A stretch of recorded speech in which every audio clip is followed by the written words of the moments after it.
That's right. We bad. Watch the show on Twitch. Follow ESPN 1000 Chicago. Stream the show on the ESPN Chicago app and on FM 100.3 HD2 and on ESPN 1000 Chicago.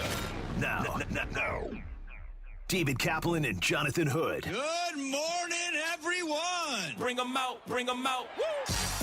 Bring them out. Bring them out. Bring them out. Bring them out. Bring them out. Bring them out. Bring them out. Bring them out.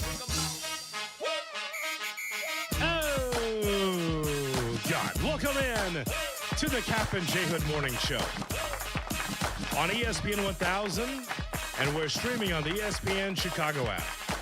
But David Kaplan, Jonathan Hood with you. We have Aiden. We've got Jay Moore. We've got you for a 3-hour ride on this Friday morning. With open phone lines for you at 312-332-ESPN. 332-3776 is our phone number. Watch our show and all the shows on YouTube. YouTube.com. Look for ESPN Chicago there. Also on Twitch. Twitch.tv/ESPN 1000 Chicago. As we're brought to you by the Advantage Dealer Group, the destination for your next Chevy, Acura, Toyota, and now Cadillac, Buick, GMC. Find your advantage at the Advantage Dealer Group as we broadcast live from the Jeff Dickerson Studio at the Chicago Board of Trade. It's a fabulous Friday as we get ready for the weekend, and we have a new member of the Kap and J Hood Morning Show that has joined us here this morning. Kap, no, Aiden, put your hand down. We're not talking about you. You're part of the show today, unless there's something that we have missed in the trades. As far as we know, you're just filling in for Shay. But no, we actually have a new member of the Kap and J Hood Morning Show, Kap. We do. Good morning to everybody. Hi. So, about 10 days ago, the Chicago Cubs rallied after a goose was spotted on the field at Wrigley. Uh-huh. There was a rat one night, too, with the Phillies. But the goose was credited with, oh, you guys need a little help? The rally goose got it done. And the Cubs have played good baseball since then. Yes. 19 wins as we enter May, on a pace to win 100 ball games. So I ordered us a goose for the studio. Not a cheap goose now. Uh-huh. I had to get a lecture from my wife. Why did you order it's called a porch goose? Uh-huh. She said, for $79. Okay. And I said, the Cubs need us. Hoodie and I are all in. The goose is going to be a permanent fixture this season in our studio. Okay. So are we going to have a as Rick Dees joins us here on Kap and J Hood. Good morning, Rick. How are you? So the unboxing of said championship goose. Let's take a look, Kap. Big box there. That's how big this thing is. It's going to take a minute to for the unboxing. Okay. Peter's on line one. Yes. They saw you drop the box in the duck. You should have Aiden do this for you. Why are the shades up? I don't want that lunatic. Okay. Well, that's. Oh, look at the position you're in, too. Yeah. So, yes, we had a caller yesterday that wanted to see Kap in a wig and dress. And so he works at the Chicago Board of Trade. And the hope is that he's not peering through the window this morning as Kap gives us the unboxing here of the, of the goose here. All right, little buddy. Oh. You got work to do. And there he is. The unveiling of the championship goose. That's a good one, man. Solid. That's a great, solid, well put together rally goose, baby. Yes. Bet the Cubbies, Diamondbacks, you got no chance today. There he is. Yes. So the rally goose. Yes. So the rally goose will be a permanent fixture here. There we go. So there you have it. Now the question is, what is the name of said rally goose? Now that's a good question. I say rat, because that gives the love to the championship rat and the goose. Why don't we let Kap and J Hood Nation call and give name suggestions? That would be awesome. Would you like that, Aiden? Should we have the audience be able to choose the name? Would you think you think that's best? Let's do it. Why not? Okay. You know, Aiden, as a Sox fan, he's a little bitter this morning already because he feels like there should be Sox representation. It's got to be organic. Like if the Sox come up with something cool, something happens, we'll do it. 100%. Let's put a sock on his beak. Does that represent the White Sox, you're saying? There you go. Yeah. We'll come up with something for the White Sox. It's got to be organic. It can't be forced. We'll get the Pope in studio. That'd be great. Morning, Pope. How are you? This I'm good. This thing has got some heft to it. It does. It has some heft to it. What do you want for? That's a championship. $80. It's a championship goose. Yeah. And by the way, there's no need, and this is directed to one Mindy Kaplan. Can I just tell you something? Just let us cook, okay? This whole thing of you asking about how much it is and going, does Kap go through every line item for all the stuff you order on Amazon? No. The poor guy's got to go through boxes every day, going around them in the living room because of you. So don't worry about something that is for the job. It's something that he'll write off in April. So don't worry about it. Yeah. Don't worry about it. Al, my accountant. Yes. Yeah, $80. Write it off. Show expense. So here we go. The championship goose is here, Jay Moore. So there you have it. So this is outstanding. Isn't that great? Yeah, it is. That goose is awesome.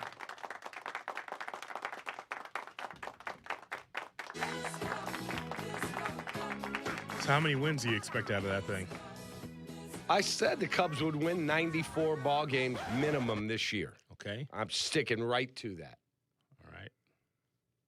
It's a hell of a time to have it, by the way, based on how many injuries that the Cubs have. You need some good luck. That's, if nothing else, this is a good luck charm.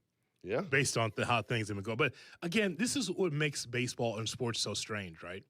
If you tell me, hey, I've got half dozen pitchers or more out, but yet you are hovering around first place, you say, well, how could that be? It's because the offense is clicking at the right time. It helps. And the defense. Yep. It all helps. Yeah, no question. So I think it's going to be a fun summer for both sides. Again, we talked about this yesterday. The Sox entered with different levels of expectation, but they're good. And Murakami is one of the coolest stories in sports. It is. Yes. So, but my guy here, yeah, there we go. Now, You got to get him a Canadian Goose jacket. Oh, my God. wow. Canada Goose logos on it. Yes. Hey, we're all about partnerships around here, aren't we? Now we have. Are we not? We are. Okay. We open partnerships here. Take that, Keith. The interesting quote that came out of yesterday from Shota Imanaga. They didn't play, but did you see the back page of the Sun-Times? No. Shota Imanaga is no longer Japanese. He's not. No. Sure Jay Moore's happy to hear that. Why is he not? I've decided to stop thinking of myself as Japanese. After all, I'm in the United States. Thinks of himself as American now. Is he a citizen? That has nothing to do with Rick Dees. He is not yet a citizen. He hadn't been here long enough. Okay. Yeah. He said he wants to share a common language, and he is not Japanese anymore. He said, I've stopped thinking of myself as Japanese. Oh, no.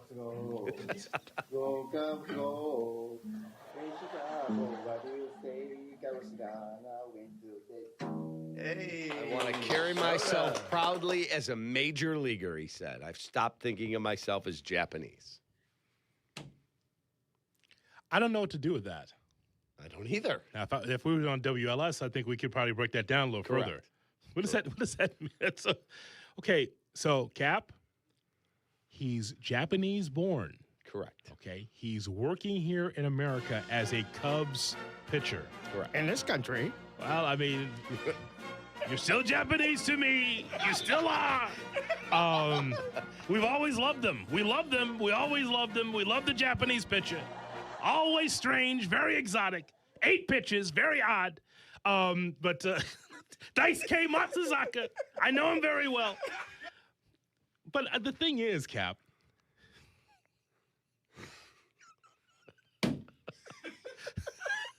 is that he's a Japanese pitcher. Now, again, maybe he will be an American at some point and be able to be part of this country. I mean, he's working here, sure, but I mean, no matter if he's able to show, hey, I'm an American citizen, he still will be a Japanese pitcher. That's where he's from. Correct. So it's just very.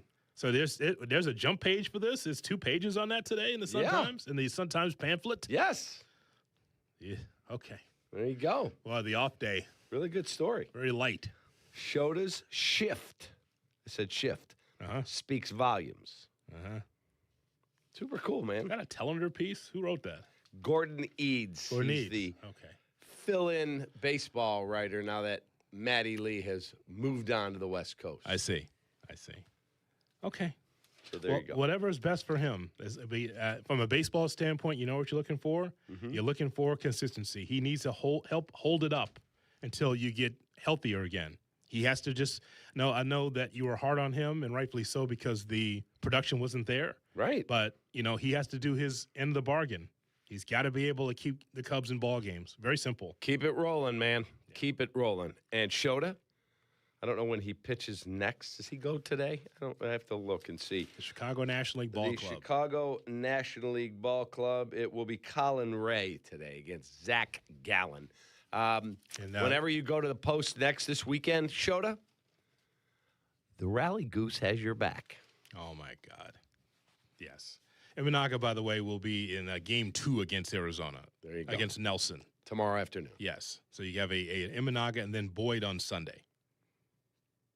That'd be great. That's how it goes. Part of this homestand that the Cubs are in. After triumphantly coming back and being able to win 2 out of 3 against San Diego, now you have a softer landing against Arizona. Should be able to knock that out. And that means he will also pitch then Thursday in the series finale of 4 games with the Reds. That's correct. Tom Waddle's Reds. Are you going out there? I'll be out there next week. Yep. Uh-oh. Absolutely. Is it the Thursday game? Which game are you going to see? Yeah, there's a number of night games. Right. The only day game's Thursday, correct? Yes. I'll be there Thursday. May 7th. Yeah, I'll be there Thursday. Okay. Will you bring the goose out there to show Imanaga? Should get it signed. The Cubs are fun enough to be able to sign all that goose. I think it's a loose ball club. Guys, we need all of you to sign this Rally Goose. Oh, my God. That'd be cool. Do you think Craig would be signing that? I don't think he would. He would absolutely sign it. Counsel? My guy? Absolutely. Did you say your guy? Absolutely. Okay. Guy's one of the top managers in the sport. Hey, make sure before this guy goes out there that Craig is smartened up to what he's been saying about Craig in the month of April, please. I was very positive, with the exception of a day or two. But it still was on the record, though. What are you talking about? You said these things, and so you just can't go back and forth. Either he's overrated and overpaid, or he's one of the fine managers in Major League Baseball. Which is it? Let's go, man. Right now, he's one of the fine managers in Major League Baseball. And this broadcaster that I used to listen to growing up, riding in the back seat of my dad's Chevy, he used to tell me this is a big boy market, and we have to hold people accountable. Yeah. His name was Jonathan Hood. And when rest in peace, it's a bad take. When Craig screws up, I'm going to call him out. Fan is short for fanatic, and yes. I am a fanatic. Okay. Do I overreact at times? Maybe. What do you mean maybe? It's like you coming in with a cough. It's pretty definite. Cough's gone. Okay. Oh, you want to put a bet on that? Cough's gone? It's gone. Excuse me. There it is. Real safe. Well said. Beg your pardon. 312-332-37. Almost over this cough. I mean, Almost. It's only been 5 weeks. Excuse me. But who scored? Excuse me. Cough's still there. All good. All good. Cough's still there. But the goose is now in the studio in its rightful place right here. And we're ready to go. There he is. The goose is here. And by the way, you said how much it costs.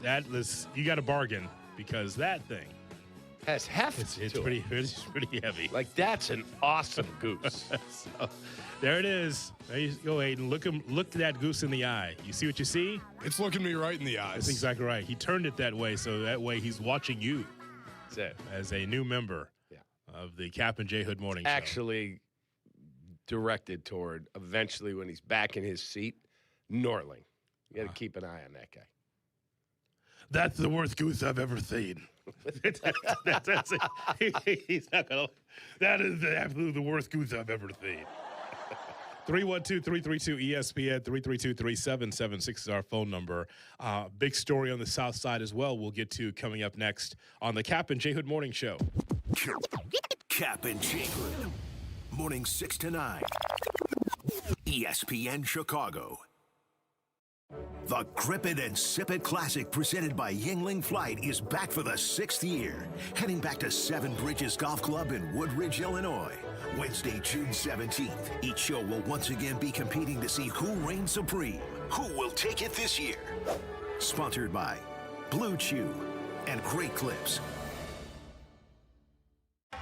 Let me ask you something. Why does buying a car have to feel like Game 7 pressure? It doesn't. That's why you go to Advantage Toyota in River Oaks. What's up, it's J Hood. You got a budget? They've got Toyotas that you want to drive. And here's the best part I appreciate. They keep it simple. No marathon sessions, no mystery math, just straight answers, real numbers, and a team that respects your time. Imagine that. Respect. Go see the crew at Advantage Toyota River Oaks. Toyota, let's go places.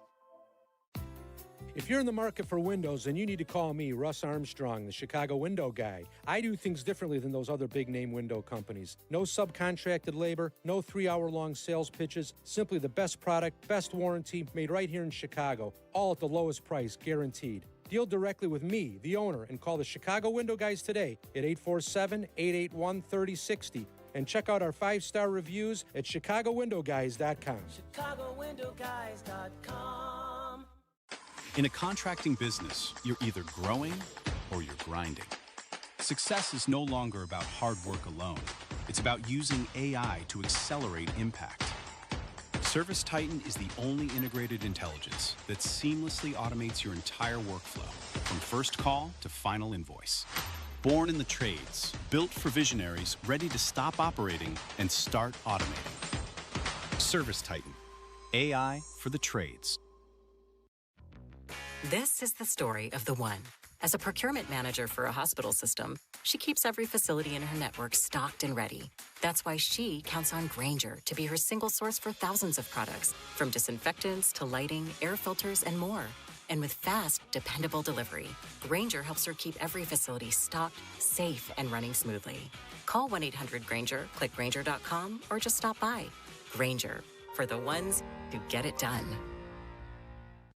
Shop the Sherwin-Williams sale and get 30% off duration, woodscapes, and super deck products May 1st through the 11th. Whether you're refreshing your interior or exterior, we've got the colors to bring your vision to life.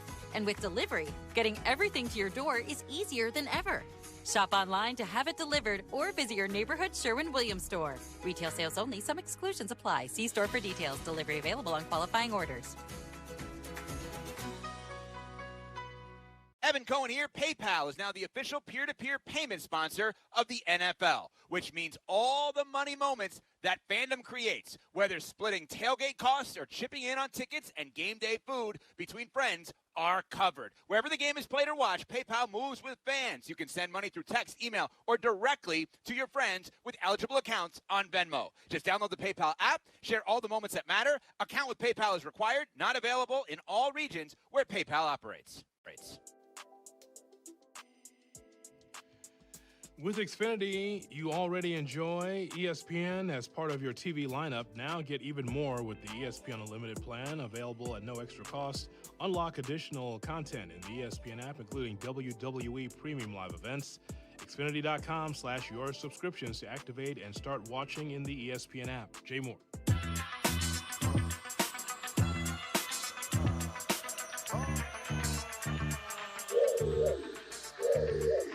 Hello, Hello, Chicago. Listen to Kap and Hoodie on ESPN 1000. Take that, Sparkles. Morning, kid. How are you? Kap J Hood on ESPN 1000 and streaming on the ESPN Chicago app. I'd like to let you know, coming up at 7 o'clock, we got a special guest, friend of the program, the great Eddie Olczyk, Chicago's own, will be with us because the Kentucky Derby is taking place on Saturday, Cap, so we'll get the expertise of Edzo from the Kentucky Derby. Yeah, he's already there. I talked to him yesterday.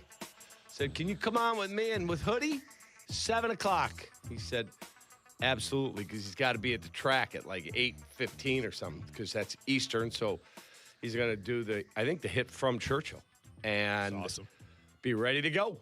So he's got the Kentucky Oaks, which I did not know this. Maybe Aiden can look this up. I think there's like a restaurant strike going on. Look it up, boys. In Louisville, because they moved the Kentucky Oaks, which I went last year. Yes, right. The Kentucky Oaks is going to be in prime time tonight on NBC. It's a huge race, and it will be packed. It's an awesome day there. But they moved the big race to the night, and the restaurateurs are so mad because there's hundreds of thousands of people that come to Louisville for these races for the Derby weekend. Yeah. That because they moved it to prime time, the restaurants are like, you completely screwed all of us. Now people aren't going to be able to go to dinner. I see. And so the restaurants went, okay, screw you. We're shutting down. Can you confirm that, Aiden? Is that what it says? That's what I'm seeing. It said they normally get about 300-plus reservations, and as of last week, they were sitting at about 75. And so they're furious. Oh, wow. Yeah. I said to Edzo, so what'd you do for dinner? Uber Eats. He had to get from like an outlying, little place. Yeah, who knows? He said all the good restaurants down here all went, yeah, we're out. Boy, that's something.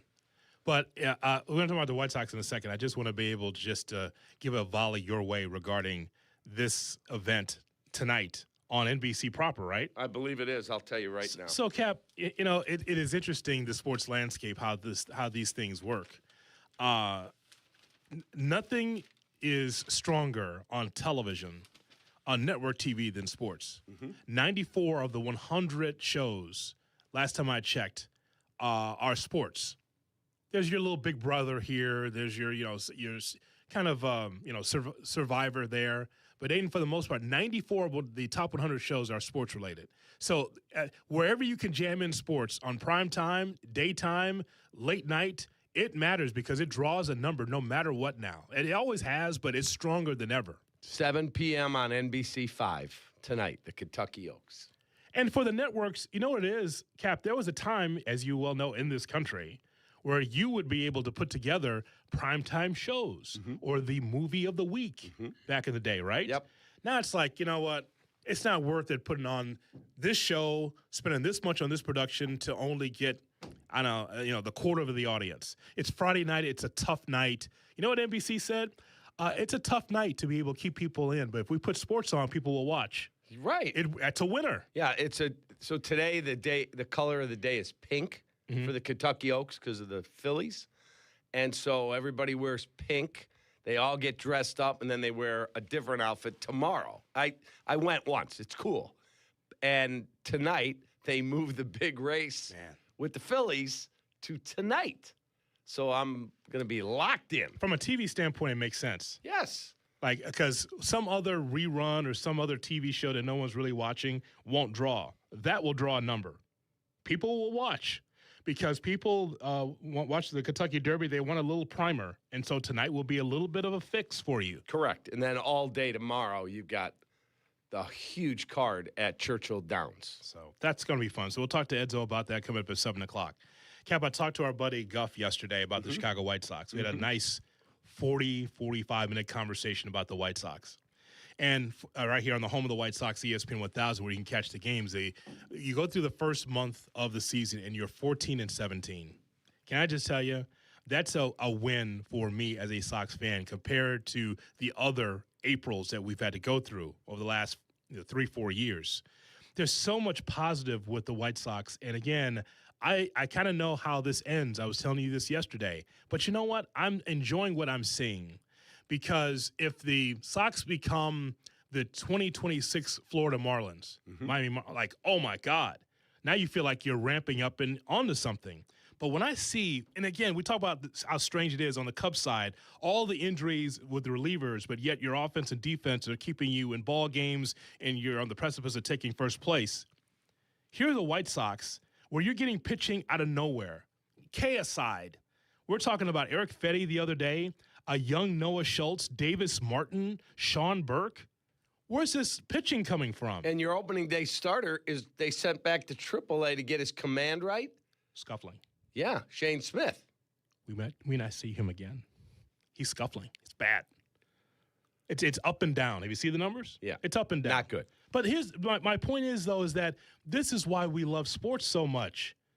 Because you're seeing the unexpected. You turn on like, oh, our team's lousy. We don't have a lot of talent. We're young. Oh, God, look at that. Starting pitching, keeping you in the ball game. Yeah. And then, again, the offense is going to be up and down, Aiden. It's just what it is. But here's the thing about Colson Montgomery.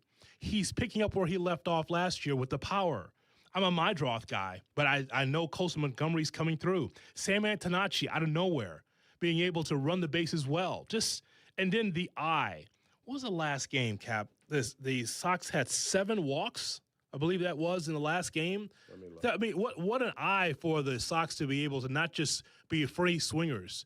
They had 7 walks, I think, and Peters, I think, for the first time, his first at-bat, draws a 4-pitch walk. So it's the little things, right? They're trying to come up with a system and a plan. I did not like Jed Hoyer telling me a couple of years ago, an opening day, tell me the Cubs don't have a way. I didn't like that answer because every team has to have a way of playing the ball game. Yeah, 7 walks, you're correct. Yeah, I did not like Jed saying that, that's kind of passe, it's kind of played out. There is no way. The Cubs have a way of playing. He just didn't define it for me when I asked him. Maybe he didn't know then. Now he does. Well, defense and good base running and timely hitting. Well, that's a better answer than the answer he gave me, as he just looked down at me. He's like, that's kind of kind of played out. No, every team, a good team, has a mission statement. This is the way we're going to play the game. We're going to have great defense. We're going to have timely hitting, and we're going to – whatever it is, right? I see the system in place for the White Sox. It may not be successful as far as win-loss record this season, but under Venable, you can just tell we're going to pitch it. We're going to be as strong defensively as possible, and we're going to bunt and sacrifice Ned Yost style if we have to be able to score runs. We don't have a ton of power, but we're going to do the little things to be able to win. So I appreciate that through the first month of the season. Yeah, and it's fun. And like tonight, I think it's a great night. So my day today, Cubs play this afternoon. Listen to my guys Waddle and Silvy. And then tonight, bet the Kentucky Oaks right into Sox Padres out west. That's right. There's no rest for the weary. More West Coast baseball. Yeah. Watching the Padres again. This time against the White Sox. Yeah, but that's a good challenge. I just saw the Padres in San Diego. That's a good team.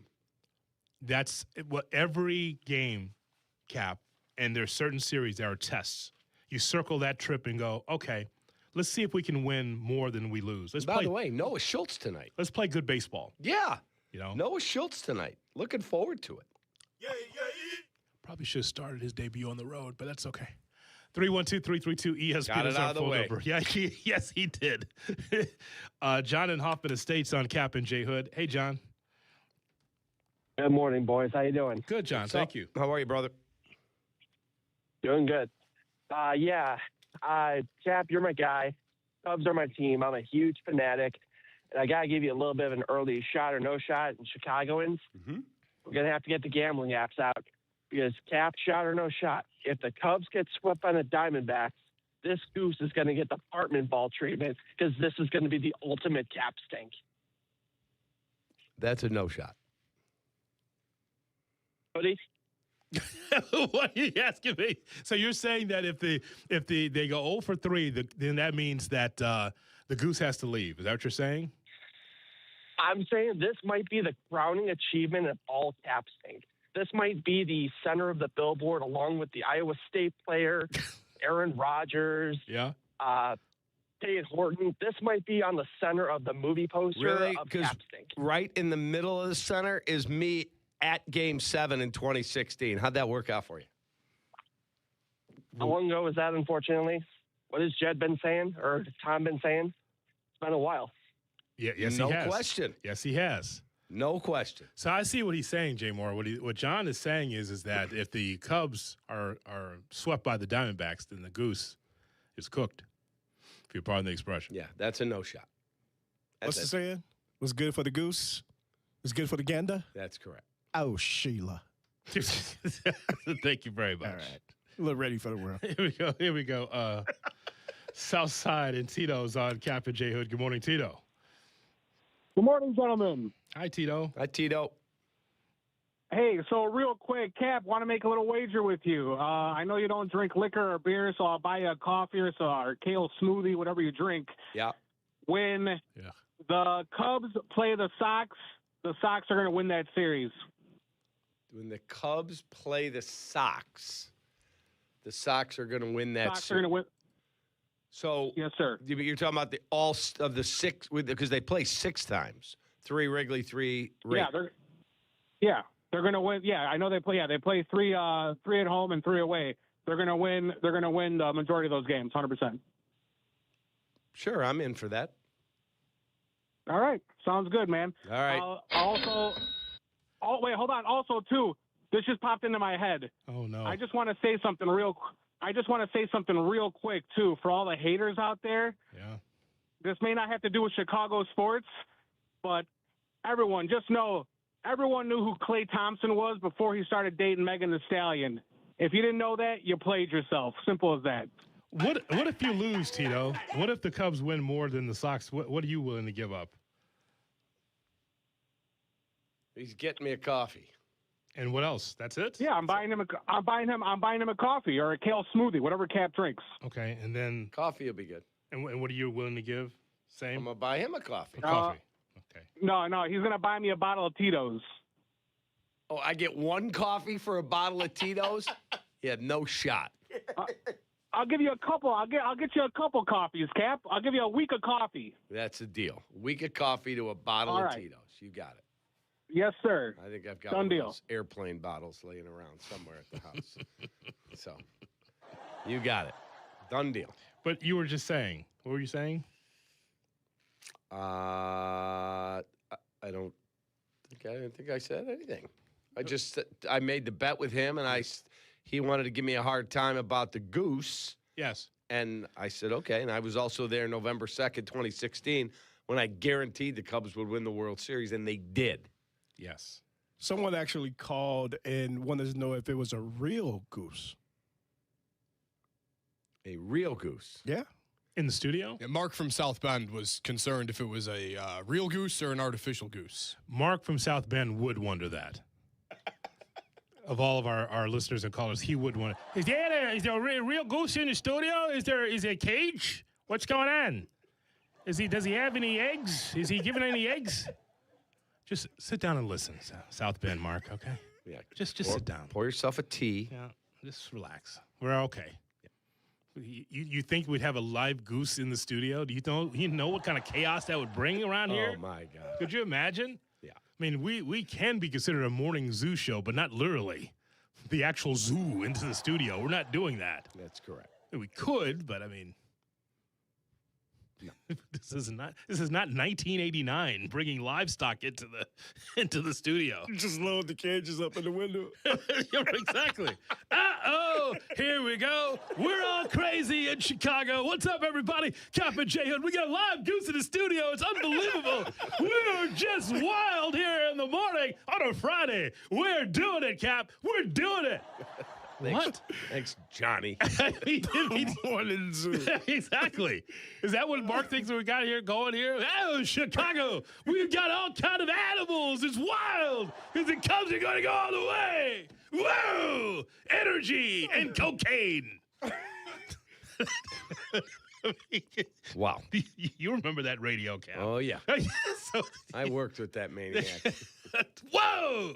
Strippers, cocaine, and absolutely. We love our gooses. We love livestock. It's wild. It's wild. I've been up for 72 hours.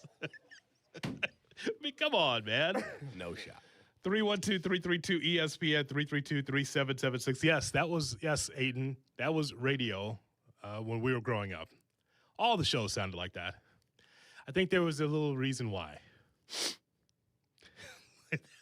Cocaine's a hell of a drug. Yes. I think that's the case. Different times. Get out of there, Craig. If anyone could use a little bump on Kap J Hood. Kap J Hood, ESPN Chicago. The Kap J Hood podcast is available on the ESPN Chicago app and wherever you like to pod. Presented by Republic Bank. Or listen live to Kap J Hood on the app as well. Weekday morning 6 to 9, ESPN Chicago. Ready to finish what you started? At North Park University in Chicago, transferring is seamless. Bring your credits and complete your intended major, or choose from 6 accelerated, fully online programs designed with working professionals in mind. The warm Christian community welcomes those from all faith backgrounds, and students graduate ready to lead in schools, communities, and beyond. You'll be supported every step of the way to thrive in your chosen career. Apply today at northpark.edu. North Park University, where faith, purpose, and career come together.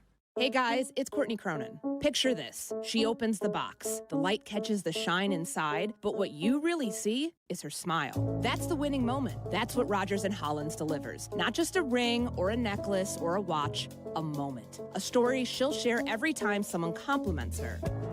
For 115 years, Rogers & Hollins has been the jeweler Chicagoland trusts. Because while the world changes, the power of giving jewelry never does. Visit your local Rogers & Hollins or go to fornowandforever.com. Hey, it's Kap. You hear it every baseball season. You're not winning anything in April or May, but you could definitely put yourself in a bad spot early. Same thing with your home. Ignore your heating or AC system now, and it's going to catch up to you at the worst possible time. That's why I trust Automatic. They take care of everything. Tune-ups, repairs, full system checks, so you're not dealing with a breakdown when the weather really hits. Stay ahead of it. Call Automatic or visit atomatic.com. I'm Courtney Cronin, here with lead attorneys at Costa, Iavoni, Julio, and Anthony. Hey, Courtney. How does being from Chicago help you in your job? Well, I think Chicagoans like directness. I try to always remember that in press conferences and ask straightforward questions, because that's who I am. We get that. It's the way we are with our clients. All they know is they need help, and they want a law firm to cut to the chase. You can do that when you're both local. It's about making a real connection, one Chicagoan to another. Costa Iavoni, your trusted local personal injury lawyers. We get you. Call them at 708-4-MILLION. That's the ease at which you get information. You want it, you get it. Like that. Ask your phone. Group chat. Smartphone. You're always connected and informed in real time. No waiting. So if you're diabetic and still using finger sticks to read your blood sugar, what are you waiting for? Knowing your blood sugar levels instantly is important for managing diabetes. Call US Med at 888-665-0696. To learn more about continuous glucose monitors, a real-time instant method to track your blood glucose, US Med is an approved provider for Medicare and over 1,000 private insurers. And the best part? Call 888-665-0696 and we'll give you a free insurance benefits check today. So call 888-665-0696 today. That's 888-665-0696 and manage your diabetes as easy as... When making a big decision, I believe in doing your homework and working with people you trust. That's exactly what you'll find at Advantage Buick GMC in Hodgkins. No pressure, just clear communication every step of the way. Visit Advantage Buick GMC in Hodgkins. We are professional grade.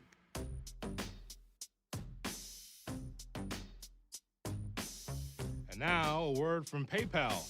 Yes, PayPal is proud to be the official peer-to-peer payment sponsor for the National Football League. When fans come together on game day, PayPal helps make it easier to split ticket costs, cover tailgate supplies, parking, or even food. It's a simple way to settle up so fans can stay focused on the moments that matter. The NFL brings people together, and PayPal helps make paying each other feel easy from kickoff to the final whistle. Download the PayPal app to get started. Account with PayPal is required. Jay Moore.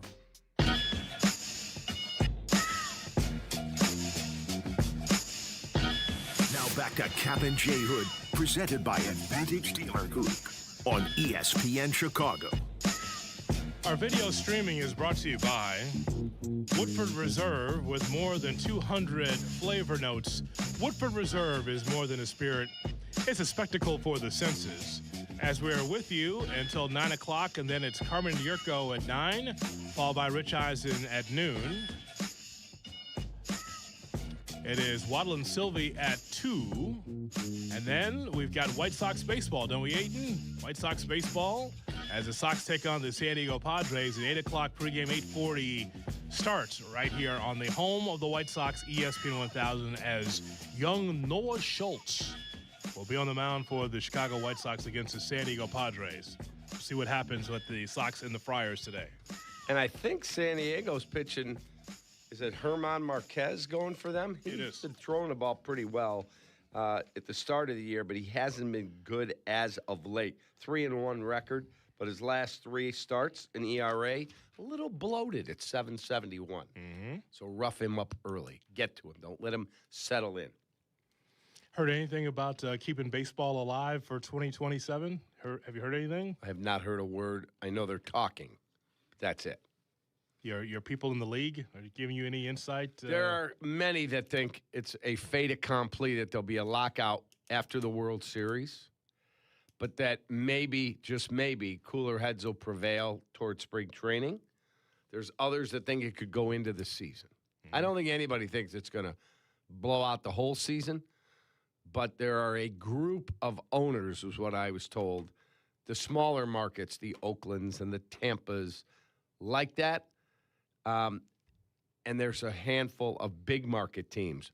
The Red Sox, reportedly, the Yankees, the Cubs, that are going to back those smaller market teams. The White Sox are in that smaller market group that want change. Because, as I said, they made $10 or $11 million in local television last year. 10 or 11 for the season. The Dodgers made 375. Yeah.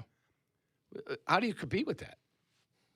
Oh, that's not baseball. That's a different sport. They're playing at an entirely different level. Yeah. There's a handful of teams. The Met is another one at an entirely different level.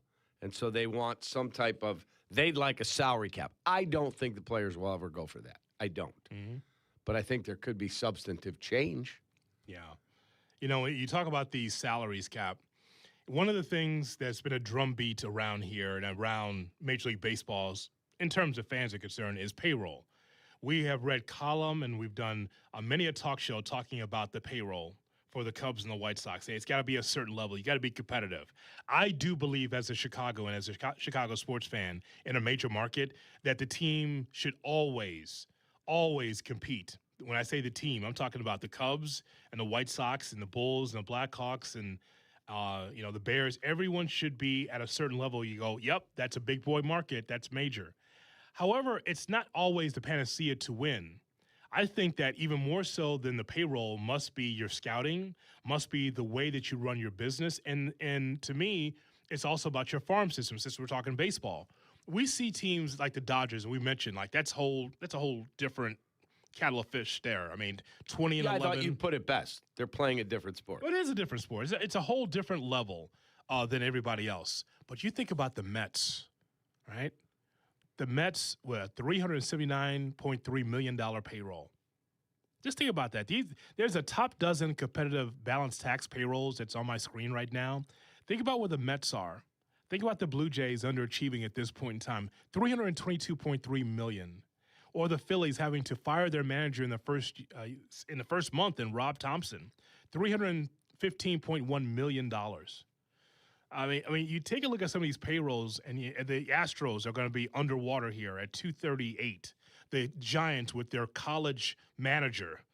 Okay, you've seen that, how that's working. They got the college coach from Tennessee is the manager of the Giants. Yeah, and I'm not crazy. saying it's his fault. They just aren't a very good team.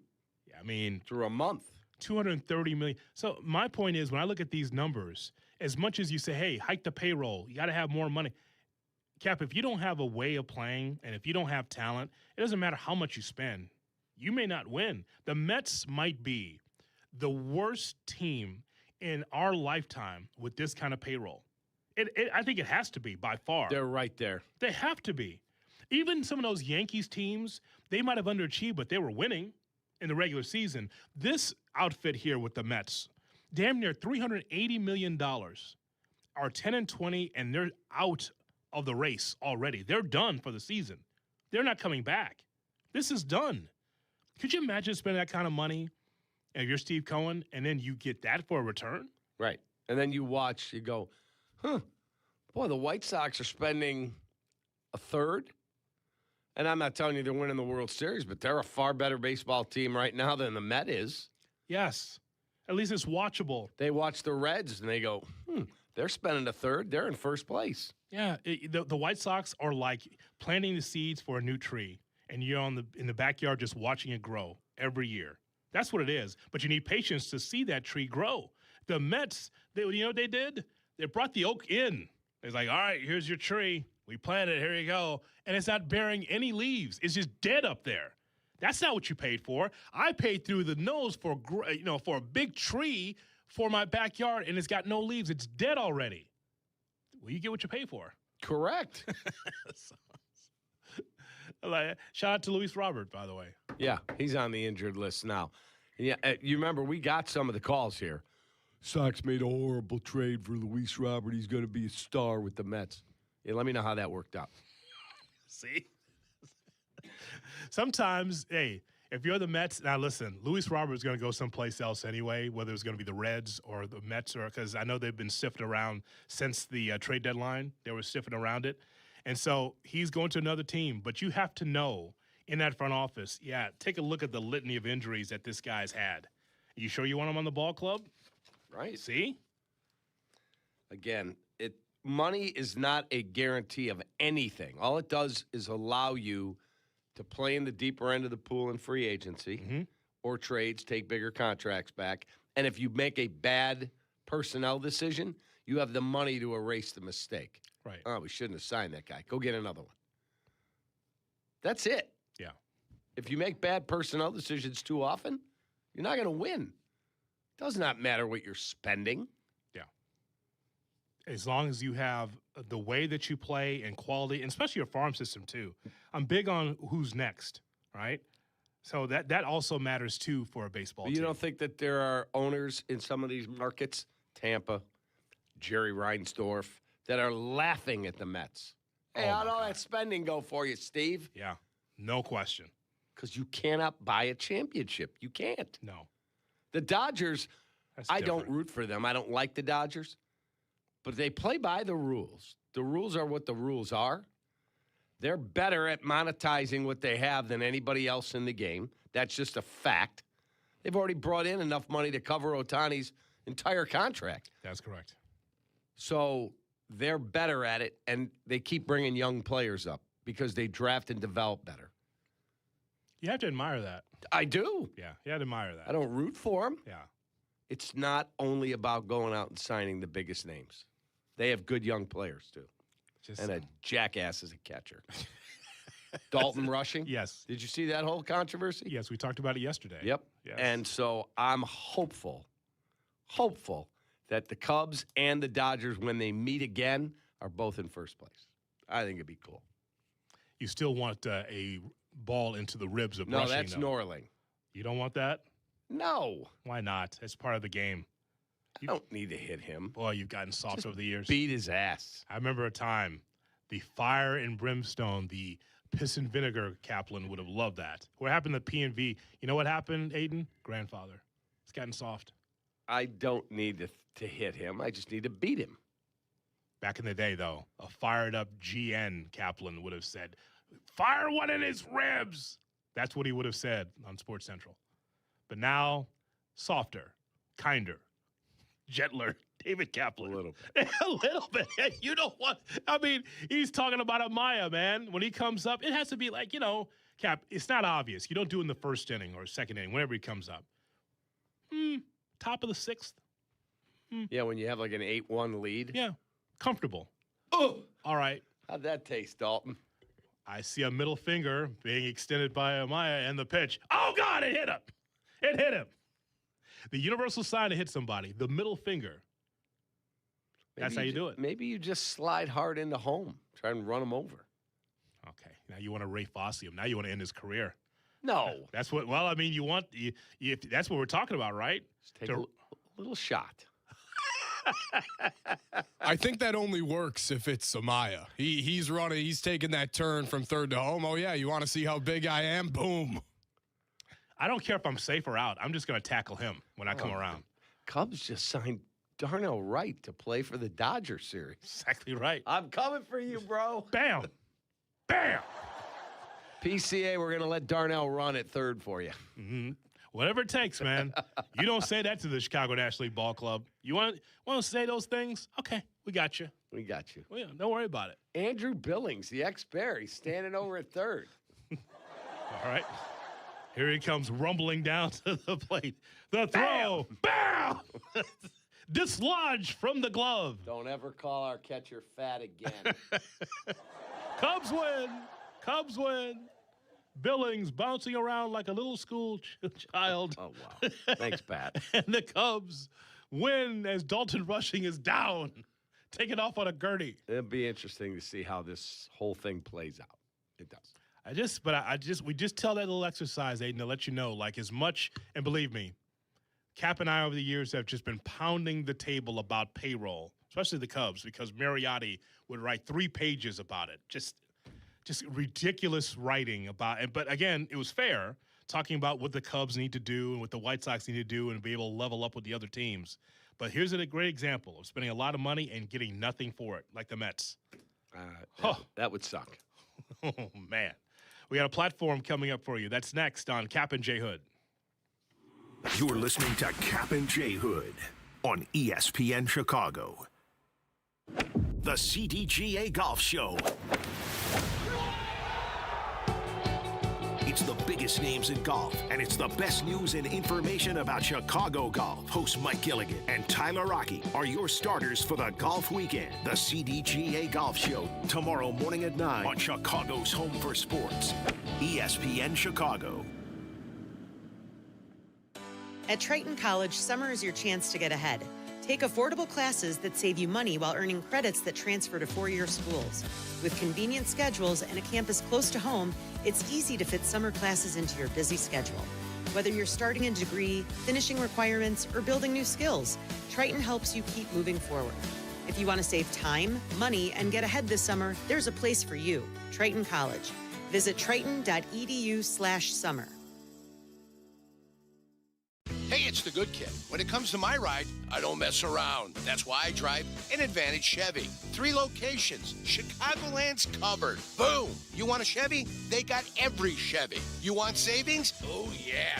They've got that, too. And here's what matters most. Trust. When you walk into Advantage Chevrolet Bridgeview, you're not getting the runaround. They respect your time. They respect your budget. They shoot you straight. Head to Advantage Chevrolet in Bridgeview and see what I'm talking about. Advantage Chevrolet. Together, let's drive.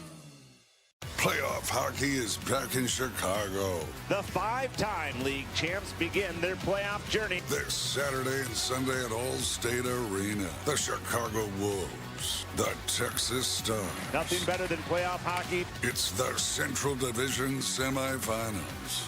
Chicago Wolves, Calder Cup playoffs.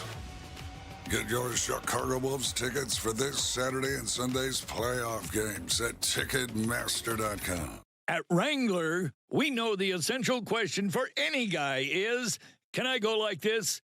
It could be date night, boys' night, work, or your nephew's school play. It could be anything. And the last thing you want to do is change.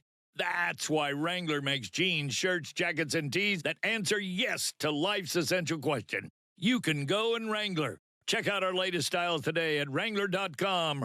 Wrangler, for the ride of life. Hey, it's Rich Eisen for Pella Windows and Doors. Sometimes teams take a timeout to regroup and call the right play. When it comes to your home, Pella Windows and Doors always has the winning game plan. They're not just window and door experts. They're experts at taking care of you and your home. At Pella, they find the products that meet your needs, and their experts install them. They do it every day, and that's why your neighbors trust them. Discover why Pella is a trusted choice for homeowners everywhere. Visit Pella.com/Eisen today. That's Pella.com/Eisen. Medical bills piling up. Insurance is ghosting me after the accident. Who is it? Postman Law, injury and accident attorneys. We handle it all. Postman Law delivers peace of mind. Visit postmanlaw.com. Attorney advertising.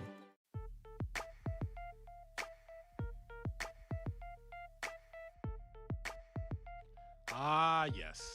Getting and maintaining a lawn that you love is no small task, but nobody makes it easier than the pros at True Green. They do all the hard work to give you a lawn worthy of the PGA Tour. So stop sweating and get the results you've always wanted. And sign up now at TrueGreen.com. True Green, the official lawn care treatment provider of the PGA Tour. Jay Moore. You're listening to Kap and J Hood.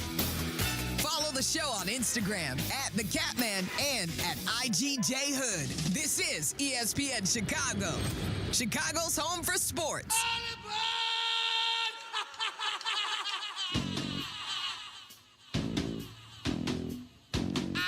Time for the platform. Here's Aiden O'Connor. And as always, the platform is brought to you by the CTA. Save money, do more, ride CTA. Gentlemen, we talked about the Mets' struggles, and I want to take a piece of that from this week and pose a simple question. We're all fans of the in-game promotions at baseball games. Ooh, what ball is the hat under? Yes. Always a big crowd. Yep. Pick the number, get loud so the meter goes from red to green and everything. Not only are the Mets struggling on the field, but at a certain point, as a promotions department, as a team, as the stadium itself, you have to make an executive decision. Yeah. Because on Wednesday, in the midst of a 14-2 loss to the Washington Nationals, mid-game, the Mets had a fireworks show. Because why not? Wait a minute. Did you say in the middle of the game? Mid-game, 7th inning. Hey, fireworks day for everyone who stuck around to see us get our ass beat by the Nationals. Let's light them up. Really? Now, that's amazing. Now, 14-2, they lose. It was a sparse crowd for this game. It was a rainy night at Citi Field, right, on Wednesday. And you're saying they had a fireworks show in the 7th? During the game. How long? I went on the video here that I'm looking at and I've seen, because this has caught eyes, lasted for about 30 seconds. So that's a mistake, right, Cap? It's gotta be. It wasn't fireworks night. It was just, that sounds like that was a mistake. Somebody put a match into the box and said, oh, sorry. Do I have that right? Is there a mistake that was made there? It doesn't look like it was a mistake. Mid-game. Okay. You just don't do that just willy-nilly. Doesn't that cost, Cap? Yes. Steve Cohen's probably like, wait, what's going on here? And also, nobody will be here in the 9th, boss. We're going to run the fireworks now. Can't do that. Now, let me ask you this. Does this happen during the stretch? I believe it was during the stretch. Okay. During the 7th inning stretch. Well, again, very few people there because of the rain. And so they decided to just light the fireworks just for the few fans that are there during a 14-2 blowout. I'm sure Gary Cohen and Keith Hernandez and Ron Darling had something to say about that. I'm sure that they crapped on that. Knowing them. They are so bad. It's unbelievable. Well, I mean, so if you're going to be ass, you be ass all the way, Aiden. That's the lesson that you learn here. You just be the worst. At a certain point, don't you take the hint when your team's getting their doors kicked in by the Nationals? Hey, maybe let's save the fireworks for tomorrow.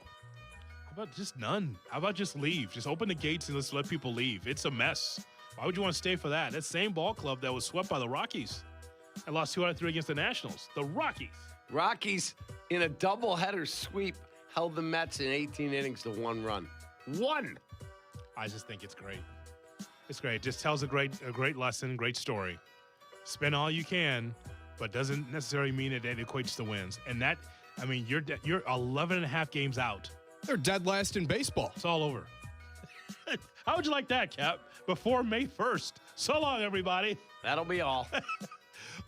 All right, we're going to hear from Eddie Olczyk, his thoughts about the Kentucky Derby. He's got his picks. We got ours. Listen closely, because you'll say, what was Edzo's picks? That's why you come to your listening device or watch us on YouTube, youtube.com, to find out what Edzo likes on Kap J Hood. Broadcasting live from the Chicago Board of Trade. This is the home for every Bears game, ESPN Chicago. And this is Captain J Hood, WMVP, WTBC, HD2 Chicago, a good Karma Brands radio station. There's a difference between driving and arriving. At Advantage Acura of Naperville, performance meets precision in every vehicle. Refined luxury, responsive handling, cutting-edge safety features, you'll find it all at Advantage Acura. Their team is committed to delivering a seamless, transparent experience from start to finish. At Advantage Acura, it's not just about putting you in a vehicle, it's about earning your trust. Discover the full lineup of Acura models at Advantage Acura of Naperville, or begin your search online at AdvantageAcura.com. Precision-crafted performance. Hey, this is Chauncey. For 25 years, I've been your host of Chauncey's Great Outdoors. Clever name, huh? I came up with it, and I stand by it. Chauncey's Great Outdoors, Saturday morning from 6 to 7 on ESPN Chicago.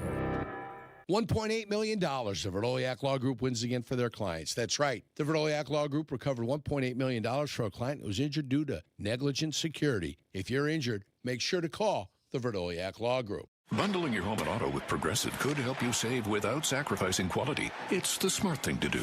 And as a hockey fan, you always know the smart thing to do. Shoot the puck! And you let the players know it. Shoot the puck! All game. Shoot it! Come on, shoot! And sometimes even after. Man, rough game, huh? Yeah, they should have shot the puck. So bundle your home and auto with Progressive. It's the smart thing to do. But you already knew that. Get a quote at Progressive.com. Progressive Casualty Insurance Company, affiliates, and other insurers. Not available in all states or situations. Veterans and active duty service members, when your call to service ends, your mission doesn't have to. Go from GI to IT in just a few months at My Computer Career. Prepare for a high-demand career in cybersecurity, protecting people, systems, and institutions from real cyber threats. Cyber warriors are needed now. Will you answer the call? Go to mycomputercareer.edu/CWP to learn more. That's mycomputercareer.edu/CWP, an elite CompTIA certification partner. VA education benefits are available to those who qualify. Follow Chicago's Home for Sports on Twitch at ESPN 1000 Chicago. Kap and J Hood are back on Chicago's Home for Sports, ESPN Chicago.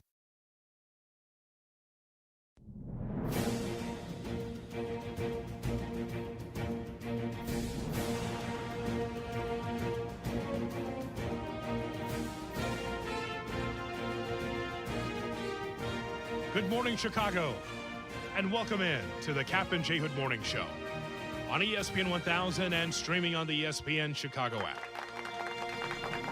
With David Kaplan, Jonathan Hood with you. We have Aiden, we've got Jay Moore, we got you. As we get you ready for the Kentucky Derby, our video streaming is brought to you by Woodford Reserve with more than 200 flavor notes. Woodford Reserve is more than a spirit. It's a spectacle for the senses. As we broadcast live from the Jeff Dickerson Studio of the Chicago Board of Trade, tomorrow is going to be a glorious day, Cap, because it's, again, the Kentucky Derby. Run for the roses. Yeah, it's one of my favorite sports days of the year. Like, going with my wife, she said, I got some things I need you to do around the house. Take the tarp off the furniture in the backyard. I'm like, it's Derby Saturday. I'll do that Sunday. And we have a special guest. He is Yingling, the oldest brewery in America. The great Eddie Olczyk, who we adore, who we love, and he will be on the call for NBC tonight on the Kentucky Oaks. Yes. And tomorrow on Derby Day. Good morning, Edzo. How are you, sir? Hoodie, thanks a lot for having me. I appreciate it. I hope everybody's doing well back home. And it's been a long time. I know you guys tried to get me on the show when I was over at the Olympics following the men's hockey there, but I know Cap had the stop sign up and had other things to chat about. So I'm sorry I wasn't able to get on with you guys, Hoodie, back in February. It's all right. But thanks to Carm, thanks to Tommy, Thanks to Silvy. I was on their shows. I was on Freddie Hoopner's show overnight too. So I mean, it was a lot of fun. I'm so good morning. Thanks for having me, and it is nice to be with you and you too, Kap. But Hoodie, it's really nice to hear your voice. Thank you very much, Edzo. It is our pleasure. I know that I made sure that the captain had the stop sign, so you could have the green light to be here on our show today. Thank you. That's what we're hoping. Were you able? Well. Great weekend. Were you able to get any food last night because there is a restaurant embargo? Yeah, we did. There were a few restaurants open on Thursday, but tonight they're gonna be shutting down because of the prime time event of the Oaks. It's the first time it's going to be run this late on Friday, the day before the Derby. So. We'll figure out the food part, but more importantly, we got some money to make today, and then tomorrow, obviously, the Run for the Roses. So it should be a lot of fun, and hopefully we can give a couple of horses out this morning with you guys, and people can make some money. So we could start with tonight, and then we'll get to the Derby. Yeah. The Kentucky Oaks will be in prime time on NBC5, and I've been going through the daily racing form over the last couple of days like you do. Tell me about this race, and is there a horse we should all be looking at?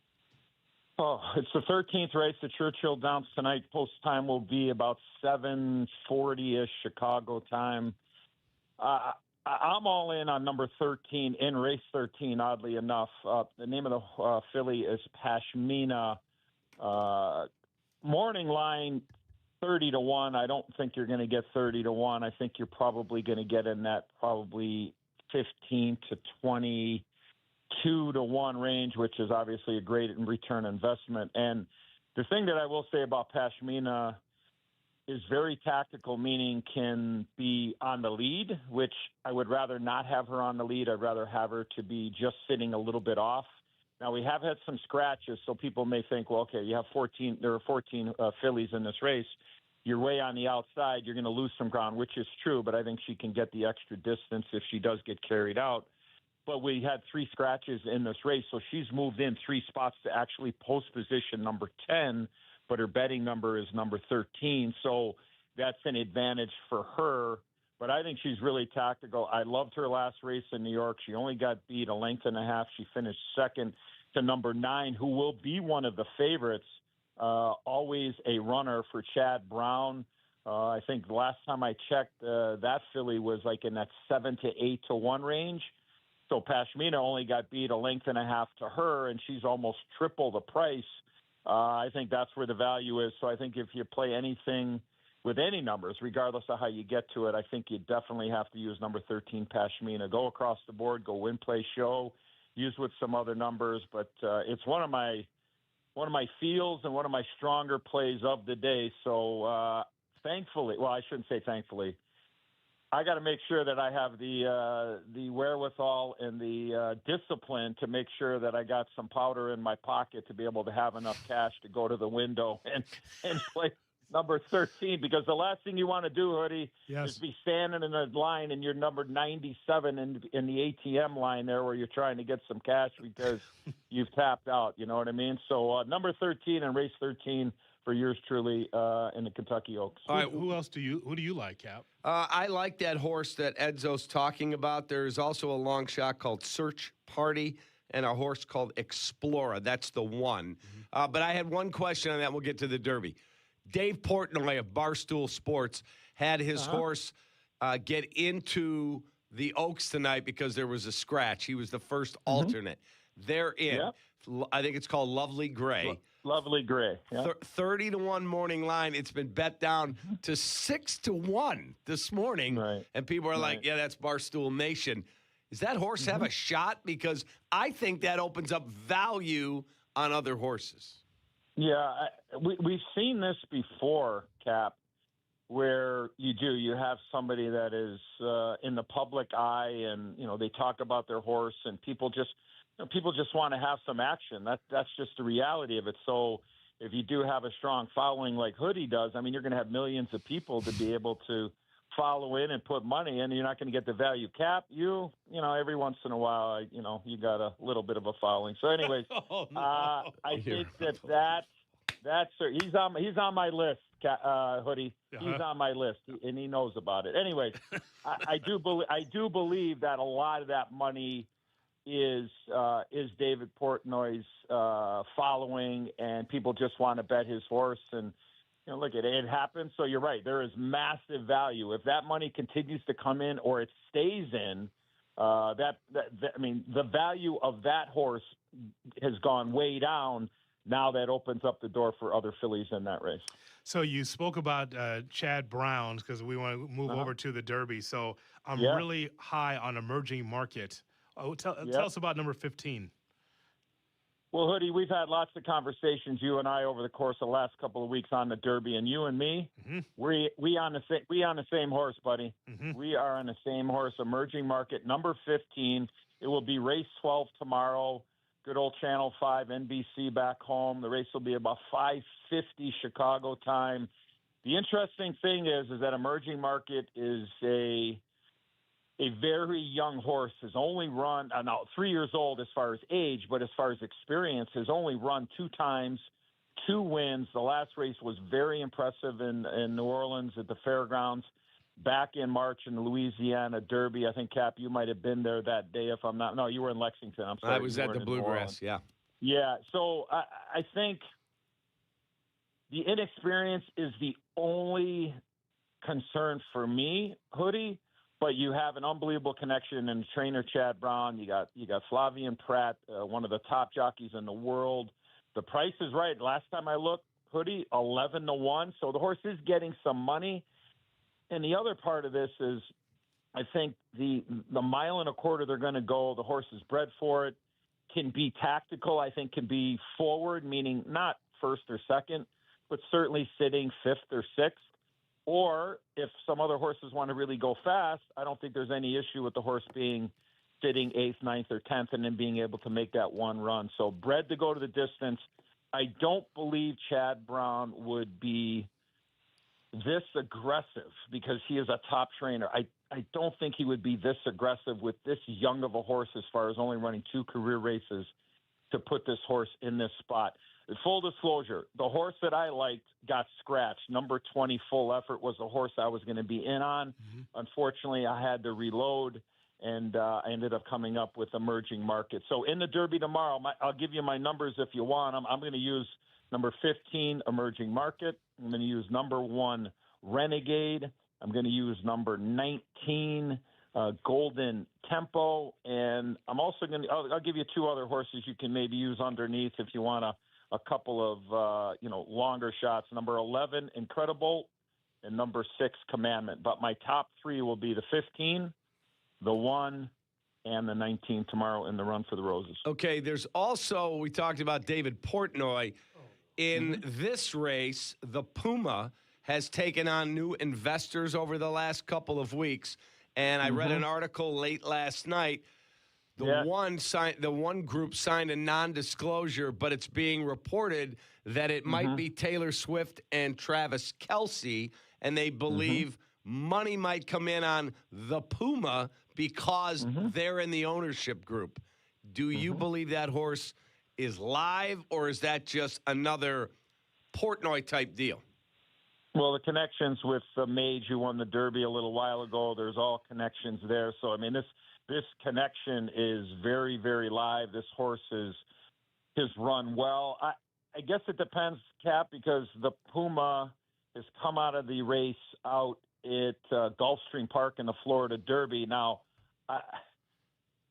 I like the 6 more than I like the 9, but the value, I think, will certainly be with the 6 because of what you're talking about in the speculation and, whether or not they're going to show up having part in the Puma. So we will be all on top of that tomorrow on NBC coverage all day long, starting at 1:30 on NBC. And no doubt, if indeed there is a sighting, you're going to see that horse's numbers probably drop even more. Yes. Yeah, and look, there's an opportunity, and when you have a little bit of leverage and you feel like there is that value there, you might even not have to invest as much in order to make a big score. So hopefully the wheelbarrow is on ready, and we can make everybody a little bit of money this afternoon with Pashmina and the Kentucky Oaks, and then tomorrow with me and Hoodie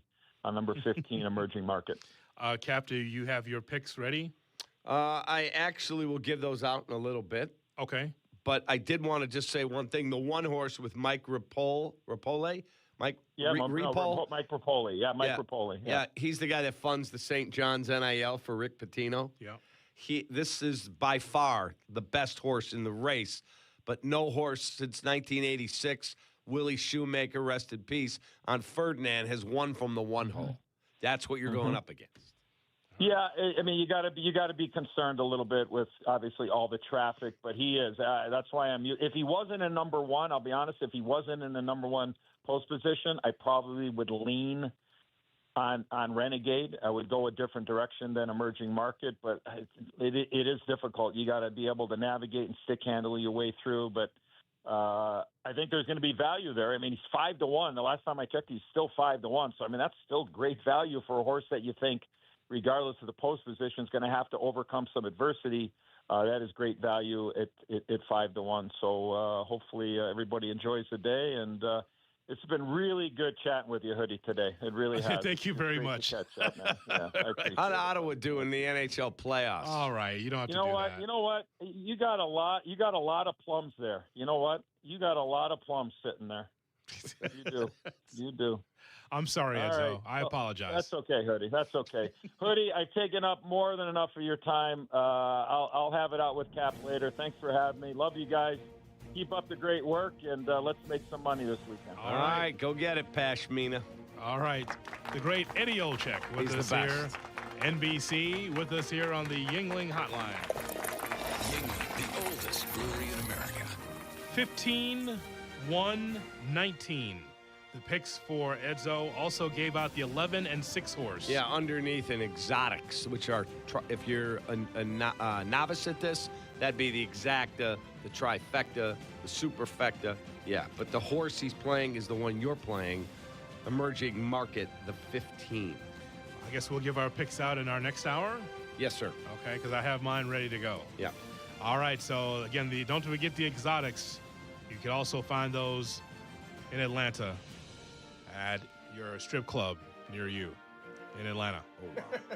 All right, coming up, what's the oddest food you've ever tried? We have an answer for one Hall of Famer, the oddest food he's ever tried. That is next on Kap and J Hood. Kap and J Hood, morning 6 to 9, ESPN Chicago. Unreal.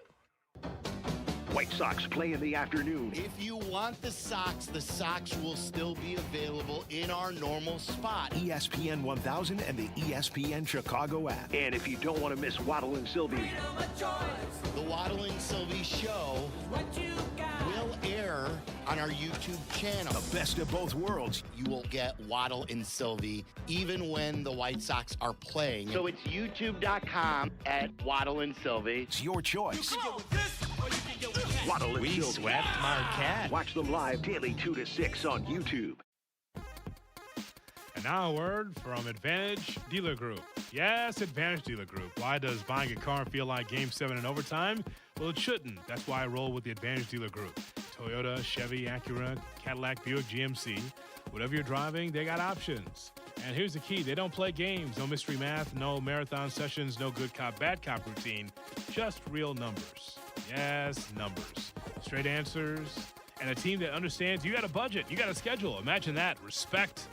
So wherever you are in Chicagoland, start your advantage with the Advantage Dealer Group. Don't forget to go to Google, look for the Advantage Dealer Group, because there's an advantage near you. Jay Moore. Gas prices are rising again, and you've got places to see this spring. Save yourself some money. Try Unleaded 88, also called E15. E15 is approved for your vehicle in 2001 or newer, delivers the performance you expect, and is priced lower than regular unleaded. E15 is EPA reviewed and approved. It's a smart choice for your wallet, and it supports Illinois farm families and local jobs. Before you fill up, go to UNL88.com and find a pump near you. Visit UNL88.com and get there for less. I'm having a pleasant talk with our friend, Mayor Skip Saviano from Elmwood Park. How can you possibly think you've got the best job? I talk sports for a living. All I'm saying, Carmen, is that I get to work with our close-knit community. Great stuff. We're always planning new ways to bond and grow. Well, I'm connecting with the best fans in sports every day. But you're stuck in a studio. I'm out talking with local businesses, eating at world-class restaurants. What do you got there? A PB&J? Uncle, you win. Bam. Yeah! Mayor Skip Saviano. Elmwood Park, once you're here, you get it. At Uline, the prevailing opinion is, if you don't live it, you don't believe it. The people at Uline believe in hard work, and they live it by being there 24/7 to answer your call, having 41,000 items in stock, and offering same-day shipping from 12 locations across North America. Business owners, sellers, buyers, shippers, and packers believe it. Uline is the hard-working, dependable source for your shipping and industrial supplies. Visit uline.com. Evan Cohen here. In life, as in sports, the pros make it look easy. That's why pro golfers like Jason Day, Ben Griffin, and Patton Kazire trust the pros in lawn care. True Green. They have the experience and expertise to give you a lawn worthy of the PGA Tour. And since True Green does the work for you, you get more free time, or more tee times. So stop stressing over your lawn and start loving it. Sign up now at TrueGreen.com because nobody makes it easier to get a golf course quality lawn than True Green, the official lawn care treatment provider of the PGA Tour. Rich Eisen here with some advice. If high-interest credit card debt is grinding you down, it might be time to call an audible with a SoFi personal loan. It consolidates your debt into one low monthly payment with no fees required. And with as soon as the same-day funding, you can make the right play fast. Call an audible on your debt today at SoFi.com/debtplay. Loans originated by SoFi Bank N.A., member FDIC. Terms and conditions apply. NMLS 696891. Fast funds terms apply at SoFi.com/debtplay. Prizes, flyaways, even cash money. You want it? We've got it. Find a list of all contests and official rules by visiting ESPNChicagoContests.com. That's ESPNChicagoContests.com.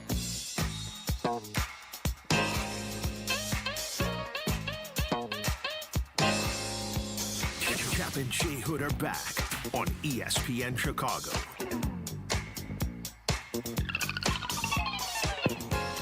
We'll hear from Jesse Rogers, who covers the Major League Baseball scene, Cubs, Sox, everything else, at 7:30 right here on your home for the White Sox and the Bears, ESPN 1000. 312-332-3776, our phone number. We have a goose in the studio. If you're watching on YouTube, youtube.com, we have a championship goose for the Chicago National League Ball Club that's in the studio. And we're looking for names for the goose. We'll get to some of those names coming up.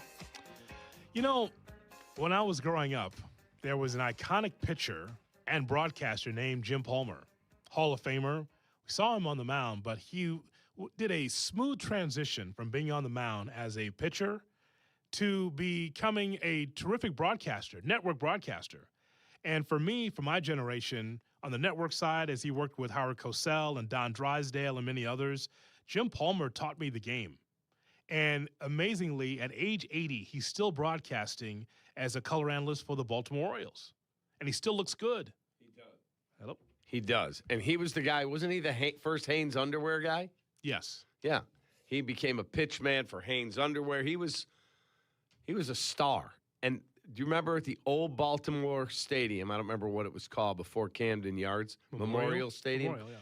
They had a water tower way back in the distance, and Earl Weaver had it painted white because when Jim Palmer would throw his fastball, he was much more of an over-the-top pitcher.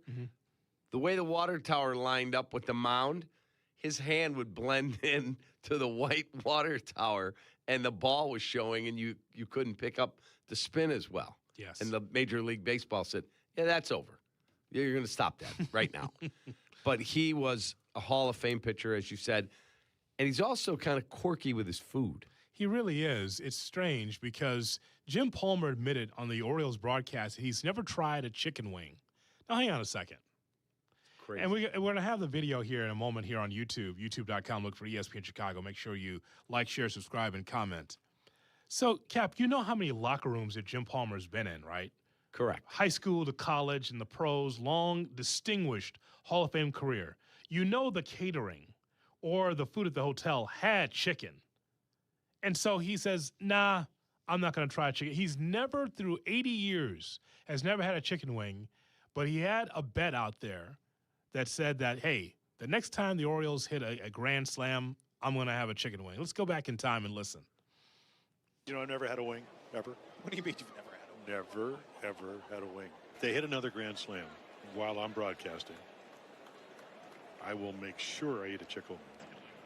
It's an even 400, and that number might go up. Deep left center field. Matthews charging back, makes the catch, and crashes into the fence. But did he have the ball? No, he lost it on the way down. Matthews couldn't squeeze it, and we need to get you a chicken wing. Well, that was then, and this is now. The Orioles have hit 2 grand slams in 3 innings. Anything you'd like to say? Any last words here? Rob's with us too. That Bryce Matthews should have caught that ball, and I cannot believe Jason Alexander. Why did you hang a slider? But here we go. So you're having your first. Actually, wings? these are pretty good. Look at that. But I've missed all these years. You know, I've never had a wing. That is insane. He's not, and if that dude's 80, I want what he eats every day. What is his diet? Because that guy looks amazing. His hair is the same color it was when he was a broadcaster on the network side in the 80s. Dude, if you show him like that picture, how old is this guy? Somebody would go, 60? Yeah. He's 80 years old. Still going strong. I love it. Well, despite the way the attractiveness of one Jim Palmer, the point is that he's never had a chicken wing and dives into it and goes, oh, it's pretty good. You're 80 and never had chicken wings? Oh, wait till you try Uncle Remus. He's not eating Uncle Remus. He's not coming here to eat Remus. Pardon the expression. How about Harold's? I'm just, I guess, for nobody on the show, it's not surprising that this guy's never had chicken wings. It is shocking to me. How is it that you've been at ballparks and you've been at restaurants and you've been everywhere, but never even tried one? Not one. So has he ever eaten chicken before? Some people, Aiden, are grossed out by the wing. Not everybody, because of what's inside the wing, the veins that you can see when you pull it apart. That's a thing. So maybe that's the key, is the way it looks on the inside, or the idea that you're eating a chicken's wing. For some people, that is an issue. For me, it's delicious. Do you even look inside the wing? I don't. I don't have time to look. It's already gone. Now, I like the drumstick, the way it comes with the wings. But I like boneless wings, too. They're pretty good. It's great. Unfortunately, it's not chicken. But I would just say that the thing is, Aiden, to me, is that it's strange that through 80 years that he hasn't even tried one. So I'm just wondering, does Palmer even eat chicken? Has he been to a Super Bowl party? Has he been to any sort of get-together where you buy large amounts of food for people? I just think that's the strangest thing. Now, listen, there's quirky eaters like Michael Kay, the voice of the Yankees. There's a lot of things he hasn't tried either, especially condiments. Like he's never had mustard. There's a few things, like he's never eaten an egg. What? Kay? Yeah. Look it up. Oh, man. There's a lot of things that Kay's a very quirky eater that way, too. Just common things that we would eat, he has not. Yeah. And so for Palmer to just tie into it, goes, oh, it's pretty good. Yeah, no bleep. Where you been? He eats Michael Kay, voice of the Yankees, and teammate of ours here. He primarily eats steak and chicken, avoiding carbs entirely, which means he only eats cheese when eating pizza. He has never had an egg, soup, fish, a banana, any condiment, jelly, or coffee. He said he recently tried an egg for the first time, specifically an egg white bacon omelet, and found it unappetizing and couldn't eat it. His unique dietary choices have led to him being known for his eccentric eating habits, and he is often the butt of jokes. See? Kay, very strange eater that way. Scott Van Pelt the same way, I believe, on some things. Really? Yeah, so it's interesting. See? You come to work, you learn something every day, don't you?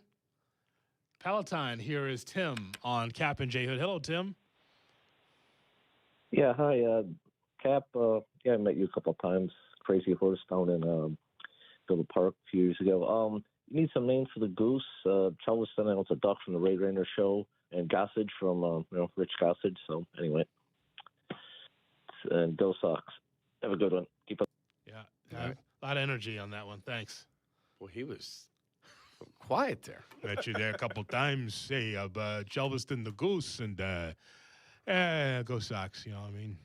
Okay, thanks. Might want to try a deep cap next time. At least I'll raise your level. Wow. San Diego, California, listening on the ESPN Chicago app. Here is Jamie on Kap J Hood. Hello, Jamie. Why, good morning, fellows. What's How y'all hanging today? We're good, bro. What's on your mind? Good. Nice and low. Hey, Cap, I met you Monday night at the game. Uh-huh. There you go. Before the game. Yeah, it was nice meeting you. You too. Very nice. I remember. Yeah. All right, and Hoodie, I'm the guy that keeps trying to get you out here to check out Point Loma Batter's Eye, because it oversees the ocean and stuff like that. Which is unbelievable. Have you seen this, Aiden? I saw it because my niece Maya goes to school at Point Loma. She's like, Uncle David, you got to see this. It's awesome. I'm going to send you the picture that Jamie sent me on Instagram. It's, as much as I love that area of the country, as you well know, Jamie, I need to see that. I need to get there early enough when the season's going on so I can see a game there. That's crazy. So they're hitting home runs into the ocean, right? Well, there's a cliff there, so it's not really. There's probably about 100 yards of cliff that they'd have to clear. But it's still awesome to see and watching. I was going to community college out in Niagara Falls years ago, and they were streaming SUNY Niagara baseball out there, and they were using a high school field. And I can't get anybody from ESPN to come out and stream this Batter's Eye. It's crazy that they haven't been out here at all to and it's not like Point Loma's baseball team scrubs. They've been winning, their D2 conference for the last 4 years straight, and they won it again this year. So, if anybody on the staff is going to do that, that's going to be me. That's correct. So I'll be glad to go out there and watch a game and stream it.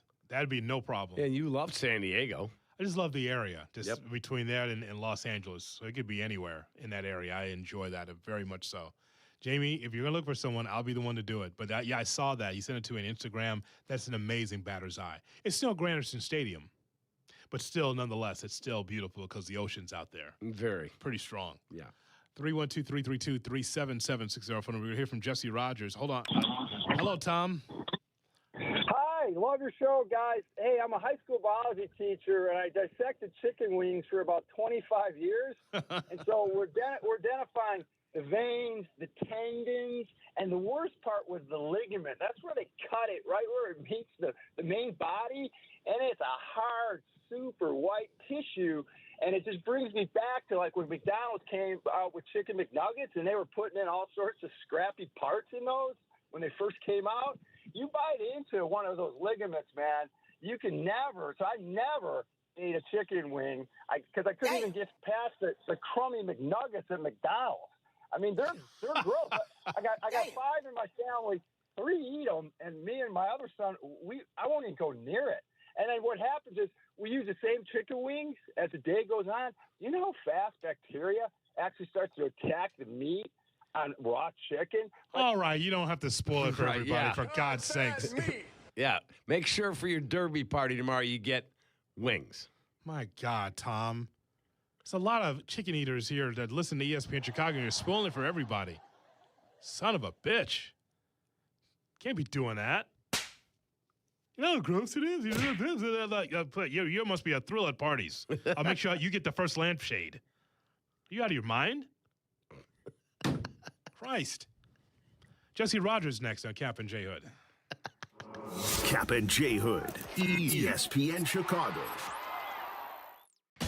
Peggy and Dion on ESPN Chicago. Tomorrow morning at 11. Brought to you by Advantage Acura of Naperville.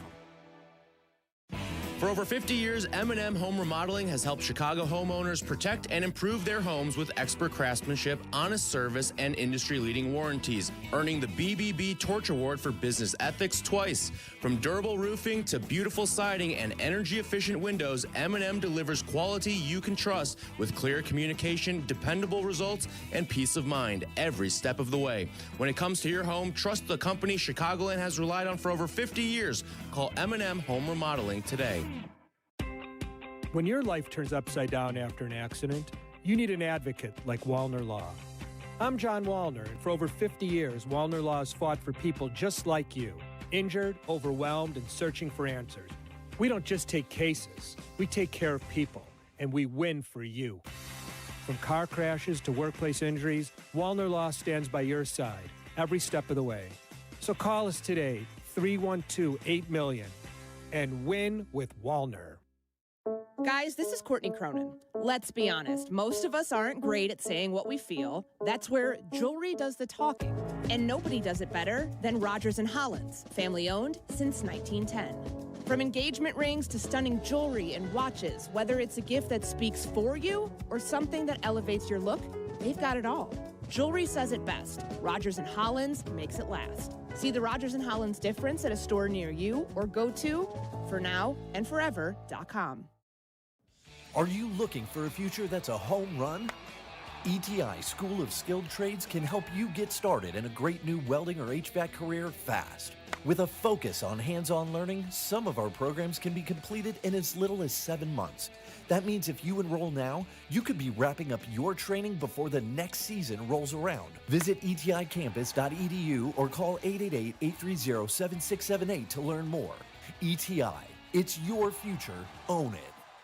Hey, it's Rich Eisen for Pella Windows and Doors. Sometimes teams take a timeout to regroup and call the right play. When it comes to your home, Pella Windows and Doors always has the winning game plan. They're not just window and door experts. They're experts at taking care of you and your home. At Pella, they find the products that meet your needs and their experts install them. They do it every day, and that's why your neighbors trust them. Discover why Pella is a trusted choice for homeowners everywhere. Visit Pella.com/Eisen today. That's Pella.com/Eisen. Evan Cohen here. PayPal is now the official peer-to-peer payment sponsor of the NFL, which means all the money moments that fandom creates, whether splitting tailgate costs or chipping in on tickets and game day food between friends, are covered. Wherever the game is played or watched, PayPal moves with fans. You can send money through text, email, or directly to your friends with eligible accounts on Venmo. Just download the PayPal app, share all the moments that matter. Account with PayPal is required, not available in all regions where PayPal operates.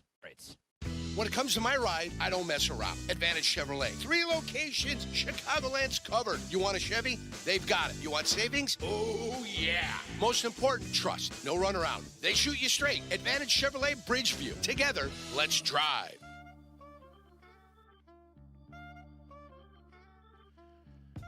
According to CNBC, nearly half of the hiring managers say a candidate's enthusiasm is the most important factor when considering them for a role.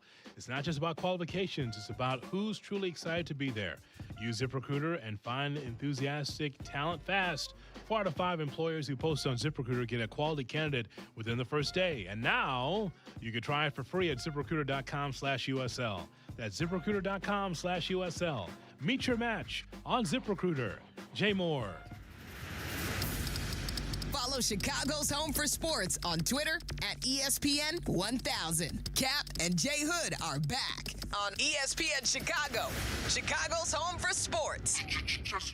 Jesse Rogers, national MLB reporter for ESPN and ESPN Chicago. Jesse Rogers, giving you updates on the White Sox, Cubs, and the latest Major League Baseball storylines. Jesse Rogers, from free agency to owners' meetings to spring training to opening day. Jesse Rogers covers it all season. It's Jesse Rogers with Kap and J Hood on ESPN Chicago. Go Jesse, go Jesse. Come on, Jesse. Go. It's a bad take. Go Jesse, go Jesse. The oldest story in America. I cannot believe Jason Alexander Why did you hang a slider? Kap J Hood on ESPN 1000 and streaming on the ESPN Chicago app. So you having your first? Glad that you're with us here as we talk to Jesse Rogers about everything else in Major League Baseball, and Jesse's brought to you by... That'd be Automatic Mechanical Services. HVAC to the nth degree. The best. Steve Stahorik's crew, the best in the industry. ATOmatic.com. Good morning, Jesse. How are you? Good, boys. Good. Getting ready to bundle up and head to Wrigley May 1st, and it's, a high of 48, but why not? You got a dome, warm weather team coming in. Good chance for the Cubs to do some more damage, get closer to first place. Next week, we've got a first place showdown cap with the Cincinnati Reds. McAllister's going to owe you some money, I think, because I think there's some regression coming in Cincinnati, but we'll get to that next week. All right, we got the Diamondback to deal with first, but I want to ask you, the back page of the Sun-Times today, did you see it yet? I heard about it. I have not read it yet. Shota Imanaga, quote, "I've decided to stop thinking of myself as Japanese. After all, I'm in the United States." This guy's just so entertaining to me. Where's Mike North when you need him? Yeah, right. He's Japanese, know what I mean? The sense of humor of some of those players that come over. I mean, I don't know if it's a higher percentage than the rest of us, but they have a really good sense of humor. Seiya's the same way. Yeah. You just don't get to see it or hear it because it has to go through the translator. But when you do get it, you get things like that. I mean, remember, he made his home base in Chicago right away. He was going out to Whole Foods and places like that just to get acclimated before signing with the Cubs. He was going to Old Orchard Mall. In Skokie. Old Orchard Mall in Skokie on his own. I stopped there at the Viore store like 2 weeks ago, and I literally was waiting for the store to open because we get off at 9. They don't open until 10. I'm walking around. I grabbed a coffee, and I'm like, if I'd have been here like 2-3 years ago, Imanaga was right there all winter, every day. Took an Uber from Arlington Heights to the Old Orchard Mall. It doesn't happen often. It doesn't happen often in our profession, our world, sports world, that a player can fall to the bottom like he did.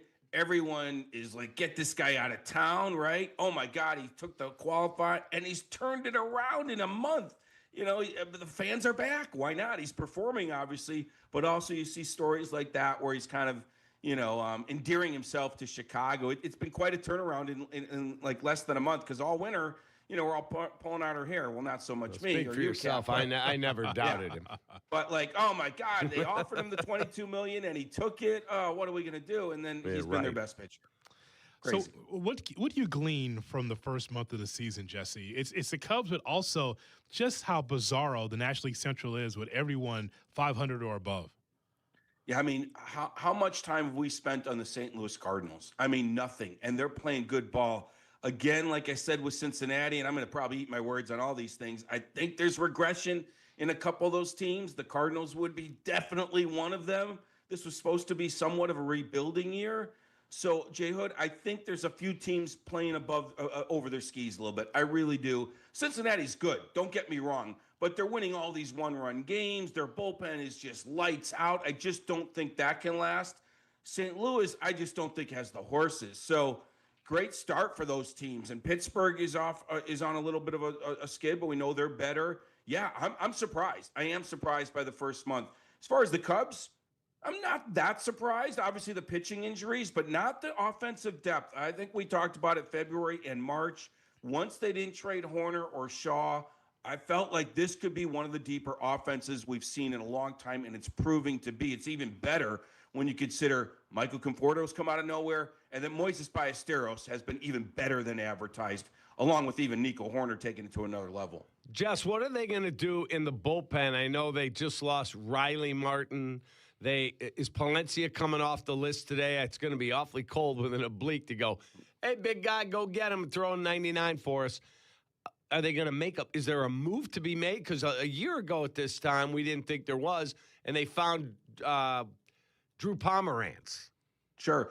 The answer is they're looking, Cap. They're absolutely looking. Look, hey, how about this? C.J. Edwards was released. Remember him? Yeah, C.J. Edwards is he Carl or C.J.? That's crazy. Yeah, I'm not sure. But he pitched for the Mets. 6 innings, 11 strikeouts. Now, I didn't look under the hood, But, 6 innings, 11 strikeout, like maybe he's not doing it with much. He's getting lucky. He does only have a 94-mile-an-hour fastball. Maybe that's it. Mm-hmm. But like him, Jordan Romano got released. Now he's got a 12 ERA.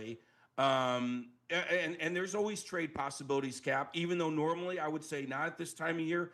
I don't think that's the case. I think Jed is absolutely looking waiver wire, trade-wise. And yes, Palencia is due to come off. It may not be today, but this weekend, maybe today. I'm surprised no rehab stint for him. But I guess for closers, you're only throwing a few batters, 1 inning. Don't need it as much as a starter. So we'll see. You're right. Cold weather, not sure. Maybe they wait a day. But at least with Maton, if he can find his rhythm and Palencia back, at least they have the bodies where a week ago they didn't have any righties back. There was all lefties. So I wouldn't be surprised if they made a move, though, a new guy coming in anytime soon. That's important, Cap, for this reason. The offense can come and go, as you well know, in a long season. The Cubs have this homestand with Arizona and Cincinnati. I think the Cubs can win the majority of those games, I believe, at home. You're at home, you got the bats going, but it's the road that I look at, right? Taking on the Texas Rangers, where everything at the Texas Rangers still is on the road. At Atlanta, the hottest team in baseball, into the Sox series. So you need to have some live arms here. Even if the bats go cold, Jesse, you want to have some consistency as much as possible in that bullpen for your starters. Look, you know how a season goes. Your offense will carry you for a while. Your starting pitching will do it. Your bullpen will do it. The offense has done it for a full month. Starting pitching's come and gone a little bit, but now it's someone else's turn, whether it be starters or relievers. So you're not wrong, J. Hood. At some point, even as deep as the Cubs offense is, it will slump a little bit, but maybe not that much because they're so deep. I mean, a slump could be 3, 4, 5 games. Yeah. So either way, you need other parts of your team to carry you, and the bullpen certainly actually has done okay without their main arms, but it's not a strength of the team right now. Maybe it will be in the coming weeks or so. But, man, this offense has been fun to watch. So here's the thing. I can't wait to see the piece that you're working on with Murakami, because this has been a conversation starter, Jesse. This has been good. The conversation, and I think the shows are split on the conversation of pay Murakami now, pay him at the All-Star break, pay him at the end of the season. I just know that he's one of the bright stories in Chicago sports, let alone the White Sox. You talk about a team that needed a shot in the arm. Murakami's that guy. What have you been able to understand about Murakami as of late, about him coming to the White Sox, and who said no? Yeah, well, a lot of teams said no. I mean, honestly, just look at the contract, and you can assess that without talking to people in the league. The big boys said no. The Yankees, the Mets, some of the other higher-priced teams, like the Cubs weren't really that interested, or the Dodgers, because they had those positions filled. But then you look at the smaller markets, the San Diego Padres, they're playing them tonight. They were interested. The Angels, they just played them. They're playing them again next week. They were interested. Basically, everybody said no for whatever reason. Padres didn't have money. The Angels, I'm not sure about this guy. I mentioned yesterday on Carmen Jurko, this is a scouting failure from all these teams around the league that didn't offer him a big deal, or bigger deal than the White Sox. Give the White Sox some credit. I did say, though, I think, and Getz would admit, kind of fell in their lap, and they took advantage. Nothing against that. So, yeah, scouting failure from teams around the league, good teams around the league that looked at the swing and miss in Japan and said, we don't know if it could translate. The other thing, first of all, let me just say this again. I said this yesterday. He's not going anywhere this year. Okay, they're not trading him in July. They are probably not signing him up in July or anytime soon. I think end of the year, anything is possible. I still doubt they would trade him at the end of the year, but it's certainly a possibility if they think it helps them in some manner. But look, they could contend in that division this year. So you have a full year to figure it out, meaning next year. Trade him, try to extend him. I mean, the big boys are going to come calling if he has a good year next year, meaning when he comes a free agent. So you better lock him up sooner than later. But nothing's happening during this season. Really? Because I texted an executive that I know and said, okay, Murakami has 2 years left on his deal. If there is a labor stoppage next year, and heaven forbid we miss all of 27, he said he's a free agent then. Yeah. Yes, that's right. We talked about this before. Right. You do not roll the other year of the deal that wouldn't get played, you would get your service time and you'd be a free agent. But the White Sox would not have had to pay him, obviously, and they wouldn't have gotten any play out of him. But he'd be a free agent. So this executive said to me, if I was running the White Sox, I wouldn't do it today. I need to see how he adjusts when they adjust to him. He said, but would I do it at the All-Star break if he's still rolling along? 1,000%. Fair. Well, but here's the thing. It takes two to tango. It takes two to tango. And I'm not saying it can't get done, Cap. I'm saying, look, October, November, there's going to be a flurry of moves before the lockout in December. I'm just saying I think if something were going to happen, it would be after the season. Murakami, as people would sit down and figure it out. Do we want to sign up now? Do we want to even wait till the lockout's over and be a free agent if baseball does miss a season? So I just think it takes two to tango, and it probably won't happen during the year. But I think I'm more sure that he won't get traded this July, which is what Sox fans care about most. So that's kind of my take on that. And, most people are just amazed at how much he's been able to hit the fastball, J Hood, back to what I've learned. Just like that's been the scouting, like, wow. And it goes back to what gets said to me, and it'll be in the story, like, just because they didn't throw 100 over there doesn't mean he couldn't hit it over here. We just didn't know. We just didn't know. And sometimes you got to roll the dice, and the Sox did, and all these other teams did not. The question is, Cap, is that if you're going to the table to negotiate with Murakami, could you get him, even though he's 26, can you get him for the McGonigal deal or a Roman Anthony deal or Connor Griffin deal where it's a lot of years and maybe not a lot of salary? Like McGonigal, for instance, 8 years, 150, right, Jesse? And then like Connor Griffin, 8 years? Connor Griffin signed for 8 years. 8 years? 8 years. Under $200 million, though, right? 140, yeah. Could you get that kind of deal with someone who's 26? There's no way he would sign that. No way. If he hits 35, 40 bombs this year, he's a $30 million player.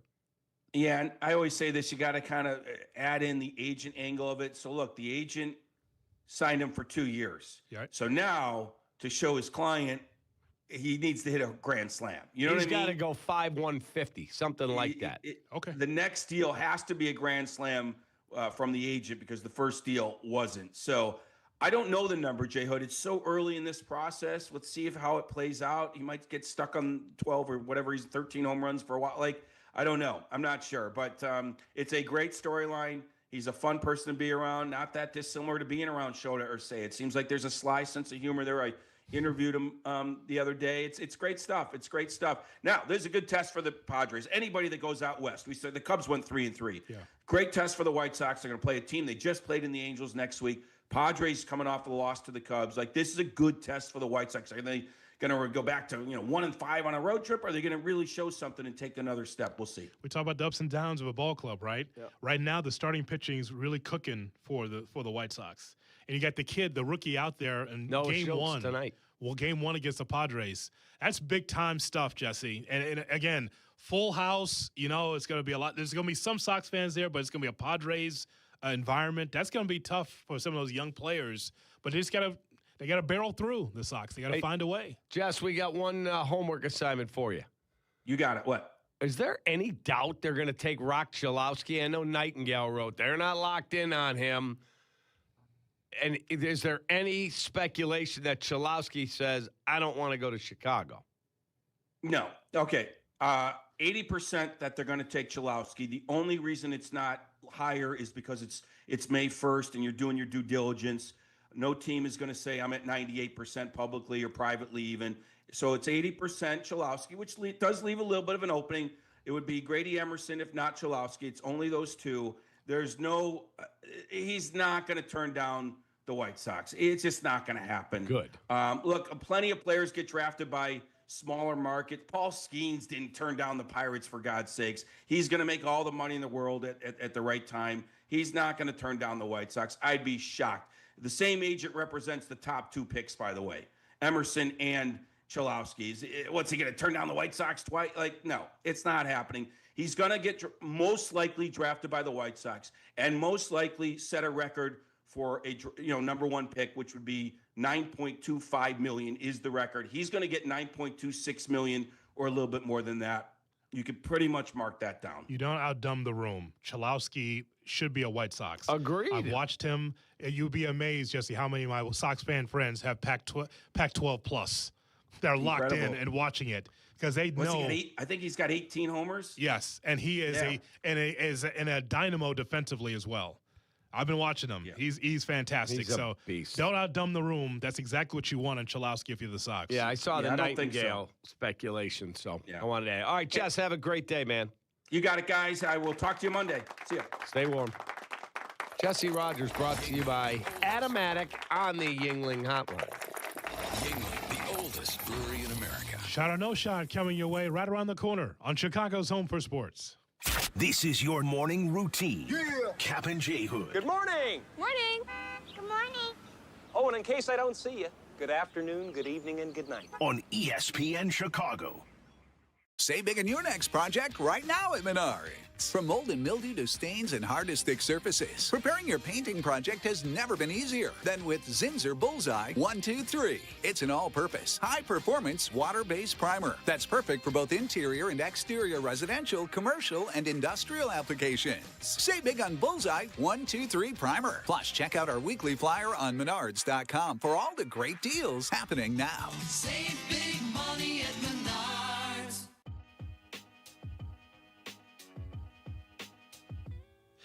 Howard Aiken has been part of the Kap J Hood show for years now and brings us the sidebar. Countless commercials, hundreds of live reads, a partner at our favorite Crippin' and Sip It Classic, and now the list goes on and on. It's our guy, Howard Aiken, proud to spread the word that Aiken Law files more injury cases than any firm in Illinois. They got more than 80 attorneys and staff to help anyone injured in Chicagoland understand their rights. Put this number in your phone. You're going to need it. 312-6-million. 312-6-million. Injury law made personal. That's Aiken Law. J-Mo. I'm having a pleasant talk with our friend, Mayor Skip Saviano from Elmwood Park. How can you possibly think you've got the best job? I talk sports for a living. All I'm saying, Carmen, is that I get to work with our close-knit community. Great stuff. We're always planning new ways to bond and grow. Well, I'm connecting with the best fans in sports every day. But you're stuck in a studio. I'm out talking with local businesses, eating at world-class restaurants. What do you got there? A PB&J? Uncle, you win. Bam. Yeah! Mayor Skip Saviano. Elmwood Park, once you're here, you get it. A date night plan. Buy tickets to see South Pacific. A 10-time Tony-winning Rodgers and Hammerstein classic. At Aurora's Paramount Theater. It's got everything. Wartime drama. A little intrigue. And a love story that actually delivers. Plus tunes we all know. Some enchanted evening. And Paramount always raises the bar. Wash that man right out of my hair. With their Broadway-ready productions. South Pacific. April 29th. Through June 14th. Tickets start at $31 at the box office. Date night plan. For the win. Get the tickets. ParamountAurora.com. Evan Cohen here. In life, as in sports, the pros make it look easy. That's why pro golfers like Jason Day, Ben Griffin, and Patton Kazire trust the pros in lawn care. True Green. They have the experience and expertise to give you a lawn worthy of the PGA Tour. And since True Green does the work for you, you get more free time, or more tee times. So stop stressing over your lawn and start loving it. Sign up now at TrueGreen.com because nobody makes it easier to get a golf course quality lawn than True Green, the official lawn care treatment provider of the PGA Tour. Mother's Day is coming, and you gotta show love to the mothers in your life. You know you gotta take care of mom. Plus, my wife just became a first-time mom. So yeah, Mother's Day matters, and you gotta get it right. That's why I'm sending flowers from the Books Company. Right now, get 25% off with code CANTY. Books flowers are cut fresh, so you get bigger, brighter blooms that last way longer. And it's easy. Pick the bouquet, the delivery date, and you're done. Mother's Day is May 10th, so don't wait. Go to Books.com, use code CANTY to get 25% off. That's BOUQS.com. There's a difference between driving and arriving. At Advantage Acura of Naperville, performance meets precision in every vehicle, all delivered with a seamless, transparent experience. Visit Advantage Acura of Naperville or start online at AdvantageAcura.com. Precision-crafted performance.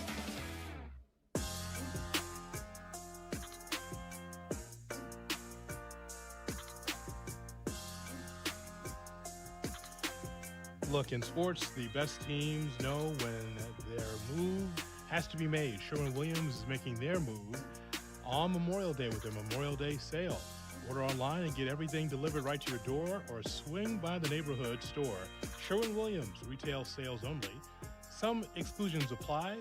The delivery is available on qualifying orders. Game on. Hey, it's your buddy Tom Waddle, and I drive a Hawk. In the market for a new car? Shop HawkAuto.com, where they buy more so you pay less. Check their massive inventory of over 2,000 vehicles. They buy in volume so you save in volume. Plus, get all rebates on top of the Hawk Auto volume discount. Save even more with 0% financing for 60 months, so make no payments for 90 days. With 12 convenient locations, your next car is closer than you think. Drive what I drive. Drive a Hawk. HawkAuto.com. Financing on select models with approved credit. Hey, it's Kap. You hear it every baseball season. You're not winning anything in April or May, but you could definitely put yourself in a bad spot early. Same thing with your home. Ignore your heating or AC system now, and it's going to catch up to you at the worst possible time. That's why I trust Automatic. They take care of everything. Tune-ups, repairs, full system checks, so you're not dealing with a breakdown when the weather really hits. Stay ahead of it. Call Automatic or visit atomatic.com. Hey golfers, it's Silvy. I've been telling you about the Sanctuary Golf Course in New Lenox for years, and this summer they're celebrating their 30th season. I'm proud to endorse one of the best golf experiences in Chicagoland. The Sanctuary features 18 holes of great golf with outstanding course conditions, plus a covered heated range with top tracer technology, so you can practice and play year-round. Check out golfsanctuary.com for the best rates and book your tee time today. That's golfsanctuary.com. Good Karma Brands is proud to be an equal opportunity employer, providing equal employment, development, and advancement opportunities to all teammates and applicants. To learn more about careers with us, please send an email to talentacquisition@goodkarmabrands.com. That's talentacquisition@goodkarmabrands.com. Broadcasting live from the Chicago Board of Trade. This is the home of the Chicago Bears, ESPN Chicago. And this is Kap J Hood, WMVP, WTBC, HD2, Chicago, a Good Karma Brands radio station. Checkmate 1-6, immediate suppression on target. That's why I see him in the shot. Shot or no shot with Kap J Hood on ESPN 1000 and the ESPN Chicago app. That's why I see him in the shot. Good morning and welcome into the Kap J Hood Morning Show on ESPN 1000 and streaming on the ESPN Chicago app with Hall of Famer David Kaplan and Jonathan Hood with you. We are brought to you by the Advantage Dealer Group, the destination for your next Chevy, Acura, Toyota, and now Cadillac, Buick, GMC. Find your advantage at the Advantage Dealer Group. As we get ready for Shot or No Shot, here's Aiden. Good morning, boys. How are we on this a little bit of a chilly Friday today? We're good, man. I got to correct Hoodie on something he said, though. You said a lot of people are locked in on that Pac-12 network to watch Rock Chalowski. They're in the Big Ten. That's what I meant, yeah. Big Ten network, yeah. I got texts from a bunch of people. Tell Hoodie, yeah, he's right. We're watching UCLA baseball. In fact, one buddy of mine, my buddy Mac, said more people are watching UCLA than the White Sox right now because they're so excited about this kid. There's a thread on it. Yeah, Rock Chalowski. But tell him it's the Big Ten network. Okay. All right. Thank you very much. There you go. You're sticking their ass friends. You're telling me about the Big Ten network. Yes. Thank you for the overcorrection because that's what was needed on the program. Thank you. Big Ten network is where you can find Rock Chalowski. There you go. Point is that people are watching college baseball, and that was my point. Yep. I will say, to your point, there was about a week ago when the Sox were either, I forget if they were in Sacramento or in Arizona. Make sure you correct that. You never know when Cap's friends are listening because that's true. important. He's going to get more texts. Yeah, go ahead. You can do the multi-view, and, UCLA was playing Hawaii or something at an absurd time. Yes. You can watch them both at the same time.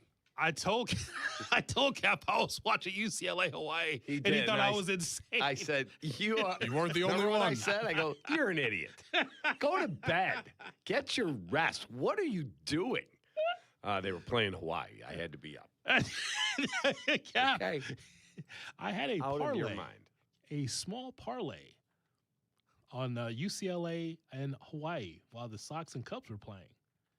Hey, man, I'm watching my future. I could sit here and just guess, right? Mm-hmm. Yeah, Chalowski, I look at the numbers. He's a good player. You need to watch him. That's why I was so high on Hagen Smith. when Hagen Smith was, I was like, oh, I've watched SCC. It's Arkansas, right? Yep. Yeah, I watched the SCC network. I've seen him pitch. I'm like, that guy's a flamethrower. Absolutely. And then when they drop him, like, already invested in him, watched him, knew. I'm like, that guy's going to be a catalyst for the White Sox. He will be. Flamethrower. And now the same thing with Chalowski, watching him on the Pac-12 network. All right, Aiden. All right. And, yeah, Hoodie, I'm right there with you. You get the present and you get the future all at once. Why not? Sure. Especially in the night game for the Sox. Absolutely. All right. Let's stay with the Sox for this one here. And we talked about Murakami possibly, all the nonsense going on that, oh, he's going to get dealt at the deadline or he's going to get dealt. He's not. He's here to stay. But another name that has been brought up, and I know we're still a little bit away from the deadline, but Davis Martin has been a stud for the Chicago White Sox. Yep. He's getting paid on a one-year contract under $800,000. Seems like the perfect deadline acquisition for a team like the Cubs, for a lot of these teams that need pitching. Sub-2 ERA so far. But I'm coming at it from the other side. Shot or no shot, the White Sox should hang on to Davis Martin past the July deadline. That's a shot. How old is he? That's a He is shot. 29 years old. Yeah, it's shot you keep him. Sure. If you told me he was 36, okay, I get it. Would I trade Eric Fetty? Yeah, you're not going to get a lot, but if somebody wants to give me a lottery ticket, Sure. I'd take a shot. Davis Martin's throwing the ball well. He's a quality dude in the room. He's 29. By the time he's 31, the White Sox should be in a window where they can at least try and make Hoodie look wrong from, saying 2032. They're coming a little quicker and getting the number one pick, which when you said that, you didn't know you had the number one pick coming. I also didn't know that the Ishbias was going to be in ownership soon. That's also true. So, and you have Rock Chalowski probably coming. Yeah, they should keep him. yes, I think that is a shot that you keep Davis Martin. If you're going along this way, and here's what's impressive, Aiden. This is post-Katz, okay? So I thought it was a big mistake to get rid of Ethan Katz. Even during the lean years, I go, that guy's a teacher.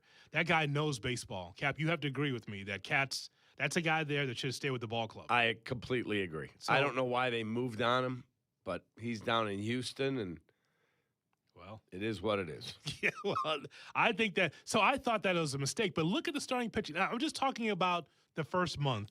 It looks good. And I think that this pitching staff has done a great job with some of these veteran and young pitchers. I'm happy with it.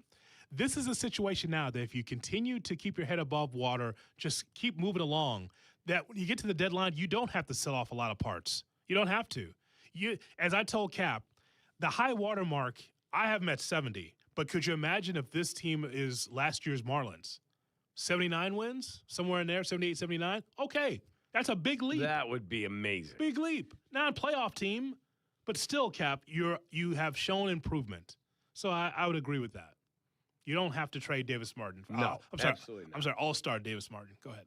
He's tipping the cap right down the first base line, That's Hoodie. exactly right. I don't think he's going to the All-Star game because I think it's going to be Murakami. But it wouldn't be shocking. I will say, Cap. Why is he such a dream killer? I know. I mean, we're having a nice charm season here for us, right? And why can't we see 2 Sox All-Stars? Why can't we do that? You might.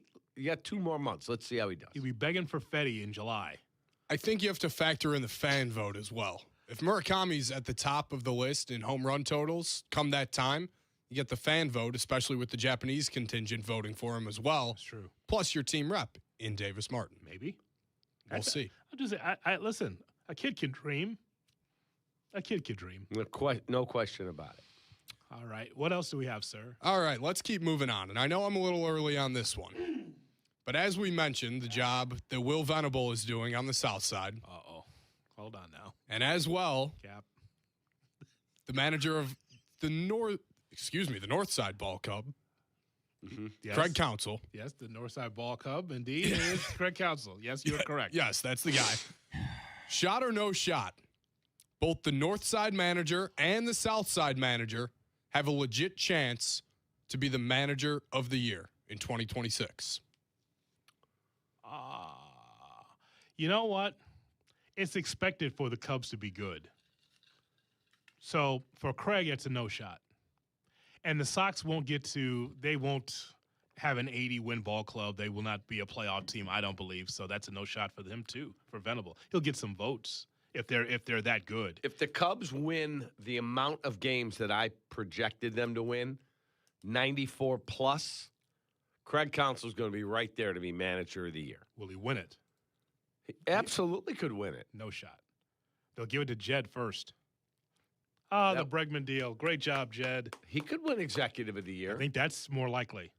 But I think Craig could, if they win 94 or more, Craig can absolutely win manager of the year. My thought process here is Craig's fingerprints are all over these games with the pinch hit situations, with working with making something out of nothing in the bullpen, and that's why I have him up there. I think in the NL, if Atlanta keeps doing what they're doing with Walt Weiss, that's a name you have to look at. And I don't think much of the Reds, but Terry Francona is always going to be thought of as that manager. Yes. But as we've mentioned, if the Sox do have a Marlins-esque season, I don't think it's completely out of the picture for Will Venable either. He will get votes. Didn't Girardi win it when he went like 81 win? How many did Girardi win as the Marlin manager? I got to look that up. And then he got fired because he got into an argument with the owner, and he went to the Yankees. Oh, I got a question for you about that era, too. We didn't get it in with Jesse, but I could talk to you about this. For me, it's a no shot on both ends. Walt Weiss is the leader right now. How did he get that job over David Ross? I don't understand. It's not like they went younger, Cap. Aren't they the same age, around the same age, Rossi and Walt Weiss? Did they come up in the same kind of era? That's a great question. Is Rossi's got to be late 40s now, right? Walt Weiss is 62. He is? He is. David can't be 50. He's got to be like 48. I'm going to say he's 49. Walt Weiss is in his 60s. Boy, I'm old, man. I got his baseball card in my home. Wow. Didn't know that. I just thought that Rossi had an angle to get that job. He was a former Brave.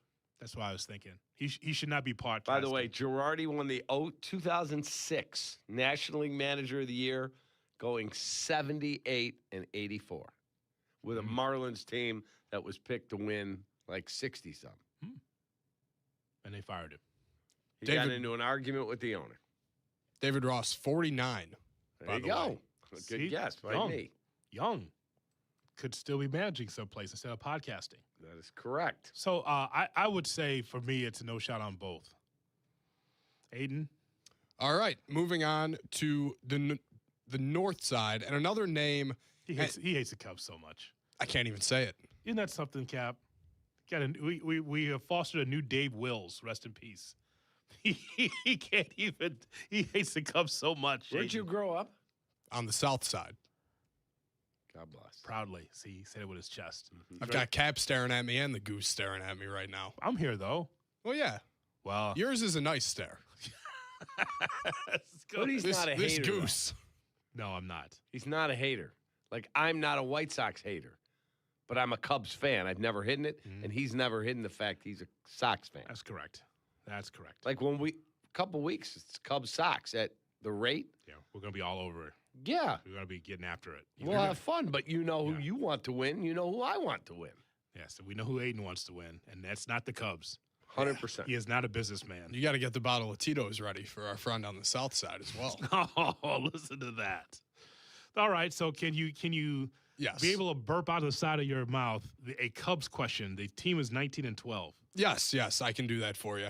And it will talk about something that Jesse just mentioned as well, and talking about making a trade for a pitcher, whether it be a bullpen arm or a starter.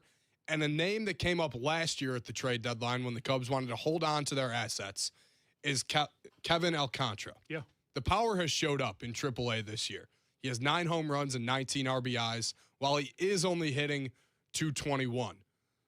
Would you, shot or no shot, be willing to part ways with Alcantara at this point right now? What am I getting? You're getting an arm. But what kind of an arm? A valuable starting pitching, top 5 in your rotation to plug in right now arm. If you told me I'm getting, You're not going to get a 1 for him, but he's a top 3 in my rotation. I'm not going to tell you Joe Ryan because that's going to cost you more, but a solid arm for a staff that is just depleted with injuries. Yeah, I need bullpen help too. Like, I would like to call the Twins and go, all right, I'll give you Kevin Alcantara, and I'll give you, pick another really good prospect. I want Joe Ryan, and I want one of your relievers. You pick it. A good one. Okay. And I'll give you 3 prospects. Like, more of a lottery ticket, lower level guy, and 2 of my best. If they said, okay, let's do it, I would do that. I'm all in to win the World Series. You got to do it now. Got to do it now because you don't know what tomorrow brings. You got to do it now. Enough of the prospect hugging. You got to hey, you're trying to level up with the Dodgers as much as possible. That's what it comes down to. That's why they traded Owen Casey. Yeah, let's go. That was a good trade for both sides. Yes. So you have to try to do what you can to be as close to the Dodgers as possible to face them in the National League pennant game in that series. That's what it comes down to. I would like to interject if I could with, and by the way, if I'm the Cubs, that is a shot. I'm doing that. Absolutely. It's because it's time. So it's a shot. I'd like to interject, Cap, unusually with a shot or no shot question. Bring it on. If I could. Bring it on. I wrote it down. Wow. So, Cap, Meadowlark Media's David Sampson, former executive with the Florida Marlins, said this. He says that in a year, I guess that means after the strike, if we go through the strike, the ABS system will not be a thing the next season. That the system will already be in place where umpires will just call balls and strikes based on the ABS system. No more delays. It's just that whatever the system, whatever it says up there, the umpire will call the ball and strike. Shot or no shot, that's a thing. That the ABS system will not be a delay of finding out what's on the screen, but it's just everything's the ABS system. So basically we're doing a robot strike zone or laser field strike zone. Guys back there, the umpire's back there, but players don't want it. I'm asking you, do you think that that's a thing? He says that in a year that it's just whatever the system is, whatever they call, the umpire calls, ball or strike. I guess it's possible. It's been seamless the way they've done it. I always liked the human element of the game. And so I probably asked 30 players. I found one who wanted an automated strike zone. One. I asked Nico Horner. He's like, no, I want the umpires. He said, are they going to miss calls? Yeah, they're human. It happens. We're going to miss things too. Yeah. But it better be accurate, man, if that's how we're doing it. What do you think, Aiden? Again, whatever's on the screen is what the umpire calls, ball or strike. Do you see that happening? I would say it's a no shot. I think the MLB has done a great job so far this season with the way they're rolling it out. And there's strategy involved behind this, too. You only get 2. If you're Edgar Caro standing there behind the plate in the second inning, you're already out of them. Yeah. Oh, my God. Then you're screwed. He's bad then the at human element comes into play. By the way, 24 incorrect ABS challenges for Caro. Leads the majors. He's bad at it, Cap. He's bad at it. Young man, do you know the strike zone? Do you understand what a ball and a strike is? See, that's a mistake by the catcher. That means you can't identify balls and strikes. He's the worst in the big leagues at the ABS challenge. He is? Yep. He is 21. 21. The next closest is 14. Who's the next closest? William Contreras. He's emotional. I was in San Diego the other night, and I'm sitting there, and I had good seats, but I'm down the line. I'm not behind the plate. Yeah. It's the first inning. There's nobody out, and Matt Boyd's challenging. Nobody on base. First inning.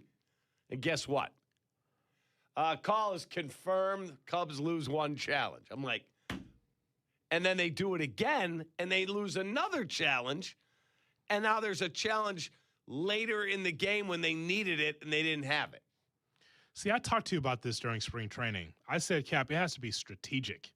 I don't need it in the first inning. What late in the game? Now, if you told me there's first and second, you're down a run in the first, and there's still nobody out, and you think you got him on a 3-2 pitch that would have loaded the bases, Okay, that's a valuable challenge. Nobody on in the first inning, and you better be right. I don't like that. I like it late in the game because the umpire is wearing down. Now, there was a challenge when I was there. The ball was literally almost down the middle of the box. The umpire must have blinked or something and missed the call and went, ball. And they went, yeah, challenge. And the whole ball is in the box.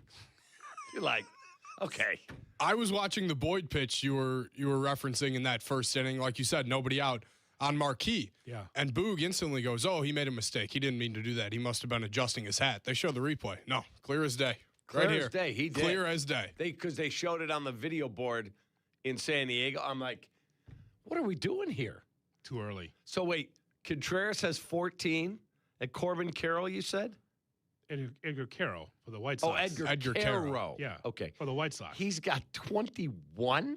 As I just illustrated, he has no clue of balls and strikes. You know how bad that is? I thought he said Carroll when he said it again, and I'm like, I thought he said Carroll first. For a fragile ball club, meaning that, you've got to be able to win on the margin sometimes with the White Sox, you can't be doing that.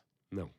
If you can't identify balls and strikes, that's why we can't wait for the change for our guy Teal to come back. All right, here we go. Because that's just too many mistakes back there. But how much are they going to have him catch on a hamstring that's been an issue? He's a young man. He'll be all right. I know he played some first last year, but that's where Murakami is. Mm-hmm. So a little DH, stretch it out a little bit. But they've got to get Kyle Teal in the regular lineup once he's healthy. So we'll see. Well, don't forget about Romo. All right, you and your Drew Romo. Yeah, my God. He'll be on the bottom of your baseball reference page in a few years. Like, who? Who's that guy? Get 2 home runs in one game. It was unbelievable. Drew Romo. What? Sox fans, man. Just like, see this guy over here? He's like all my Sox fan friends. He's just wild about the team. Whoever's up there, whoever comes through, he's just happy. Deep down, he hates the Cubs. It's not even deep down. I've let it be known. Throughout your body. Oh, my God. Such a young man. And he's got all of that malice against the Chicago National League Ball Club. So my brother was. Oh, my God. Cap, I have a shirt you'll love. I'm thinking we'll pull it out for the Crosstown series. Oh, my God. Oh, my God. Is it about your sister? Is that shirt? No, it says, no matter how bad my life gets, at least I'm not a Cubs fan. Oh, wow. He doesn't remember because, rest in peace, Dave Wills did pre and post around here for the White Sox during the championship years. Hated the Cubs. Dave Wills on the Crosstown series he'd broadcast with the team. He would never go to Wrigley. He'd do it from the studio or some bar like Cork and Kerry. I'm not going there. I'm not going to the Shrine, Pally. Not going to the Shrine. Dave, I'm not going to Wrigley Field. Put me anywhere. I'll be in studio. Put me in Beverly, Morgan Park. I'll do it from a bar. They're playing at Wrigley Field for the Crosstown. You've got to be. No, I don't. I'm not going, Pally. Like, okay. All right, Dave. He wouldn't do it. I'm not going to the Shrine. Take that. Crazy. Animus. Strong. I do remember the late Dave Wills telling me we were doing a basketball game at UIC, and he was the voice of the Rays, but he'd come back to do the basketball. I remember. And he said he and Joe Madden went to dinner, just the two of them. They were tight. Yeah. And Joe said, hey, do you know where Wrigley is from here? Yeah. Drive up there. He said, really? He's like, yeah. And they did a lap around the stadium, and he said, I don't know who it's going to be, but whoever comes here and wins with this team, they will be a legend in that city forever. Yes. And it turned out to be him. Wills was holding his nose the entire time. No question. Are we done now, Pally? Let's get out of here. Yeah. He hated the Cubs so much. He did. We will give you around the NFL, and our Derby picks are right around the corner as well. Right here on Kap and J Hood. Kap and J Hood, morning 6 to 9. This is how it should be done. ESPN Chicago. No. Sometimes the conversation can get away from the team on ESPN Chicago's Kap and J Hood show. Fortunately, there's always room for a sidebar. Just a quick sidebar, may I approach? Sidebars on the Kap and J Hood show are presented by Hankin Law. springtime in Chicagoland, Johnny. Cracking open the windows, letting the fresh air in, and making sure everything actually works the way it should. And if your windows aren't, you need to reach out, like Mindy and I did, to my guy, Russ Armstrong, the Chicago window guy. Russ keeps it real. He offers the most energy-efficient windows and doors at the lowest price, guaranteed. So do what I did. Call Russ Armstrong, the Chicago window guy, 847-881-3060,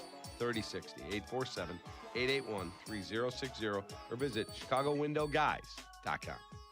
At Triton College, summer is your chance to get ahead. Take affordable classes that save you money while earning credits that transfer to four-year schools. With convenient schedules and a campus close to home, it's easy to fit summer classes into your busy schedule. Whether you're starting a degree, finishing requirements, or building new skills, Triton helps you keep moving forward. If you want to save time, money, and get ahead this summer, there's a place for you, Triton College. Visit triton.edu/summer. Hey guys, it's Courtney Cronin. Picture this. She opens the box. The light catches the shine inside, but what you really see is her smile. That's the winning moment. That's what Rogers & Hollins delivers. Not just a ring or a necklace or a watch, a moment. A story she'll share every time someone compliments her. For 115 years, Rogers & Hollins has been the jeweler Chicagoland trusts. Because while the world changes, the power of giving jewelry never does. Visit your local Rogers & Hollins or go to fornowandforever.com.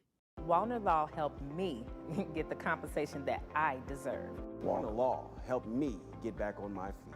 Thanks to Wallner Law, I'm at a better place today. Wallner Law cares for you. We're compassionate.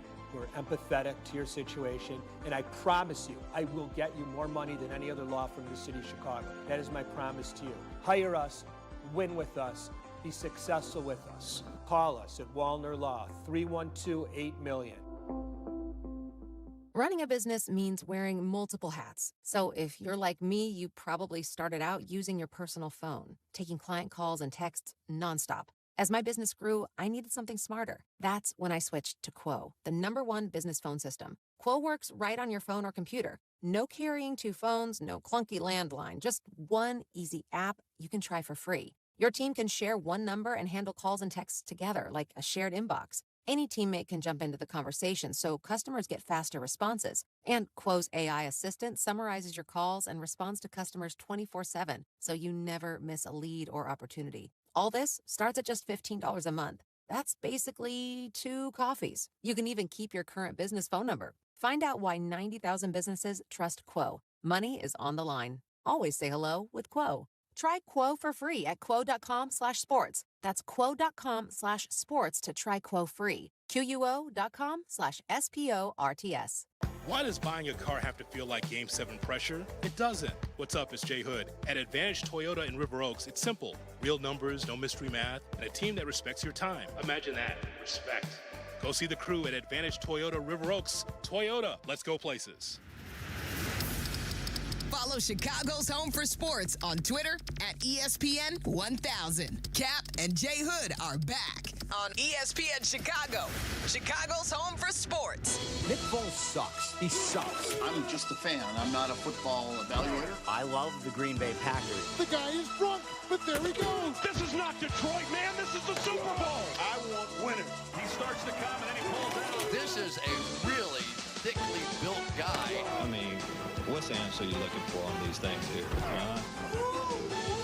It's time to go around the National Football League, and still to come, we'll give you our Derby picks. And also, if you missed the picks from Ed Olczyk, who's going to be part of the broadcast at NBC, we'll give you those picks as well for the Kentucky Derby taking place tomorrow. And of course, Aiden, as you well know, our video streaming is brought to you by Woodford Reserve. Yes, Woodford Reserve. With more than 200 flavor notes, Woodford Reserve is more than a spirit. It's a spectacle for the senses. Around the NFL, here's Aiden. All right, gentlemen, let's take a look at an article posted on ESPN yesterday by one Jeremy Fowler. Basically a recap of the entire draft from scouts, coaches, and executives on each team's draft. And some interesting news came out of this one. Bears had their eye on Tennessee cornerback Colton Hood, who ended up going 37th overall to the Giants. Yes. figuring that Dylan Thieneman would be gone by then. How do we feel, especially, they went safety, a position they completely need with Brisker gone and Byard gone. If Ryan Poles went with a cornerback in the first round, when you have Jalen Johnson, Tyreek Stevenson, over your defensive tackle and your interior and your edge help, as well as safety, how do we think we would have approached that, going with the cornerback as opposed to the safety? Well, he was only taking Johnny's kid if Dylan Thieneman was not there. Once Thieneman was on the board, it was a done deal because they had a starting spot wide open that they desperately needed to address. But then they talked about trading up in the second round. And I sent you guys audio. I don't know if you guys had a chance to watch it yet, of Eric DeCosta. Yep. He is the general manager of the Baltimore Ravens. And he said, we wanted a center. We wanted the guy the Bears got or the guy who went maybe to the Chargers. The top two, he said, good for them. We didn't think those guys were going to go as quickly as they did. He said that those were the two guys we really, really liked. Logan Jones was number one on their board, and that's why the Bears took him when they did, because they wouldn't have gotten him otherwise. But he also said we explored moving up from 80 into the 50s to try and jump the Bears to get Logan Jones. Mm-hmm. And he said the price was just extreme. And I had to weigh. He said it would have cost me my 3, my 4, and my 5 to go 80 to like 56. And he said I couldn't justify it. So you can imagine polls to go from either 57 or 60 to like, what did Colton Hood go? 33, 34? 37. So to get to 36, it would have cost him his 3, his 4, and his 5. And he said that's extreme. I can't give you 3 players for 1. But your kid almost was here. Well, I think the bottom line into the story is that the Bears did not want another Hood in town.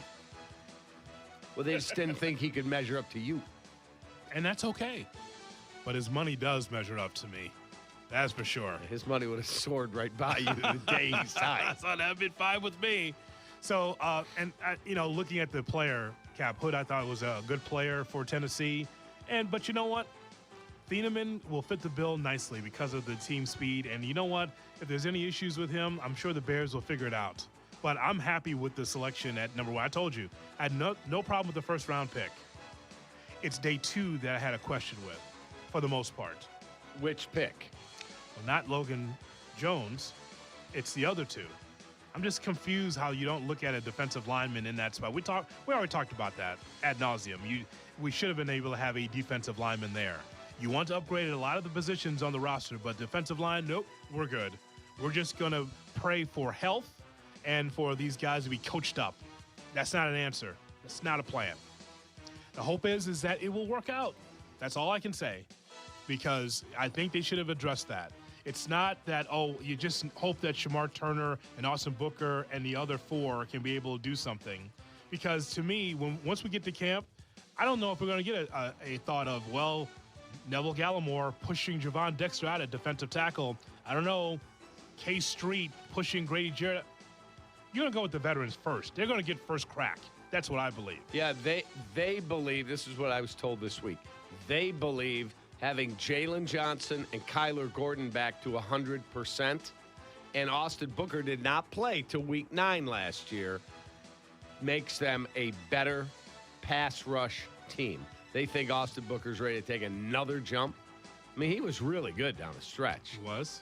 So they believe by having their back end even better and getting, was it Devin Bush, the linebacker, who's quick as all get out. Cleveland. And bringing Austin Booker in day 1 instead of week 9, they think they're going to be better. And Shamar Turner coming back, they think you'll be happy.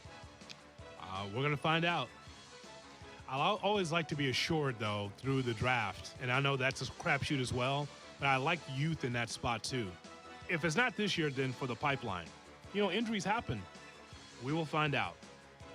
And Ben we trust, apparently, around here. Yep. Let's see what Mouse Davis brings to the table in year 2. All right, what else do we have? Another post-draft article. This comes out from both the New York Post and The Athletic had this player slotting in as the best free agent available and their best fit. Taylor Decker to the Bears. And my question to that is why? You sign Jedrick Wills, you bring back Braxton Jones, you get Logan Jones in the draft. I know he's a center, but you add it to your offensive line room as well. Sure. Aside from the fact that he's a, quote, Ben Johnson guy, what need is there for a Taylor Decker on this team? He's down on my radar.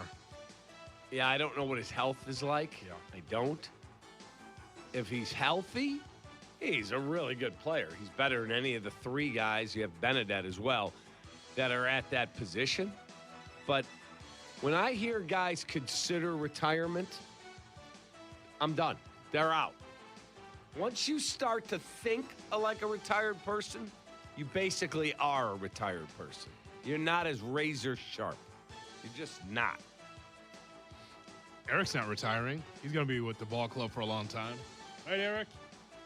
He's with us. He's not retiring. He's not going He's got anywhere. more homes to build with his bare hands. So that's what he's doing.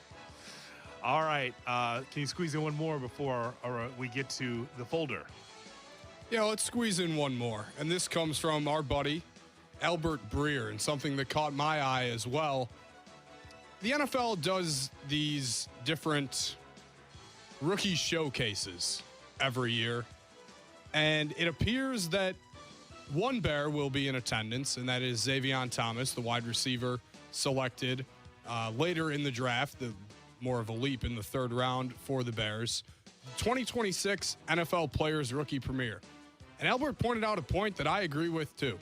There is a list of about 35 to 40 rookies invited to the premiere in LA May 14th to 17th.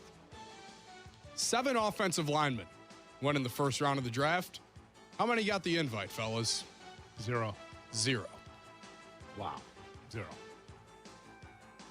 We have 7th round quarterbacks, a 5th round running back. Hey, come on down. Rookie premiere. Let me ask you a question. If you were going to go in the top 10, yes, would you go to the draft? Because I would not. I would do what Mendoza did. I'd be at home with all my family and friends. Yeah, is my agent at the crib? If my agent's at the crib, why should I go?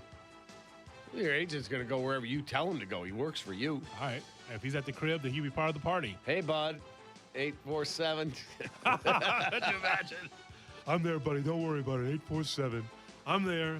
Wherever you need, bologna sandwich. Right. Yeah. That's our agent. Yes. But I would absolutely not go to the dog and pony show that is. Even I could be the number one pick. I would be at home. Just like Fernando Mendoza did. I thought that was super cool. Yeah, I was watching the draft. A lot of guys had their own parties. Like, hey, listen, I'll create my own green room. I'm with my friends and family, people that care. And I don't need to chase the hug of Goodell. I don't need it.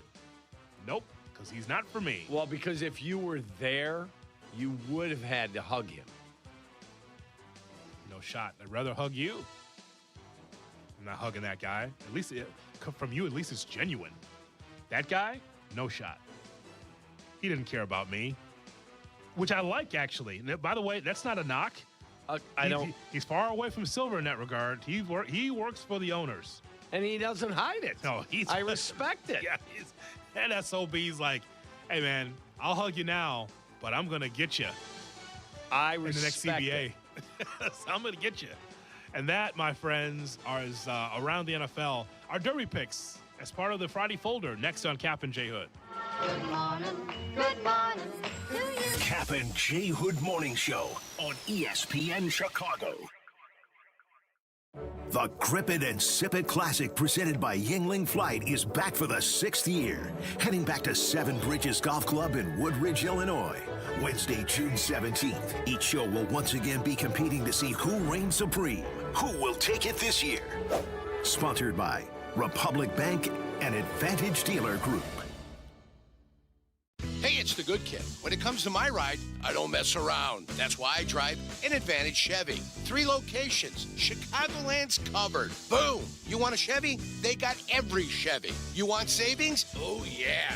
They've got that, too. And here's what matters most. Trust. When you walk into Advantage Chevrolet Bolingbrook, you're not getting the runaround. They respect your time. They respect your budget. They shoot you straight. Head to Advantage Chevrolet in Bolingbrook and see what I'm talking about. Advantage Chevrolet. Together, let's drive.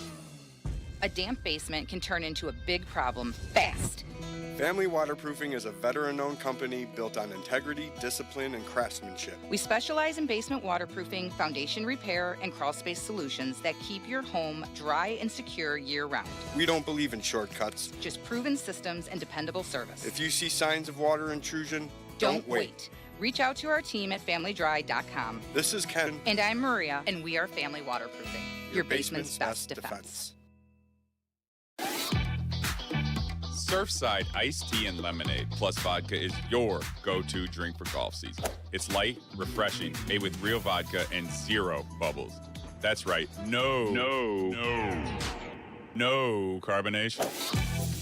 Look out for the brand new half and half variety pack featuring flavors like raspberry iced tea and lemonade and blackberry iced tea and lemonade. No bubbles, no troubles. Cheers to hitting this fairway and cheers to Surfside. Must be 21. Please drink responsibly. Rich Eisen here with some advice. If high-interest credit card debt is grinding you down, it might be time to call an audible with a SoFi personal loan. It consolidates your debt into one low monthly payment with no fees required. And with as soon as the same-day funding, you can make the right play fast. Call an audible on your debt today at SoFi.com/debtplay. Loans originated by SoFi Bank N.A., member FDIC. Terms and conditions apply. NMLS 696891. Fast funds terms apply at SoFi.com/debtplay. Okay, team. Huddle up. Why are you dressed like a hockey player? Because America's energy security is on thin ice. We're facing an overburdened electric grid, rising fuel costs, and severe weather. But here's your power play. Propane. It's affordable, abundant, safe. Propane is reliable energy, even when the grid isn't. Advantage Propane. Learn more at propane.com/powerplay. $1.8 million the Verdoliak Law Group wins again for their clients. That's right. The Verdoliak Law Group recovered $1.8 million for a client who was injured due to negligent security. If you're injured, make sure to call the Verdoliak Law Group.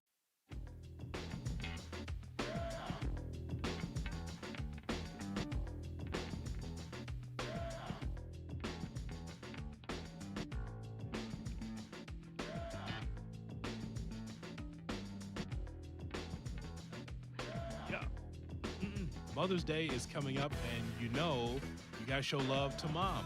Make sure you check out Books. Right now, get 25% off with the code CANTY. Books, the flowers are cut fresh. Well. Yeah, you get bigger, brighter blooms that last way longer. And it's easy. Pick the bouquet, delivery date, and it's all done.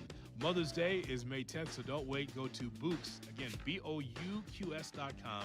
Use the code CANTY. Well, it may not be the best analogy, but you can still use the code CANTY, CANTY, for 25% off. That's Books, BOUQS.com. Jay Moore. If you missed something, get the podcast on the ESPN Chicago app. Kap and J Hood are back on Chicago's home for sports, ESPN Chicago. 'Cause it's Friday. It's time for the Friday Folder. And you ain't got shit to do. On the Kap and J Hood Show. Now time for the Friday Folder, brought to you by. Well, since it's Friday and my friends, Chris and Adam, say it's a pizza day. Oh my, by name. Right. They didn't use their last name. Wow. Danny. They say it's a pizza day. So you know what that means? It's brought to you by Lou Malnati's, baby. That's right. The very, very best in the world. Yelp just announced #1 pizza in the United States by their fine subscribers. That would be Lou Malnati's. Go to LouMalnati's.com for a location near you. Take that. Aiden, part of our Friday Folder is to give our Kentucky Derby picks. Do you want me to start, or do you want to start? You start. All right, Kap. The way I look at it, And by the way, before we start, we should give Edzo's picks. Edzo is on at 7 a.m. Yep. You go back to the podcast and listen to the breakdown. But he gave us these numbers: 15, 1, and 19. Also gave us 11 and 6. Yeah, underneath in his exotics. He's got the 15 horse to win the race, Emerging Market, and then he's going to put in his trifectas and exactas 1, 19, 11, and 6. But 15 to win the race. So Ezo and I agree that we believe Emerging Market will win the Kentucky Derby. We both have the same pick. I also like, is it Potent? Potente, I believe. Potente. Yeah. Potente, who is a Bob Baffert horse. I like him at 14, and I'm working with the 18 Further Ado, Cap, the Velasquez horse. Yeah, I was at the Bluegrass Stakes at Keeneland, and Further Ado won it by, I think, 11. I mean, that horse was amazing that day. Now, does that mean that that horse is going to get it done? No, but that horse, it ran its best race of its life that day. We'll see if it can duplicate it. So I have the 15, the 14, and the 18. The 18 is Further Ado. And, of course, I'm going to mix in the 1 with Renegade and also Chief Wallaby, which is the number 12 horse, the Junior Alvarado horse. So 15, 14, 18, 12 is what I'm looking at. Yeah, as I went through the Derby, and I'll also give you my Oaks picks, and I've still got more work to do today. Right now, today, I am leaning to the 6-horse Commandment. Mm-hmm. I like that horse a lot. I like its workout times. Commandment seems to be the way that I'm leaning with. I like the horse Full Effort that's scratched, and we just had another scratch this morning with injury. Right to Party is out of the Kentucky Derby. So there are, the 1 horse is the best horse in the race. I'm not going to kid anybody. Renegade. But the last time a horse won the Kentucky Derby out of the 1 post, I believe, is 1986. And that was Willie Shoemaker on Ferdinand. So would I like to bet that horse? Yeah, because you're getting really, because of the 1 hole, that horse is 4-1 when that horse should easily go off 2-1. You're getting double because nobody wins out of the 1. We're going to find out if he's good enough to surpass all the trouble when you get pinned in there. It's hard to get out, and that's why it's so difficult. So we'll see. The 9-horse, the Puma, that is the one that's being rumored to have been a share sold to Taylor Swift and Travis Kelce, and that's why you're seeing the odds on that horse come down, because Swift Nation, or whatever they call her, the Swifties, yes. They're betting that horse. Oh, I got to bet with Taylor Rhodes. So I'm staying away from that horse. That horse is cold. But that horse is good. It is a good horse. Yeah. I'm not telling you it isn't. And that horse is probably going to have depressed odds. It was 10-1 morning line. No shot you're getting 10-1 if it's confirmed that she's involved. Trainer punched that horse in the face, and now that horse is depressed. So I do, So I do like that horse a bit, but I am going to probably have the 6 horse, and I will have the 1 in my exotics. But right now, today, if you follow me on IG, the Cap Man, I will have a video up later today with my breakdown of my final Derby ticket and my Kentucky Oaks ticket, and that race is tonight on NBC. It should be fun. All right, Aiden, go ahead. All right, let's take a look at something that caught my eye. And it appears as a collective, and with technology and everything, it appears that the next generation, the young folks, the kids, if you will, a lot of screens, a lot of technology, iPads, phones, everything. Yeah. But some good news that I saw yesterday, Pizza Hut's Book It summer reading program for kids is back. Okay. You read X amount of books, you get X amount of pizzas. What a deal. This is something that if you're a Gen X or a millennial, I kind of forget which one I am, but I don't recall this. Well, you're one of the younger guys at the station, so you would be Gen Z, right? No, I don't think so. But go ahead. We'll figure this out. Looking at this from a broader scope, making kids read books again is a good thing. Agreed. How about that for a nice Friday thought there, Jay Moore? Kids reading, a good thing. How about that? And that's one to grow on. Correct. Straight up. I like that. And by the way, are these the tangible actual books, or is it online, the books they have to read? Are they actually bringing in the physical book? I believe it's the physical book. You just register your child, whether it be a teacher or a parent. It says starting May 1st, so today, the program itself runs through June 1st to August 31st. You say, I read X amount of books, give me X amount of pizzas. You meet the reading goal and you get the free pizza. Were you born after 2010? Was I born after 2010? No. No, he would be I'm asking. 16. Yeah, well, I'm wondering. Around here, I don't know. He does look like a kid. Yeah, that's what I'm asking. Who knows? You'd be Generation Z. Between 97 and 2012? That's right. Okay, you'd be Generation Z. And my partner here, part of the silent generation from many, many years ago. And I'm just a Gen Xer. What do I know? Charlie Chaplin University. Yes, so that's what that works. That's it. You're better than that. What did I say wrong? I'm a Gen Xer. No, you're not. You are not. Tell me how Gale Sayers ran that football. I didn't see him. You know what? You're going to get thrown out of here in a second for lying to the audience. I was a little kid. You saw him on the old TV. You saw him. Yeah, like maybe the last year he played. That's a lie. You saw him in his prime. No. Okay. So you know you are a Gen Z guy and not Generation Alpha. Are we sure? You're not that? 2010 to 2024? No, he's not that. You sure? Look at him. You're Gen Z, not Jay-Z. All right? All right. So when someone asks you, you are Generation Z. Now you know. Okay. The more you know. Yes. My God. Tell us about the greatest generation, though. How'd you get through the Depression, Cap? Huh? I'm just asking the question. What was the situation there in the GI generation? I remember in 2000 and no, would have 19 been, what? This would have been 88 when the stock market tanked. I was just a wee child. 1898? 1988. Oh.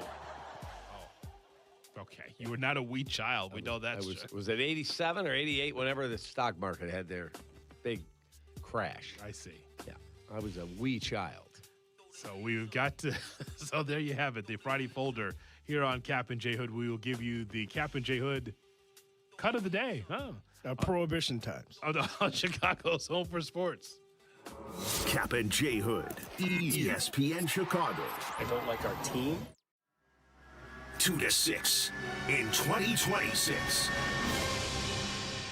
Waddle, waddle. The longest running show in Chicago sports content history, Waddle and Silvy expand to a full 4 hours. Hear them weekdays 2 to 6 p.m. We are Chicago's home for sports, ESPN Chicago.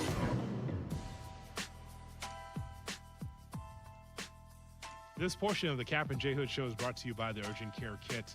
Save $45 with the promo code SMALLS at urgentcarekit.com/smalls. That's promo code SMALLS at urgentcarekit.com/smalls. Prescription is required. Always consult your doctor to determine if this product is right for you. All that you need is in one kit for urgent care. It's urgentcarekit.com. Jay Moore. Make lunch, dinner, or game day easy with Lou Malnati's legendary deep dish. Leave it to Lou Malnati's for everything you need for a delicious dinner, from salads and appetizers to pizza, pasta, and desserts. Lou's has something for everyone. Lou Malnati's is available for catering, delivery, dine-in, and private events. Order online at LouMalnati's.com or through the Lou's app. Lou Malnati's is here to serve you one deep dish at a time. Lou Malnati's, Chicago's legendary deep dish.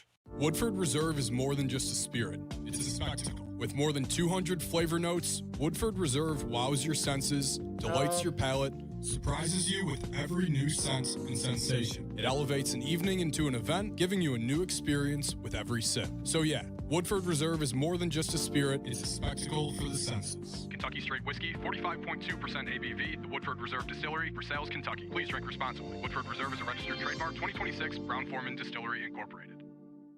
Hey guys, it's Carmen. You know, when it comes to making a big decision, I believe in doing your homework and working with people you trust. That's exactly what you'll find at Advantage Buick GMC in Hodgkins. No pressure, no unnecessary noise, just clear communication and a process designed to make you comfortable every step of the way. That's important to me, and I think it'll matter to you too.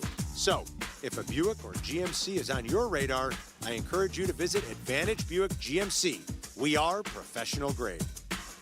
Hey, it's Kap, and now I'm a Chicago window guy's guy. Why? Because Russ Armstrong makes it easy. No sketchy deals, no long-winded sales pitch, just great windows, expert installation, and the best price I could find, guaranteed. And get this, Russ himself came to my house. No subcontractors, no nonsense, just honest work and a lifetime guarantee. So yeah, I'm a Chicago window guy now. Join the club, 847-881-3060, or check out the reviews at ChicagoWindowGuys.com. ChicagoWindowGuys.com. Evan Cohen here. PayPal is now the official peer-to-peer payment sponsor of the NFL, which means all the money moments that fandom creates, whether splitting tailgate costs or chipping in on tickets and game day food between friends, are covered. Wherever the game is played or watched, PayPal moves with fans. You can send money through text, email, or directly to your friends with eligible accounts on Venmo. Just download the PayPal app, share all the moments that matter. Account with PayPal is required, not available in all regions where PayPal operates. Shop the Sherwin-Williams sale and get 30% off duration, woodscapes, and super deck products May 1st through the 11th. Whether you're refreshing your interior or exterior, we've got the colors to bring your vision to life. And with delivery, getting everything to your door is easier than ever. Shop online to have it delivered or visit your neighborhood Sherwin-Williams store. Retail sales only. Some exclusions apply. See store for details. Delivery available on qualifying orders.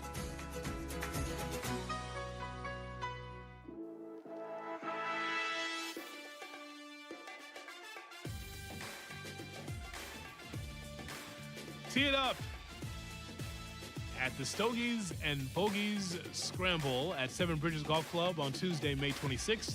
This two-player scramble includes 18 holes, a steak dinner, prizes, raffle, and 3 premium cigars from the Humidor Cigar Lounge. That's outstanding. Register now at sevenbridgesgolfclub.com or call 630-964-GOLF. Jay Moore. It's Friday. Time to get it in for the weekend. Now back to Kap and J Hood. Turn the levels all the way up. ESPN Chicago. Now time for the Kap and J Hood cut of the day. Brought to you by David Flom and Matt Moore, Chicago Cut Steakhouse. Did I tell you that they have breakfast? Jay Moore. Yo. Yes, it's boring, but it's a sport. Oh! Whatever. It's not boring. Okay, then you're boring. All right, cut. Did you see the back page of the Sun-Times? No. Shota Imanaga is no longer Japanese. He's not. I'm No. sure Jay Moore's happy to hear that. Why is he not? I've decided to stop thinking of myself as Japanese. After all, I'm in the United States. Thinks of himself as American now. Is he a citizen? That has nothing to do with Rick Dees. He is not yet a citizen. He hadn't been here long enough. Oh, no.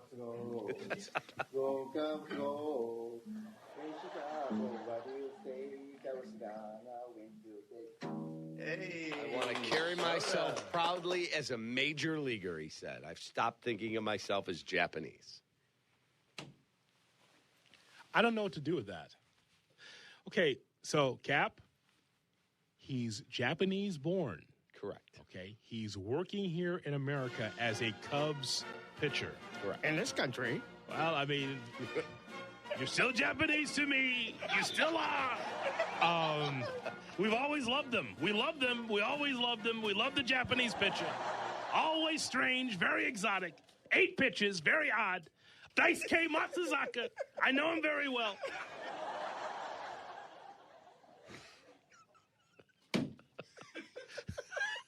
And that's all, folks. The Kap J Hood cut of the day. It's brought to you by David Flom and Matt Moore at Chicago Cut Steakhouse on LaSalle on the north side of the Chicago River. It's magnificent. We thank you so much for listening and calling in and being part of the program here on the Kap J Hood Morning Show. Our thanks to you, Aiden, and Jay Moore on the other side of the glass. By the way, shout out to the Atlanta Hawks losing to the Knicks 140-89. Boy, the stripper poles had to be sad in Atlanta yesterday. Destroyed. Yeah, no. Tell you what. They were down almost 50 at the half. Yes. They need Angel Reese. And a buddy of mine called me yesterday. He's like, hey, I think the Hawks are going to take them out tonight. Yeah. And I'm like, good luck with that. I'm not betting that game. Yeah. I called him at halftime, and he just told me to F myself. And he hung up. No baby oil and no glitter in Atlanta. We'll talk to you Monday. Carmen and Peggy are next. So long, everybody. 313-9-4 tonight. Box it up. That's your Oaks. 313-9-4. So long, everybody. From Chicago. Okay. I've got the best job, Carmen. Kap and J Hood, morning 6 to 9, ESPN Chicago. Hey, it's Kap. You hear it every baseball season. You're not winning anything in April or May, but you could definitely put yourself in a bad spot early. Same thing with your home. Ignore your heating or AC system now, and it's going to catch up to you at the worst possible time. That's why I trust Automatic. They take care of everything. Tune-ups, repairs, full system checks, so you're not dealing with a breakdown when the weather really hits. Stay ahead of it. Call Automatic or visit atomatic.com. It doesn't matter if you're running drills at the park, playing pickup on a Saturday, or sinking the final putt. When you compete with your friends with Michelob Ultra on the line, competition isn't that friendly. The trash talk, next level. And the stakes, oh, those are crystal clear. With only 95 calories and superior smooth taste, it's the ultimate trophy. Superior is worth playing for. Michelob Ultra, superior light beer. Enjoy responsibly. Copyright 2025, Anheuser-Busch Michelob Ultra Light Beer, St. Louis, Missouri. Hey, it's your buddy Tom Waddle, and I drive a Hawk. In the market for a new car? Shop HawkAuto.com, where they buy more so you pay less. Check their massive inventory of over 2,000 vehicles. They buy in volume so you save in volume. Plus, get all rebates on top of the Hawk Auto volume discount. Save even more with 0% financing for 60 months, so make no payments for 90 days. With 12 convenient locations, your next car is closer than you think. Drive what I drive. Drive a Hawk. HawkAuto.com. Financing on select models with approved credit. Need a mulligan in your current banking relationship? Tee it high and let it fly with Republic Bank of Chicago's business banking solutions. Driving Chicago business for more than 60 years. Republic Bank of Chicago. Banking beyond expectations. Hey guys, it's Silvy. I went to Bullfrog Spa and I bought my first hot tub. My friends over there showed me the Jetpack therapy system, and I love that you can customize your massage. If you're thinking about upgrading your space, you should check them out. Visit a Bullfrog Spa's factory store or go to bullfrogspas.com. Broadcasting live from the Chicago Board of Trade. This is the home of the Chicago Bears, ESPN Chicago. And this is Carmen and Jurko, WMVP, WTBC, HD2, Chicago, a good Karma Brands radio station. Hey guys, you ready to let the dogs out? What?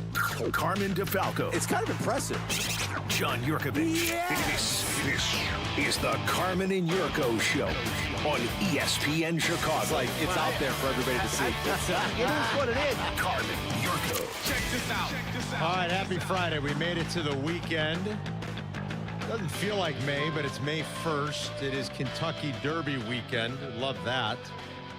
It was 2 years ago, right about this time, that Jurko was gone. You can you can set your watch to Jurko's spring/summer activities. In March, he goes to Pinehurst. The first weekend of May, he's playing golf in West Lafayette. In 2 weeks, he's playing golf at Whistling Straits. You could set your watch to it. So it was 2 years ago, right around now, that Jurko was gone and Peggy was in. What? Oh, yeah. 2 years ago? 2 years ago. How are you remembering this? Oh, because it was Derby weekend. And we all agreed to bet Mystic Dan. I know. I bet Mystic Dan. Mystic Dan was a nice winner. Peggy's got a brother named Dan. Yep. She didn't bet it. Yep. And the rest is history. Okay. Will you Mystic show me? Dan, baby. We used to have an app that we did our because you can't bet the horses on all the betting apps. No, you have go to Hawthorne, Club Hawthorne, or I tried that. That's what got me into. Go to ExpressBet. You're going to have to show me. All right, I'll this. show you. We log you in, we get you set. Because I don't know anything about it, but I'm just going by the names. Mystic See, Dan, I would have baby. been. I would not have needed to work here if I had actually. Danny, take that. If you would have just. It's about the same put salary. $10,000 on Mystic Dan. Because it was a nice winner. And I remember texting Peggy that Saturday, and she's like, wait, I never bet it. Oh, my God, I couldn't get it. I was like, I was wow. stuck on the app. I was stuck. You know, once I drove to one of the OTBs in Oakbrook. Yeah, it's right by my house. Yeah. Okay. I drove all the way there just to place a bet on the Derby. And I know. I guess it's not that far from where my you husband live, does but- call me Archleister. But there's an old reference, but a good one. I know. Once again, sorry. Well, what would the new one be? Who's the latest betting? Brendan Sorsby. Exactly. There you go. That's the comparison for every, because the guys on the other side, Aiden and Jack are looking at us like, what's Art Schleister? But when we say Brendan Sorsby, like, a quarterback that was betting. Okay, got it. How come it's never a woman that gets caught? Oh, I bet. How come none of the female athletes don't get caught? That's a good question. They're not degenerates. Like, you want me to stereotype here? I'm sorry, I'm going to stereotype. They're not degenerates like men are. How about that? Yeah. They're we can't smarter help with their ourselves. money. They're smarter at everything. Wait, not necessarily. Have you ever seen lot of things. Dion's Amazon? No, I would. Cart? I can't imagine now that you. I would love it. Aiden knows She's got about a problem. Wait, she's got a problem? Oh, yeah.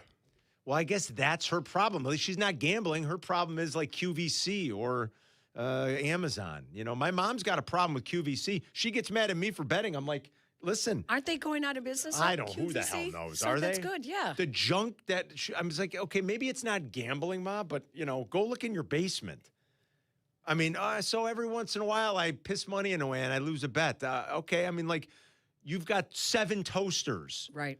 Because QVC was running a special. Like, we all have our weaknesses. Best garage sales are when older people die and they were addicted to QVC, and they're all unopened boxes.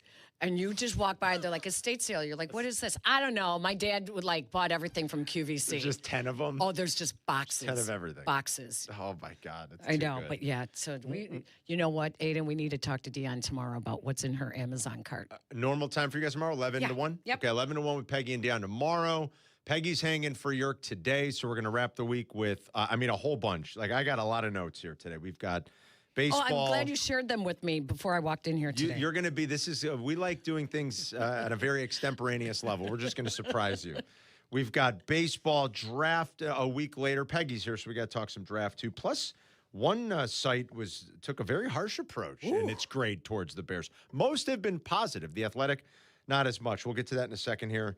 Baseball, basketball. I want to talk about Joker and McDavid both losing their opening round series last night, and just listening to arguably the 2 best players in their respective sports talk about their teams.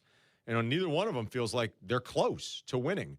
Now, at least Joker has his title. McDavid will wait another year and continue to search for his. But both of those guys were knocked out of the postseason last night. Plus, we've got the Derby, and we've got Eddie O joining us at 11:30. He was on earlier with Cap and Hoodie. He was on at 7. I listened to that full segment. And Eddie was breaking down the Oaks today, the Derby tomorrow, and he'll give us a recap and tell us where we should be putting our money. The Oaks is in prime time tonight. Ooh. Yeah, I know. I think that's the first time they've ever done that. So adjusting it to just keep making more and more TV money. Who knows? One day, maybe the Kentucky Derby will be run under the lights. But Eddie will give us the rundown, and he is once again part of NBC's coverage, and he'll join us live from Churchill Downs. Like I said, about 11:35 our time today. Also in this first hour, just a quick announcement. We have playoff hockey tickets. Playoff hockey's back in Chicago. Yeah, the Wolves are in the Calder Cup playoffs. So we've got tickets for games 3 and 4, if necessary, this weekend at Allstate. And we got a couple of 4-packs to give away for tomorrow's game, right, Jack? For tomorrow, yes. Okay, so we will do that 2 different times this hour. If you love the Wolves, if you love hockey, and you want to see some playoff hockey, which, let's face it, we haven't seen too much of it on the west side in many, many years, but you could still see it at Allstate this weekend, and we'll give you some tickets a little bit later on. Peggy, it's Athletics recap of the Bears draft. First of all, most of the grades were good. Not that it really matters. I mean, like grading a draft I get it. They have to do it. These people that cover the draft are being made by their editor. They're being forced by their editor. Okay, put a grade on it. It really is kind of an exercise in futility. You need a couple of years to properly look back and analyze and grade a draft. You never know how it's going to work out.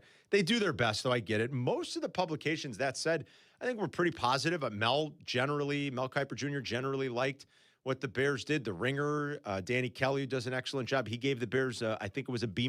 So, 80 and above is good, right? I'll take that. Tell the kids all the time, 80's fine. Nothing wrong with a B-, Peg. But an F, that's not so good. And according to The Athletic, the Bears get an F. F. Oh, my goodness.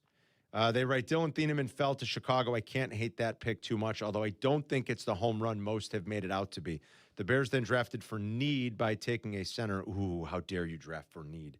By taking Logan Jones. Yeah, but Ryan Poles always says they don't draft for need. Really? Take a look at what they did. They obviously do. I love the rhetoric. I love what is that? What are all the cool kids using now? You have to use the BPA. You got to draft for BPA. BPA. BPA. I mean, get out of here. Is that like your Jurko impression? No, it's not my Jurko. It's the nonsense. Like BPA. Got to draft BPA. That's just cool kids impression. That's my, shut up. God forbid you have a thought that's any bit original and you question one little thing. They're drafting for BPA. It's what everybody does, BPA. So stupid. BPA was not the case in Logan Jones, but it's a pick that I think most of us liked a whole heck of a lot. I would not have done it in the second round. Logan Jones, the center? I mean, they've been spinning their wheels there, Peg. And Dahlman up and retires on them. All of a sudden, guess what, guys? It becomes a need. Oh, my God. But you're telling me that Logan Jones was ranked higher on their value board because they say they take the best player available. You're telling me he was the best player available at 57th pick? Well, the best center in the draft at 57? No. I didn't say center. Best player. No, I know. I'm saying, but he was the highest rated player at that position. Sure. That's probably about the time where you'd find.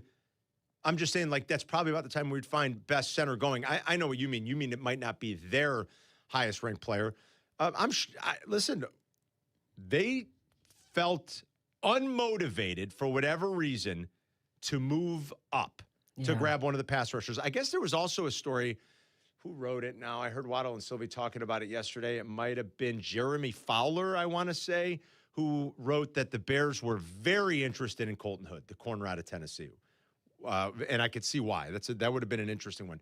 And they thought about it, but they got to a point where they showed some restraint and they didn't move up. And he was gone relatively quick in the second round. They weren't going to move up that far. And then by the time they got to 57, all of them, we've listed them all. Like Yakis went a couple picks before. Zion Young was gone. Armisen Thomas was gone. Who else in the second round? T.J. Parker was gone, went pretty early. All those guys were gone. The kid from Michigan, all gone. They were not motivated or compelled to move up. They sat there and they let the board come to them. Okay, fine. And I don't have any fault. I see no fault. I see no reason to blast the pick. If he's a bust, he's a bust. We can't properly evaluate that. And neither can 99% of the people that either pretend to do this or think they know. You can't properly predict if Logan Jones is going to be a bust or not. Okay? The pick, it makes a lot of sense. I totally disagree with you saying if he's a bust, he's a bust. You can't have a bust in the second round. Well, I'm not saying it's ideal, but it happens. It happens all the time. That has to be a starter. Now, I've also heard. I think he'll start opening week. And that's what I have heard as well, that people think that he will. My guess is he's their starter for that starting job. Yes. And if that happens, great. Yes. Okay, that's great. But it just feels like they were talking out of both sides of their mouth with best player available and drafting for need. I think they do. I mean, need. I think they all do. A third Peg. tight end, that's a need. A return guy who's a gadget guy, not really a need, but kind of a toy. More of a toy. Yeah. Cornerback, yes, that was definitely a need. And his value, actually, for the fourth round, amazing. Keyshawn Elliott. I love late round linebackers and undrafted linebackers. You find them all the time. All the time. All the time. Special teams guys then, and if their starter's great, all the time. Yeah. I think Jordan Vandenberg is going to be interesting. I can't wait to see him. So Well, Peg, they do talk out of both sides of their They mouth. do. Though. They all do. They can say BPA all they want. Guess what? Sometimes you really need a position. And you have to do something about that. Unfortunately, the only nitpick I'll have here about the entire offseason and the draft process, and it's not even so much like singularly on the draft, I just think it's their offseason. There did appear to be a need for a pass rusher, for a defensive end, and that wasn't really added. They're banking on the fact that their guys that they have in-house are going to really improve. Let's hope that's the case. let me ask you this then. If it was not as much a need because they felt like the guys that they have are adequate and they're putting a lot of pressure on the coaches this year, then why was it a need when they were in the talks for Max Crosby? It sure seemed like it was a need Well, I then. think they It sure seemed like they felt like they needed someone then. No, I what think changed? nothing. They needed it and they didn't add it. Right? They need, Like suddenly they changed their mind?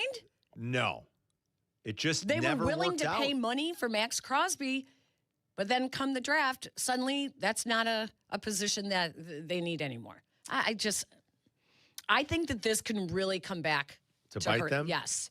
And I was telling you this in the pre-show.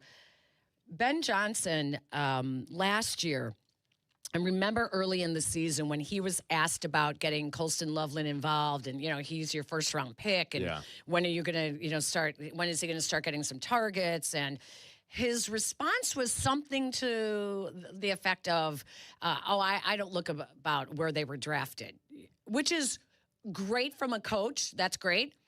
Not so good for a front office. So you do have to have value at those high picks. You do. So that's where I just go, like, he doesn't care that they took a blocking tight end in the third round. He's like, it doesn't really matter to me what round. He's a guy I'm going to use in the offense. Right, he wants him. He wants him. Well, that's great. But if you could have gotten him in the fifth round, why are you taking him in the third round? That's where it just there has to be value coming out of the draft. You have to. Well, that's why the Athletic graded him so harshly. Yeah. To your point, like they wrote that Sam Roush was a reach, but the worst pick by the model was Xavier Thomas at 89. He was ranked 213th on the consensus big board. Again, that's just a bad use of draft capital. They write, as Thomas likely would have been available at least a round later. Now, at the time when they drafted him, they didn't have a fourth. Am I remembering correctly, Peg? They had to go back into the fourth, or did they have a fourth and not a fifth? They went back in for the fifth, I guess. Right. Well, they traded up. They went back in, I think, for the fifth. Yes. Right? Yeah, I think that was right. And then they added the fifth round pick. Yeah, I think that's right. And then they dumped the seventh for the sixth to get Vandenberg, if I'm remembering. Right. correctly. Well, they added the fifth when they got rid of the 60th pick in the second round. Gotcha. Okay. Yeah. So that was the one I think that they were there was going to be a pretty good gap after 89. I got to double check that now. How do I not remember what happened a frickin' week ago? My God. Because there was going to be a big gap after 89, and so there was obviously a player that they didn't want to pass on. That was probably the biggest head scratcher for most of us. Not Roush as much. Look, they needed to replace Smythe. They get a young guy to do it. He's probably replacing Cole Kmet in a year, to be honest. They're going to be in 13 personnel and in 12 personnel, probably pushing 40% of the time last year. It was upwards of, it almost flirted with that number this year. It's only going to go up. This league is going to copy. They're all going to copy McVay. They're going to copy what Shanahan's doing. They're going to copy what Ben's doing. Everybody's going to go bigger and heavier, and everybody's going to be in a ton more 13 personnel. That was a package you didn't see much going into last year. The Rams went nuts with it. Ben was going nuts with it by the end of the year. He's going to be on the field a lot. Durham Smythe was still on the field for like 26% of their snaps. So he's going to be on the field a lot. I understand that pick more than Xavier Thomas, who that felt like you said, that's kind of a toy. Maybe it's a toy that works. Yeah. He's got like legit world-class speed. Right. Like legit world-class track star speed. As fast as the guys are in the NFL, he's faster than fast. Yeah. And so, like, there's something intriguing about that, but I like the way you put it. Kind of feels like a toy. It's a toy. Yeah. If I can put in a little plug, if you still have any questions about Sam Roush and how he would fit in an NFL offense, then listen to my podcast I do with my son. It's on the ESPN Chicago app. Trent Dilfer came on. And Trent Dilfer, 14-year NFL veteran, Super Bowl champion with the Ravens, coached Roush in high school at Lipscomb Academy. And he talks a lot about not only, obviously Sam Roush comes from great athletic genes. With his dad played in the NFL for 7 years. His dad's brother was Merlin Olsen. How about that? Another one of the brothers also played in the NFL. Crazy. So Good genes. And his mom was also a world-class athlete. So here's a guy, just because they moved around a lot and they lived all over the world. He played rugby before he played American football. Yeah, well, he lived in Europe. Is that right? Or he lived in Asia. In Asia. Is that what it was? Yeah, he was in Malaysia, Indonesia. Yeah. That's right.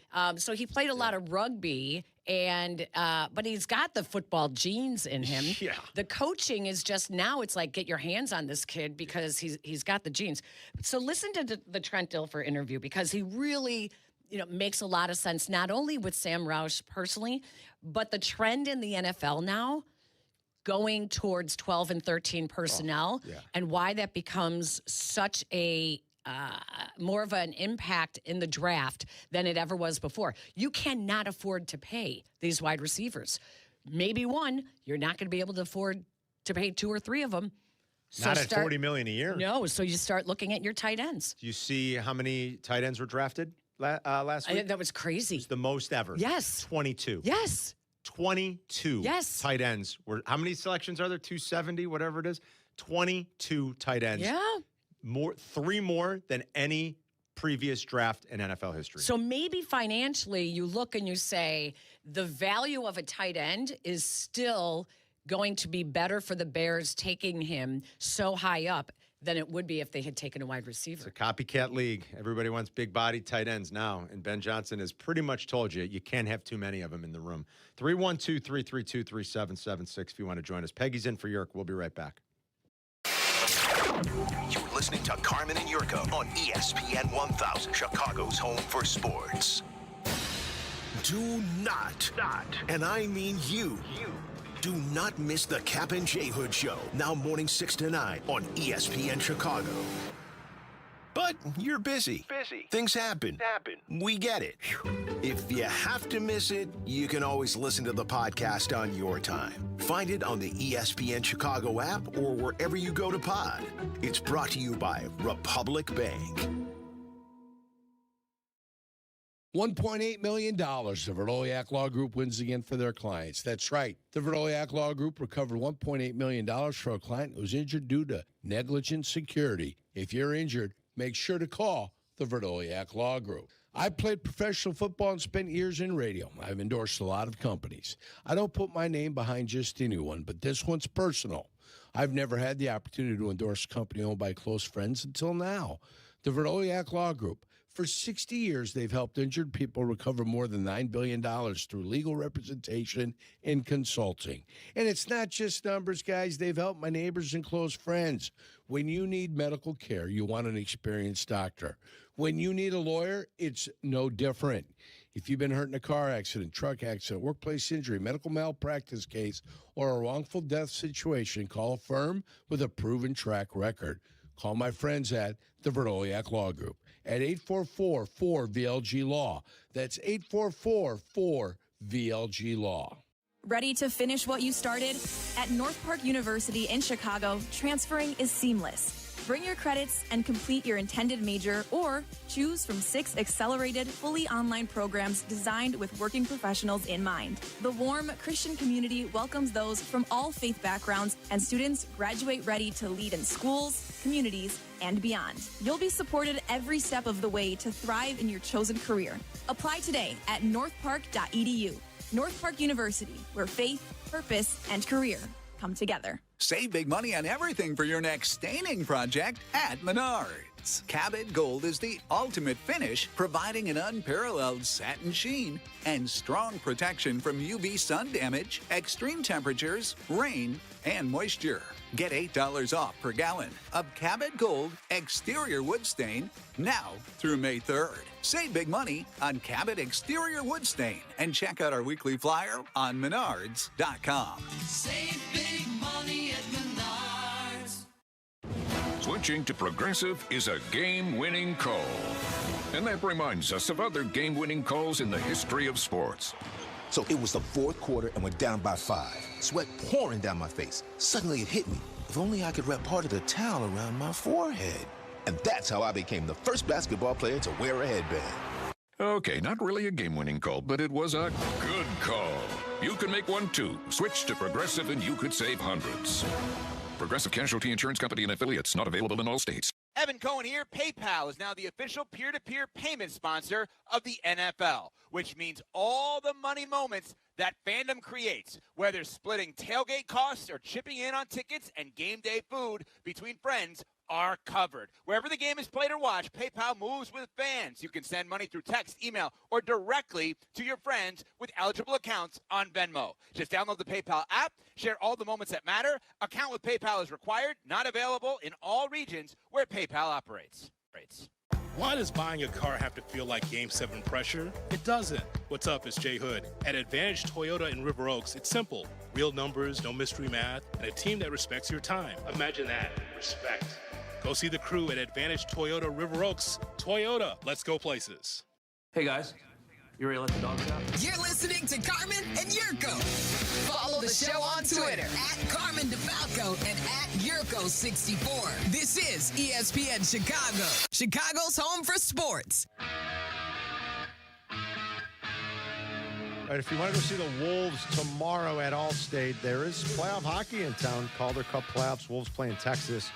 Caller 10 right now. You'll win a 4-pack of tickets to tomorrow's game. So if you can make it and you want to go check out the action, caller 10, you win 312-332-ESPN. We'll give away another 4-pack before 10. If you're wondering if any other teams got an F from The Athletic, there were a bunch. They're harsh. You don't see many F grades. No. They gave 5 teams an F. They gave the Bears, the Jaguars, the Seahawks, the Cardinals, and the Texans all Fs for their draft. I think the one unanimous one here that might have been, again, most publications, you'll almost never see an F, but I did see a few of these. The Jaguars draft is really getting panned. I won't pretend I haven't done too deep of a dive, to be honest. So, again, grading these things, who knows? They may have found a real star diamond in the rough, and maybe it looks different in a few years. So, I don't know, but I know the Jaguars draft largely got panned. And the Browns and Jets, believe it or not, seemingly did well, and The Athletic did give them both an A+. That's like the most unbelievable thing. The Browns and the Jets seem to do pretty well, Peg. Isn't that something? Everyone loves the Browns. They had a Everyone good loves draft, the Browns. I thought, yeah. The problem is once they get on the field. Well, that's true. They're talking about Deshaun Watson starting. Oh, good God. Like, can you imagine? All the goodwill from the draft is gone. Deshaun Watson, good luck to you. So you're right. The problem is when they actually have to get on the field. Yes. That's why grades are silly for the draft. I mean, yeah, it seems like they actually did some smart things and it was pretty good, but holy cow, they still have to play the games and they still don't know who their quarterback is. So much so that they're talking about Deshaun Watson. What was the grade Atlanta got? Atlanta from The Athletic? Yeah. Specifically, Atlanta got. I'm just curious if we're going to be looking back. How exactly Cunningham did? We're going to say C.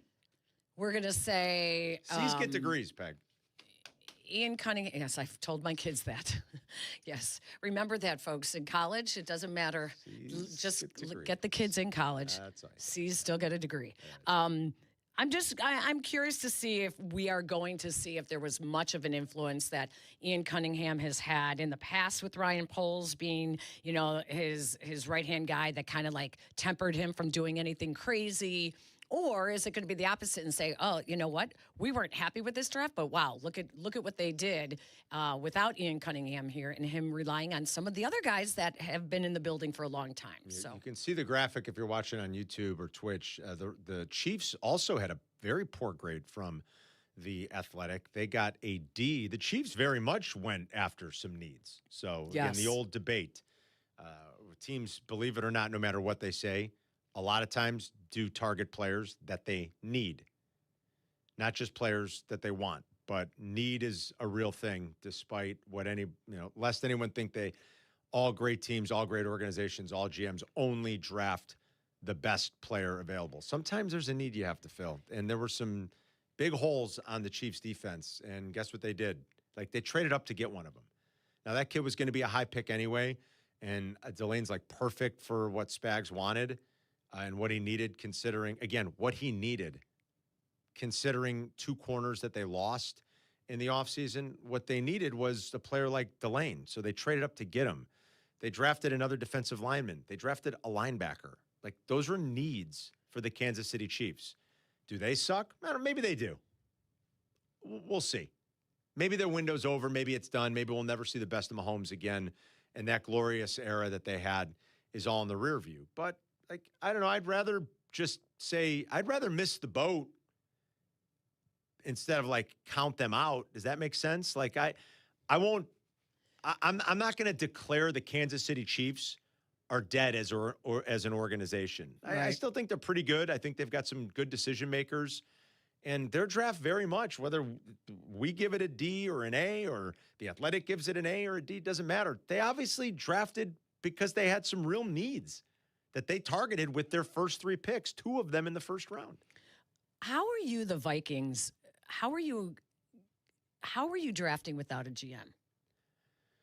The Bears did it for a bunch of, well, not for a bunch of years, but the Bears did it a few times. I don't know. Obviously, they have a decision maker, and I guess they did it. Yeah, his name is Brian Flores. Are the Vikings now going to get some extra draft picks because Brian Flores has now been promoted to general manager as well as defensive coordinator? Can you imagine the Bears didn't and they give the Vikings the Vikings picks? Get picks, That's according to the hilarious. Rooney Rule, because That's Brian hilarious. Flores is now making the personnel decisions for the Vikings. Oh my God! But they're getting panned. They took a risk. Everyone thinks that they had a terrible draft. A lot of people think they took. There's some thought that the Bears were very, very high on Caleb Banks. That was going to be the player had he been there, and the Bears were surprised. I've heard that they were surprised. And now Thieneman still kind of fell in their lap, so they probably got there and they're like, "Hey, all right." Yeah. But it sounds like that could have been a little poach job that the Bears wanted Banks to fall. That's what the pick was going to be. They were hopeful for that, and it didn't happen. But there's some risk there. Sure. Bigger guys, feet, problems with their feet. Man, there's a little bit, a little red flag there. But again, you don't know. You only do your best, and you're going to cross guys off medically sometimes or red flag other things. You do your best. Obviously, there was enough conviction in Minnesota. You don't do something like that without really believing that everything's going to be okay. I think on talent, yeah, he looks good. Certainly, and that's what most people expect. But there was a real red flag for a lot of people, and obviously it wasn't an issue for the Vikings. But big guys and feet, that always scares me a little bit. All right, coming up, we got another 4-pack. Who's our winner there, Jack? We got a winner? Yes, Tim was our winner. All right, Tim. Tim, congrats. You got a 4-pack of tickets to go see the Wolves tomorrow night. We'll give another 4-pack away before 10. Check out the video stream all week on Twitch and on YouTube. Like and subscribe for us. And our video stream is brought to you by Woodford Reserve. With more than 200 flavor notes, Woodford Reserve is more than a spirit. It's a spectacle for the senses. And, of course, they are the official partner of the Kentucky Derby happening this weekend. And Eddie will join us in 2 hours. It's Carmen and Yurko. Peggy's in for Yurko. We'll be right back. You're listening to Carmen and Yurko on Chicago's home for sports, ESPN Chicago. YouTube, exclusive content from ESPN Chicago. Subscribe today at ESPN 1000 Chicago.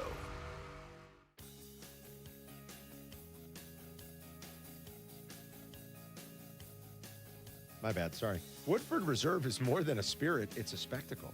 Got to turn the mic on, right? With more than 200 flavor notes, Woodford Reserve wows your senses, delights your palate, and surprises you with every new scent and sensation. It elevates an evening into an event, and it gives you a new experience with every sip. So yeah, Woodford is more than a spirit. It's a spectacle for the senses. Kentucky Straight Whiskey, 45.2% ABV. The Woodford Reserve Distillery, Versailles, Kentucky. Please drink responsibly. Woodford Reserve is a registered trademark. 2026, the Brown-Forman Distillery, Incorporated. Are you looking for a future that's a home run? ETI School of Skilled Trades can help you get started in a great new welding or HVAC career fast. With a focus on hands-on learning, some of our programs can be completed in as little as 7 months. That means if you enroll now, you could be wrapping up your training before the next season rolls around. Visit eticampus.edu or call 888-830-7678 to learn more. ETI, it's your future. Own it. Hey guys, it's Silvy. I love May in Chicago, but those hot summer days are coming fast. If your windows struggle to keep the heat out, your energy bills are going to feel it. It's Silvy for Window Nation, and I've seen firsthand how much of a difference new windows can make. My home stays cooler, more comfortable, and more efficient. Right now, you can take advantage of their buy 4, get 4 free sale, plus get started with no money down and no payments or interest for 2 full years. Don't wait. Visit windownation.com today and book your consultation. Kap J Hood here with Howard Ank. And Howard, I know someone who was injured on the shop floor. Please have him call me. My guy. Howard, I have a buddy who was T-boned by a utility truck. Please have him call me. My guy. Your guy? Correct. Not this again. Howard Ankin is my guy. Hold on. Cap, your friend, Hoodie, your buddy. I'm their guy. And I'm also your guy and your guy.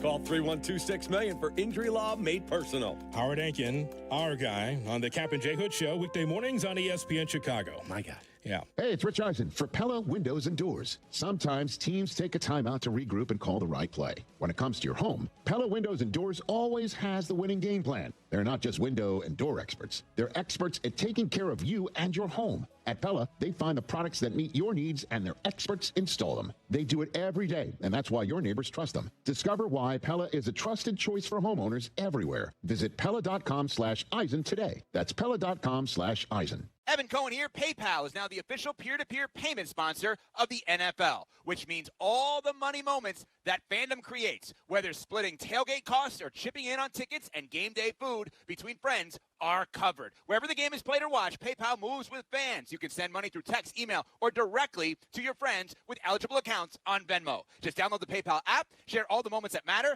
Account with PayPal is required, not available in all regions where PayPal operates. When it comes to my ride, I don't mess around. Advantage Chevrolet. 3 locations, Chicagoland's covered. You want a Chevy? They've got it. You want savings? Oh, yeah. Most important, trust. No runaround. They shoot you straight. Advantage Chevrolet Bridgeview. Together, let's drive. You're listening to Carmen and Jurko. If you missed something, get the podcast on the ESPN Chicago app. This is Chicago's home for sports. ESPN Chicago. Well, it's a week later, and the grading's all done now. We'll see how it plays out, Peg. But the only really negative grade we saw in the Bears was the Athletics. They gave them an F. Everybody else seems to be pretty positive. I was just looking at PFFs, too. PFF gave the Bears a B, generally liking what they did. They thought the Thieneman pick was a steal. Nobody expected him to fall there. On Logan Jones, they're right. He's a high IQ, feisty center with strong athleticism for zone schemes. Bears do a lot of that. Shows, a good lateral movement, good hand usage. In terms of Roush, they write that he's got the prototypical build of an NFL tight end capable of playing in line. Can be a valuable piece in heavy personnel packages. Oh, he'll be on the field in a lot of those for the Bears. Maybe even some single tight end looks. Thomas is a head-scratcher maybe for a lot of us. They still write that Xavier Thomas plays with energy and determination, giving him a strong chance to stick on NFL rosters, particularly due to his special teams return ability. And then I think a sneaky good pick is Malik Muhammad. Interesting. Do you think it was? How about his reaction? You have a son that went to Texas. Said very reliable. He obviously had a higher grade. His reaction went viral because his whole family is going crazy, and he just sat there with a very serious look on his face. He was pissed. He was pissed because I like it. He thought he would have gone higher.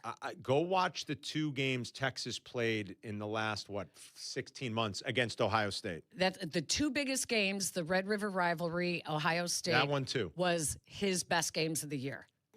I'll take it. Yeah. Go look at the playoff game 2 years ago against Ohio State and the game in Columbus last year against the likes of, 2 years ago, obviously, the playoff game, Emeka Egbuka, who was already a stud in the NFL as a rookie, against Jeremiah Smith, who will be what, a top 3 pick next year?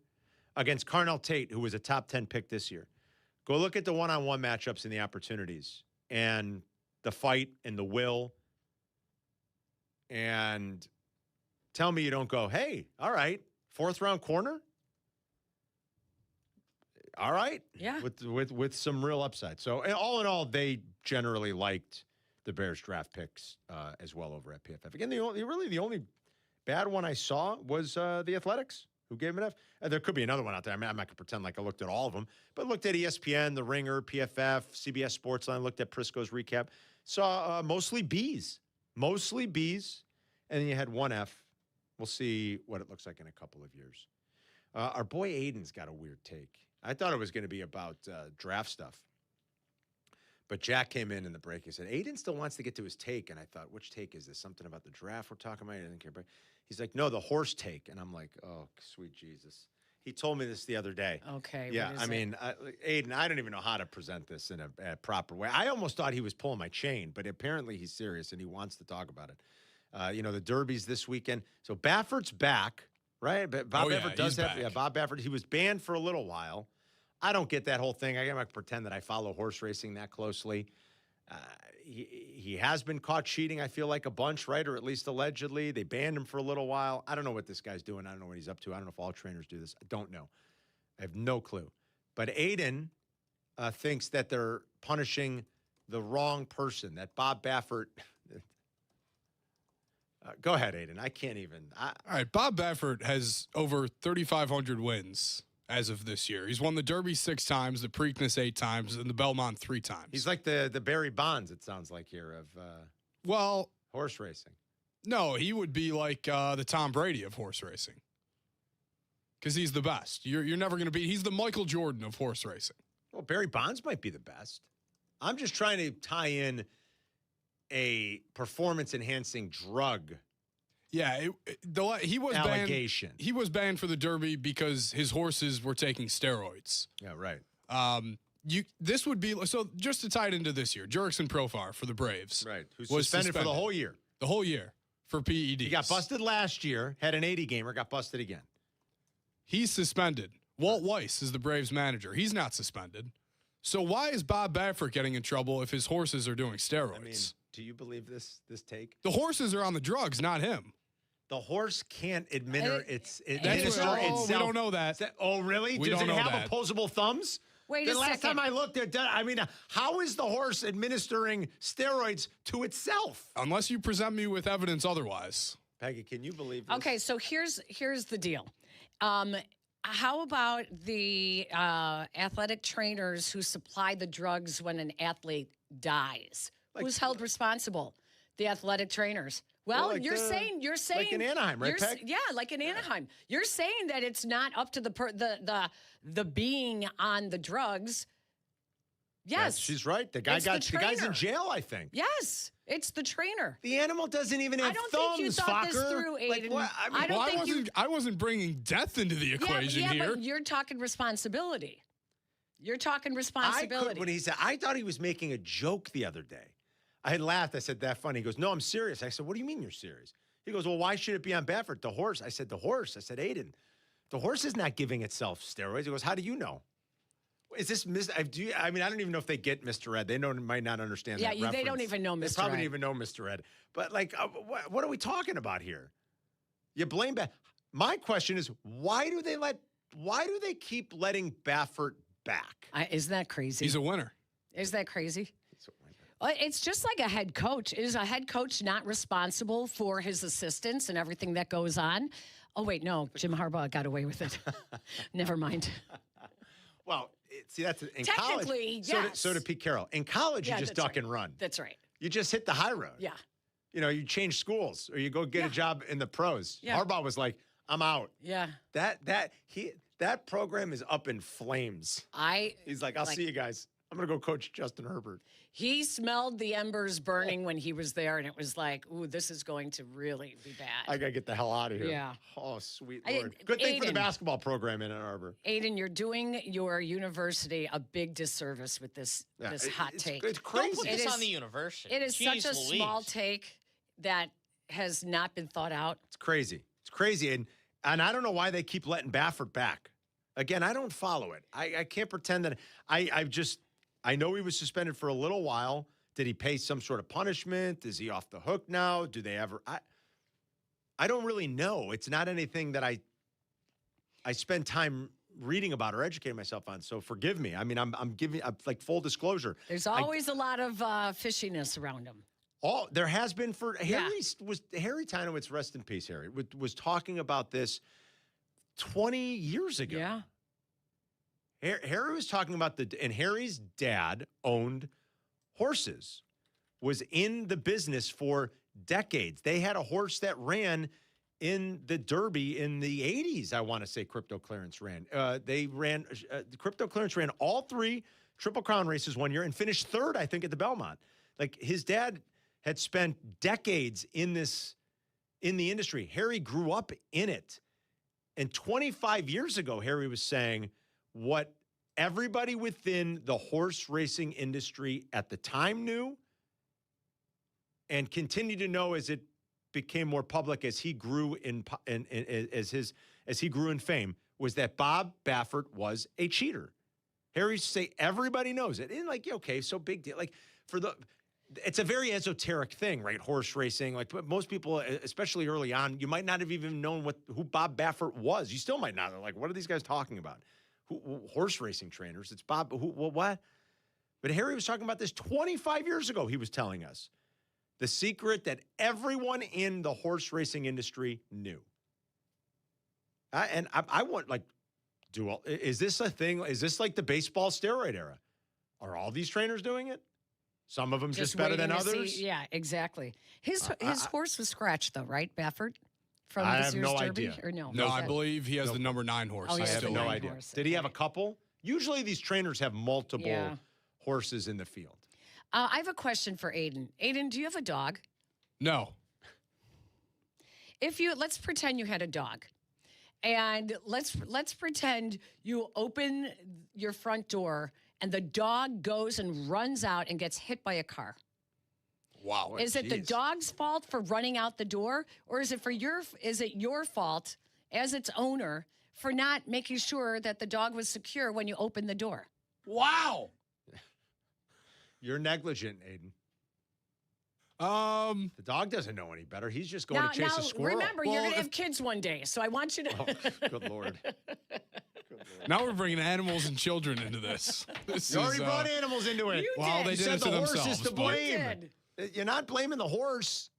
The poor horse didn't got anything to do with it.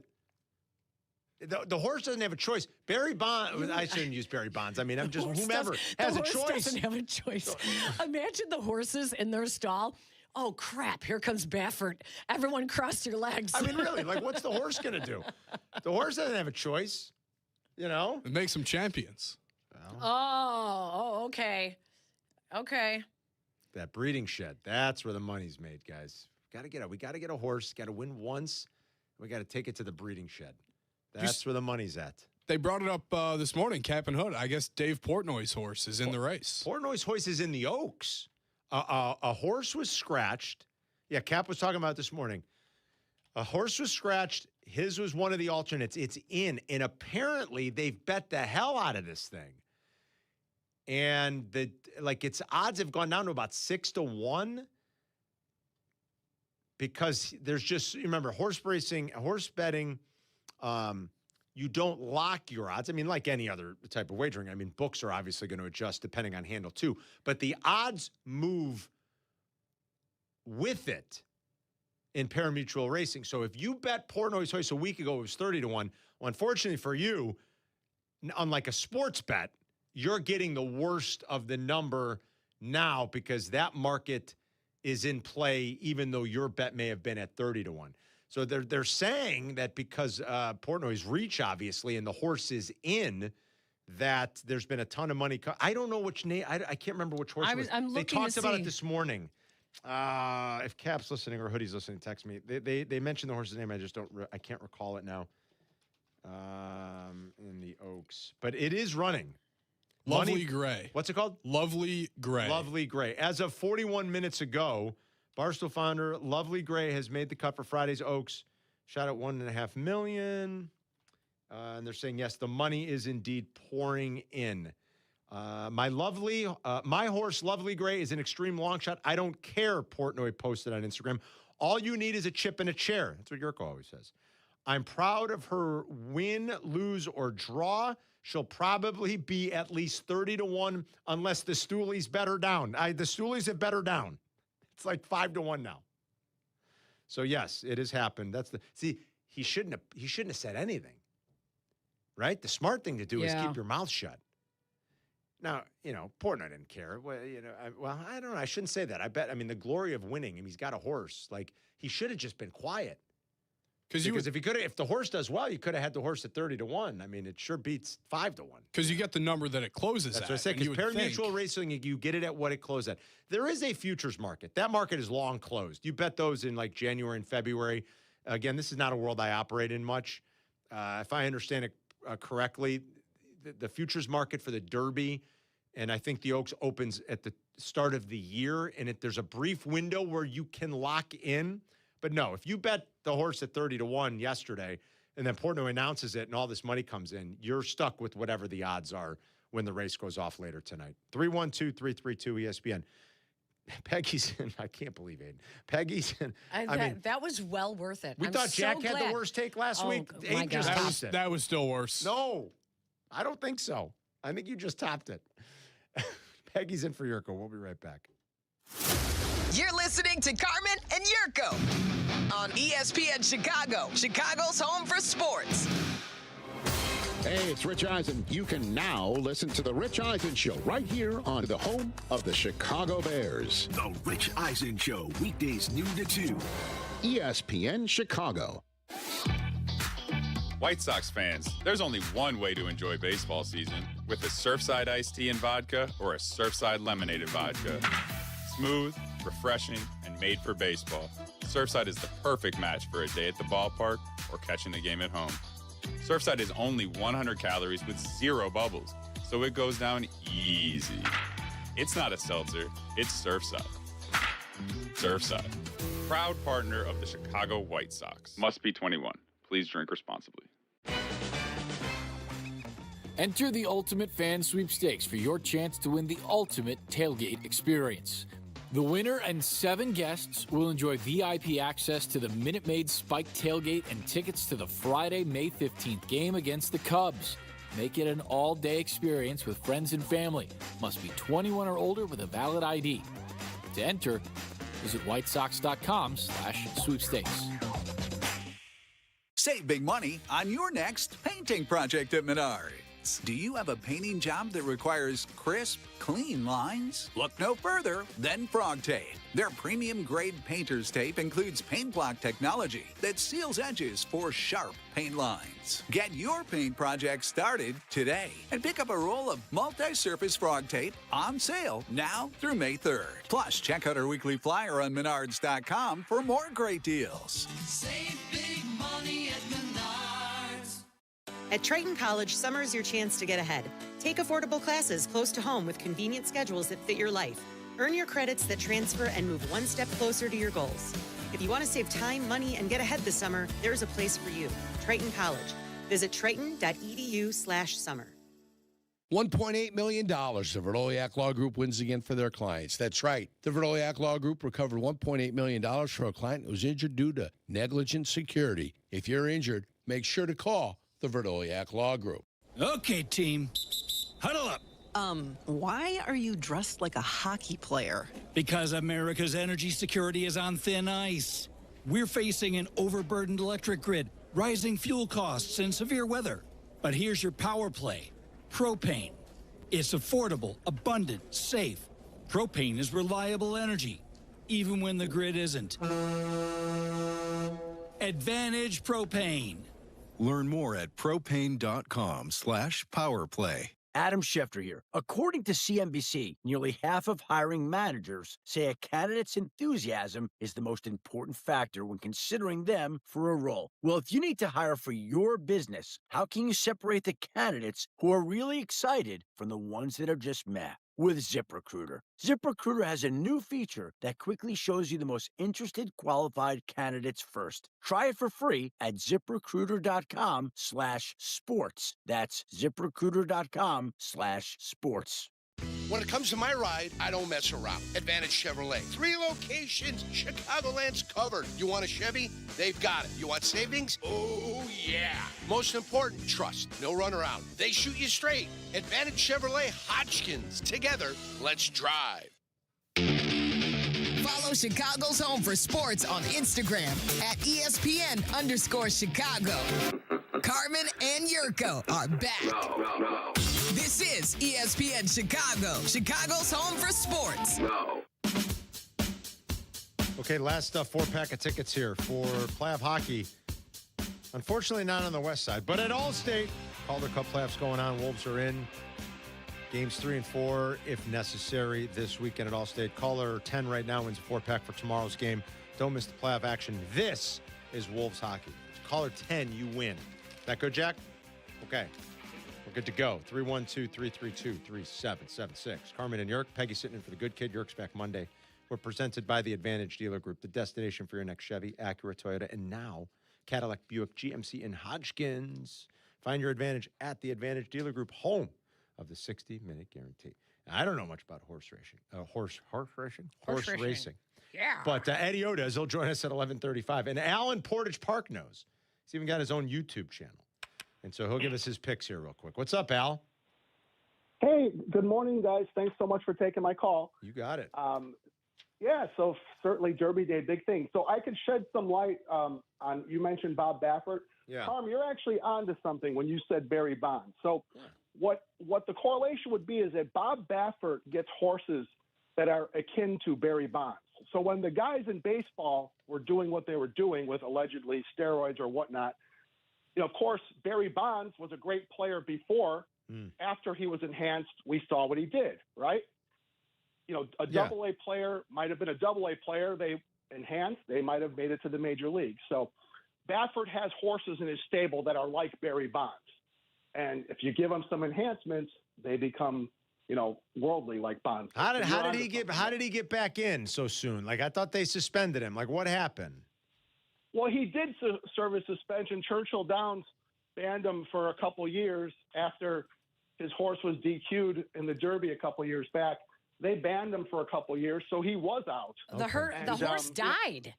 He died after the Derby. Oh, jeez.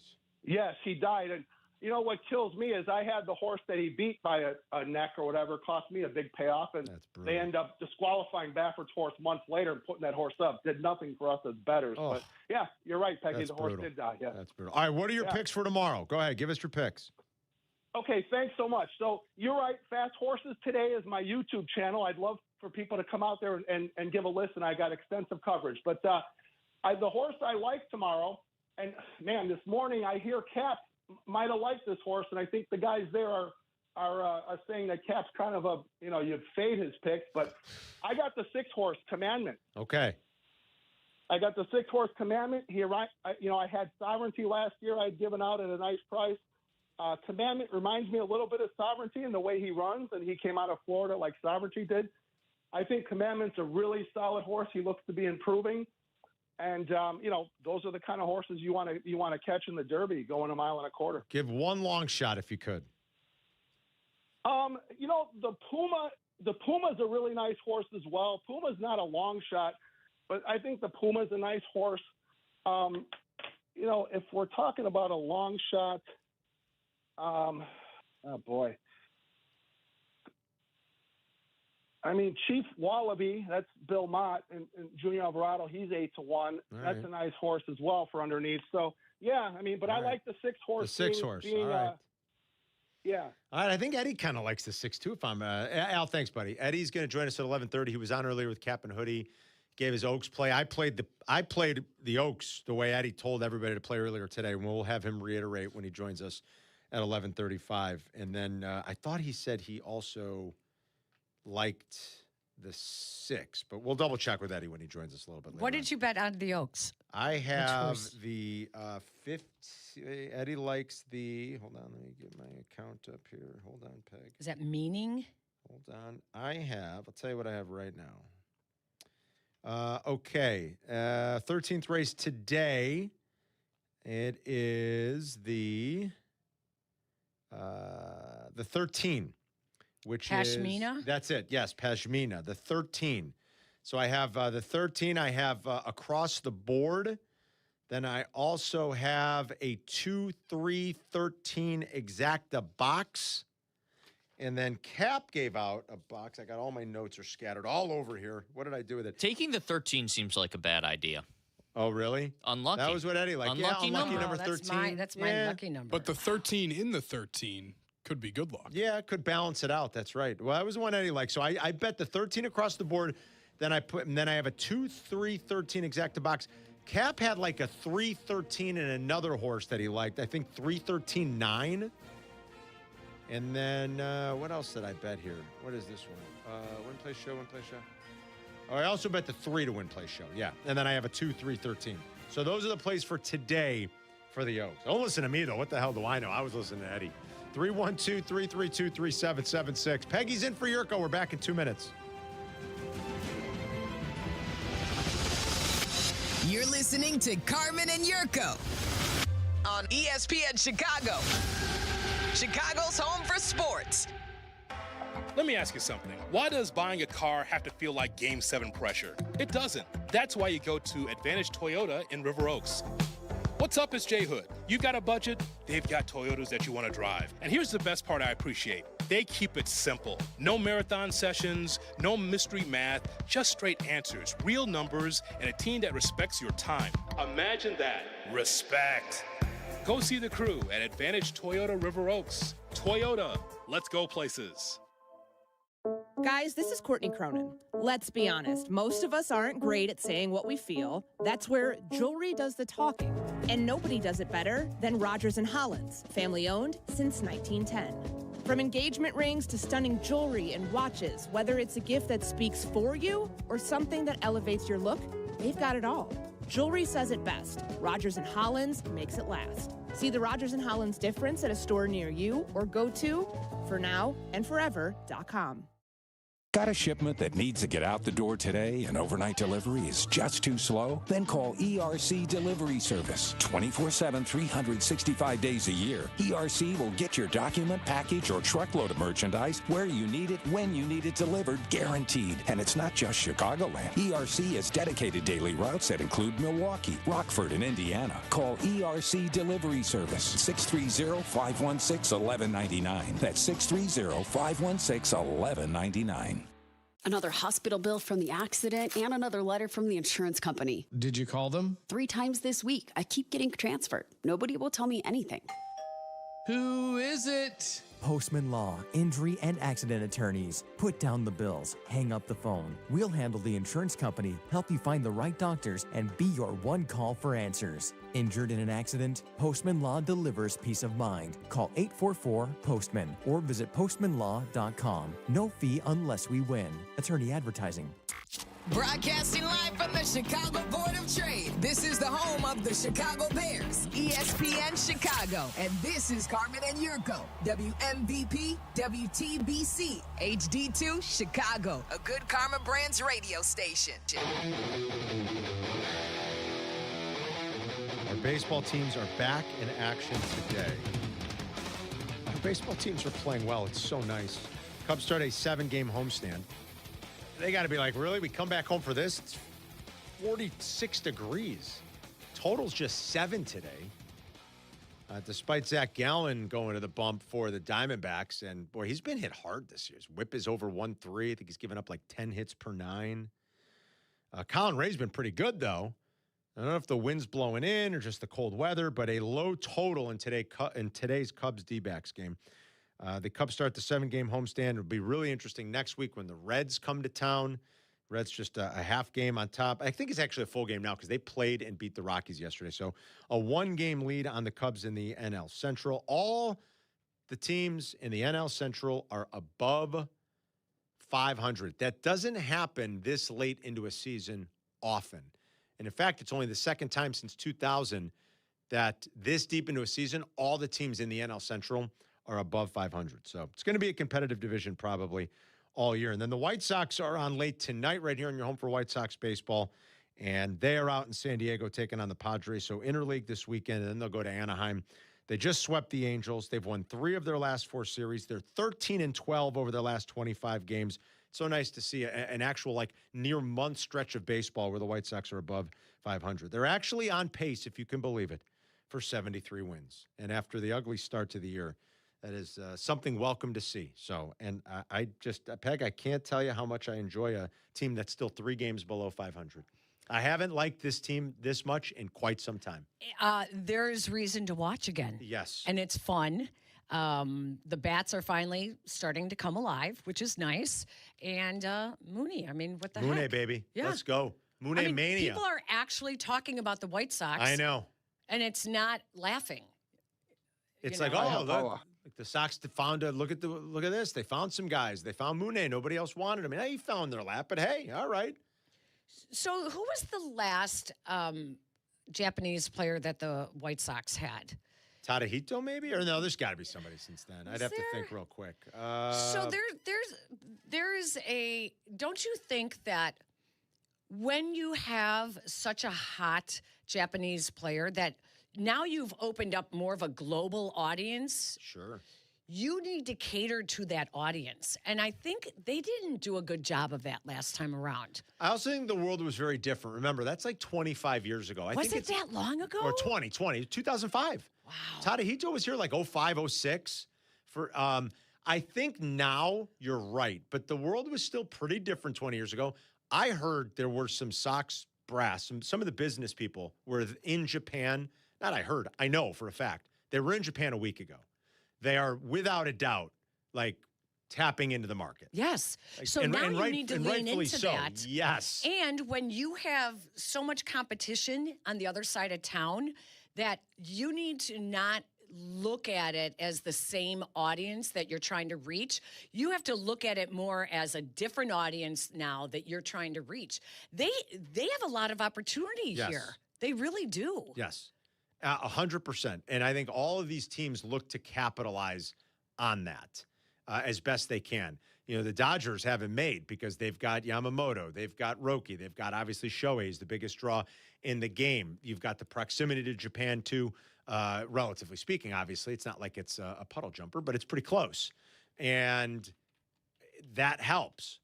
The White Sox, as I understand it, are absolutely trying to capitalize on the moment. And this is where you can, and this is where that fan base starts to go crazy. He was a good player over there. He had 200-something home runs the last 5, right? He was a good player over there. But when these guys come here and they start doing an MLB, it's an explosion. And they're going nuts, as I heard it, for Murakami right now in his native Japan. That's where you have to capitalize. I have not been out to the games yet, but do they sell any of Murakami's NPB jerseys? That's Are a good they question. all? I don't know. Because when my son was in Asia last year, the hot thing with the jerseys is to try to get the really unique ones that nobody, whether they're vintage or they're from the Nippon League. Really? Yes. And so he bought one from the Nippon Professional Baseball League. And it's really cool. Like and a I told him, Murakami one he bought? He didn't buy the Murakami. He just got one. And he just got a giant. Right. So I said, that would be really cool. Like, I would love that. Like, I would wear a hat that was, from the Nippon Professional Baseball League, or a Murakami T-shirt that was from there. I just think that that's like the whole way that they should start thinking, not just with their marketing. Probably they would have to have a whole arm of marketing with that league, because right now their marketing is all with Major League Baseball. It is all, the jersey thing is weird too. Like, I don't have a great understanding of how it works. I heard a little in talking to some people when the whole Frank Thomas thing came up, when he sued them, that the team, the teams have to buy those from Fanatics. The way the licensing deal is with MLB, like the White Sox don't as I understood it, it's not like these teams submit orders or really have anything to do with what hits even their fan shop. That Fanatics sends that they buy them. Fanatics sends, like, okay, Bregman and PCA and Dansby and Nico are popular players. Fanatics will print those up. The Cubs have to buy them from them, and they sell them in their shop. If I understood it correctly. So does Fanatics have the sole marketing rights to Major League Baseball for jerseys? Because, think about it in the NFL. In the NFL, so. It's just, players just get a portion of whatever is sold. You can find anything that you want. You could go on the fan shop. So you're saying that Fanatics basically can control that's what the I marketing was told. Yes. of, wow. Yes. And that the White Sox have nothing to do with putting Frank Thomas's name on those jerseys. That Fanatics, Dick's, the licensees that they have. Yeah, they're the ones. They're the ones that, and then the players strike the deals with the licensees to get paid. Like Frank's got a deal, like way most of them do, with the Hall of Fame. Right. Which is lucrative for all the Hall of Famers. They sign a contract. Frank has one of these. It's smart. So they smart. They sign a contract with the Hall of Fame, and then they can, anywhere the Hall of Fame sells its stuff, whether it's on property, on premise, or off. The whole thing is weird to me. I can't pretend like it's stuff that I'm well educated on. It's confusing. I don't have the business acumen for it, quite frankly. I'm a caveman. I'm a simple man, Peggy. There's only one. I watch games. I react. Right. I don't. Right. I don't know the business side of all of this. Right. I really don't. So I don't know how that works. Can the Sox sell those jerseys in their stadium or not? Is there a way? I know that they're tapping into the Japanese market best they can, and rightfully so. They can promote their product in a way that is a luxury now because they have a very recognizable player over there. People understand who he is, how big he is. They want to watch him, love him, and cheer for him. And, he plays for the White Sox. And they should absolutely be capitalizing on that. I think that it would also play really big with their female fans. Why with their female fans? Well, because of the team he played for over there. Who did he play for? You got me on this. I don't even know. Who did he play for? Be careful. The Swallows. All right. No one is dirtier than Peggy. Did you see what I'm talking about? Unbelievable. Let these guys just. What? I had my finger on that button the second I knew where you were going. I don't know what you guys are talking about. I'm just talking about who he played for. You can't even say it without laughing, and you're making me laugh. I'm trying not to look at you when I was saying it too, because yeah, it's awkward. Can you imagine if I'm walking around with the jersey on? It says Swallows. You want to get my husband would be right behind me going, no, she doesn't. Yeah, ready. No one is dirtier than Peggy. Look at Jack. Jason's like, I beg to differ. Just walking and hitting the back of his jersey says that.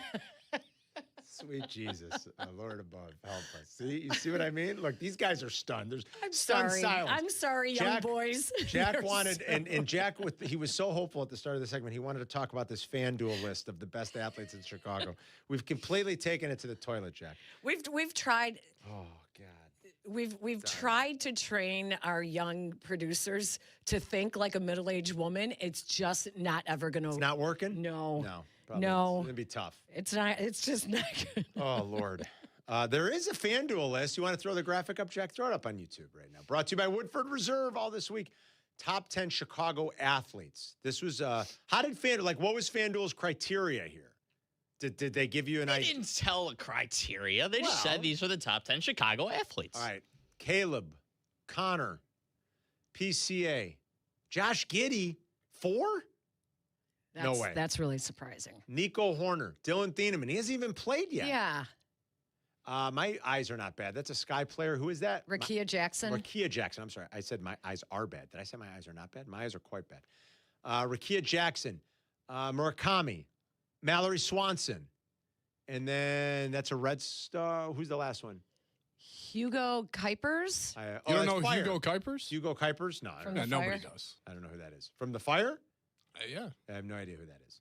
I can't read it on that graphic because the white on the light blue makes it hard to read. You guys notice this?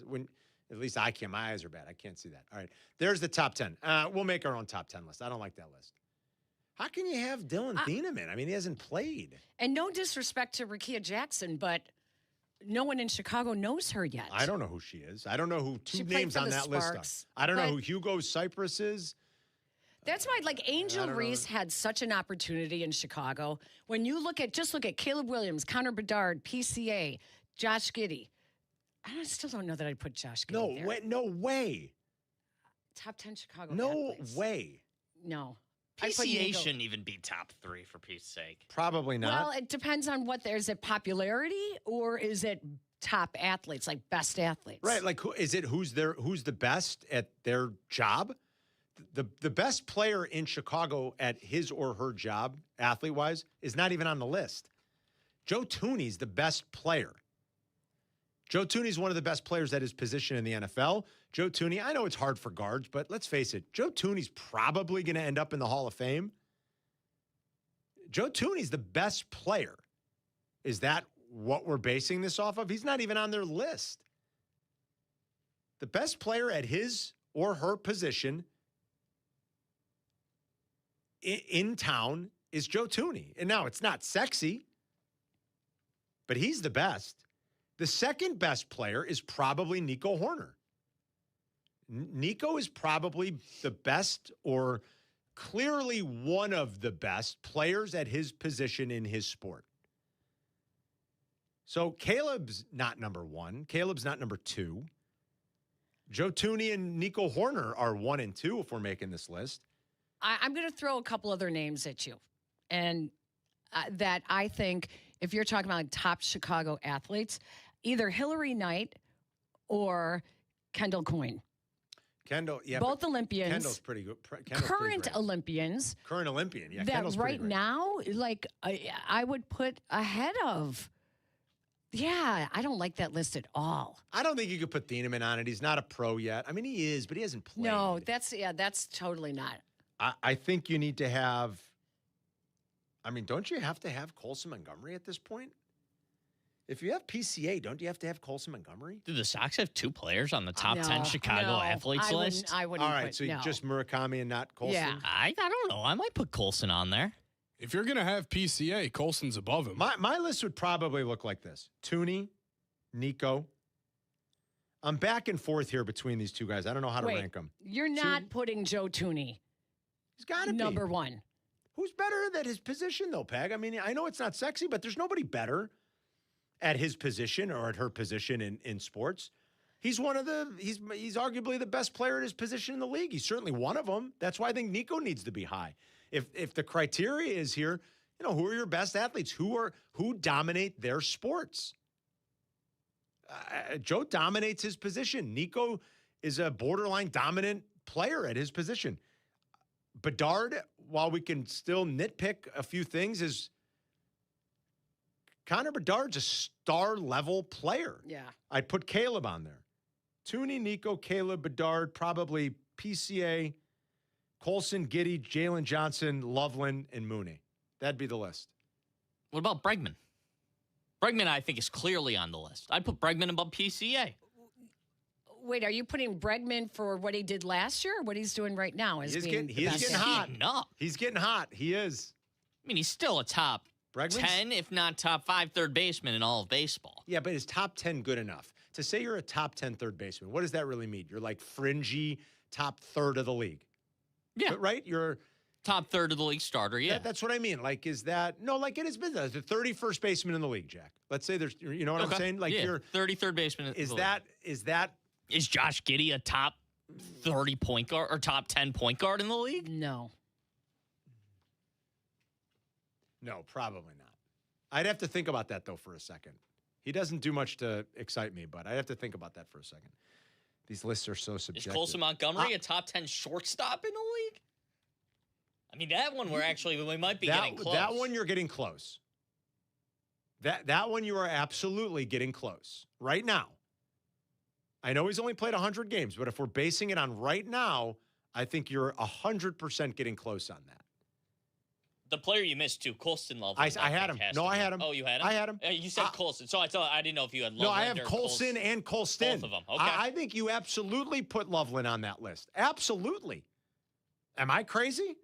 I think Loveland is absolutely on that list. I'd have 4 Bears potentially. Because I think you can make a good argument for Jalen Johnson, assuming he's healthy. So who's the best athlete in Chicago right now? 312-332-3776. Peggy's in for Yurko. We'll be right back. You're listening to Carmen and Jurko on ESPN 1000, Chicago's home for sports. It doesn't matter if you're running drills at the park, playing pickup on a Saturday, or sinking the final putt.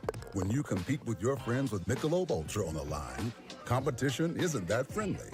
The trash talk, next level, and the stakes, oh, those are crystal clear. With only 95 calories and superior smooth taste, it's the ultimate trophy. Superior is worth playing for. Michelob Ultra, superior light beer. Enjoy responsibly. Copyright 2025, Anheuser-Busch Michelob Ultra Light Beer, St. Louis, Missouri. If you're the unwitting victim in a calamitous mishap, anticipate compensatory damages, subrogation relief, or tort claims under... Guys, what are they even saying? Coast Ivoni ads don't sound like that. Lawyers like that are exactly why people call us. No legal mumbo-jumbo, just real talk. We're from Chicago. We talk like you, we fight for you, and we have real conversations so we can help you. They get where you come from, they get what you need, and they get you. Coast Ivoni, your local accident lawyers, because they are Chicago. 708-4million. Hey guys, it's Silvy. I love May in Chicago, but those hot summer days are coming fast. If your windows struggle to keep the heat out, your energy bills are going to feel it. It's Silvy for Window Nation, and I've seen firsthand how much of a difference new windows can make. My home stays cooler, more comfortable, and more efficient. Right now, you can take advantage of their buy four, get four free sale, plus get started with no money down and no payments or interest for 2 full years. Don't wait. Visit windownation.com today and book your consultation. Don't wait to start building your future. North Park University in Chicago is enrolling now. North Park is known for its renowned nursing and education programs, a 15-to-1 student-to-faculty ratio, and classes where professors get to know you personally. The warm Christian community welcomes those from all faith backgrounds, and students graduate ready to lead in schools, communities, and beyond. Apply today at northpark.edu. That's northpark.edu. North Park University, where faith, purpose, and career come together. Evan Cohen here. PayPal is now the official peer-to-peer payment sponsor of the NFL, which means all the money moments that fandom creates, whether splitting tailgate costs or chipping in on tickets and game day food between friends, are covered. Wherever the game is played or watched, PayPal moves with fans. You can send money through text, email, or directly to your friends with eligible accounts on Venmo. Just download the PayPal app, share all the moments that matter. Account with PayPal is required, not available in all regions where PayPal operates. My name is Christine, and I'm a widow. My husband, Ryan, was a healthy 34-year-old, and 3 months later, he was gone. Thankfully, he had life insurance. Ethos made it so easy. You can get a quote in seconds, apply in minutes, and get same-day coverage. 100% online, no medical exam. Life insurance didn't take away the loss, but it did give us the space to just grieve. Get your free quote at ethos.com/game. Ethos.com/game. Paid spokesperson. Time spent on application may vary. Online health questions required. There's a difference between driving and arriving. At Advantage Acura of Naperville, performance meets precision in every vehicle, all delivered with a seamless, transparent experience. Visit Advantage Acura of Naperville or start online at AdvantageAcura.com. Precision-crafted performance. Follow Chicago's Home for Sports on Twitch at ESPN 1000 Chicago. Carmen and Jurko are back. This is Chicago's Home for Sports. ESPN Chicago. All right, every Friday at this time, you get Jurko's Keys. Brought to you by the Advantage Dealer Group, the destination for your next Chevy, Acura, Toyota, and now Cadillac, Buick, GMC. And Hodgkins, find your advantage at the Advantage Dealer Group. So Peggy's in for York. That means you have to take over with the keys. I got some. You got the keys? I do. All right. Now, how do I start this again? I always remember he says, well, or right after the first one, then you say. I'll tell you here. Why don't you announce what your keys are going to be about? Okay. My keys to a successful prom weekend. 'Tis the season. That's good. All right. Peggy's keys to a successful prom weekend. And everybody wants it to be a success. Peggy, I ask you, what are the keys to a successful prom weekend? I'm glad you asked. Number one, Buy your flowers, but don't spend a lot of money at a florist. Sam's Club, Costco, and Jewel are perfectly fine. They're going to just throw them away anyways. That's acceptable? Yeah. All right. Absolutely. I like it. Absolutely. Do the girls even, do the flowers make it through the night at this Not point? really. Or probably not? Not really. All right. And the big thing now is the girls get a bouquet, the boys still get the boutonniere. All right. You know, the boys don't care. Just go to Jewel. The Just go to boys, Jewel. I can promise you don't care. Yeah. Yeah. Number 2, do not tell your daughter her dress is too revealing. Oh, that's Accept it. You're going to sound old, okay? Just say, you look great. Wow, that's a good one. Because I'm still a few years away from this, Oh, but I boy. could just see, be like, no. boy. That dress is too I'm going to have to remember this. I got like 5 years, but still, I'm going to have to remember it. Prom dresses are actually classier than homecoming. Are they? Homecoming, I'm going to die? You're going to be holding your heart. Yeah. Number 3, take pictures even if your kid is embarrassed. You will be happy that you did it, even though they tell you to stop taking pictures, okay? I had 2 of my boys, they would not let me take pictures. I have 1 picture from their prom. One. Yep. Same thing last weekend, my daughter's prom. She's like, 1 picture, Mom. 1? I have 1 picture. I thought all they do is take pictures. Oh, they take pictures. It's a lot. They It's too take much. pictures, but they don't But share them. They don't want to share them? Yeah, they don't want you taking the picture. Yeah. God forbid. Yep. So ungrateful. Key number 4. Make sure you look her date in the eye. A little side eye doesn't hurt if you get the message across. Just a little side eye? Oh, yeah. You got to give them a Do you give them a once over too? Yeah, like, don't you dare touch my daughter. That's exactly right. Yeah. Squeeze a little harder on the handshake. Yeah. Absolutely. Mutter something under your breath. Yeah, key number 5. Don't ask too many questions about what are the plans after prom. Because guess what? They change every 10 minutes. I don't know why they do. They do. They're never going to tell you exactly where they're going, what they're doing. Just kind of nod, and by all means, keep your phone on all night. All night. Yes. Better not shut that thing off. I don't want to hear about a dead battery or any of that nonsense. Nope. Keep your phone on. And my final key, just remember that you went to prom too. Well, maybe not you, Carmen, because what you did at your prom, you don't want your kids doing. I didn't do anything bad at prom. Listen, my prom date ended up in prison like 5 years later. So I'm not shocked. just remember that you were once their age as well. I know. And just let them have fun. And if they come home and they're fine and they make it the next day or 2 days later, you finally walk in the door with the walk of shame, it's okay. Oh. It's okay. I All can't right? even bear the thought of a walk of shame. My daughter with the walk of shame. I know. Those are my keys to a successful prom weekend. Good keys, and all the parents that have to deal with it. God bless you. Good luck. It is prom season. So Stella's was last week already? Yes. Wow. Yes. Seems early. I thought so too. Wow. Yeah, but now it's the picture parties are huge, huge. Picture party. We go to the picture party. I literally have 1 picture of us with her and 1 picture of her with her date, and that's it. That's That's They're it. taking 1 million. Oh yeah, I'm sure there's 1 million on her Gotta phone. be all over it. I'm sure there are. Are you ready, Carm? You're going to have to get your creativity out if you're going to help your son once he goes to high school with his promposals and with his homecoming asks. Those are so big and overblown now, but it happens. You have to have a sign. You have to have some type of treat to give your date, whether that's candy or flowers or a stuffed animal. You have to have it all. This is crazy. Yep. We saw one of my daughter's friends when she got her prom proposal a week and a half ago.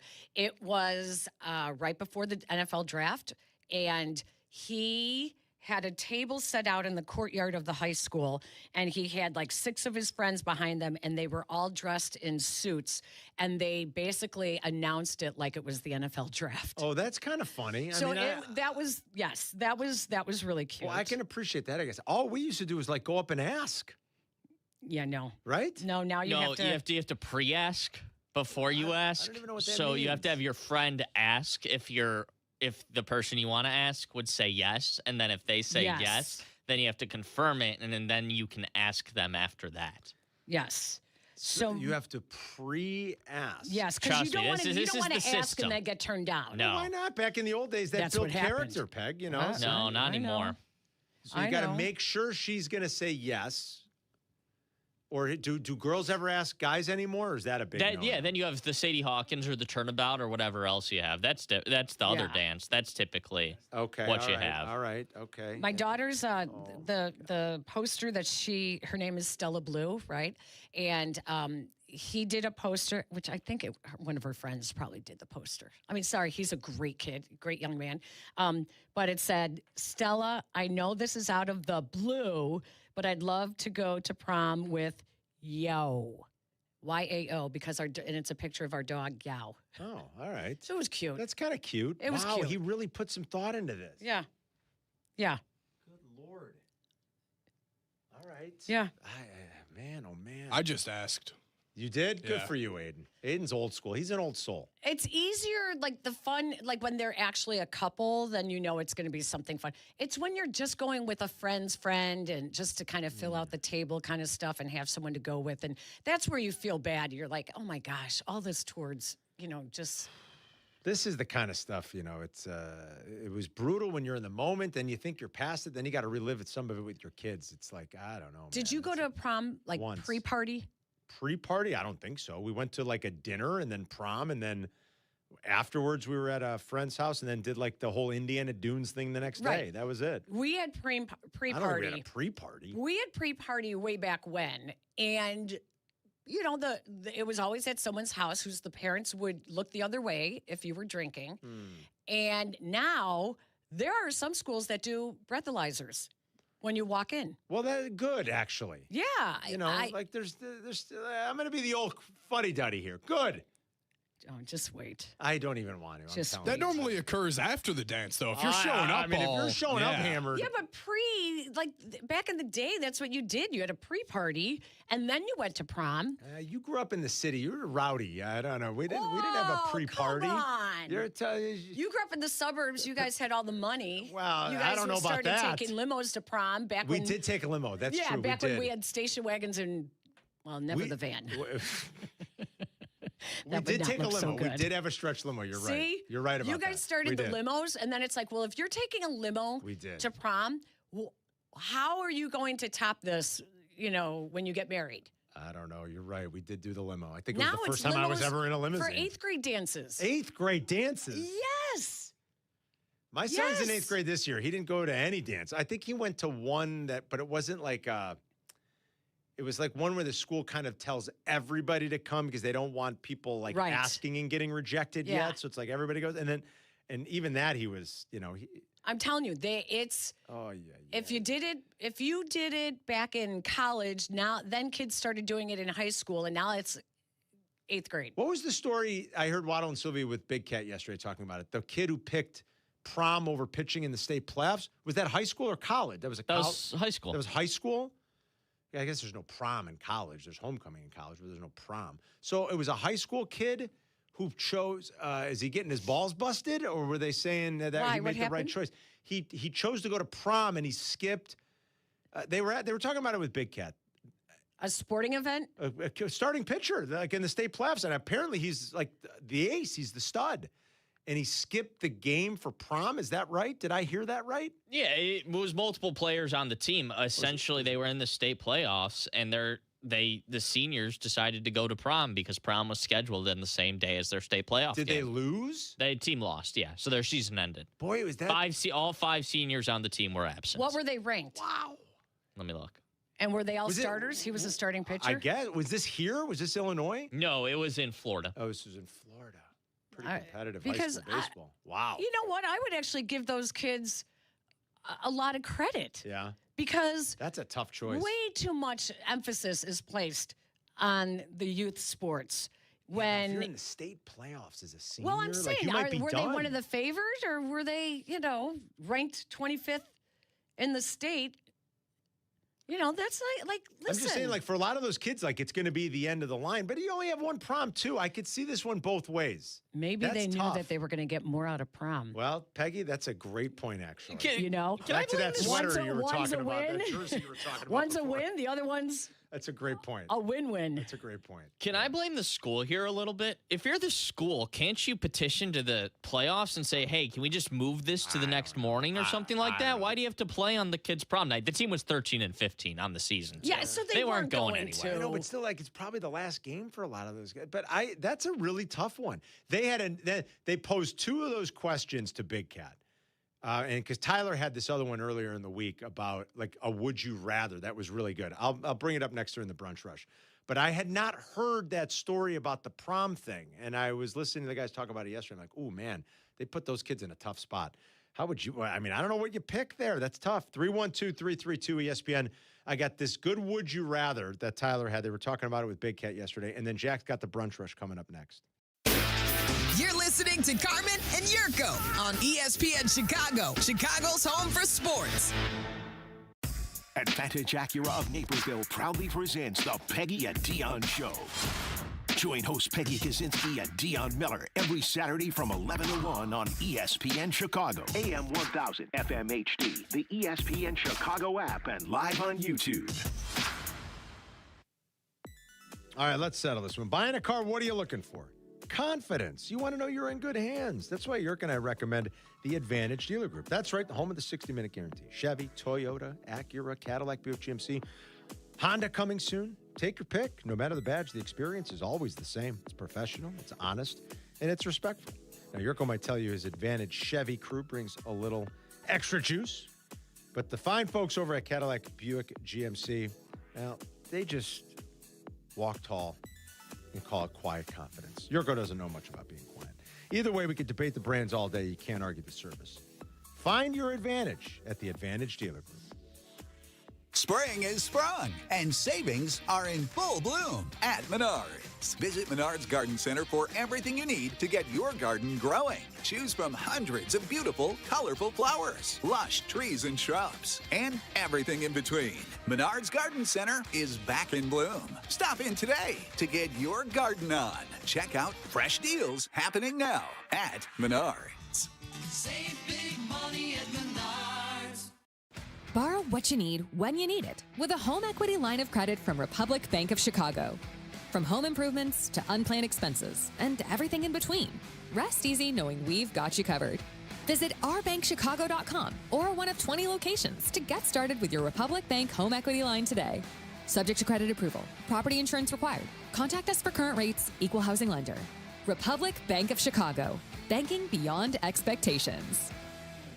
Hey guys, it's Courtney Cronin. Picture this. She opens the box. The light catches the shine inside, but what you really see is her smile. That's the winning moment. That's what Rogers & Hollins delivers. Not just a ring or a necklace or a watch, a moment. A story she'll share every time someone compliments her.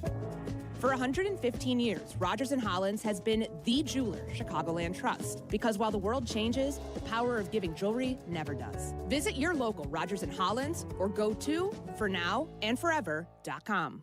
Evan Cohen here. According to CNBC, nearly half of hiring managers say a candidate's enthusiasm is the most important factor when considering them for a role. Well, if you need to hire for your business, how can you separate the candidates who are really excited from the ones who are just meh? With ZipRecruiter. ZipRecruiter has a new feature that quickly shows you the most interested, qualified candidates first. And their smart matching technology connects you with them instantly. Try it for free at ZipRecruiter.com/sports. That's ZipRecruiter.com/sports.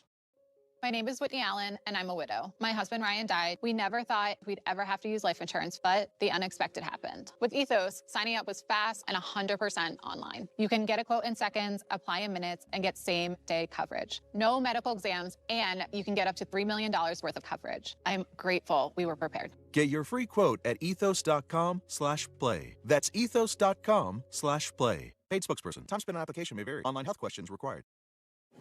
As an attorney and a mom, I know how busy life gets. After an accident, think of Postman Law as your personal to-do list. We'll deal with the insurance, the medical bills, even help you find the right doctor so you can focus on what matters most. Call 844-POSTMAN. Attorney Advertising. You're listening to Carmen and Jurko. Listen to us now.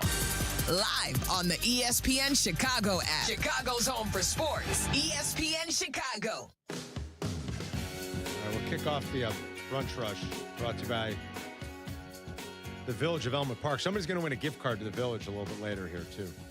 So you eat at one of the great restaurants.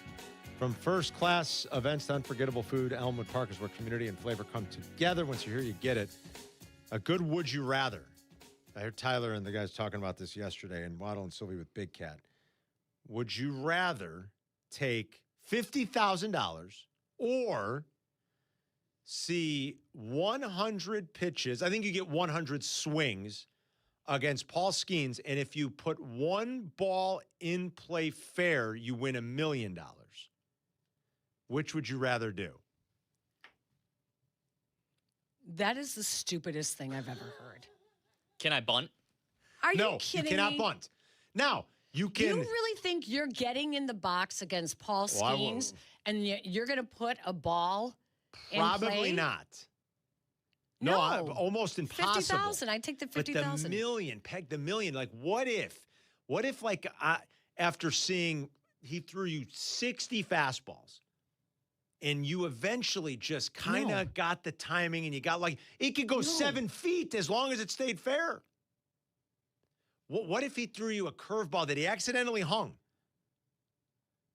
Like, just He's accidentally. still going 80 miles per hour. Oh, I know. 80-something miles 80 per something. hour. Well, it seems impossible, doesn't it? Yes. But boy, the payoff for $1 million. No.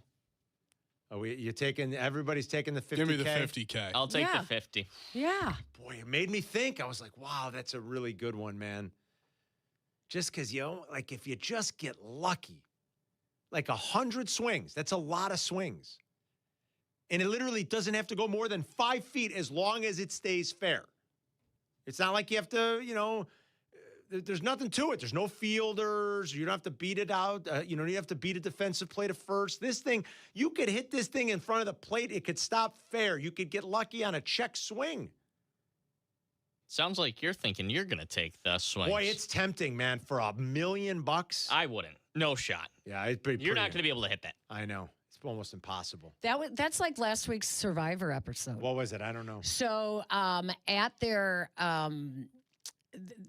whether or not you're going to get voted out, they brought in Mr. Beast. Oh yeah. And so this year it's their big 50th season 50. So they have all these guests coming on the show, and Mr. Beast decided that there would be a coin flip, and but one person had to step up to do the coin flip. And if they called the coin flip correct, the pot goes to $2 million to the eventual winner of Survivor this year. So it would double the pot, and you would be safe from the voting. If you call it wrong, you are automatically voted out. Wow. And one guy stepped up. And did he hit it? And he hit it. So he doesn't 50-50. He goes, it's 50-50 odds. That's it? He's like, I'll take 50-50 odds. And he hit it. Yeah, I mean, I think I might have done that too. Again, if you're doubling the pot, right? And so that guy's now exempt from. They could not vote him out last week. You can't vote him out. Now that doesn't mean you win. I don't know how Survivor works. No, it doesn't mean you win. But you can't get now voted you're off. top 8, I believe. Is that right? Yeah. All right. That was pretty cool. That was a ballsy move. That's ballsy. I Yeah. like it. All right, Jack, take it away. What do we got in the brunch rush? Knicks-Hawks game last night was An atrocious. abomination. It was the biggest halftime lead the team has ever had in the playoffs, 47 points. The final score, 140-89. Now, Boston, who has been generally seen as the favorites in the East by a pretty wide margin, they're going to Game 7 with Philadelphia. Yeah, It they doesn't are. look too bad with Embiid, George, and Maxey all healthy. They beat Boston last night. That's going to Game 7. You still view the Celtics as favorites in the Eastern Conference right now. I mean, they are still the favorite, and they're like a 7.5, 8-point favorite tomorrow night. They've been very good in these Game 7s. These Games 7. They get there far too often, probably, for a team of their quality. That's it's got to drive you nuts if you're a Boston fan.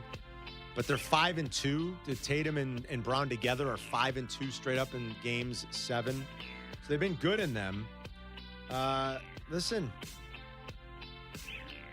dick around and find out what happens, man. And I just think Boston does that a lot. And I've said it about them the last couple of years in these playoff games. It's like, we're okay. Not a good idea to just throw playoff games away. And I'm not like challenging their effort. I don't think that's it. It's just sometimes they get in this mindset or mode where, well, we know we're good and we know it works for us. We're just going to do that with no tactical change. And they're just like, whatever. And so if we shoot 11 for 60 over a couple of games from 3, big deal. And I don't know, man. It's a weird way to play and a weird way to think like we could just throw these games away and it doesn't matter. I think they'll win tomorrow night, but serve them right if they don't. I mean, that Phillies back in this series is crazy, Pat. I haven't watched an NBA game in years. I love the honesty. I'm just being honest. Not even the playoffs? Nope. The finals? Nope. Nothing? Nope. Well, they've done this to themselves. Last night, the Atlanta game was a joke. They had 15 points with 9 minutes to play in the half. Ooh. 15 with 9 minutes to go in the first half. Last night was a bad sports night.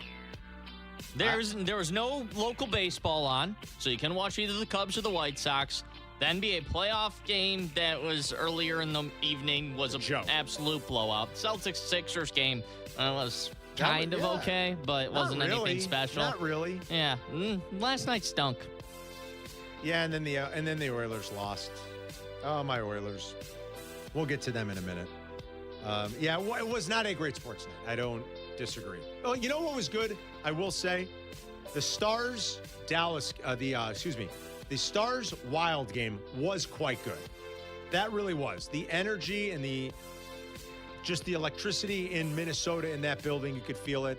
The Wild knocked out the old team in Minnesota. You know, the Dallas Stars used to be the Minnesota North Stars back in the day. The Wild knocked out the Stars in 6, and it advanced to the next round. And that game was great. It was like super physical. The last few minutes, it was a 1-goal game with 3 minutes to go. And so they added a couple empty netters, Peg, so the score was a little bit out of whack. But like with 3 minutes to go, it was like just all out, like hard hitting, desperation that you see in these hockey. At the best. Playoff hockey. So that was good. Not a lot of people were probably watching it, but that was the best sporting event of the night, probably. Yeah. All right, Jack, what else we got? Need some help. We are concocting our training staff, for me and Aiden's balloon practices and balloon world record breaking attempts. They're taking a run at a world record. What? Yeah. We're going to break it. So recently, it came to my attention that the combination of a team of 2 people recently broke the record for keeping 5 balloons in the air for 16 minutes. Just over 16 minutes. It seems doable to us, Peg. Me and Aiden could easily do that. Well, I don't know about easily, but it's going to be easier than trying to get a hit off of Paul Skeens. I'll tell you that much. 100%. So what kind of weather is this outdoors, indoors? Indoors. They broke the record in a racquetball court. Right. Okay, I was going to say, so it's controlled environment. We're going to ask the building to use the old trading floor, which is not used because it has high ceilings. It's so cool. Because it's huge, and it would look cool on video. Yeah. So we're going to ask the building. We hope they'll let us. I reached out to the Guinness Book of World Records. They told me they would get back to me within 20 weeks. How about that? 20 weeks? They need to get it together over there. I used to have a lot of respect. There's a million records that people like you are trying to break. Oh, yeah. Peggy's right. That's probably why it takes so long, I right? mean, they have to. Can you imagine what their inbox is like? I used to get that book every year at the book fair. Oh, we did too when we were kids. I should get some respect for that and get bumped up the list. That's true. We used to get that book out every year. You'd look at the updated list. You were that kid at the school book fair that got that book? So, here's the thing. That was always like the most expensive book, so I didn't always have the cash for it because my mom would give me, $10, $20 bill and be like, go buy us whatever you want at the book fair. And sometimes that would out budget you. So I would get it at the library, but when I had the opportunity to buy it at the book fair, that or Ripley's Believe It or Not, that was good too.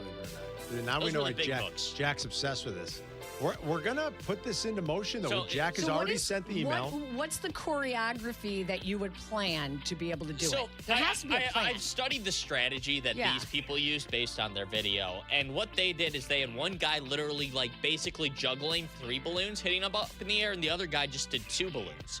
So we can do that, Who's or we the can more- kind of. Juggles. Who juggles? Yeah, who's the more athletic out of you two? Well, It's probably me. Well, I don't But know. wait, about do you that. juggle? I've juggled before. I can juggle a little bit. Believe it or not, I can juggle. Oh, Aiden, you might. But I'm not saying I can juggle. Look, he's already Yeah, I thinking know. about. Carmen, a do you new want to be our? partner. We need a coach. I might coach these guys. I'm going to Okay. coach them. Well, we were looking for the best possible coach at the station, so we have to figure out who that is exactly. It's gotta be me or Waddle. Might be you or It's gotta Waddle, be me or Waddle. because he has sure hands, and this is balloons. Yeah, but you can't So we need teach sure hands hands. for somebody who can bounce up balloons. I don't think you can teach hands, though. Like, Waddle can teach you how to run routes. That's not going to help you, though. I think I'm the best coach to help you guys. I'm going to whoop you into shape, boys. I don't know. I think Jurko as a defensive tackle needed to have quick hands, very quick hands. No. The problem is, no. This is going to require work and effort, and I mean, let's face it, not for nothing, Peg, but I mean, if we start pitching the idea that you're going to have to stick around longer to help that's Jack true. and Aiden, He's going to ask for a comp day. I mean, come on. If we get Yurko a nice chair and a small cooler, he'll sit there what with us. us. What are we talking about exactly? If it was a no-show job on a construction site, Yurko's in. Ask him to do a little extra for this. I'm not so sure. I don't know. Yurko can be the balloon wrangler.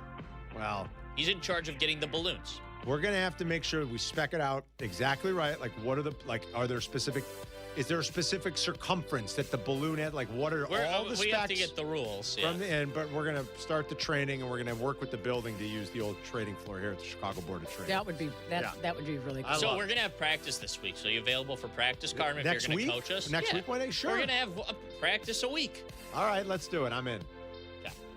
Balloon practice. Get these guys going. I'm gonna Interesting. Put them into shape. Peg. Remind me to like. Remind them to get a life. Yeah, right. Like. Sorry, guys, can't go out tonight. I got balloon practice in the Right? morning. Remind them what? To get a life? I mean, my lord. Do you guys have girlfriends? I know Jack does. Jack does. Does she know that you? Well, you've been with her forever. Yeah. Does she know that I'm good at balloons? Or Yeah. what? Yeah. Does she know? Does she? Does she know about my balloon skills? Does she? Your obsession with these things like the Guinness Book of Records. Well, yeah. I mean, I figured. She figured. Isn't What do you mean? everybody obsessed with the Guinness Book of World Records? Who figures Aiden, do you have a that, Jack? girlfriend? I don't know. I'm not surprised.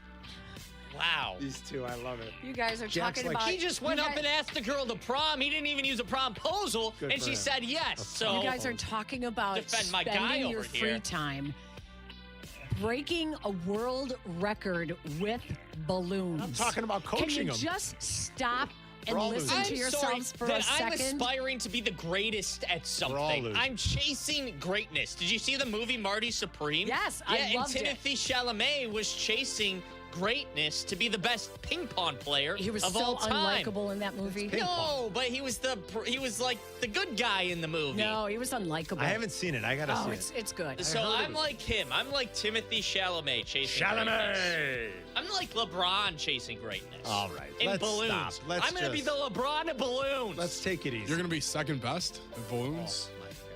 Peggy, think about it this way, The though. LeBron. I told you, like, I don't have a girlfriend, but how's this for a pickup line? I'm the best in the world at something. That is true. If you could go up to a girl, You don't have to tell and them say, what it is. I've got the world record for something. For balloons, and she'd slap you. Nothing's better than Yurko's best pickup line. I'm rich and I'm single. That was back in the day. That was the best pickup line. Okay. Now he's off the market now, but back in the day, that was Yurko's pickup line. Did you Hi, I'm John. I'm rich and I'm single. Did you see my why do I always hesitate to? I want to call it a tweet still. My the post on post, X yeah. about him being Ed McMahon. No. What is going on with Yurko? He is full on Ed McMahon on Why? your show. Oh, well, because he repeats everything you Yes. say. Yes. Are you just aware of this That's now? exactly what he said. He goes, Yes. "Have you never listened to our show?" But I never put it together that he was doing Ed Yeah, McMahon. that's all he's doing. So when like give me an example of you talking about what's coming up on the show. We're going to give away spots for the Woodford trip. We can't wait to get back down to Louisville and Versailles in a couple weeks. Giving away spots for the Woodford trip. That's exactly what he does. I mean, That's exactly. and when what you're he does. driving and you hear it, like I almost drove off the road because he did it 3 times in a row Exactly with right. whatever you said. That's exactly. And all of a sudden it dawned on me, he's Ed McMahon. That's exactly right. He's Ed McMahon, like full on Ed McMahon now. He's like just sits there and just repeats what you said. Exactly. It makes me laugh so hard now that I never put together the brilliance of the comedic timing before. I just thought it was laziness. Well, instead, maybe a combination of both. Exactly. It's maybe 70-30 one way. Mike North has the bonus play next. We need caller 10 right now. We got a. Where's the gift card? Do we know? Yes, Masa Cafe Italiano. Masa Cafe is great. You got a gift card coming your way to Masa Cafe in Elmwood Park if you're caller 10 right now. 312-332-3776. And Northy's got the bonus play next. You're listening to Carmen and Jurko on Chicago's Home for Sports, ESPN Chicago. Carmen and Jurko live now on ESPN Chicago. If you missed something, get the podcast on the ESPN Chicago app. Presented by Advantage Dealer Group. Woodford Reserve is more than just a spirit. It's a spectacle. With more than 200 flavor notes, Woodford Reserve wows your senses, delights your palate, surprises you with every new sense and sensation. It elevates an evening into an event, giving you a new experience with every sip. So yeah, Woodford Reserve is more than just a spirit, it's a spectacle for the senses. Kentucky Straight Whiskey, 45.2% ABV, the Woodford Reserve Distillery, Versailles, Kentucky. Please drink responsibly. Woodford Reserve is a registered trademark, 2026, Brown-Forman Distillery, Incorporated. For over 50 years, M&M Home Remodeling has delivered expert craftsmanship, honest service, and the industry's best warranties across Chicagoland, earning the Better Business Bureau Torch Award for business ethics twice. Now, the trusted name in home remodeling also powers M&M Commercial Roofing. From leak repairs to full roof replacements, your business gets the same quality, transparency, and long-term protection you expect from M&M. Protect your property. Call M&M Home Remodeling and M&M Commercial Roofing. Your peace of mind is guaranteed. Ready to finish what you started? At North Park University in Chicago, transferring is seamless. Bring your credits and complete your intended major, or choose from 6 accelerated, fully online programs designed with working professionals in mind. The warm Christian community welcomes those from all faith backgrounds, and students graduate ready to lead in schools, communities, and beyond. You'll be supported every step of the way to thrive in your chosen career. Apply today at northpark.edu. North Park University, where faith, purpose, and career come together.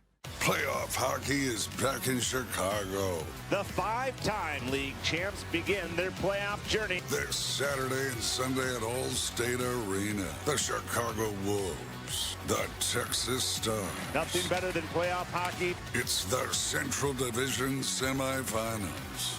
Chicago Wolves, Calder Cup playoffs.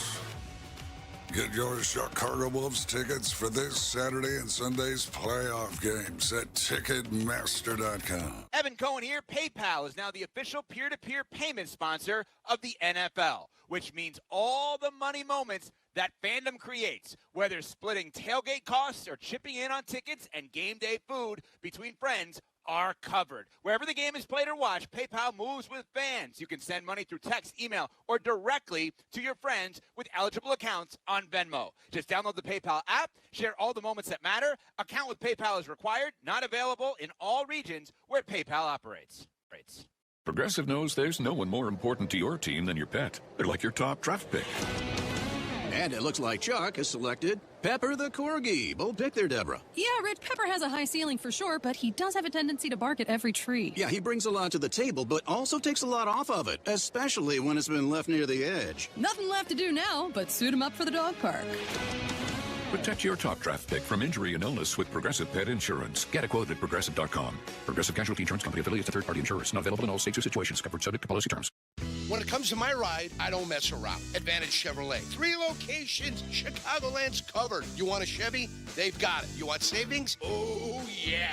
Most important, trust. No runaround. They shoot you straight. Advantage Chevrolet Bolingbrook. Together, let's drive. You're listening to Carmen and Jurko. Follow the show on Twitter at Carmen DeFalco and at Jurko64. This is ESPN Chicago, Chicago's home for sports. All right, new odds couple coming your way a little bit later this afternoon. Mike and I are going to tape right when Peggy and I are done. We'll hop in the studio at noon. By about 1:30 or so, You can check out this week's episode of The Odds Couple rolling into the weekend with a lot of great Derby stuff from Jim Miller. It'll be available on the ESPN Chicago app. Let's bring in Mike North now on the Yingling guest hotline for the bonus play. What's up, Mikey? Hi-oh! I've been listening to you guys. I heard your Ed McMahon stuff. What a pitch man he was. Yes, indeed. He started out as a carnival barker on the Atlantic City boardwalk and ended up doing his own shows and stuff like that, plus being Johnny Carson's sidekick. Not a bad run. Guys sound great today, and hopefully this segment will be better than last week's segment, Carm. I took the pipe last week.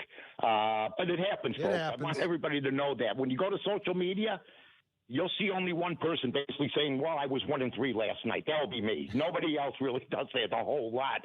They just want to promote the product and stuff like that. But we do a lot of winning. Been doing it for 7 years here on the bonus play. Let's go first with the LA Lakers tonight, plus the 4. Everybody's predicting LeBron, if he loses this game, his legacy's finished and all this nonsense. Kevin Durant has been upgraded, folks, to from out to doubtful. I still think he may be out. Yeah. I just think taking the 4 when everybody's predicting doom for the Lakers, predicting doom for LeBron, can Houston put together another game like that? Maybe. I'm going to take the LA Lakers plus the 4, Carmen. And then for hole-in-one Peggy. I'll never forget that. Oh, yeah. I got a golf matchup. We lost our first golf matchup in 3 weeks last week. I'm going to go with, I don't know, Tom Hoagie, minus 135 versus Joel Damon, who's a name on the tour. But really, I mean, I don't know why Hoagie would be giving him 135. This is where you look into the odds. So I'm going to take Hoagie minus the 135 term and Peg, and I'm going to take the Lakers plus 4. All right, the Hoagie play for golf, and then I like the Laker pick tonight. I'm with you. I think they get Game 6 here tonight, especially without Kevin Durant. I don't think he'll play. So those are the 2 picks. Mikey, thanks, buddy, and we will talk in like an hour, okay? Gotcha. Take care, buddy. All right, there's Mike North with the bonus play. We will circle back to some of the other fun stuff we've been talking about today. A week later, just kind of putting our final thoughts and finishing touches on the NFL draft. Most people have given the Bears relatively good marks. The Athletic gave the Bears the worst mark you could give them. Plus, Chicago baseball on both sides of town's getting better. And I want to talk a little bit about both Joker and McDavid getting knocked out of their respective playoff runs last night. 312-332-3776. We got another hour, and then it's Rich Eisen. Waddle and Silvy back with you at 2. Peggy's in for Jurko. We're back in 2 minutes. Carmen and Jurko. They'll be right back. ESPN Chicago. $1.8 million the Verdoliak Law Group wins again for their clients. That's right. The Verdoliak Law Group recovered $1.8 million for a client who was injured due to negligent security. If you're injured, make sure to call the Verdoliak Law Group. I played professional football and spent years in radio. I've endorsed a lot of companies. I don't put my name behind just anyone, but this one's personal. I've never had the opportunity to endorse a company owned by close friends until now. The Verdoliak Law Group. For 60 years, they've helped injured people recover more than $9 billion through legal representation and consulting. And it's not just numbers, guys. They've helped my neighbors and close friends. When you need medical care, you want an experienced doctor. When you need a lawyer, it's no different. If you've been hurt in a car accident, truck accident, workplace injury, medical malpractice case, or a wrongful death situation, call a firm with a proven track record. Call my friends at the Verdoliak Law Group at 844-4VLG-LAW. That's 844-4VLG-LAW. Hey guys, it's Carmen. You know, when it comes to making a big decision, I believe in doing your homework and working with people you trust. That's exactly what you'll find at Advantage Buick GMC in Hodgkins. No pressure, no unnecessary noise, just clear communication and a process designed to make you comfortable every step of the way. That's important to me, and I think it'll matter to you too. So, if a Buick or GMC is on your radar, I encourage you to visit Advantage Buick GMC. We are professional grade. Ring, ring. Hello. Who is it? Guests on ESPN Chicago join us on the Yingling Hotline. Chicago office is calling. I've been expecting your call. The Yingling Hotline, brought to you by Yingling, the oldest brewery in America. Nature is calling. No, not that way. Fishing, hunting, hiking, nature. Chauncey's Great Outdoors, Saturday mornings from 6 to 7 and available on demand on the ESPN Chicago app. Broadcasting live from the Chicago Board of Trade. This is the home for every Bears game. ESPN Chicago. And this is Carmen and Jurko. WMVP, WTBC, HD2, Chicago. A good Karma Brands radio station. All right, Eddie O's going to join us in about 30 minutes. He was on earlier today with Kap and Hoodie, but that was early at 7. If you missed it, he's going to recap what he likes for the Oaks tonight, which is a primetime event. I think it's the first time that's ever happened at Churchill. That's for the Phillies.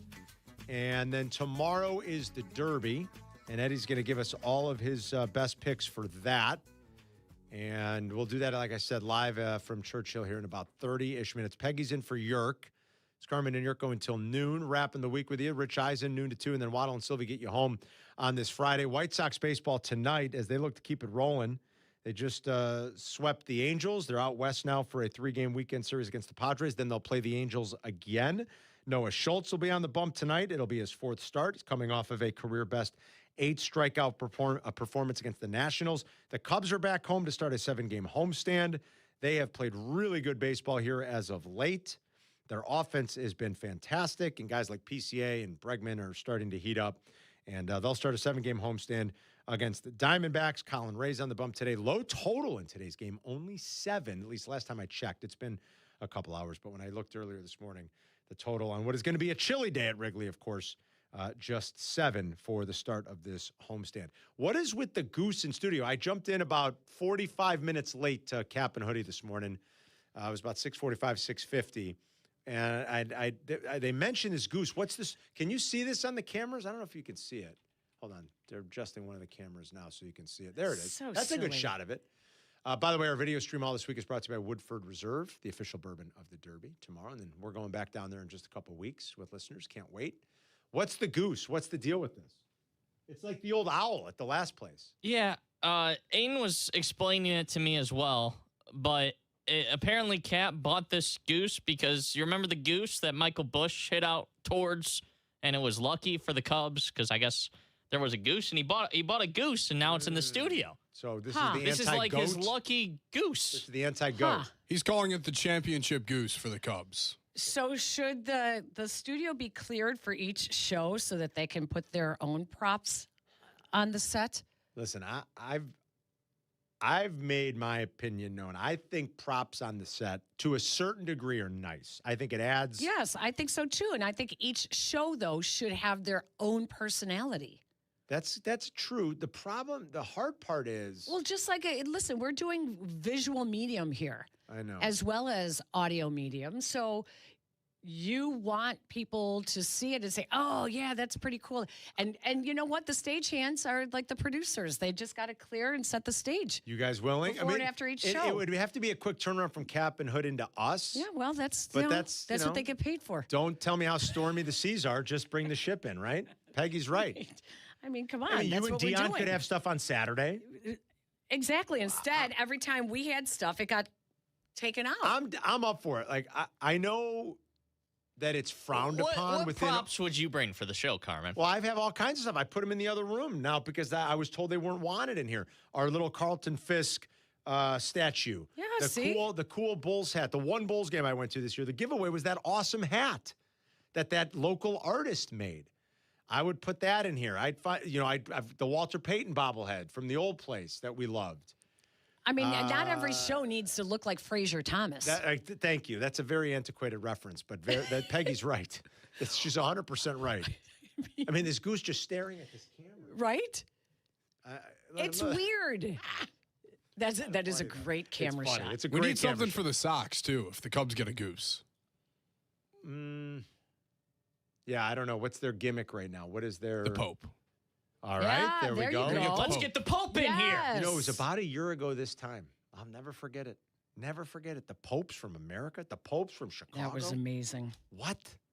Amazing. How does Kap have this collection of birds? He doesn't. He buys them. He had the plastic owl, and now he's got a plastic goose. Well, no, he just bought this. Yeah. It was $80. The package. The styrofoam's all over. The package is in the kitchen by the recycling for when they come and pick up the recycling later. You see, it's like, it's not porcelain. What is this made out of? It's like plaster of Paris. Right? We had a caller call in this morning who frequently calls the shows. Mark in South Bend. He was listening. He was not watching. He may have thought there was a live goose in the studio. Oh, yeah, this is not no. This is. No. Can you imagine that? I don't, unless we're eating faux gras, I say we take it out. Take it out of here. Yeah. Was Kap going to be? Or you know where we could put it, like behind. You're going to upset Kap and move his lucky goose. Well, then you're going to get blamed. Move it in then You're going to get blamed if the Cubs start losing. Put it right here. You might have just started a war. That's not that. I wouldn't have done that. Yeah, but nobody else has anything in the studio. Yeah, I mean, my stuff got moved out of here. Our stuff gets moved out, so I'd like to put a Bears move it helmet. in each show. That's what you do. We're a visual medium. You move it in. You set the stage. It looks pretty cool on the camera. There's the goose. I'd like to put a Bears helmet. Maybe something. I would, like I said, if we've got some White Sox knickknacks. The Walter Payton bobblehead. I'd like to decorate it up a little bit. I'd like to decorate the ledges that we have behind us by the windows, because I think you get a little bit of a. I guess we block that view a little bit, but you get kind of an idea then, and I think it adds some personality. You know, I like the idea of a Pope hat with the White Sox logo on it. I do too. That would be perfect. That would actually be quite good. Yeah, the Pope hat sitting right back here. A Murakami Swallows jersey. Amen. He does what? All right. Now, I mean, guys, see? Just saying, like, everything should be appropriate to that show.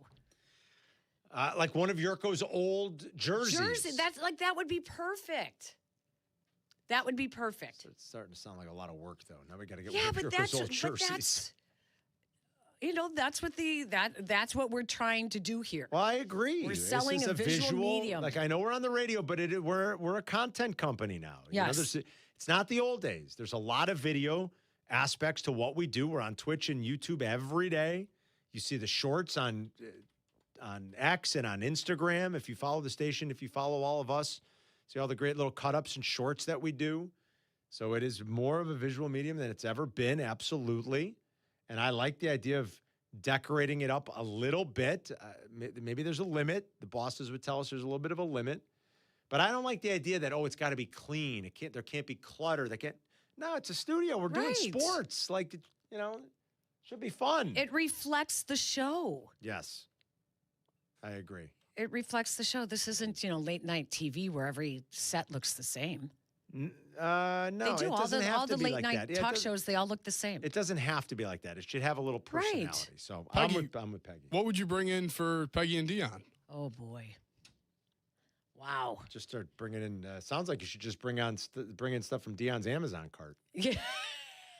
Just start buying stuff and bring it in. Put it on the shelf. We don't have enough room.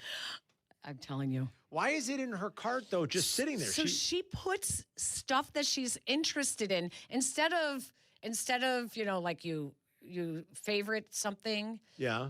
She puts it in the cart. And just leaves it in the cart? Yes. And then if she wants it, she can go back? She'll go back and save for later if she doesn't want it. But then I said, well, Aiden, we looked at her cart, like a couple months ago?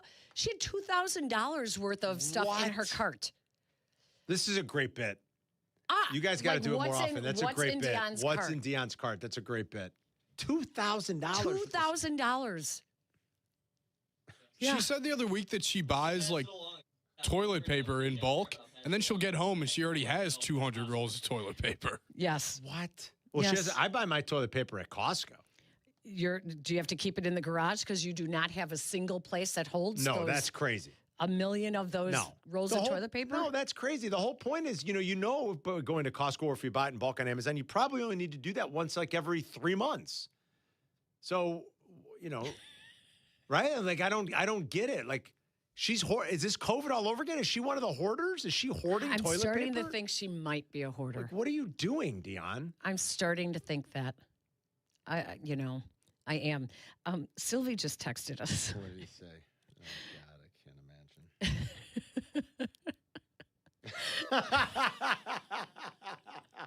Share with the class. It's old people radio right now. It is. It's 100%. I mean, I'm sorry. Well, and I said it too. The minute she brought up Fraser Thomas, I was like, okay, Peg. Sylvie says Peggy with Ed McMahon and Fraser Thomas references within a half an hour. Old lady over here. Stick around. We got I Love Lucy coming up next. I mean, I know. It's like, people are like, what's Fraser Thomas? Our producers are looking at us like, good. I don't have a clue anything she's referred to in the last half hour. Absolutely Nothing. Fantastic. Listen, it's sometimes us old people have to entertain ourselves. All right? I like going back down memory lane and thinking of that stuff. We were looking at all the different sites and all the different places, how they graded the Bears draft. And like draft grades are it's sort of silly. Like I get why they have to do it. Okay, they got to recap it. You got to put a grade on it, but it's pretty silly. And I'd be very curious to like look at the hit rate of some of these people and how they grade these drafts and what it really turns out to be a few years later. The Bears got mostly good marks with the exception of one publication, and it's a big one, The Athletic. Taking a chunk out of the Bears. The Athletic gave out 4 Fs, actually, and they gave out 5 Fs, and the Bears were one of them. Bears, Jaguars, Seahawks, Cardinals, and Texans. And the biggest issue they had with the Bears draft was the fact that they took Xavier Thomas with the 89th overall pick. They also wrote that they thought Sam Roush was a reach, but definitely the worst pick, according to their model, was Xavier Thomas. They think they drafted simply by need by taking Logan Jones. I'm not sure that was a bad idea. I actually think it was quite a good idea. They needed a center. They've been spinning their wheels at that position. And just when it looked like they had it figured out, Drew Dahlman up and retired on them. So guess what? All of a sudden, center becomes a need again. That should not be a dirty word. I don't know why it is or when it became one. I'm not sure when a need became such a hot button issue for people or teams. Sometimes you do have to address a certain position. The Bears still need to address defensive end. Now, the offseason is pretty much over. I don't know how they're going to do that. They tried. They didn't chase the position. But when an opportunity presented itself to draft a player like Logan Thomas from a pedigree program when it comes to alignment, I have no issue with the Bears taking a center there. I'm not telling you he'll be great. I have no idea. Just like most people listening have no idea how to properly project a starting center in the NFL. I have no clue. You're exactly right. Most people don't. I'm going to hope that the Bears did their job well and identified the player that, most people anyway viewed as the top center in the draft, and that he's going to be a 7 or 8 year starter for them and a high level one at that. I'm going to hope that that's what happens. I understand what led them to Logan Jones. That's for sure. I also understand them what led to Sam Roush, whether we think it's a reach or not. If Sam's a productive player in this offense, what if Sam looks like Cole Kmet over the next 5 years, Peg? Like, he might be Cole's replacement, right? Yeah. A year from now. And where was Cole drafted? About 40th? Something like that, wasn't he? 47th? Something like that. What if Sam Roush has a career that somewhat looks like Cole Kmet's 5 or 6 years from now? Would we look back on that and say, hey, you got Sam Roush with the 69th overall pick? Not bad. Do you think we would view it in that lens? I mean, I kind of do. I agree with you. I just think they reached for both second and third round when they could have gotten them later. Especially Roush. I don't know if you probably weren't going to be able to wait around for Logan Jones, but maybe Roush. By the way, Cole was the 43rd overall pick. So you got this guy 26 picks later, and it does kind of feel like he's the heir apparent for that position. Pro Football Cole's Focus, role, obviously, not Loveland's. PFF does say that one of the highest hit rates that outperform their draft value is interior offensive line. Interior offensive line has some of the highest hit rates for outperforming their draft value. You know why that probably is? Because teams don't draft those players generally very high. Exactly. Right? Exactly. Yeah. I don't know that you could have waited around for Jones, though. And when all those pass rushers were gone, it seemed like a pretty obvious way to pivot, if you want to put it that way. So I don't have too much issue.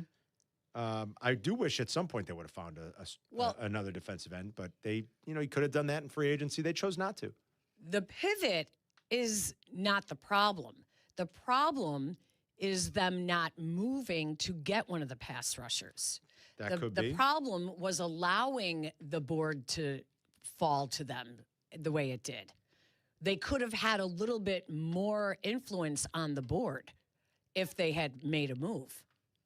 That's where the problem is. Yeah, so you think the lack of aggression, maybe. Yes.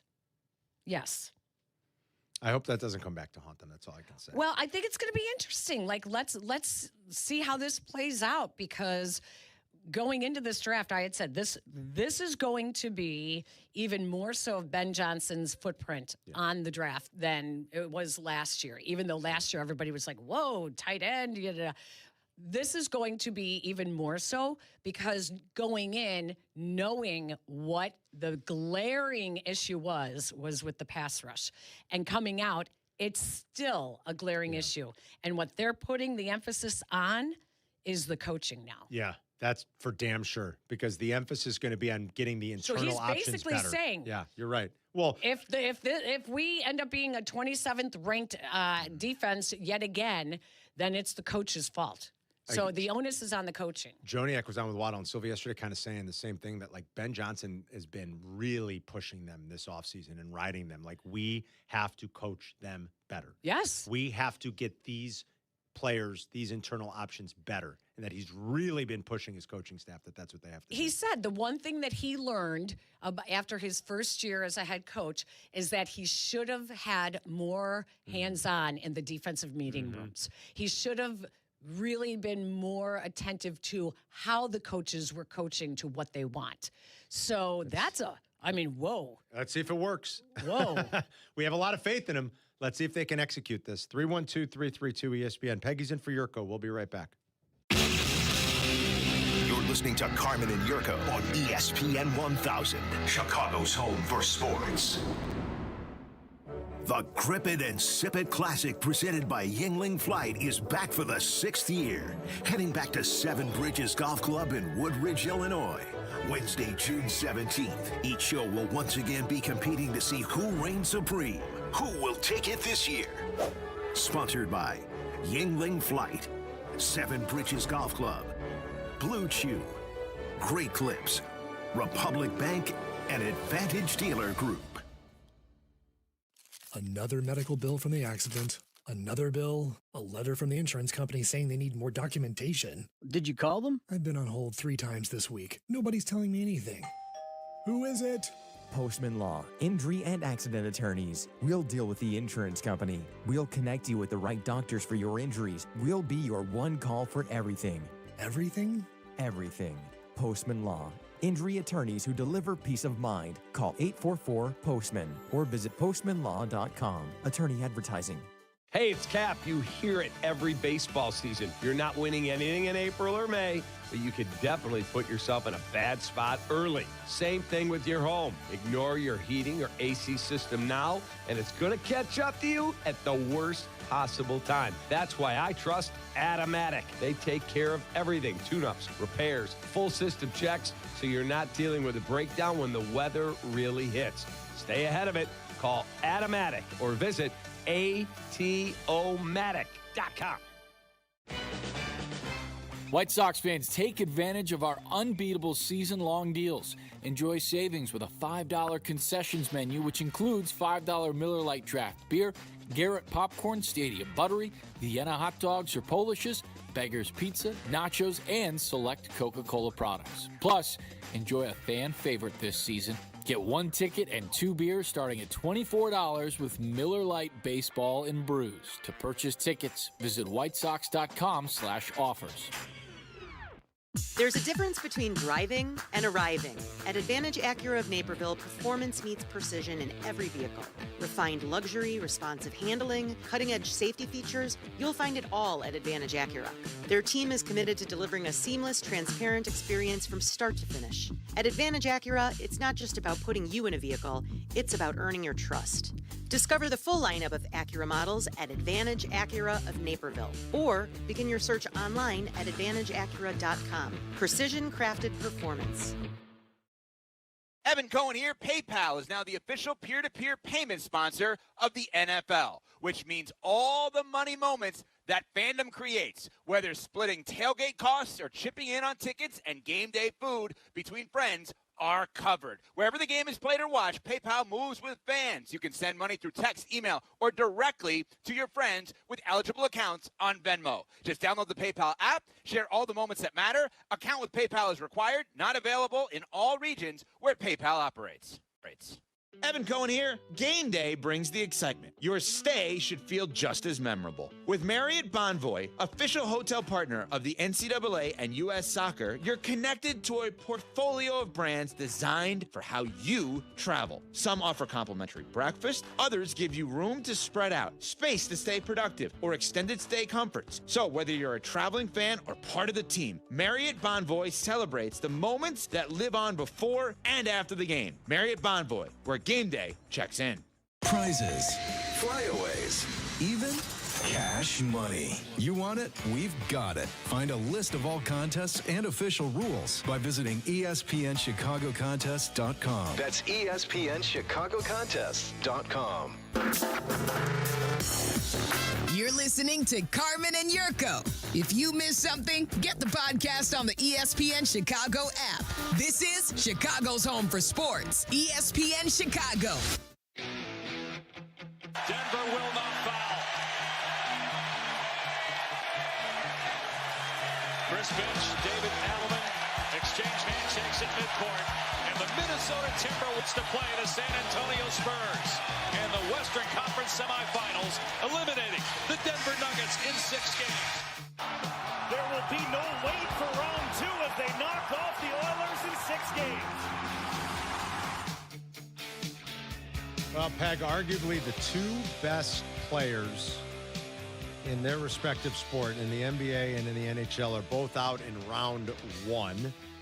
The Nuggets get bounced by a depleted Timberwolves team that does not have Dante DiVincenzo right now because of a ruptured Achilles, does not have Anthony Edwards because of a knee injury.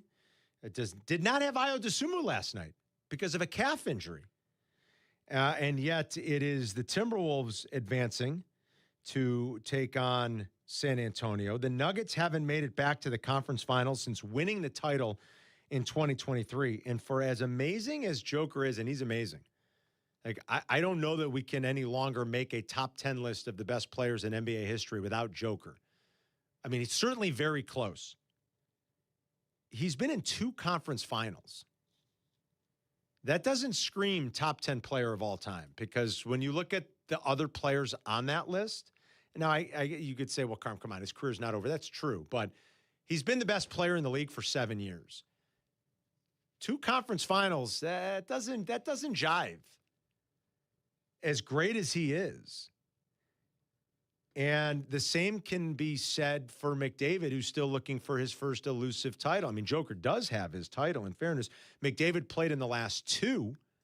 They played a lot of hockey the last couple of years. I get it. They played in back-to-back Stanley Cup finals. They lost them both to Florida. But to get bounced when you are clearly the best player in the league in round 1, it's just not a great look. Now, he's playing hurt. He had an injury in the first game of the series. And he's obviously playing hurt, and I think you could see it. You could really tell. 2 of the goals that the Ducks scored last night, 2 of the first 3 they scored in the first period were deflections. So it's, yeah, we can say some things and explain some things away without just lining up a bunch of excuses. But Connor McDavid is not even 30 yet, so there's still time. He turns 30 next year. And, Ray Bork famously didn't win till he was 40. Dave Andreychuk didn't win till he was 40. But Connor McDavid is so clearly the best player in the history of the league that hasn't won a cup yet that it's got to be eating him alive. And he came off another fabulous season. He led the league in points again. He's done it 6 times in his career. There are only 4 players in NHL history that have ever led the league in scoring 6 or more times in their careers. And it's the exact suspects you'd imagine. It's Wayne Gretzky, it's Mario Lemieux, and it's Gordie Howe. And now it's Connor McDavid. And start adding up all the cups. McDavid doesn't have one of them.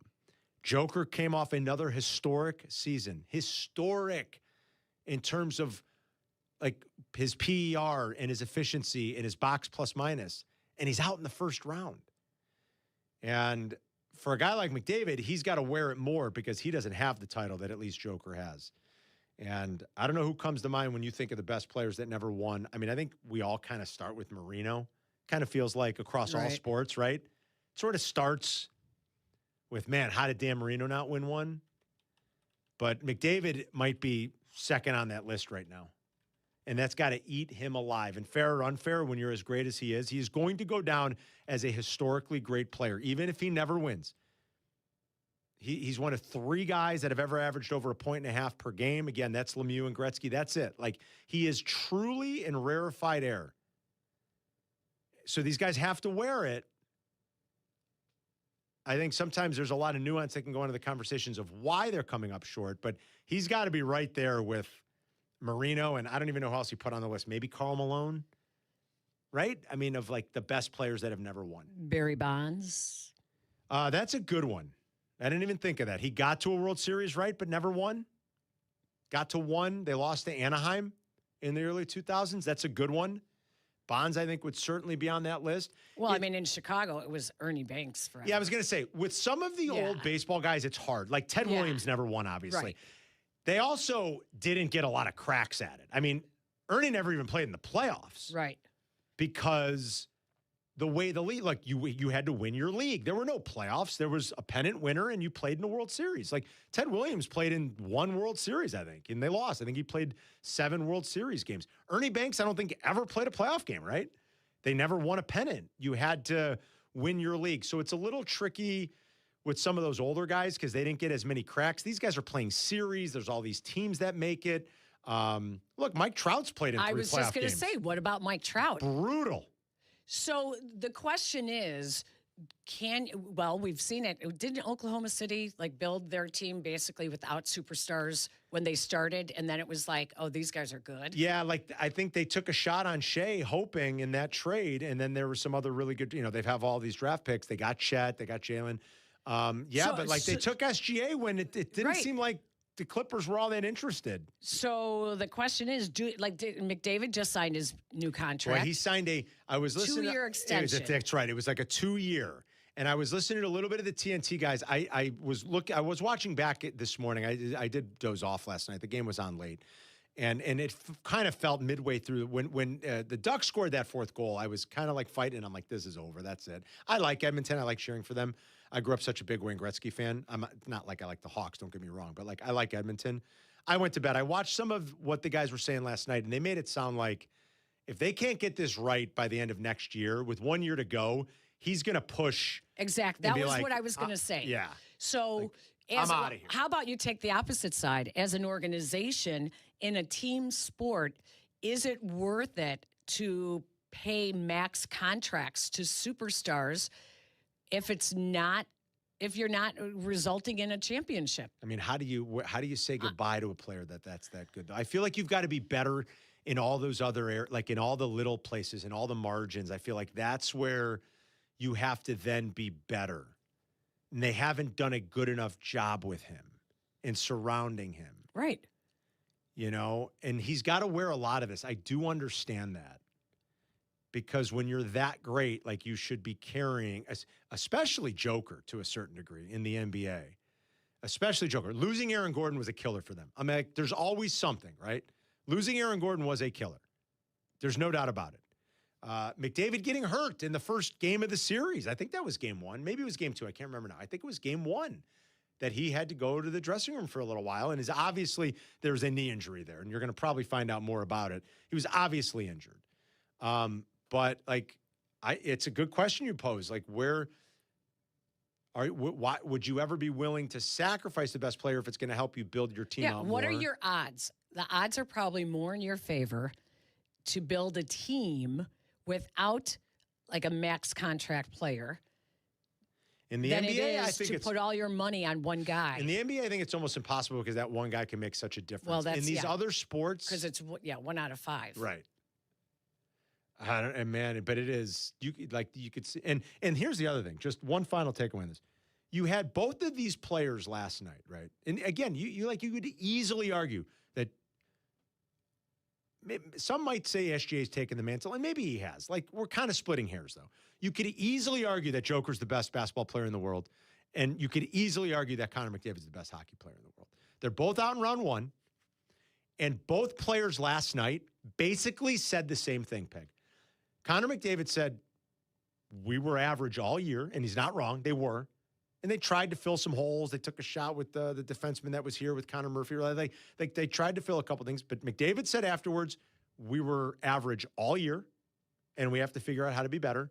And Joker said, we're a long way from competing for a championship, even though they were the 3 seed, and they have the best player in the world.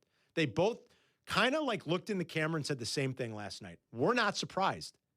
We're not good enough right now.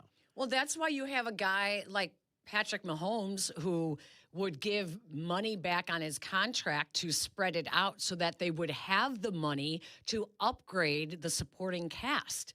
It's a nice luxury in the NFL. Can't do it in these other leagues. You can't. Really. There's no restructuring, right? Yeah. Not that I'm aware of. That's the benefit of maybe that's one non-guaranteed reason contracts. Why Kansas City, outside of Patrick Mahomes being all worldly, but the fact that he's been able to do that and restructure so that they have more money to bring in a higher talented players to surround them. 2 great players didn't even make it to May. Both games ended on April 30th. Eddie O is going to join us from the Derby coming up next. You're listening to Carmen and Jurko on Chicago's home for sports, ESPN Chicago. The CDGA Golf Show.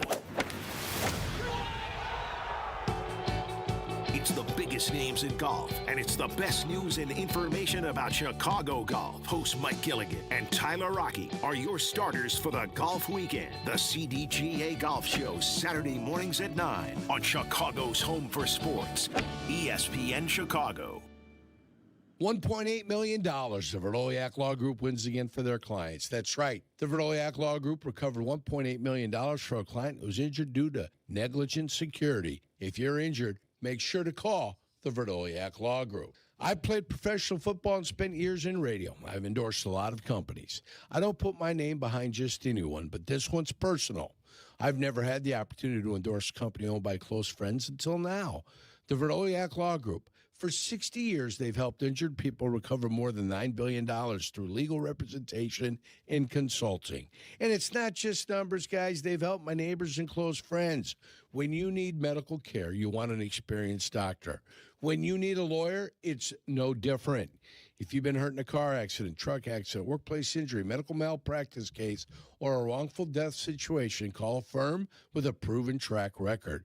Call my friends at the Verdoliak Law Group at 844-4VLG-LAW. That's 844-4VLG-LAW.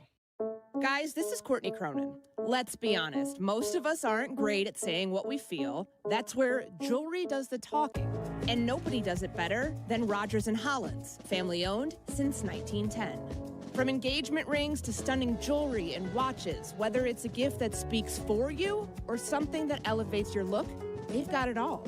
Jewelry says it best. Rogers & Hollins makes it last. See the Rogers & Hollins difference at a store near you or go to fornowandforever.com.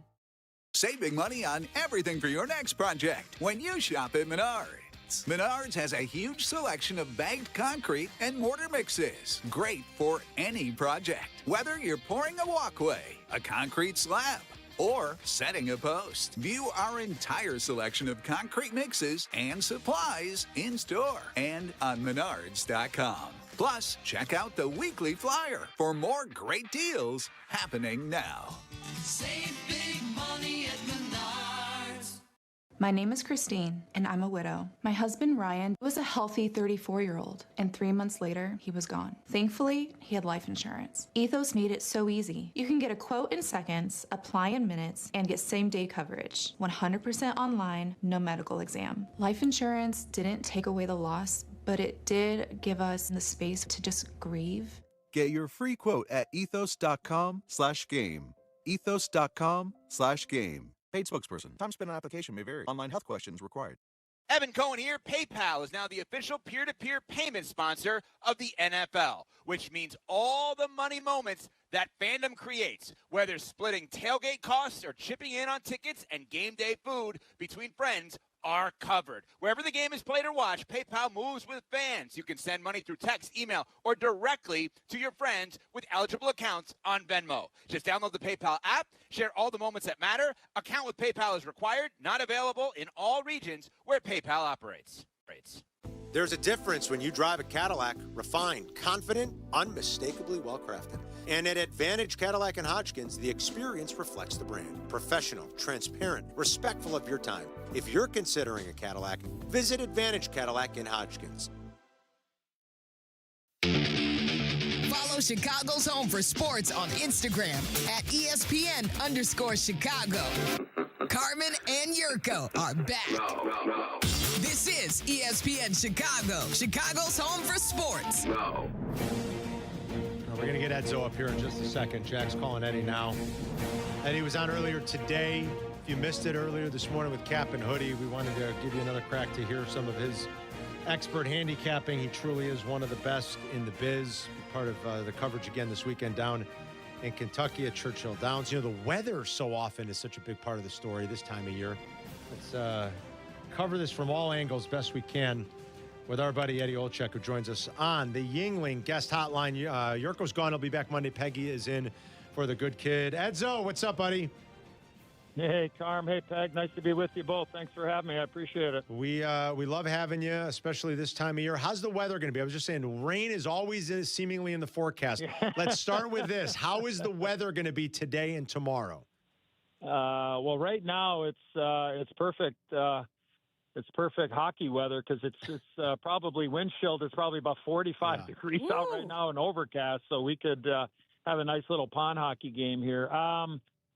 Today's supposed to be, high 50s, low 60s, overcast, slight chance of just some little bit of rain, but nothing that would set up the track. And tomorrow's the same exact temperature. It's supposed to be even cooler tomorrow.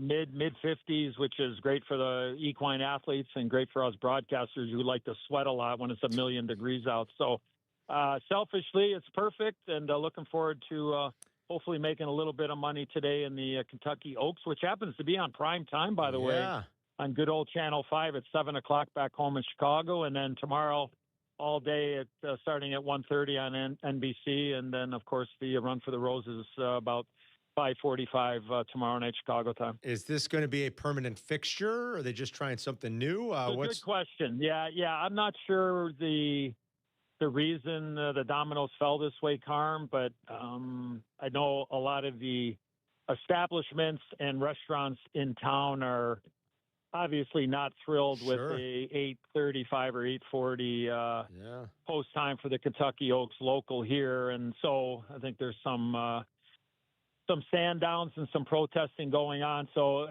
I'm not sure why it ended up falling like this, but I know the viewership will obviously be a lot better with the race going off on a Friday and on national television. So we'll see if we come back with it next year, but this year, yes, in prime time on NBC. I heard you earlier this morning with Kap and Hoodie talking about this race and how much you like Pashmina, the 13. Nice price on this horse. Tell us why we should be back in Pashmina. Yeah. Well, she comes out of a race, I guess, just, layman's terms. She comes out of a race in New York where she ran second, only got beat a length and a half to a filly that is trained by Chad Brown, is the number 9 horse, the winner of that race. The number 9 currently is at 5-1. A lot of people like her. A lot of people are betting her because of the trainer, but ran a really good race. She's 5-1 in the Kentucky Oaks currently. Pashmina, who ran second and only got beat a little bit, is currently at 22-1. So the wide range of betting and the odds is is really, I don't want to say baffling to me, but I mean, I love it because, you know, anytime I can get my feet wet on a 22-1 shot, I'm going to be in with both hands. But the one thing Pashmina has the ability to do is to get the jump on all the closers.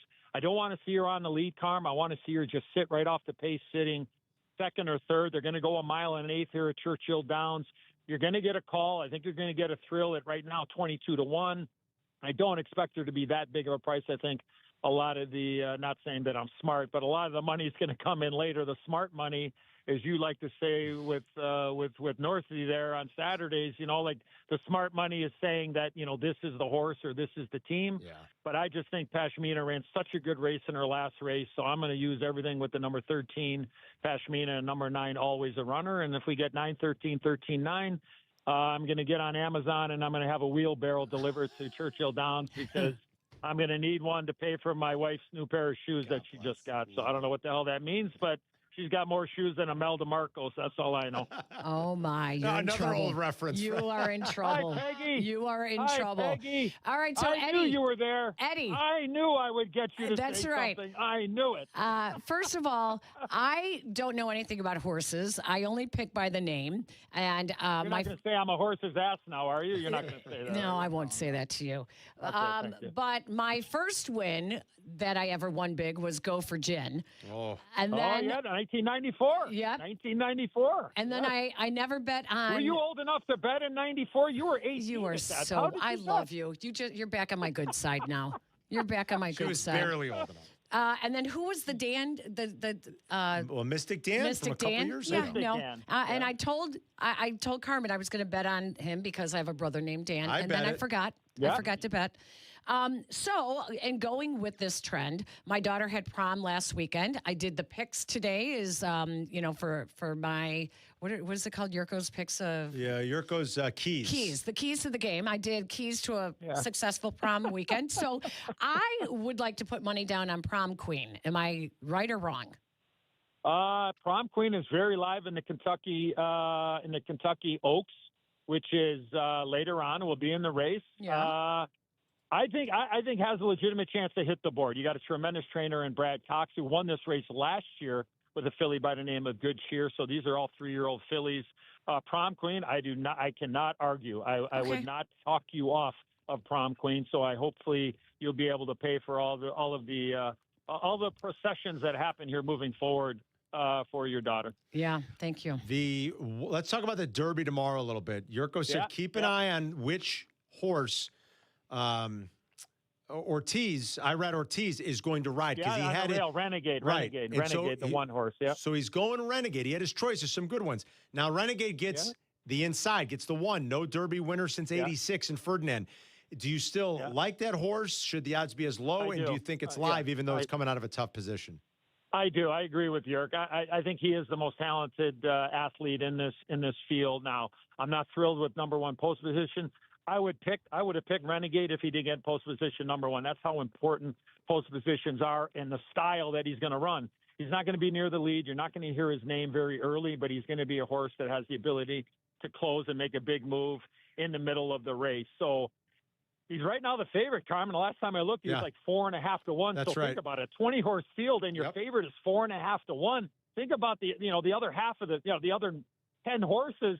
You're going to have 10 horses north of 20 or 25 to 1 in that race because you have such a high betting favor, which is great value. I agree. I'm going to use him. I'm going to play him in a lot of different gimmicks, but he's not going to be my pick because I'm just a little concerned of being able to navigate, or if I can, a hockey term, stick handle his way through the traffic, because that's what he's going to need to do. He's a push button type of horse. So when the jockey says, let's go, he's going to try to make one of those 3/8 of a mile run to be able to come. And he's going to come rolling. I mean, he's going to look like a freight train. And if they go fast enough, he's going to be right there. I think he's going to be right there regardless, but I'm going to try to beat him just because of like I said, if he wasn't in number 1 post position, I would pick him, but I'm going to go in a different direction. All right. So who's the pick for tomorrow?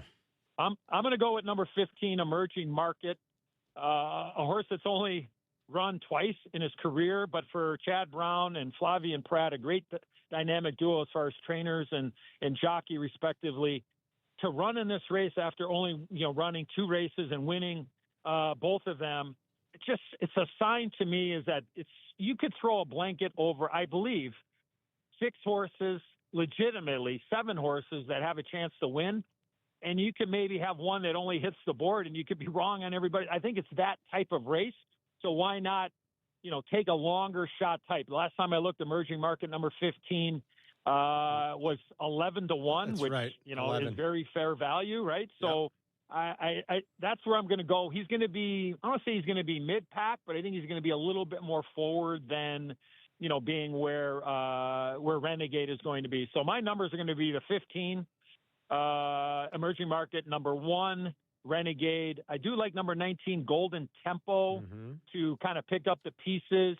And then I think you got to use the number 11, Incredibolt, and maybe the number 6, Commandment. But you could go a lot of different ways, but the majority of my plays will be with the number 1, Renegade, and number 15, emerging market, tomorrow, post time around 5:45 Chicago time. All right, love it. Okay, give me like 60 seconds. Peg and I were just talking about Joker and McDavid both getting bounced last night, arguably the best players in the world in their sports, in their leagues. Neither one of them makes it to May. Just real quick, like what does Edmonton do from here after the heartbreak of making it to back-to-back finals? They played a lot of hockey the last couple of years. Maybe it caught up with them. McDavid said himself, 100%. they weren't a good team this year. They were just very average. Where do they go from here, though, as they try to figure out how to win with a player that is just so unbelievably good? Well, and also he was banged up, Yes. Connor McDavid, in these playoffs. No doubt. He was laboring. And then Leon Draisaitl was hurt a lot of the end of the season, missed a lot. Well, it's going to be interesting because he's in the final 2 years of his contract. He'll become an unrestricted free agent in 2 years. He did the Oilers a favor by taking a hometown discount and taking less money.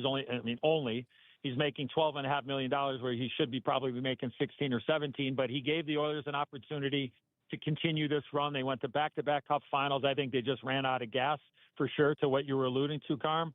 But for me, if he wants to stay there, he will. If he decides to play it out or he's not going to re-sign, then I think if you're the Edmonton Oilers, you have to do business. Yeah. And you can't afford to lose him for nothing. Like that to me will be where the eyes of the hockey world are. I mean, really, there's 3 guys. It's going to be Connor McDavid, it's going to be Austin Matthews, and it's going to be Brady Tkachuk. Yep. Because all those guys are expiring at the same time, and are those guys going to stay where they are? And if they're not, or if they tell the teams what they want to do or what they're thinking about, is the team. Now, these guys hold control. I'm sure I know McDavid has definitely a no movement clause, so they just can't trade him to wherever they want. He's got to agree to it. So I think that's why he won a shorter term deal. I'm just thinking about it out loud, is that he has the cards. And if it doesn't turn around here next year, could I see him not being there before the end of the contract? 100%. But we'll see how it all plays out. But I just think that the reason he signed a shorter term deal is that he can have a little bit of leverage, even more leverage on the team, and figure it out. So imagine him getting out on the market. I think you're giving up whatever you have to get the best player in the world, because he's still got another 10 years in him, and he's leading scorer seems every year. Yeah, it doesn't turn 30 until next January. You want to change the culture, Carm? You want to change the culture or change the direction of your franchise? Get one of those 3 players. Amen. And I'll put them in order. I'll go McDavid, Tkachuk, Matthews. Like, if you got a chance, like that would be the target. That'd be the dream scenario. If I can get this guy, great. If I can get Tkachuk, who's, as tough as there is in the league and a power forward and can, again, changing the direction of your franchise, that's something. And you got to give up something. And if the player wants to come there, that's another thing, right? Because these guys are going to want to go to these particular places. Something to keep an eye on here moving forward. So with you. All right, enjoy the weekend, buddy. We appreciate the time as always. Carm, Peg, nice being with you. Have a great weekend. All right, Edzo, we'll see you, buddy. There's the great Eddie Olczyk. Pat Boyle, you're going to through Boyle on a couple weeks ago when the Hawk season ended. He alluded to the same thing. You want to finally start to get serious? If Austin Matthews has had it and wants out, or Brady Tkachuk wants out, now the Senators made the playoffs. They got swept. But if Brady Tkachuk wants out, if Austin Matthews wants out, you have all these assets, all these picks, all these first-rounders already that you've said, go do it. Boy, Pat was saying the same thing. Go do it. Go get Brady Tkachuk. Go get Austin Matthews. Getting Connor McDavid seems like pie in the sky, especially right now. But that's going to be the story to follow in hockey over the next 18 months or so, let's say, especially if they come up short again next year. All right, Peggy's in for Yerk. Carmen and Yerk are going to wrap it coming up next. You're listening to Carmen and Jurko on ESPN Chicago, Chicago's home for sports. Do not, and I mean you, do not miss the Kap and J Hood Show, now morning 6 to 9 on ESPN Chicago. But you're busy. Things happen. We get it. If you have to miss it, you can always listen to the podcast on your time. Find it on the ESPN Chicago app or wherever you go to pod. It's brought to you by Republic Bank.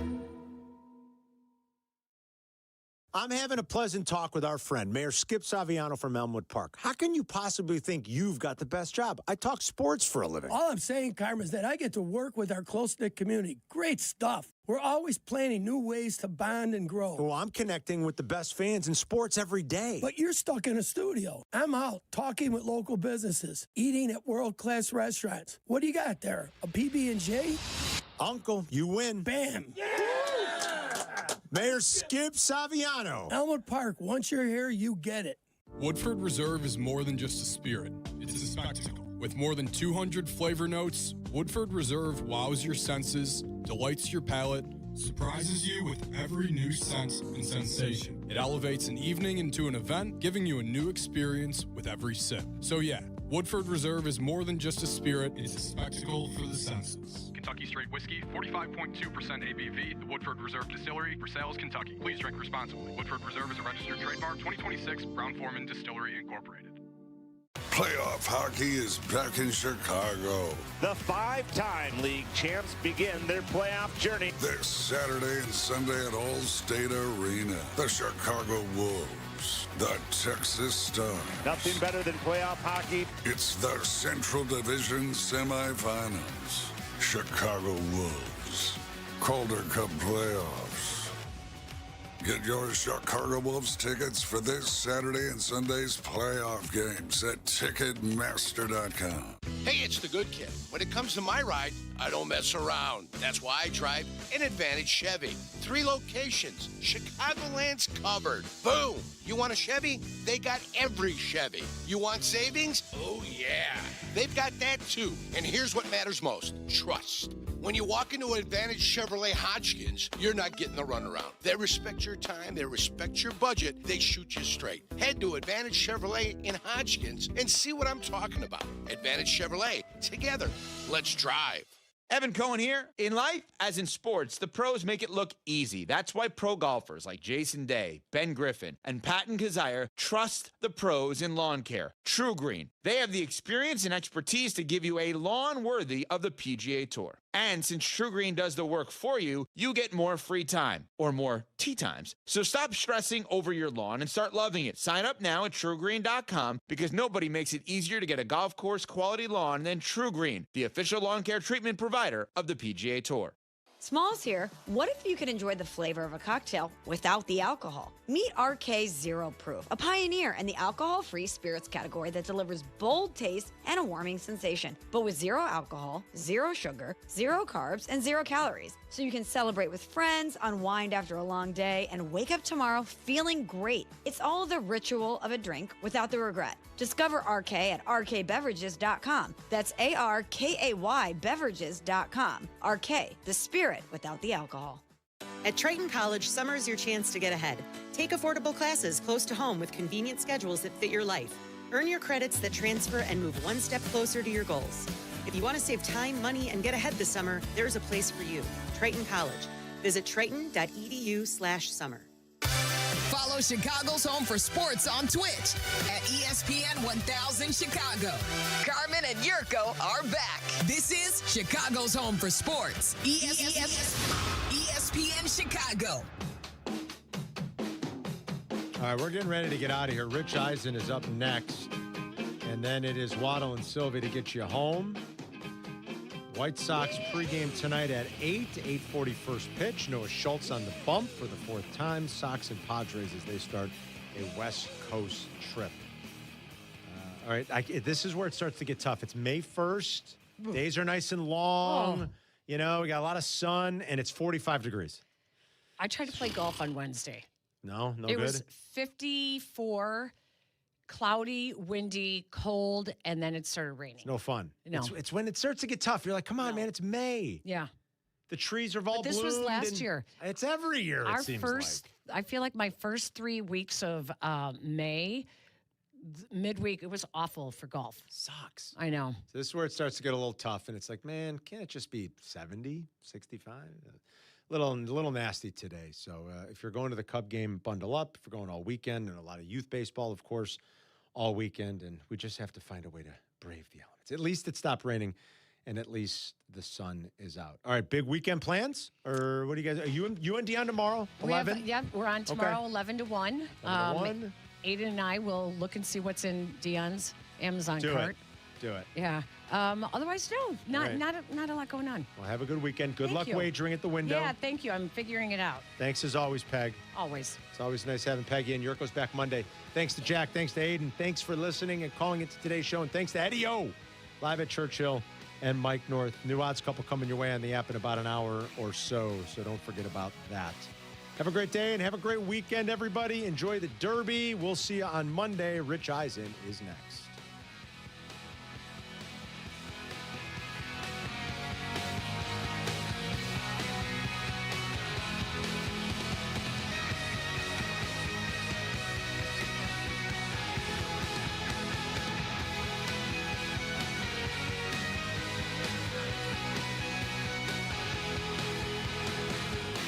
Hey, it's your buddy Tom Waddle, and I drive a Hawk. In the market for a new car? Shop HawkAuto.com, where they buy more so you pay less. Check their massive inventory of over 2,000 vehicles. They buy in volume so you save in volume. Plus, get all rebates on top of the Hawk Auto volume discount. Save even more with 0% financing for 60 months, so make no payments for 90 days. With 12 convenient locations, your next car is closer than you think. Drive what I drive. Drive a Hawk. HawkAuto.com. Financing on select models with approved credit. Hey, it's Kap. You hear it every baseball season. You're not winning anything in April or May, but you could definitely put yourself in a bad spot early. Same thing with your home. Ignore your heating or AC system now, and it's going to catch up to you at the worst possible time. That's why I trust Automatic. They take care of everything. Tune-ups, repairs, full system checks, so you're not dealing with a breakdown when the weather really hits. Stay ahead of it. Call Automatic or visit atomatic.com. Hey, it's Courtney Cronin. I'm here with two of the best in the game. Accident attorneys Julio Costa and Anthony Ivoni from Costa Ivoni. Let's be real for a sec. In this city, you need someone who gets you. That starts with a connection to the place you're from. Exactly. When you call us, you're not getting some out-of-town mega firm. You get someone who gets where you come from, who understands what you're going through, and who will fight to make it right. And Courtney, we've built trust here in Illinois by showing up for people and their future. Costa Ivoni, your trusted local accident attorneys. 708-4million. Surfside iced tea and lemonade plus vodka is your go-to drink for golf season. It's light, refreshing, made with real vodka and zero bubbles. That's right, no carbonation. Look out for the brand new half and half variety pack featuring flavors like raspberry iced tea and lemonade and blackberry iced tea and lemonade. No bubbles, no troubles. Cheers to hitting this fairway and cheers to Surfside. Must be 21. Please drink responsibly. This is ESPN Chicago, WNVP, WTBC, HD2 Chicago, a Good Karma Brands radio station. Can't get enough of the Rich Eisen Show? You're in luck. You can find us everywhere. Watch us weekdays on Disney Plus from noon to 3 Eastern. Miss the show? We've got a podcast so you can listen anytime. But here's the best part. Our YouTube channel. Subscribe at youtube.com/Rich Eisen Show and you'll never miss a moment. Now, on with the show. This is the Rich Eisen Show. Chris Webber, do you want to take a swing at the Jaden McDaniels scoring with 1.3 seconds left and Jokic having an issue? There's no more protocol. You don't want a guy to score at the last second because they're up, then win the game. The Rich Eisen Show. Earlier on the show, NFL Network insider Tom Pelissero. Coming up, Eagles GM Howie Roseman. ESPN senior NBA writer Brian Windhorst. And now, it's Rich Eisen.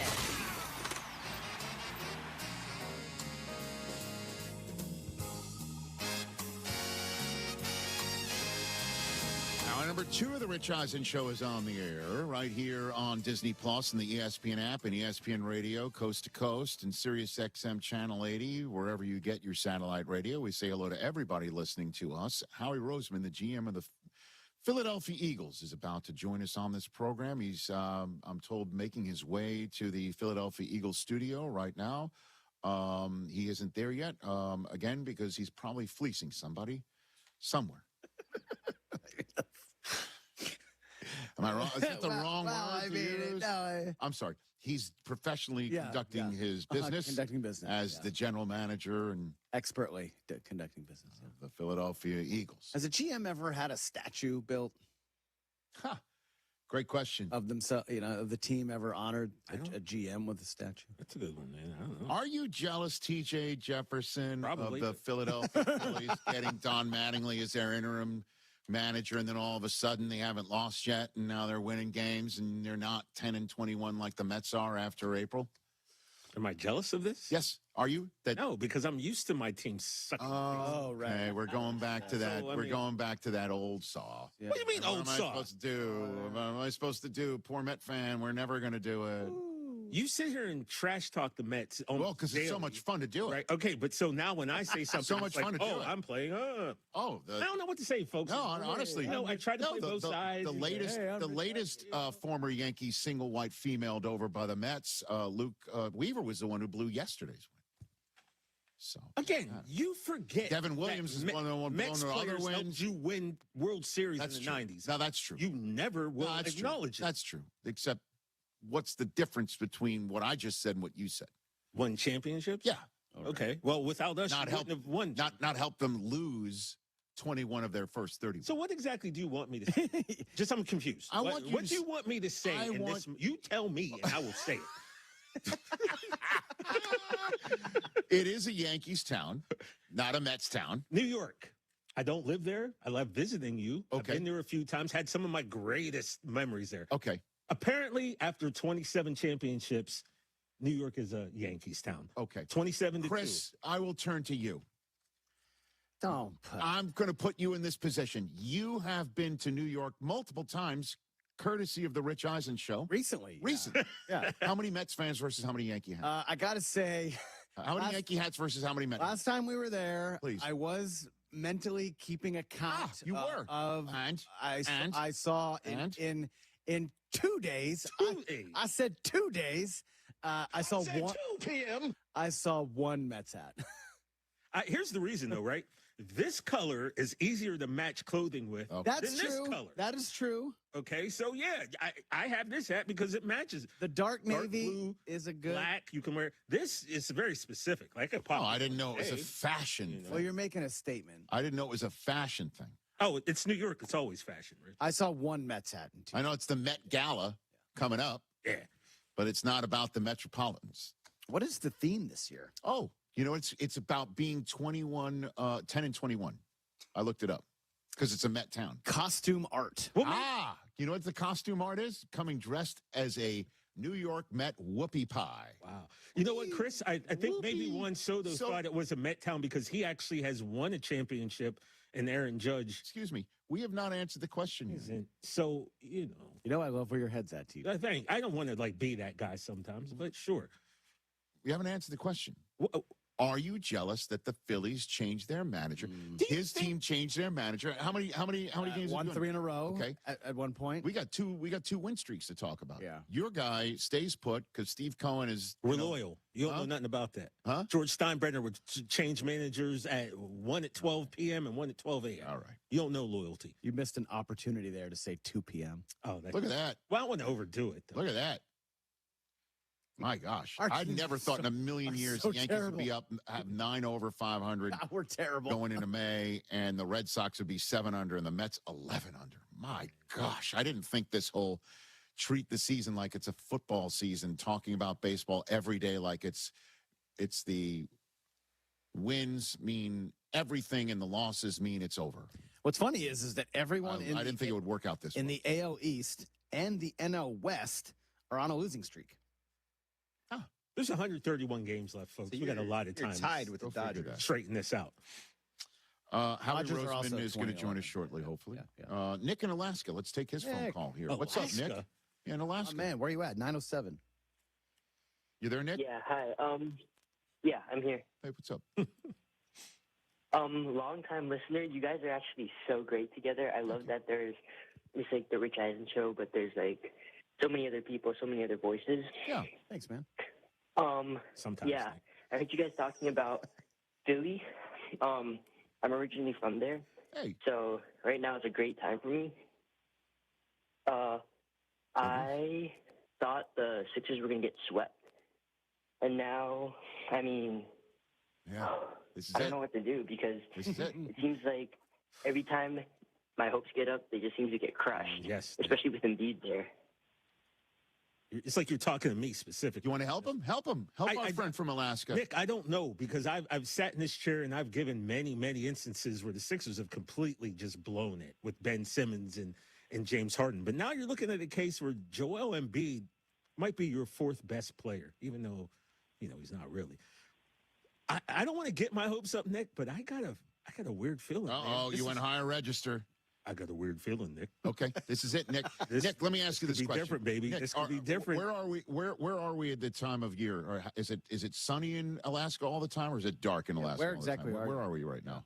That part. Well, of it. right now it's like the weird in between where like everything's melting, so it's like really wet, but it's like really sunny. Listen, it's kind of a metaphor for being a Sixers fan right now, right? It's wet. Yeah, It's melting and it's wet, but it's also sunny. It's always sunny, right? Look at us doing this kind of thing. All right, Nick, let's go. Call baby. back Monday, Nick. Yeah. Call back Monday. Thanks, Nick. Let's celebrate, Nick. Okay. Call back Monday.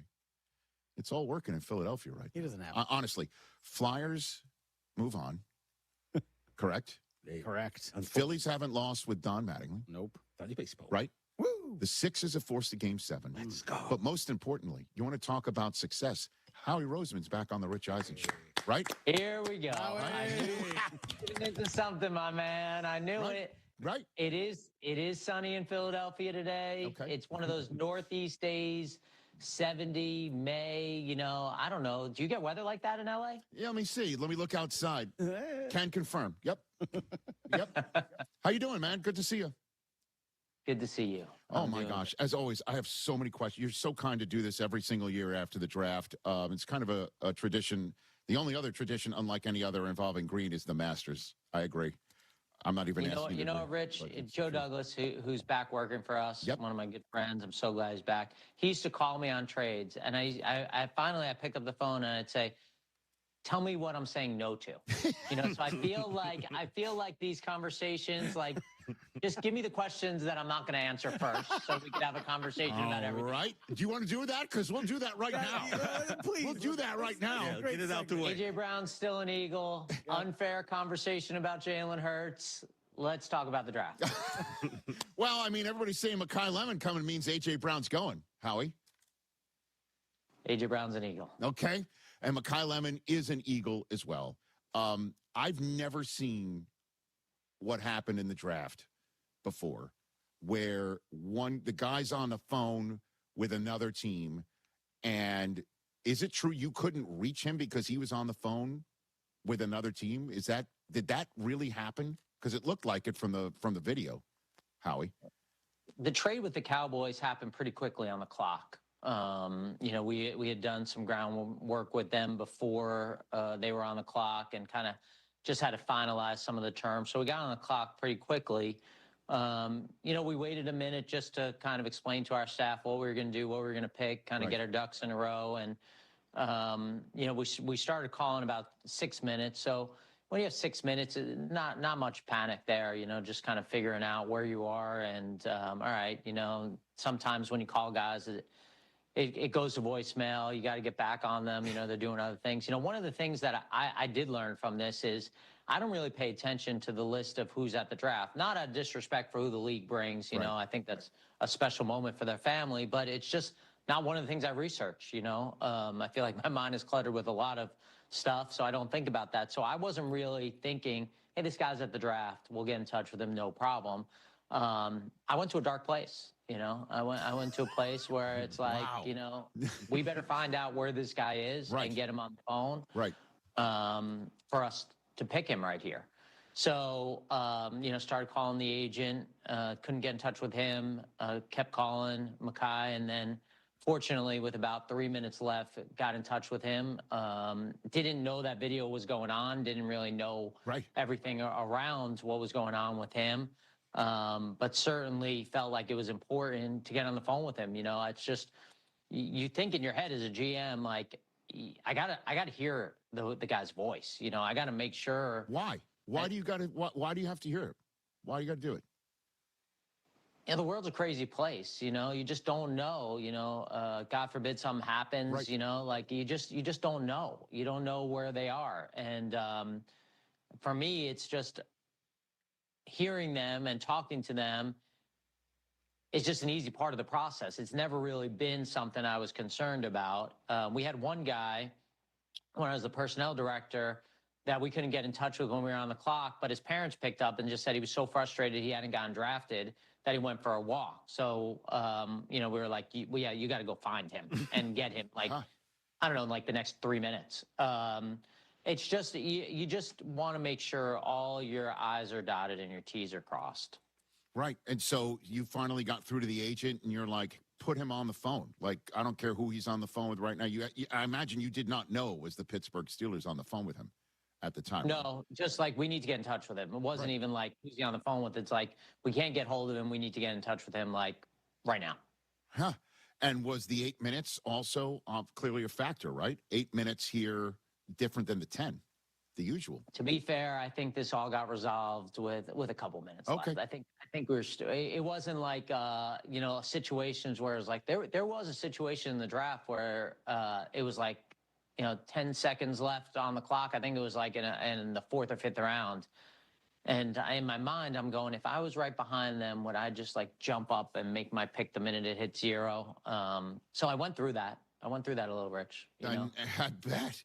And last one on the procedure here before we get to the kid. Did you think of at some point, I got to pivot here, or you're just like, screw it, we're going to draft this kid without speaking to him? Nobody in the room said he's right. He's been right there. He's in the green room. He's cool. Nobody said that to you? That's a good point. I'm going to get my draft room back together and say, why don't we have a list of who's in the green room? Let's make sure we do that. You're right. I feel like you're trying to get some people in trouble on my staff. No, I'm not trying to. Not cool. I'm just fascinated by this. I've never seen a little pot stirrer is going on over here. I've never seen anything like it, though. I'm just fascinated about procedure and what would happen, what does happen. And, I've spoken to Andy Reid about this. He basically says, I want to know, is the kid, alive? Like, is he healthy? Is everything good? You need to Who did I work for the first 14 years of my career? There you go. We're putting pieces. Where do you think I learned it from? We're putting pieces together here. All right. Best of the best. What do you love? Best of the best. Why do you like Makai Lemon as much as you do? What do you like about him? He's a natural separator. He's got the ability to separate at the top of the routes from the slot, playing outside. He's got really strong hands. The play speed is really good. The run after the catch is really good. We talk a lot about instincts, having natural instincts. Really, in anything that you do, you need to have instincts in that career. It's whether you're doing the job you have, which you got great instincts, Rich. Thank you, sir. It's whether doing the job I have, average at best instincts, or playing football. Like, you need to have great instincts to be great at it. And Makai has great instincts. And so excited to bring him here. And obviously, he's going to be judged on what he does going forward from here. But feel like we have a good vision for the player and the role, and feel like he's a good fit as a person, which is equally as important to us. And you got a Heisman winner on your team in Devontae Smith, and now you have an academic Heisman winner on your team in Eli Stowers from Vanderbilt, the tight end. Oh, Rich, let's talk about the fact that our two Biletnikoff winners were both drafted with trades with NFC East rivals, right? We got both our receivers, with trades, which, obviously benefited them the first time we did it as well, win-win situations. And, I think in this situation will benefit them as well. But just ironic, right? You get the Biletnikoff winner in Devontae, Biletnikoff winner here in Makai. And, it's probably unique that we're trading with Dallas, but for the same position and the same award winners. But I cut you off. I'm sorry. No, it's okay. No, we were talking about that moment on the draft. If only Malachi Lawrence for Dallas turns out to be like Micah Parsons, who was that guy. And interestingly enough, the choice that was used to go for Dallas to move down and for you to take up was the Micah Parsons first-round draft choice that Green Bay gave to Dallas. It's full circle. I'm on it. I'm on it, Howie. I know you are. I know you. I have no doubt. So, but you did actually step on what I thought terrific transition to Eli Stowers in our conversation. But that's okay. That's fine. I can generally manage as well. You know what I mean? Yeah, you have instincts. Thank you. What do you like? Eli's awesome. We had him on a month ago. Smart kid, insanely talented on the field. How does he fit into your offense, in your estimation, Howie? Yeah. When you talk about the tight end position, their ability to match up, there's obviously a lot of 12, 13 personnel going on in this league. And when you talk about guys who can win one-on-one versus linebackers versus safeties, the guy is a unique athlete, like an unusual athlete. But he's also got unusual skill set. He's got great hands. He's a great route runner.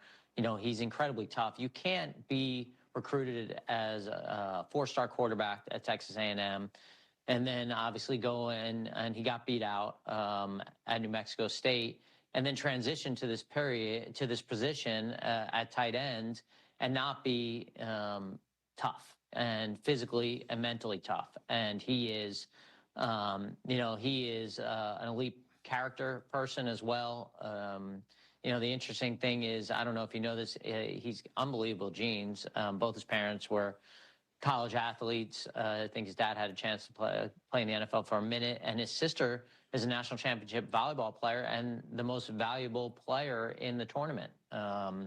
So when she came and they came and visited too, maybe that's our next non-football player background to draft in the 7th round. I like it. I've got 3 more things to bring up with you, and I'll let you go on with the rest of your Friday if you will indulge. I don't know when it was. Was it after Stowers, before Stowers, but right around Stowers that you made a trade for Jonathan Grenard from Minnesota, and then you signed him too? So how does one do that, where you're clearly you set up compensation and you talk contract, you have the permission to do so, and then boom, he's not only an Eagle, but he's got a nice new contract to go along with it. Well, we had started those conversations. We had lost a free agent from our team during the 3-day negotiation window. A good player, had a lot of success on defense last year. Felt like the defense was in a good spot. Added some players, including Reek, to man the other corner spot. But still felt like, really our bread and butter is our O-line and D-line. And have an opportunity to bring in John here to really kind of fill that void that we lost during free agency. The guy's a heck of a player. He can win in multiple ways. He can play with power. He can win with athleticism. He's got an unbelievable motor. He's a captain. He was captain for that Vikings team. He went to the University of Florida. Nice.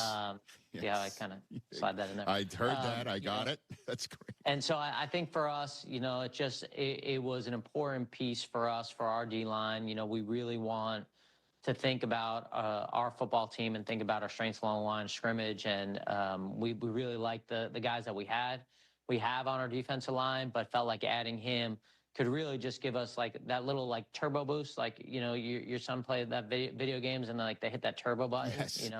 It's like, all right, we got Grenard, turbo button. I like it. I love it. One of my favorite draft choices and draft moments, Howie Roseman of the Philadelphia Eagles here on the Rich Eisen Show. Uwar Bernard from the International Pathway Program from Nigeria, 251st overall. Is it true he's never played a snap of organized football, Howie? Is that true? Facts.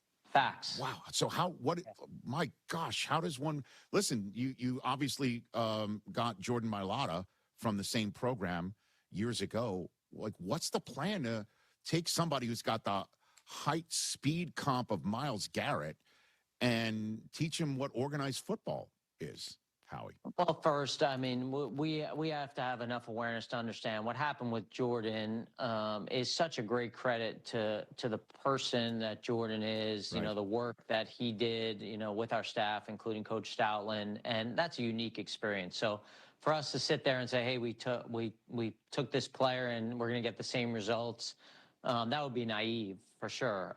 But what we saw was an unusual athlete, high character athlete, and we did a lot of work on him. You know, we sent our position coach, Clint Hurt, down there to work with him because if we're going to use a pick on him, just really wanted to get somebody down there who we trusted that would get their hands on him, just like we did with Jordan.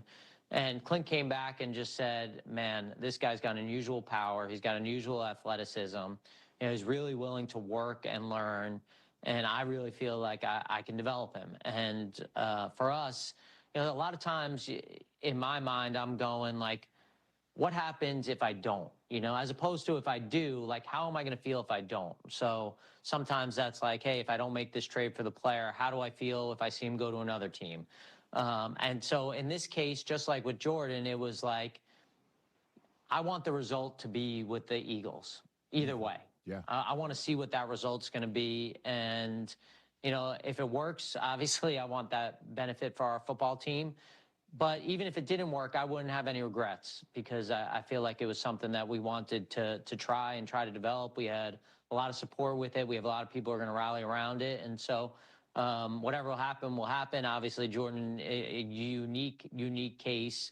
One of the best stories, really, you know, in my 26 years in the NFL, and, you know, I'm biased because it's with us. But, I mean, you think about that. A guy's playing rugby and comes to the U.S. and world champion and all-pro player and, like, the best person. Like, I almost feel like probably the best singer. Yeah, I was about to say he's a great singer too. I don't know what Uar's, you know, baritone sounds like, but I mean, no, I've spoke to him a couple of times. Not feeling that from him.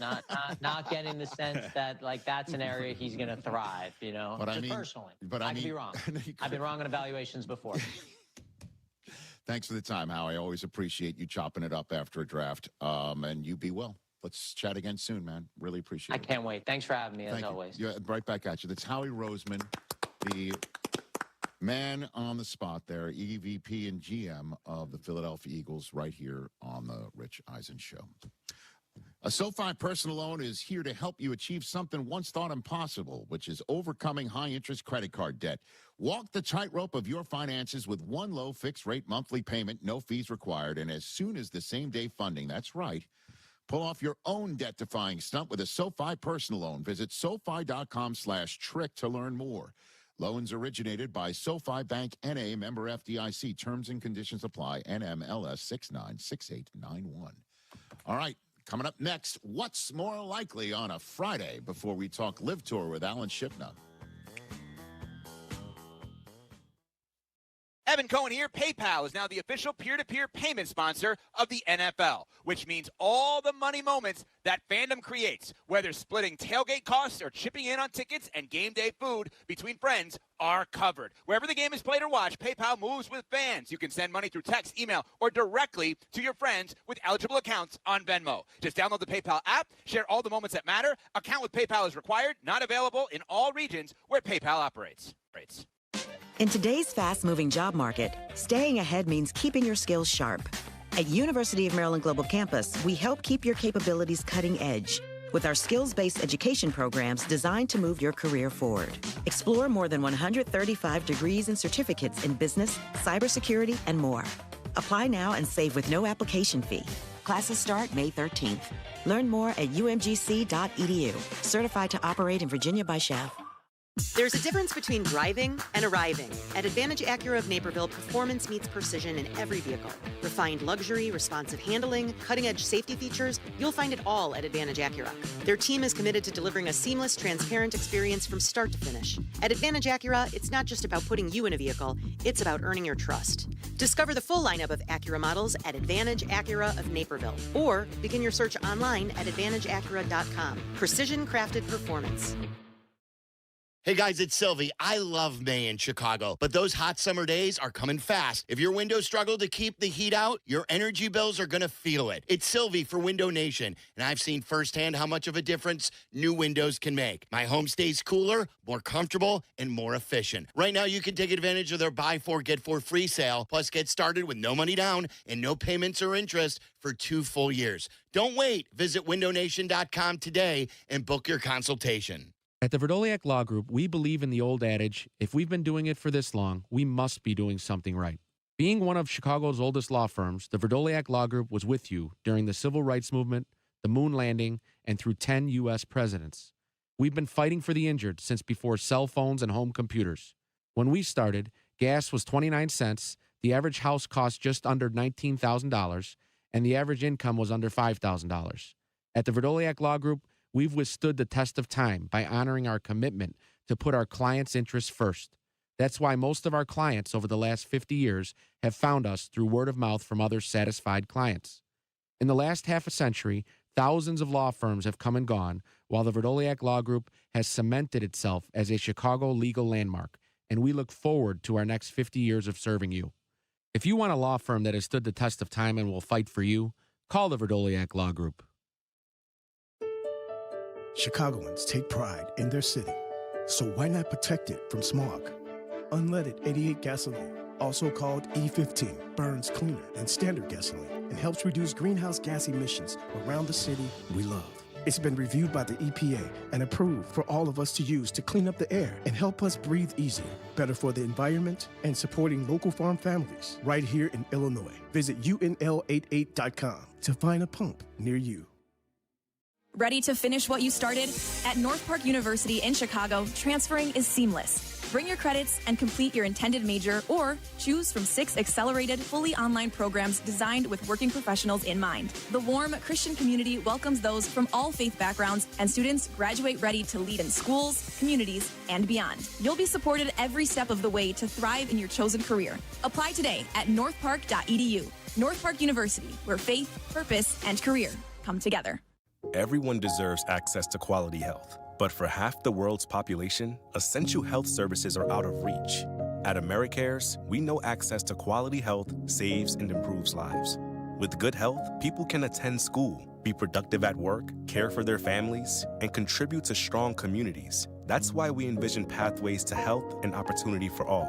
We care. It's our call to action. It's in our history. It's in our name, AmeriCares. AmeriCares about disaster survivors, about free medical aid, what doctors need, our communities, our neighbors, our families. AmeriCares about good health. For a better world. Learn more at americares.org/goodhealth. Together, we can build pathways to health. americares.org/goodhealth. Join us. Individuals and businesses with tax problems, listen carefully. Do you feel like you're losing control of your finances? If you owe over $10,000 in back taxes or have unfiled tax returns, we can help you take back control. The IRS is the largest and most aggressive collection agency in the world, and they can seize your bank accounts, garnish your paycheck, close your business, and file criminal charges. Take control of your tax problem now by calling the experts at U.S. Tax Shield and take advantage of the Fresh Start program and new laws that may allow us to negotiate a settlement for the lowest amount possible. Our team of tax attorneys and enrolled agents can stop collections and get you protected so you can take control of your financial future. U.S. Tax Shield offers a price protection guaranteed quote to get you protected today. U.S. Tax Shield is A+ rated with the Better Business Bureau, so call now. 800-687-5192. That's 800-687-5192. U.S. Tax Shield. 800-687-5192. Peggy Kaczynski and Dion Miller. Saturdays on ESPN Chicago. Brought to you by Advantage Acura. Check today. So call 888-665-0696 today. That's 888-665-0696. And manage your diabetes as easy as...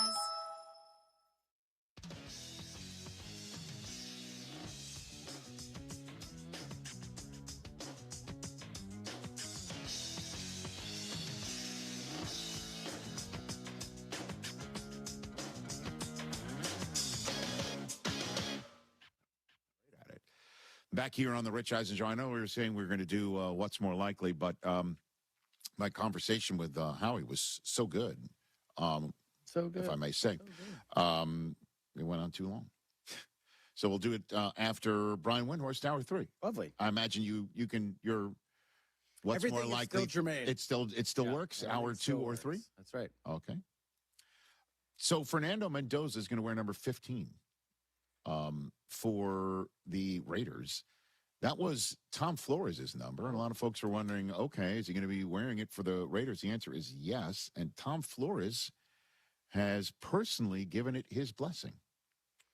The 89-year-old Tom Flores, Pro Football Hall of Famer, I'm pleased to say, told the Raiders, Paul Gutierrez, who writes for the Raiders website, quote, "He deserves my blessing because if he's not the real deal, I don't know what the hell I'm doing." End quote.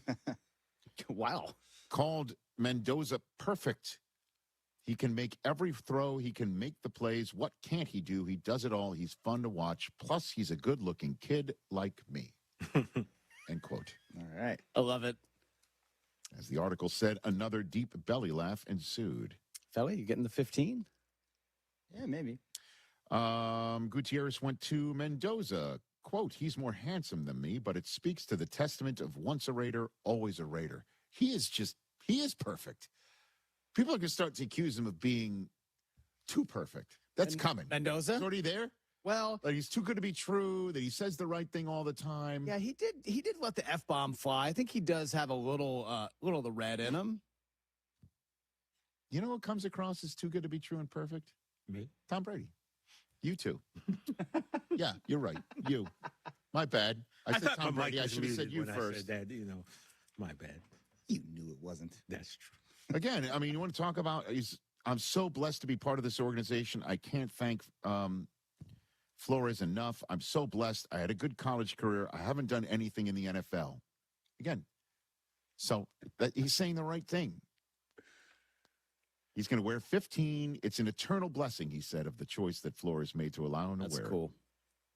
Every single day, I'm going to have a commitment to excellence. There you go. To make sure that I can live up to that standard. Say the right he's thing. hitting all the notes. Hit the notes. Hit me with a throw deep, baby, at some point. Yeah.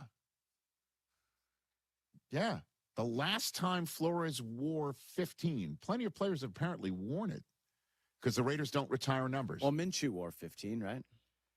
I think he might. Yeah. Flores last wore it in Oakland in 1966. Yeah, Gardner Minshew wore 15. There it is. From Tom Hanks' appearance on this program years ago. I swear that always sounds like Randy Moss to me. What? Throw it deep, baby. Yeah, well. Yep. I don't hear it. He loved it. Well, you don't know Randy Moss, clearly. Yes, I do. I can't wait to see Mendoza get out there and play professional. Well, week 1, you'll see him. It'll look good. You really think so? In all honesty, I don't let's see- do a what's more likely right I'm now. afraid to get excited. Why not? Honestly. Why are you afraid? Why? Every year we're like, all right, this is our year. It's going to be good. But why are you afraid? I don't know. Just don't get my hopes up. Same reason I'm afraid about these Sixers. Exactly. Game 7, man. We've been. Well, I mean, I know fan is the root for fanatic, which means you're not thinking straight. Can't be afraid to get hurt as a fan. Oh, I think I've suffered enough personally. I just think I don't know, man. I think he's got his head screwed on straight. He's exactly what you want if you're a Raider fan, okay? Which is he's going to go home. He's going to be. When was the last milk drinker the Raiders have had at the quarterback spot? You know, not Minshew. Okay, you know what I mean? Like, and the coach comes from obviously the Kubiak system and everything else. Mendoza can move. He can move the pocket. That's why Cousins is coming there too. Well, he can't move the pocket. I understand that, but that's what Cousins has always done. He can move a little bit, although not maybe on his Achilles now. He's going to have to show in training camp mentally that he's got that he's got it. He can protect himself. He's got, Matthew Hasselbeck always says, you can't get on the field unless you learn third down protections. So I imagine Mendoza's smart enough to pick up on that. I totally understand that. I get it. But, end of the day, I don't think he beats out Kirk Cousins in a quarterback competition, and Cousins is your week 1 starter because you don't have to do it with this kid. But I do think he's gonna succeed, Jay. I think you got the right guy. I hope so. Let's get him a number 1 receiver. Okay, you're right. Yeah. I got you. That'll be a process. Yeah. Maybe the one can come to the fore on the team. For sure. But whoever it is, just catch a 50-50 ball and catch a back shoulder because he's pretty damn perfect at that. He does make those throws all the time. He's not late on it. He doesn't lay it out there. He's really good. 844-204-RICH, number to dial. Alan Shipnuck will join us next to talk about what appears to be the end of the Live Tour. That's next. This is the Rich Eisen Show. Okay. I love it. I love it. Yeah, man. Shark never dies, right? Apparently.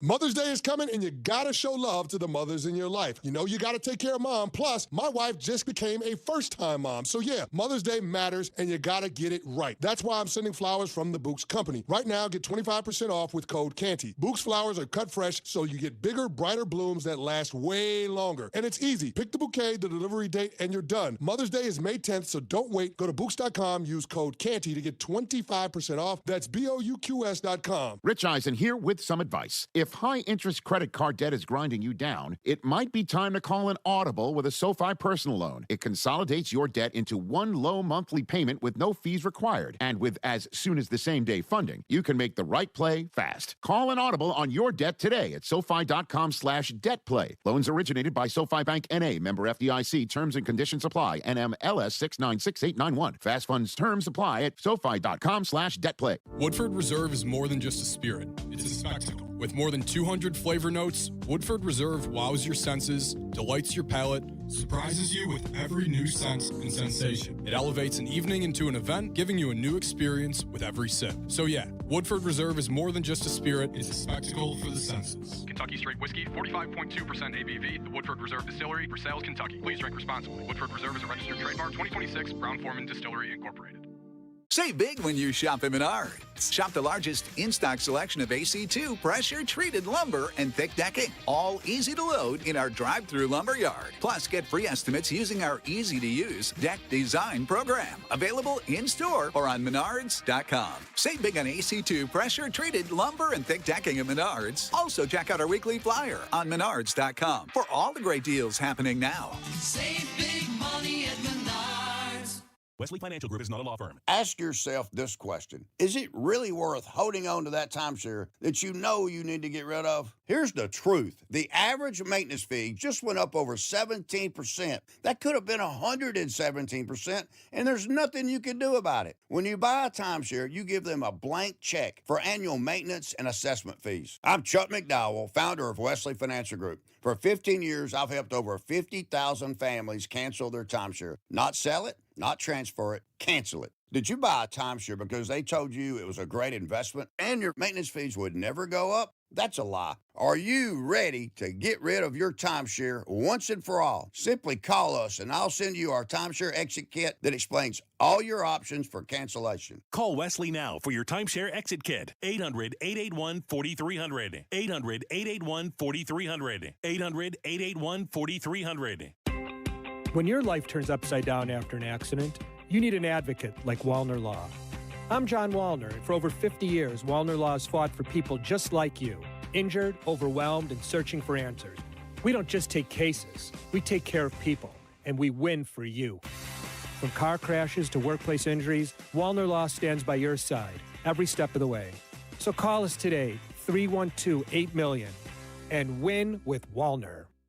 Hey, it's the good kid. When it comes to my ride, I don't mess around. That's why I drive an Advantage Chevy. 3 locations. Chicagoland's covered. Boom. You want a Chevy? They got every Chevy. You want savings? Oh, yeah. They've got that, too. And here's what matters most. Trust. When you walk into Advantage Chevrolet Bridgeview, you're not getting the runaround. They respect your time. They respect your budget. They shoot you straight. Head to Advantage Chevrolet in Bridgeview and see what I'm talking about. Advantage Chevrolet. Together, let's drive.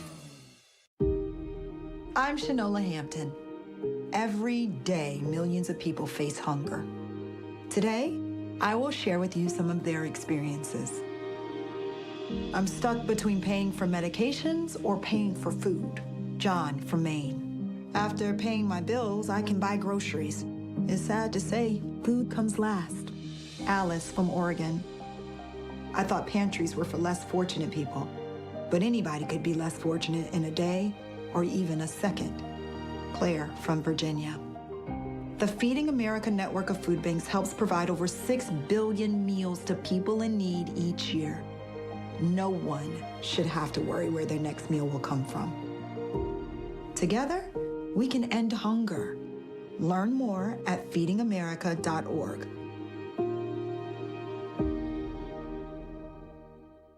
Guests on ESPN Chicago join us on the Yingling Hotline. Brought to you by Yingling, the oldest brewery in America. We can make it happen, Stephen A. We know people. We'll get you in a race car, I promise. Marty and McGee, Saturday mornings from 7 to 10 Eastern on ESPN Radio and on the SEC Network.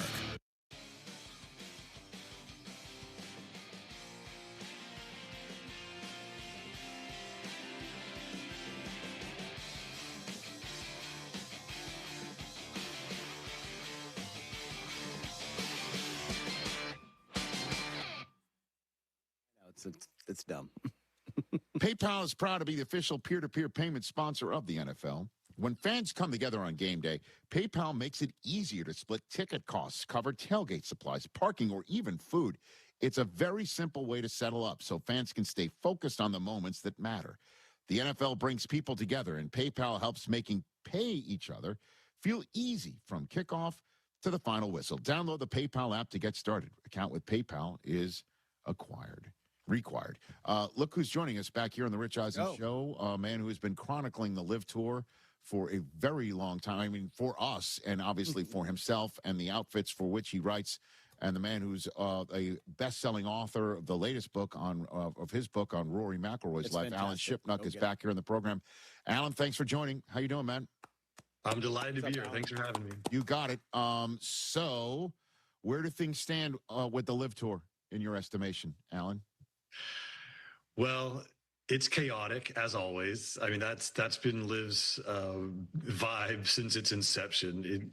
Just chaos merchants, and it's great content as it always is. It's rarely about the golf. It's always the macro story. And so, we know that the Saudis are pulling their funding at the end of the year, that the person who's nurtured Live Golf, it was his brainchild, His Excellency Yashir Al-Rumayyan has cut and run. He's left the board of directors, and which to me is a super weak move. You're the captain of the ship. Like, you should go down with the ship. You don't just you took the first lifeboat to get off the decks. But so the real question is, can Liv somehow find a way to endure beyond this season by attracting outside investment and new sponsors and new corporate partners? Certainly the age of decadence is over at Live Golf, but can it endure in some fashion? We're going to find out in the coming months. But, Live as we know it is dead. And will there be a zombie Live that continues? We're going to find out. What does a zombie Live look like? No Bryson DeChambeau, possibly no John Rahm, but still a lot of good players who need somewhere to play and are now finding themselves on the outside looking in of the entire structure of professional golf, potentially. A more condensed schedule, probably they might just pick up stakes in the U.S. where they've never been able to penetrate the market and focus on an international schedule where Liv has generated some enthusiasm by going to these sort of golf-starved world capitals. Have to be smaller purses. The big guaranteed money would go away. That might have to be worked out by the lawyers, how exactly that looks. So there's a lot of questions, but Liv has made it clear that there's an appetite for golf all around the world. And when they've gone to Australia and South Africa and Korea and other places like that, the reception's been pretty warm, and the fans have turned out, and they've had some media coverage, and they've had some decent ratings. So, the scale of Liv was probably too ambitious. If it can exist in a more downsized fashion, then I think there's probably a place for it. But Liv was always a monument to excess. So what is Liv without the decadence? It's kind of, we already have a European tour, we already have an Asian tour, Is there an appetite for an austere live golf? I don't know. So what's the number that could keep live going? Because there's a number, and I know they got some. They're in the hunt for revenue, I am sure. What is the number? And I guess if you don't mind, what was the number the Saudis were putting in, and what's the gulf? Yeah, it's a big delta. The Saudis are putting in $1 billion a year, and of course that was $50 to $60 million a year just for John Rahm's contract. Even before the winnings, it was purses of $33 million. It was this huge build out around the tournaments, and so you can run a PGA Tour event for $20 million, $25 million. If Liv does that times 8 or 10, and then there's the ancillary costs of staff. I mean, maybe you need $250 million to run Liv Golf. Good luck finding that. Good, honestly, good luck finding that. I imagine. No, well, or am I wrong? The interesting thing is that Liv is saying that revenue is going to be up $100 million over last year. Now the question was, is that real revenue, or is that from Saudi Aramco and all their subsidiary companies of the PIF? But they have attracted, Rolex. They've attracted HSBC. The individual teams have done a pretty good job of becoming somewhat self-sustaining with clothing and apparel and equipment deals. So, the Liv model was always to sell the franchises. They've never been able to do it because they were asking, $500 million. But the sports sector is booming. We see massive amounts of money coming into every level of professional sports. So could you find a bored rich guy in Korea who would buy the Korean golf club for $100 million? Maybe. And if you can replicate that times, 13 or 14 teams, you've gone a long way to generating the revenue you need. And there's no doubt that the fact that the money was coming from Saudi Arabia scared away corporations. It scared away consumers, not across the board, but some people were always going to be squeamish about it. Now you take the Saudis out of the equation, and maybe Liv can attract more blue chip sponsors. So it's an interesting thought exercise. We see how much money is in professional sports, and we know that a lot of rich dudes love to play golf, and they'd love to be in the pro-ams and say they own a team, which is not a thing you can do in other levels of professional golf. So it's going to be a huge test of Scott O'Neill, the CEO, and they just brought on 2 new board members who are turnaround experts in the financial world. And it's possible that Liv could endure it.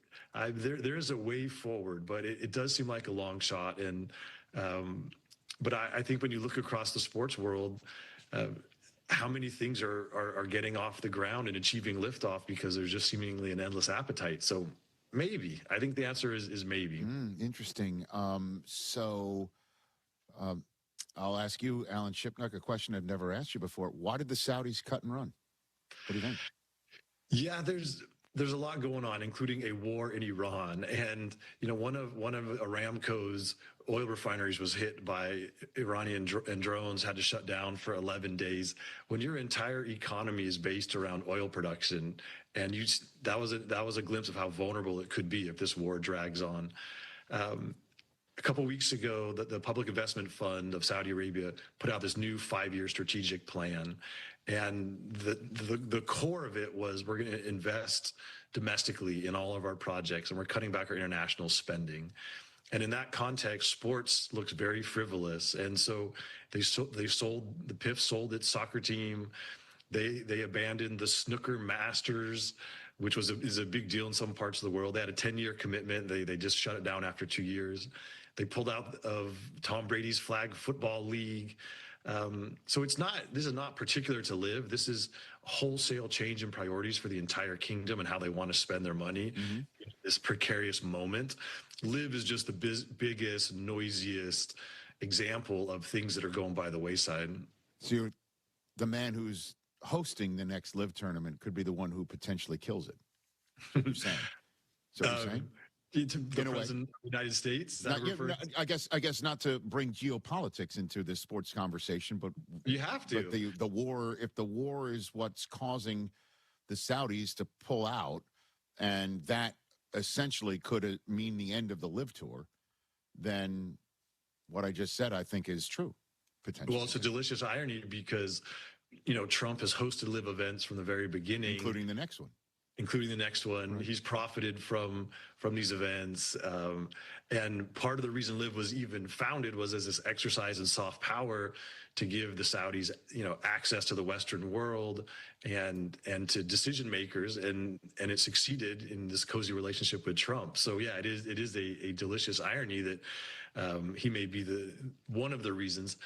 I think after $5 billion in losses, people were looking at Live Golf with, jaundiced eye. The one guy who was keeping it alive was the governor of the Public Investment Fund, Yasir Al-Rumayyan, and he loves golf, and Live has always been his baby. But everyone has a boss. In his case, it's a ruthless one, the Crown Prince, Mohammed bin Salman. And at some point, he had to say, listen, we gave this a go. We haven't really... We've made relationships that will endure now in all these world capitals. We don't really need the golf tournaments anymore. You didn't get a green jacket. We're not in at Augusta National. We never got a TV deal of note. Like, we gave it a good shot. We're still losing money. It doesn't seem like there's a path forward to be profitable or even to break even. So the experiment's over. And I'm sure this pains Yasir because you've never seen anyone happier than Al-Rumayyan at a Live Golf Pro-Am, zipping around in his cart. It was like fantasy camp for him, playing a few holes with Dustin Johnson, playing a few holes with Bryson, getting a short game lesson from Phil Mickelson. Like, he loved Live Golf. And so I'm sure there's some heartburn, but ultimately the Crown Prince is not a golfer. He doesn't care. He's looking at the balance sheet saying, why are we incinerating $1 billion on this a year on this vanity project? It's just time for it to end, and that's where we are. In the last 2 minutes, then, I guess the success of the Live either moving on and surviving or not are some of the name players that you mentioned and their desire to stick with it, or the PGA Tour welcomes them back because they do have some sort of amnesty program they're willing to meet. Where does that stand, Alan? Yeah, it's very delicate. Certainly, Bryson DeChambeau brings box office. Jon Rahm is a great player. He's not as much of a star as Bryson. They're the two key pieces. There's a lot of good young players that Live Golf. I mean, that's the irony, is the fields have actually gotten better and deeper, but it's always been built on star power. And Bryson supposedly was asking for $500 million from the PIF to sign a new contract. So he probably helped kill it too. They said, this is ridiculous. Like, we can't give Bryson DeChambeau $500 million. Like, we're out. And so Bryson has said, like, we have an obligation to the players who came after us, like all of the stars who founded Live. Like, we're okay, we're good, we've got money in the bank. So this will be the ultimate test of his word. Does he mean that? Is he going to display the ultimate loyalty and try and help Live survive? I mean, he has this new holding company that's making investments in the golf world. Maybe Bryson just buys Live Golf and it becomes the greatest vanity project in all of sports. There's a lot of delicious scenarios, but ultimately, I think you'll see Jon Rahm back on the PGA Tour. I think you'll see Bryson back on the PGA Tour, whether that's next year or they try and give it one more year on Live to see if they can make it a go. But they have a window of their playing careers, and they don't want to lose their primes, fighting this battle. And at some point, you just got to do what's best for yourself, and that's playing on the best tour against the best competition and optimizing yourself for the tournaments that really matter. I guess we'll find out, what the appetite is, and for the rest of the year, correct? The Live Tour has at least 2026 to figure this thing out, correct? Yeah. We thought so, but then the Louisiana tournament just blew away. So it's going to be week to week. It's going to be tournament to tournament. And again, it's been chaotic around Live Golf since day one. And so it couldn't go out any other way. Evan Cohen here. In life, as in sports, the pros make it look easy. That's why pro golfers like Jason Day, Ben Griffin, and Patton Kazire trust the pros in lawn care. True Green. They have the experience and expertise to give you a lawn worthy of the PGA Tour. And since True Green does the work for you, you get more free time, or more tee times. So stop stressing over your lawn and start loving it. Sign up now at TrueGreen.com, because nobody makes it easier to get a golf course quality lawn than True Green, the official lawn care treatment provider of the PGA Tour. My name is Whitney Allen, and I'm a widow. My husband, Ryan, died. We never thought we'd ever have to use life insurance, but the unexpected happened. With Ethos, signing up was fast and 100% online. You can get a quote in seconds, apply in minutes, and get same-day coverage. No medical exams, and you can get up to $3 million worth of coverage. I'm grateful we were prepared. Get your free quote at ethos.com/play. That's ethos.com/play. Paid spokesperson. Time spent on application may vary. Online health questions required. Smart capital planning starts with the roof. M&M Commercial Roofing, powered by over 50 years of trusted craftsmanship from M&M Home Remodeling, helps Chicagoland properties and facilities plan and not just react. M&M Commercial Roofing starts with detailed inspections and clear reports, then guides you through options, repairs, recover systems, coatings, replacements, or new construction. This is roofing built around your priorities, timeline, and long-term plan. Schedule a consultation with M&M Commercial Roofing and plan with confidence. Hey, it's your buddy Tom Waddle, and I drive a Hawk. In the market for a new car? Shop HawkAuto.com, where they buy more so you pay less. Check their massive inventory of over 2,000 vehicles. They buy in volume so you save in volume. Plus, get all rebates on top of the Hawk Auto volume discount. Save even more with 0% financing for 60 months, so make no payments for 90 days. With 12 convenient locations, your next car is closer than you think. Drive what I drive. Drive a Hawk. HawkAuto.com! Financing on select models with approved credit. On average, over 3,700 people are killed in trucking accidents in America each year. In comparison, Reuters recently published that in 2017, not one person was killed in a commercial airplane crash in the entire world. Why are there so many people killed in truck accidents? Two reasons. First, according to the American Trucking Association, there has been a shortage of drivers for the past 15 years. It's estimated that 1 million more are needed to meet today's demands. As a result of this shortage, many companies are hiring unqualified drivers. Second, even qualified drivers can suffer from fatigue.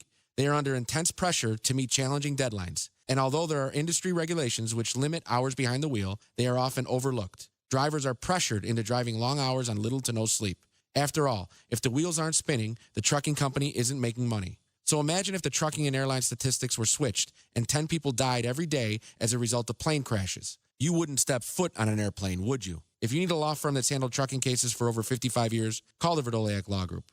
Business checking accounts for big business, small business, and most importantly, your business. Republic Bank of Chicago is the bank for business, and we've got what you need to succeed. Business Zelle? Check. Online and mobile banking? Check. More than 60 years serving Chicago? Check. Visit ourbankchicago.com or one of our 20 locations to open your account today. Business checking that takes banking beyond expectations. Republic Bank of Chicago. Member FDIC.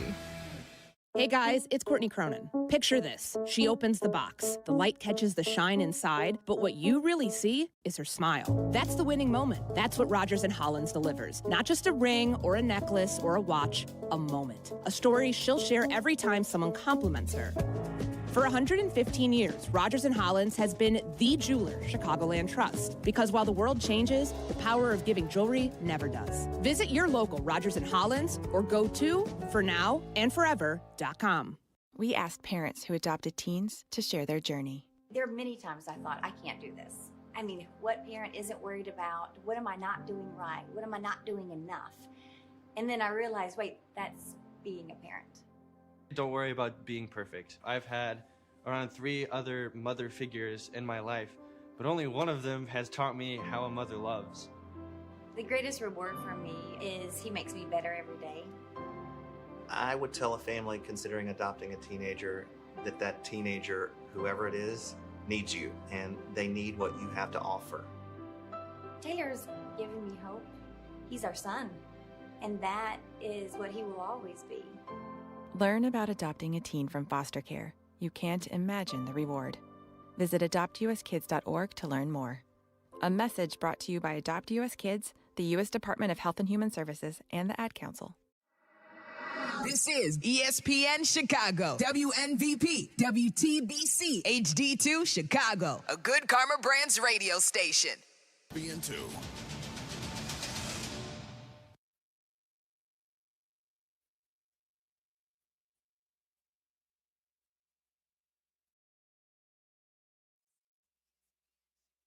This is the Rich Eisen Show. Hey, everybody. Can't get enough of the Rich Eisen Show? You're in luck. You can find us everywhere. Watch us weekdays on Disney Plus from noon to 3 Eastern. Miss the show? We've got a podcast so you can listen anytime. But here's the best part. Our YouTube channel. Subscribe at youtube.com/Rich Eisen Show and you'll never miss a moment. Now, on with the show.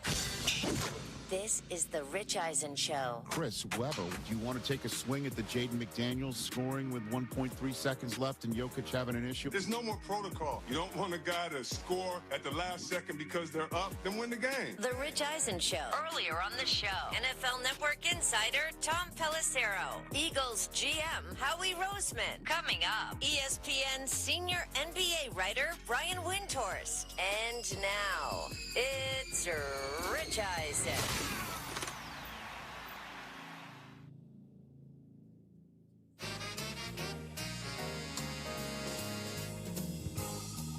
All right, everybody. Hour number 3, the Rich Eisen Show on the air. Disney Plus, the ESPN app, ESPN Radio, as well as Sirius XM Channel 80. Already had a great chat or 3 on this program. Tom Pelissero, Hour 1. Howie Roseman, the EVP and GM of the Philadelphia Eagles. Alan Shipnuck talking about the Live Tour in flux, to say the least. If you missed any of it, there's our Disney Plus page. There's our YouTube channel. There's also a way to listen to us all 3 hours through our podcast.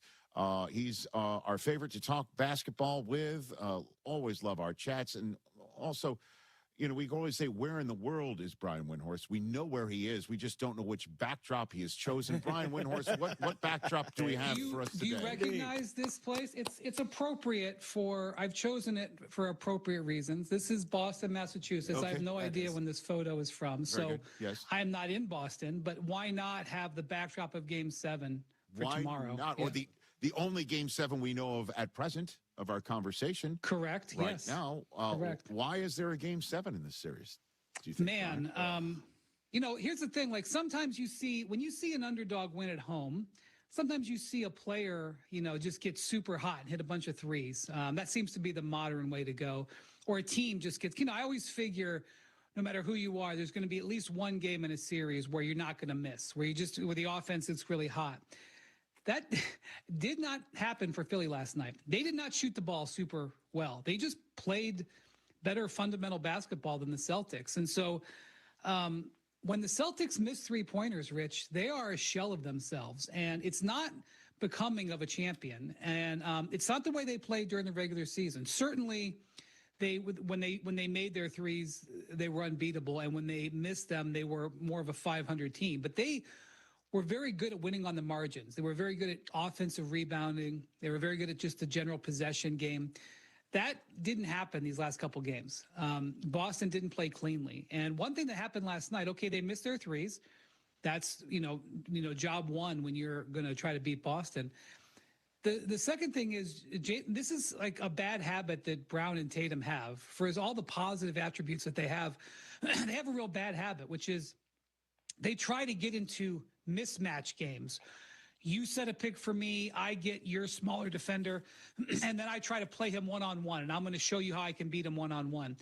They were doing that all game long, and that's no good. Like occasionally it's good, but you know, it's funny. They brought in, I don't know if you probably weren't watching anymore. Nobody was, because the Minnesota game was on. But Joe Mazzulla waved the white flag in this game early in the fourth quarter. It was like 23, 25 points. He was thinking about Game 7.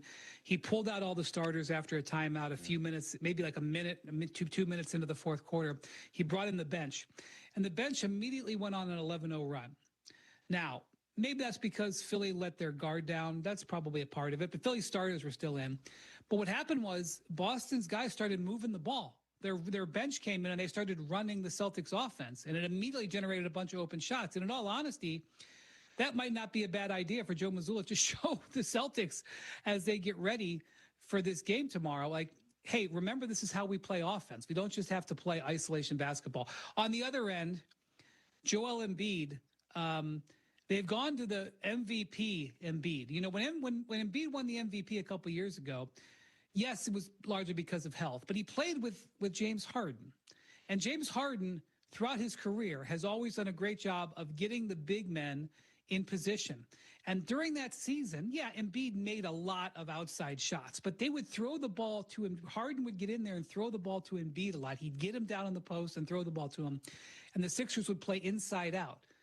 That's what's happened these last couple games. They've gone old school basketball, thrown the ball into Embiid and played inside out. He's got 16 assists the last 2 games. Like you don't only have to just shoot threes from the outside. You can generate outside shots by going inside out, the way they did it for decades. So all of these things are, momentum things that are happening in this series. So if you call what Joe Mazzulla did at the outset of the fourth quarter, waving the white flag, what do you call what the Atlanta Hawks did in the middle of the first quarter? Unconditional surrender. To be honest with you, I mean, real talk here, there's 2 games going on at the same time. And I'm watching the Philly-Boston game, and I think it was 11-9, the Hawks. Yeah. I switched over. Yeah. And within like 12 or 15 minutes real time, it was like 35-17 or something. I mean, maybe even 35-12. Yeah. That's not an exaggeration either. You're not just speaking hyperbolically. I honestly, I didn't even see it. It happened so fast and so grand, I didn't even see it. And so I've since talked to people who were there and studied it a little bit. And so first off, I just want to say that I've been saying on TV today, we'll see. I'm testing this out. You can give me the pass. So you know what a gentleman's sweep is? It's a 5-gamer. Yeah. Yeah. So, the favorite team wins in 5, but loses a game. And it's sort of like, yeah, we just threw you a bone because, we're good guys. Yeah. I'm calling this the courtesy 6. Oh, okay. Oh, okay. Yes, no. TJ, what do we think? What do you think, TJ? He's asking you specifically. The courtesy 6. Courtesy 6. Because they had 2 games where they won by 1 point. Right. Yeah. That's true. 2 coin flip games. It's not great. Yeah, I can see. Okay, no, we could punch it up. Retire. We could punch it up. Retire. Now that no, don't. PJ, put it in Chat GPT and see if they can. No, we don't use AI around here. By the way, Wendy, unless it's Allen Iverson. That's the only way we use AI around. Magic Johnson. Unconditional surrender was the B-side, the Careless Whisper. I like that. Anyone knew that. Look at you. But we digress. Courtesy, like you put this in the hands of RES Consulting. We'll come up. We'll punch it up for you. Okay. All right. But I mean, obviously, the Knicks now the only Eastern Conference team at present, having already moved on to the second round. Crazy. And I know. Is this finally the Mike Brown way of operating? $140 while playing the defense, that the $140 is going to get it done. You know what I mean? No, I'm just saying, I'm still looking for the way it's different from Tom Thibodeau. They never scored $140 though. Like, is this it? Like, are we seeing the Knicks cresting, do you think, in a way that we didn't see last year at all? Well, so, I mean, what I'm saying is in these 6 games, I know Atlanta got them a couple of times, and I don't want to de-emphasize that Atlanta played well in the clutch in those games. It was unusual that happened because the Knicks actually were a good clutch team during the regular season. I don't know where their final numbers were, so don't hold me to this, but I think they finished top 8-ish in both offense, defense, and top 5 in clutch play. That's the resume of a real contender. And they had this stretch, around the All-Star break where they went 2-9 in 11 games. And look, they had to own that. It's not like it happened on accident, but outside of that stretch, they were really good. Now, they very often won unimpressively. That was sort of the thing that happened a lot with the Knicks. But their dashboard, the numbers under the hood, were really good. Like, people would complain about them, and I'd be like, they got the 4th best defense in the league. I know they may have not looked so good the last couple games, but a lot of complaints about the Knicks. And a lot of complaints about Mike Brown. So let me say this about Mike Brown. Something interesting happened in this series that I did not foresee. Karl Towns' career average in assists, I believe, is 3 a game. I think he averaged 3 a game this year. He had played somewhere in the neighborhood of 50 to 60 playoff games coming into this series. So, it's not, Bill Russell, but it's a real sample. He had over 4 assists 2 times in those 50 whatever games because he's not a ball handler. All right. He's a finisher. In the last 3 games, he has 26 assists. Wow. 26 36. Now, how did that happen?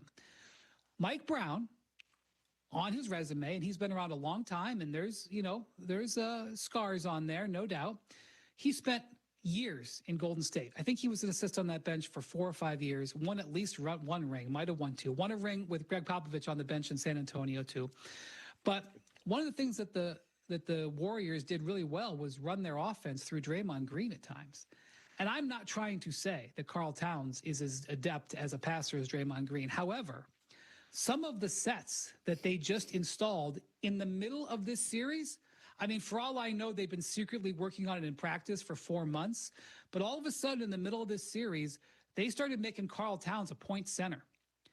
And it really changed the dynamic of their offense. And now you had, before it was like, would Brunson please give the ball to Karl Towns? I know that Brunson is very good, but how does Karl Towns average like 25, 10, and like 8 or 7 in this series and shot like 60%. And in the second half of the series, when the Knicks really got going, the last 3 games, he was acting as a point center. That was Mike Brown who put it in. He went back to Draymond Green plays and put it in. Now, will that work in the next round if they're playing Boston or Philly? I don't know. But I'm saying I'm watching the Knicks already have an impressive resume, in my opinion. It's not perfect, and they're not perfect. All of a sudden showing a whole new card to play in the middle of the playoffs. And if Philly wins tomorrow, and Boston is appropriately favored, but I don't know. But if Boston wins, the Knicks were 3-1 against the Celtics this year in the regular season, and obviously they beat them in the playoffs last year. And if they play Philly, who in some ways is a tougher matchup, not tougher, but different, they get home court in that series. So, the easiest way to make yourself look like an idiot is to make an assumption in the middle of the NBA playoffs. Mm-hmm. But I would say that the Knicks have to be sitting there today looking at the hand in front of them going, this isn't the worst thing in the world. It's possible they're the top seed in the East in the second round. I mean, and why doesn't the NBA reseed like the NFL playoffs? No good excuse. No good excuse, because their schedules are fluid. Right. I mean, the days, but they're changing the times 36 hours before the games. Especially a league that is so, interested in getting certain matchups. Right. Maximizing matchups. There may be a reason out there that I don't know. Okay. But I don't know it. All right. What's the Brian Windhorst here on the Rich Eisen Show? What's the postmortem in Denver this morning? So I think the victory that Minnesota had yesterday was the most impressive first-round victory since the We Believe Warriors. Wow. Okay. If you go back 2007, and the reason I compare it, it's, now the Warriors are at the tail end of a dynasty. They've won, 4 championships since then. But at the time, the Warriors hadn't won anything in 25 years. Okay? And that series, even though, do you even remember? I mean, it's more my job than you. Does anybody there remember what happened in the next round with the Warriors? Anybody? Bueller? They lost to the Jazz in I think in 6. It doesn't matter, because that was an iconic moment that you go to any Warriors fan, I don't care if they've got replica 4 rings on from their rings, and you say, hey, we believe. Their eyes will get misty, okay? That happened yesterday in Minnesota. On the other side of it, Dirk Nowitzki, went to Germany, turned off his phone, and went into the mountains for 15 days and didn't talk to anybody and grew a beard because he was so dramatically affected by that horrible loss and how much of a disappointment that was. You remember he had won the MVP. He had to take his MVP award 2 days after just having being upset in him embarrassing fashion. The Nuggets weren't as good as that. That was a 67-win Mavericks team. But my point is, the galvanizing nature and the outrageous nature of that victory, considering that the Mavericks, or that the Wolves had so many injuries, including another injury that popped up last night. Their salvation guard, Ayo Dosunmu, ruled out near game time with a leg injury. So Denver is facing really a egg dripping off their chin situation here. Inexcusable to lose that series. Inexcusable to get outplayed the way they got outplayed yesterday. I kept saying to myself as I was watching it, Rich, I mean, Denver's going to win this, right? Like, I mean, at some point they're going to win. Like this cannot stand. And it was amazing. You know, there were all these timeouts in the fourth quarter. Long story short, they ended up calling the Wolves ended up calling 5 timeouts in the fourth quarter. Don't ask. They're playing Prince. They're playing Rocky. The fans are just falling out of the stands. Like it's, you know, the franchise has won next to nothing. It's kind of a legendary moment in that franchise's history. Anyway, Denver is now faced with the reality that they won the championship 4 years ago. And in this 4-year run, the 4 years that Jokic has given this team to have won finals, frankly, won conference finals. They haven't been back to the conference finals. That is, frankly, unacceptable. They have already fired a successful coach. They have already fired a successful GM. They have traded away a bunch of their draft picks. And they are farther away now than they were 4 years ago. Now, the West is obviously very, very competitive. The Thunder were a force last year. They lost to them in 7. Like, I'm not going to say, boy, what a failed season. But that they got 1 conference finals out of this 4 years, that is no good. And then the second thing is, number one, Jokic has a contract extension decision this summer. I assume he's going to sign it. He said last night, I want to be a Nugget. He has the opportunity to do that. Okay. The second thing is, this is an organization and an ownership. You know, I believe you're sitting in Stan Kroenke land over there in L.A. Stan Kroenke, he's a disciple of Sam Walton. He married Sam Walton's daughter, and he runs his teams with incredible discipline when it comes to spending. And by the way, in the last decade, I have watched Stan Kroenke hoist a Stanley Cup. I've watched him hoist a Lombardi Trophy, and I've watched him hoist an O'Brien Trophy. And his football team, proper football, might win a Premier League title in the next couple of weeks. You cannot, and he's probably won the lacrosse league. I don't follow that, but I know he owns one of those. Yes. He doesn't care what you think about it. He has a certain way that he's going to do business, and that business is not operating gigantically in the red. Well, this team this year was right up against the luxury tax. They made moves at the deadline and before the season to reduce their salary. And I don't see how they're keeping this team together, because they're going to get very, very expensive. And so they are now faced with having to probably cut their payroll and get better. That's not a good combination. And they're going to do that when they present this contract to Nikola Jokic. So probably he signs it. He's been the most low maintenance superstar of the last generation. Certainly the lowest maintenance multi-time MVP. Ask the Bucks about their multi-time MVP and his maintenance level. He's a dream superstar, but his performance and their performance was unacceptable, and I don't know. It's going to be hard to get better. Before I let you go, Brian Windhorst, again, Brian Windhorst in the Hoop Collective podcast. Check it out. And Brian all over the ESPN family of networks. So you got Luka in street clothes. You got Durant in street clothes. You got Anthony Edwards out as well. What's the injury update on Edwards for the next round? And who would come back for round 2, do you think, out of the Rockets and Lakers, whoever emerges? By the way, in a couple hours, the Celtics are going to put out their injury report for tomorrow. Let's make sure before we have anything that Jason Tatum isn't on that, because he didn't play the last 15. Now Missoula pulled the plug. Right.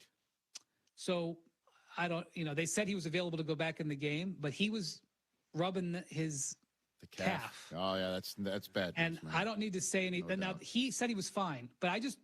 Yeah, no. Maybe he is. Let's just see the injury report. I know. Okay. Yeah. Luka is not going to be ready for the start of the second round, and Edwards is not going to be ready for the start of the second round. They're not doing ramp up act. I mean, Edwards is in recovery mode. He's not even in ramp up mode. Ant has bounced back from injuries before in a way that is almost superhuman. So I'm not going to speculate there. I would just say that the injury that he has is an injury that for most people would hold him out of this round.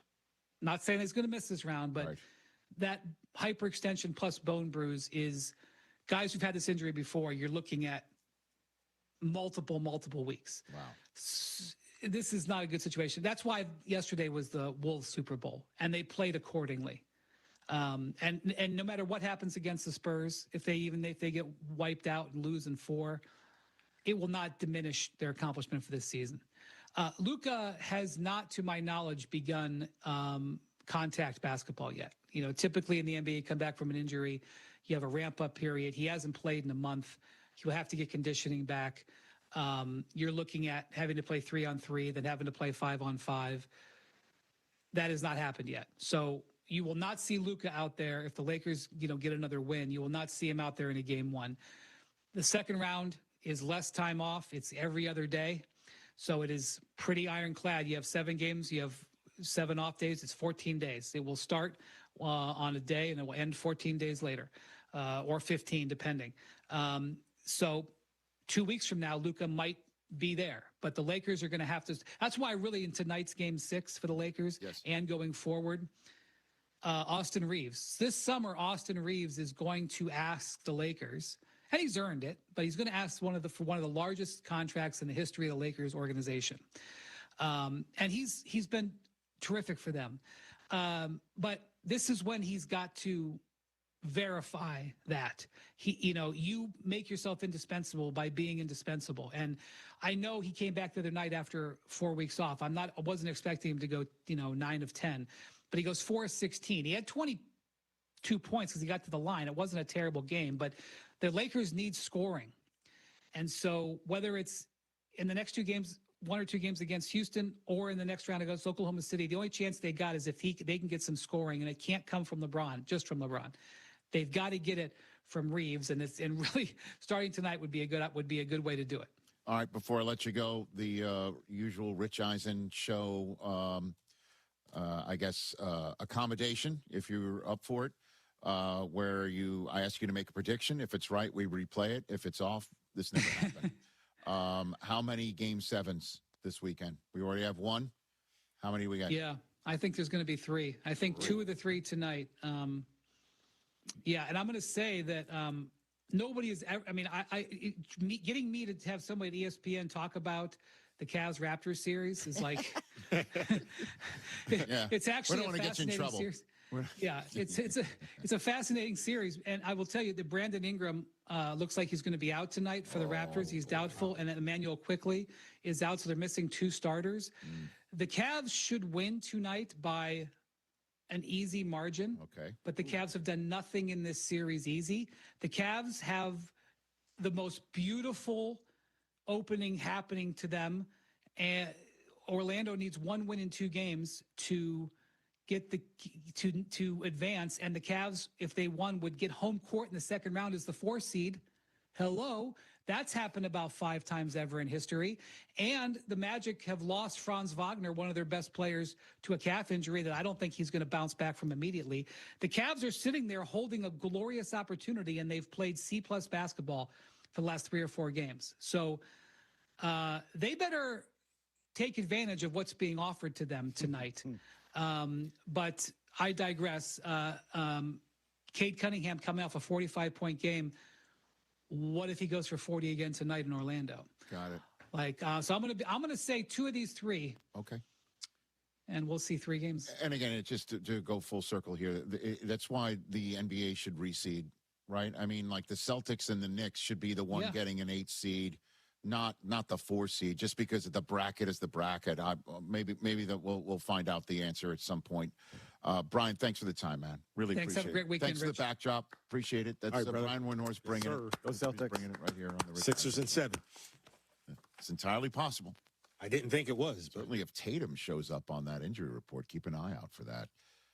What's more likely Friday when we come back on the Rich Eisen Show? But now that the draft is in the books, teams are focused on developing future franchise players, fresh starts, and fine-tuning their final rosters. When it comes to your home, Pella Windows and Doors is a choice you can trust with the experts who help find the right products for your needs and install them with care at your disposal. Discover why Pella Windows and Doors is a trusted choice for homeowners everywhere. Visit Pella.com/Eisen today. That's Pella.com/Eisen. Make life brighter with Pella Windows and Doors. What's more likely Friday when we come back on... Oh, yeah, it's Friday. Evan Cohen here. PayPal is now the official peer-to-peer payment sponsor of the NFL, which means all the money moments that fandom creates, whether splitting tailgate costs or chipping in on tickets and game day food between friends, are covered. Wherever the game is played or watched, PayPal moves with fans. You can send money through text, email, or directly to your friends with eligible accounts on Venmo. Just download the PayPal app, share all the moments that matter. Account with PayPal is required, not available in all regions where PayPal operates. Evan Cohen here. Candidates who stand out aren't just qualified, they're genuinely excited about the role. They ask smart questions and make it clear they want the job. If you're hiring, you want a candidate who's passionate about your role. But you can't get that insight from a resume unless you post your job on ZipRecruiter. ZipRecruiter has a new feature that shows you the most interested qualified candidates first. No wonder why they're the #1 rated hiring site based on G2. Try it for free at ZipRecruiter.com/sports. That's ZipRecruiter.com/sports. Save big money on everything for your next project at Menards. Steelworks offers a wide selection of aluminum and steel materials for any project. Choose from durable steel angle iron to tubular steel and aluminum and steel sheets and rods that are built to last. Perfect for DIYers and professionals alike to get the job done right. Save big on Steelworks products at Menards. Plus, check out our weekly flyer at menards.com for more great deals. Save big money at Menards. Playoff hockey is back in Chicago. The 5-time league champs begin their playoff journey This Saturday and Sunday at Allstate Arena. The Chicago Wolves, the Texas Stars. Nothing better than playoff hockey. It's the Central Division semifinals. Chicago Wolves, Calder Cup playoffs. Get your Chicago Wolves tickets for this Saturday and Sunday's playoff games at Ticketmaster.com. Baseball is back, and BetMGM, official partner of Major League Baseball, is bringing the high heat. All season long, you can log into the BetMGM app and receive top-tier promos that put you in the batter's box and up the excitement for America's pastime. Step up to the plate all season with Swing for the Fences, the free-to-play game where every swing could score you rewards. We're talking parlay boost tokens, odds boost tokens, same-game parlay boosts, and even bonus spins. And the action doesn't stop there. Get more out of every at-bat and every inning with MLB same-game parlay boost. Stack your picks and boost your potential payout. Plus, lock in bigger value with MLB odds boost tokens and MLB parlay boost tokens all season. More boosts, more swings, more chances to win. Download the BetMGM app and step up to the plate today. Gambling problem? Call 1-800-GAMBLER or try texting ILGAMB to 53342. MGM.com for terms. 21 plus only. Illinois only. Existing customer offer. Subject to eligibility requirements. In partnership with Paradise Hotel Casino. Hey, it's the good kid. When it comes to my ride, I don't mess around. That's why I drive an Advantage Chevy. 3 locations. Chicagoland's covered. Boom. You want a Chevy? They got every Chevy. You want savings? Oh, yeah. They've got that, too. And here's what matters most. Trust. When you walk into Advantage Chevrolet Hodgkins, you're not getting the runaround. They respect your time. They respect your budget. They shoot you straight. Head to Advantage Chevrolet in Hodgkins and see what I'm talking about. Advantage Chevrolet. Together. Let's drive. White Sox fans, there's only one way to enjoy baseball season, with a Surfside iced tea and vodka or a Surfside lemonade and vodka. Smooth, refreshing, and made for baseball. Surfside is the perfect match for a day at the ballpark or catching a game at home. Surfside is only 100 calories with 0 bubbles, so it goes down easy. It's not a seltzer, it's Surfside. Surfside, proud partner of the Chicago White Sox. Must be 21. Please drink responsibly. My name is Emma. I am 13 years old. 6 years ago, I was injured in a car accident that left me paralyzed from the waist down. Once I completed rehab, my mom applied for a canine companion service dog. Last January, I finally got to meet my service dog, Marcia. We quickly developed a very strong bond. Together, we go to my horseback riding lessons, school band practice, swim meets, and archery classes. Together, we pick vegetables, and we like to cut flowers. I love Marcia. She makes me feel like together we can do anything. I can't imagine life without her. She's a part of the family. We are just one of the thousands of teams Canine Companions has paired together over the past 50 years. With your help, we can continue for another 50. Visit canine.org to see the many ways you can change lives. I can tell that we are gonna be friends. Individuals and businesses with tax problems, listen carefully. Do you feel like you're losing control of your finances? If you owe over $10,000 in back taxes or have unfiled tax returns, we can help you take back control. The IRS is the largest and most aggressive collection agency in the world, and they can seize your bank accounts, garnish your paycheck, close your business, and file criminal charges. Take control of your tax problem now by calling the experts at U.S. Tax Shield and take advantage of the Fresh Start program and new laws that may allow us to negotiate a settlement for the lowest amount possible. Our team of tax attorneys and enrolled agents can stop collections and get you protected so you can take control of your financial future. U.S. Tax Shield offers a price protection guaranteed quote to get you protected today. U.S. Tax Shield is A+ rated with the Better Business Bureau, so call now. 800-687-5192. That's 800-687-5192. U.S. Tax Shield. 800-687-5192. Carmen and Jurko now, 9 a.m. to noon, weekdays on the home of the Bears, ESPN Chicago. 0696, and we'll give you a free insurance benefits check today. So call 888-665-0696 today. That's 888-665-0696. And manage your diabetes as easy as...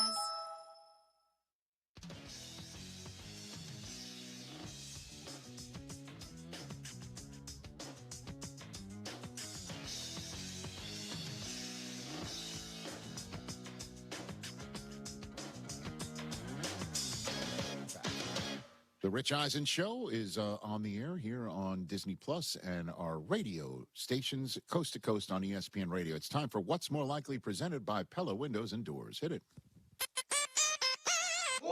What's more likely? Never say never, but never. All right.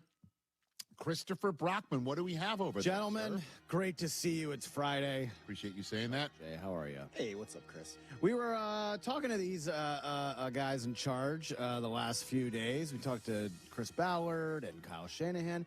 How about the more likely star coming back from an Achilles tear to play week 1? Daniel Jones or George Kittle? Oh, I'll go Daniel Jones. He blew out his Achilles, like a month before. Earlier. Yeah, like a month ago. Boy, you really give me an easy one to start this one. Laying it up. Yeah, just I imagine the guy that blew out his Achilles sooner I don't know. has a better chance to return earlier than one would expect. Doesn't seem like it was that long ago. That's all.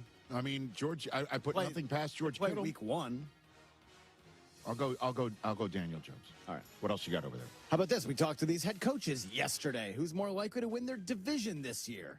The 49ers or the Commanders? I'll go 49ers. They almost won it last year. Commanders were very far from winning it last year. Plus TJ's Cowboys are going to win the division, right? Naturally. You're at full strength. I don't know. All I heard about is how great the Rams are. Are you? Which one? All right, I'll flip it on you. Which one would you choose? I think I would take the Commanders. Why would you say that? Just to be opposite of you because he don't mean it. Easier division. Come on. You don't think it's an easier division? No. Okay. No, nothing's easy. No. All right. The NFC is the hardest division in football. So we got the most Super Bowl championships. So the eventual Super Bowl champions go into the house of the 49ers on the night the 49ers could be the 1 seed in the NFC. They don't do it. Seattle then sees San Francisco again, blows them out to host an NFC championship game against the Rams that was essentially the de facto Super Bowl that the Rams could have won.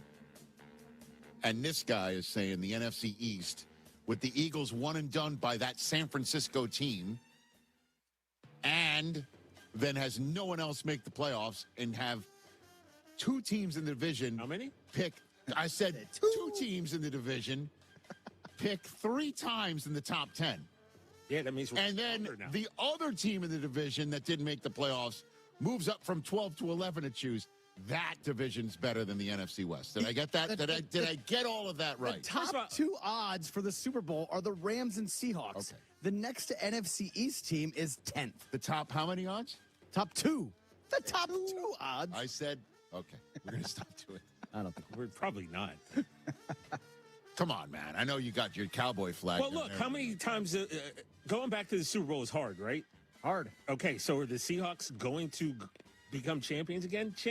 How about this? They probably won't. Let me handle this for you, sir. Yes. More likely team to win the NFC East this year, Cowboys or Commanders? Commanders. Okay. See, now he's being unserious. Now he's being unserious. Yeah, this got over there. I'll do what you do, Rich Eisen. What about the Giants? You give me an option that's not one of the options. Okay. But I don't sound like that, though.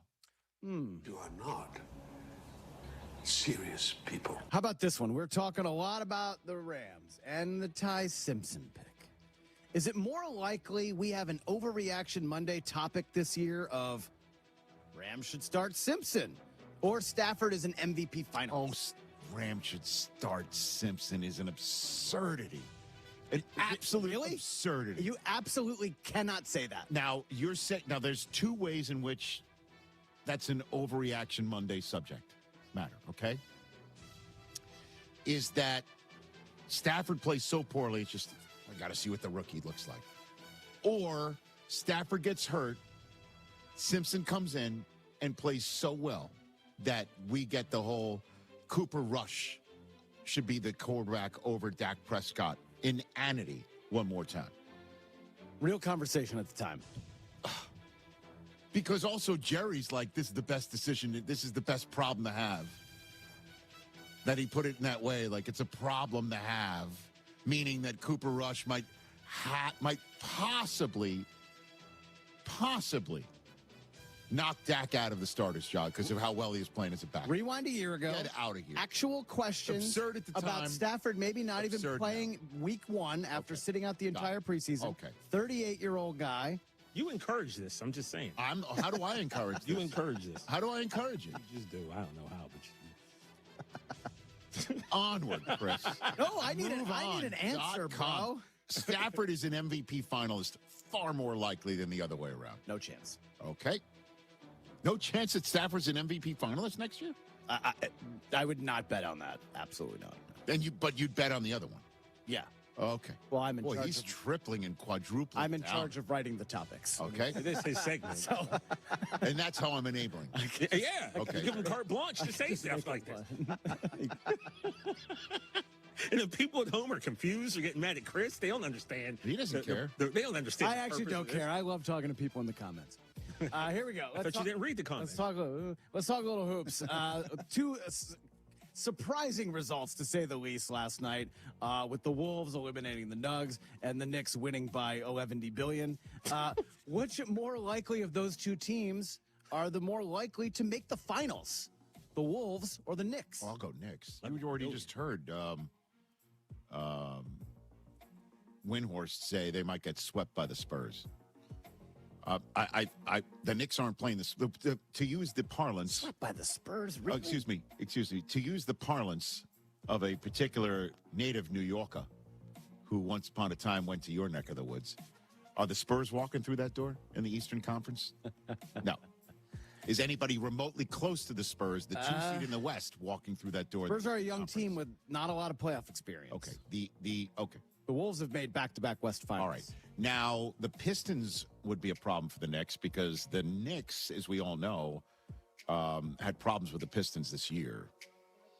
So a Knicks fan should be rooting hard for the Orlando Magic without Franz Wagner to advance. Indeed. Even though they'd be playing the Cavs first instead of the winner of instead of the Knicks Celtics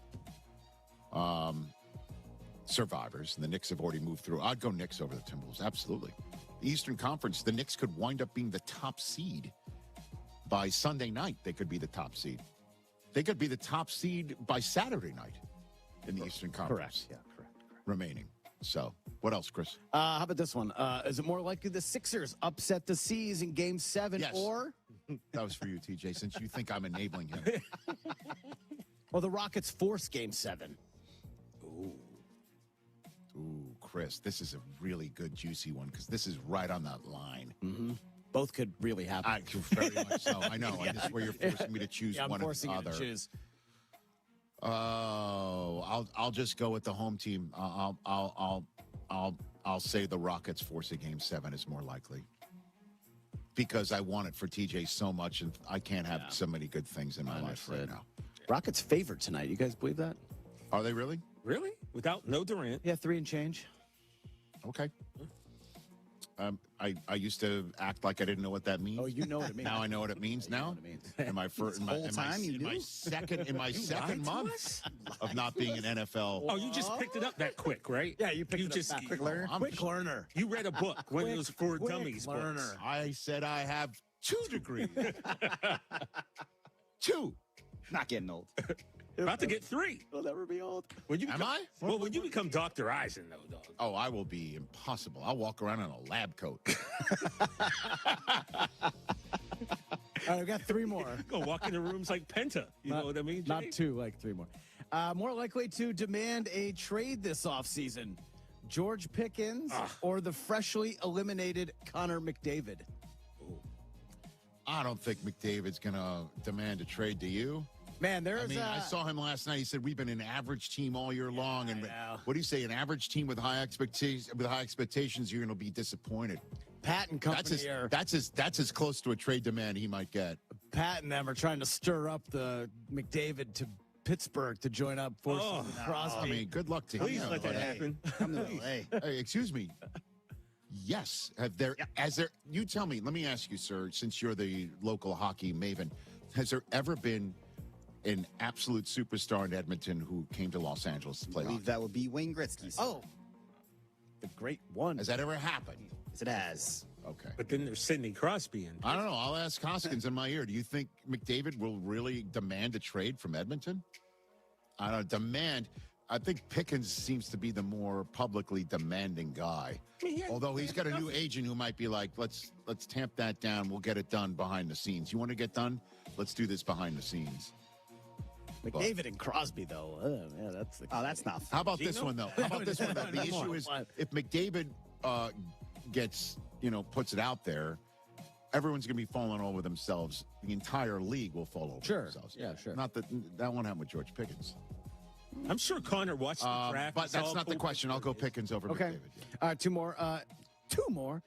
Nice. Is it more likely that both the Yankees and Dodgers don't win their divisions, or the Red Sox and Mets make the playoffs? Well, let me tell you what. No. This is one of those Brockman false choices. No, it's not. This make me say that you guys are making the playoffs. This involves everyone in the room. No.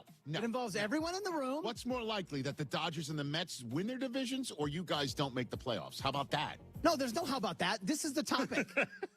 The Yankees and Dodgers are winning their divisions. I don't know about that. Actually, I'll put it the other way. They're only a half game up on San Diego. It's more likely that both the Yankees and Dodgers don't win their divisions, because it might be like the Yankees to be finally caught by the Rays, in the same way that the Blue Jays caught them last year despite a hot start. That wasn't hard to answer, was it? I'll do that. But you guys are not making the playoffs. Neither of you are. And that's a tough thing to swallow right now in May 1st. 130 games left, Rick. I would basically go full Shaq on Kobe on y'all right now. Oh, good. Ask us how it tastes. That's wrong. That's what I'm asking. At present, on May Day. We are betting. On Dusty May Day. Do it without me. You are going to rue those words, Rich Eisen. Or what's more likely, I will or I won't? They cut it off. Now I can't make them. What's one more? Last one. On this date in 1939. Oh, my gosh. Batman first appeared in comic. Oh, let's about that. Yeah. More likely to be your favorite Batman. Michael Keaton, Christian Bale, or the great Adam West? Oh, my gosh. Oh, this is tough, man. This is almost impossible. I love Michael Keaton. But Christian Bale was terrific as Batman. I mean, Adam West started it off. Come on. Without him doing this. Okay. Remember this? Christian Bale is the best Batman. I mean, come on. Adam West was like... Pow, boom, bam. I'm aware of that. I'm aware of that. Climbing up the side of a building. Where's Val Kilmer? Caped Crusader. Oh, you know what? With all due respect to Wade Val. But Christian Bale's my favorite actor. Christian Bale is amazing.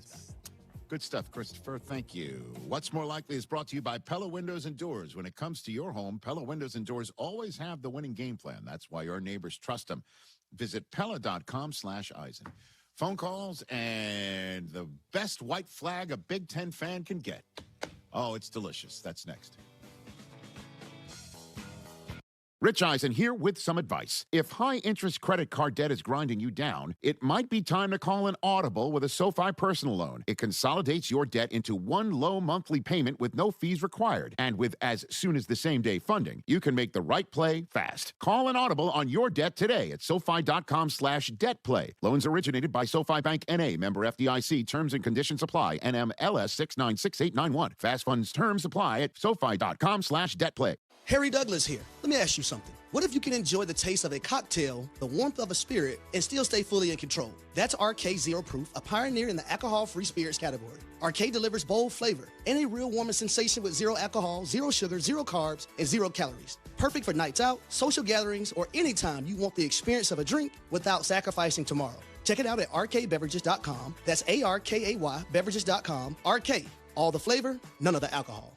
Hey guys, it's Silvy. I love May in Chicago, but those hot summer days are coming fast. If your windows struggle to keep the heat out, your energy bills are going to feel it. It's Silvy for Window Nation, and I've seen firsthand how much of a difference new windows can make. My home stays cooler, more comfortable, and more efficient. Right now, you can take advantage of their buy 4, get 4 free sale, plus get started with no money down and no payments or interest for 2 full years. Don't wait. Visit windownation.com today and book your consultation.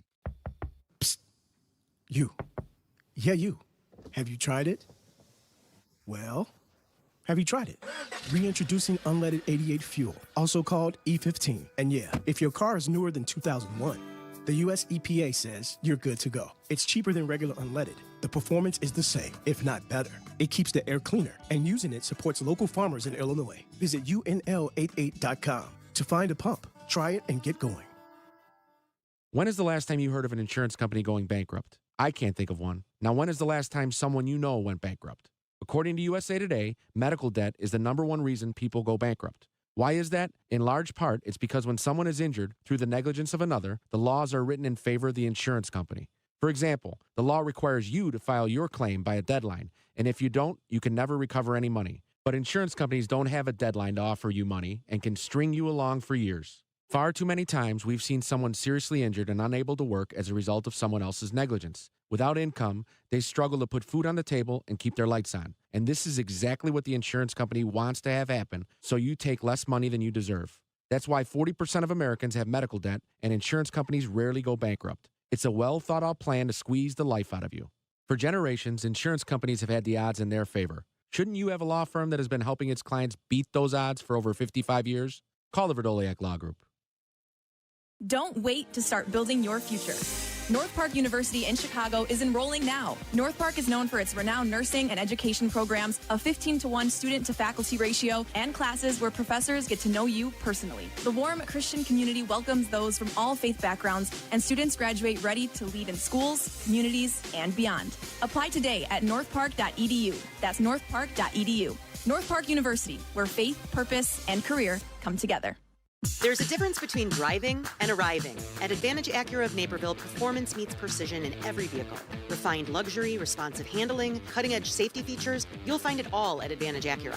Their team is committed to delivering a seamless, transparent experience from start to finish. At Advantage Acura, it's not just about putting you in a vehicle, it's about earning your trust. Discover the full lineup of Acura models at Advantage Acura of Naperville, or begin your search online at AdvantageAcura.com. Precision-crafted performance. At a time when children are in crisis, the Kids Mental Health Foundation envisions a future where mental health is a vital part of growing up, and support starts with all of us. At home, at school, at practice, everywhere kids are. If you're at school having a bad day, you just don't want to do anything. I just get these thoughts like, do better. All my little emotions in my head is just running crazy. I don't know what to do. As a teacher or coach, do you ever feel overwhelmed? He's just in tears in the huddle. I was like, what's wrong? And he's just like, I'm just so frustrated. And I didn't know what to do. None of my undergraduate studies talked about mental health. Teachers need tons of help. The Kids Mental Health Foundation is the leading organization promoting mental health for children in the U.S. and has free tools and information developed by experts. Having those resources is the same as the CPR class to me. We're trying to save a life here. Check out kidsmentalhealthfoundation.org to get started. There's an app for that. Download. Listen live. Podcasts on demand. the ESPN Chicago app. Check out the Mina Kimes Show featuring Lenny on YouTube and wherever you get your podcasts.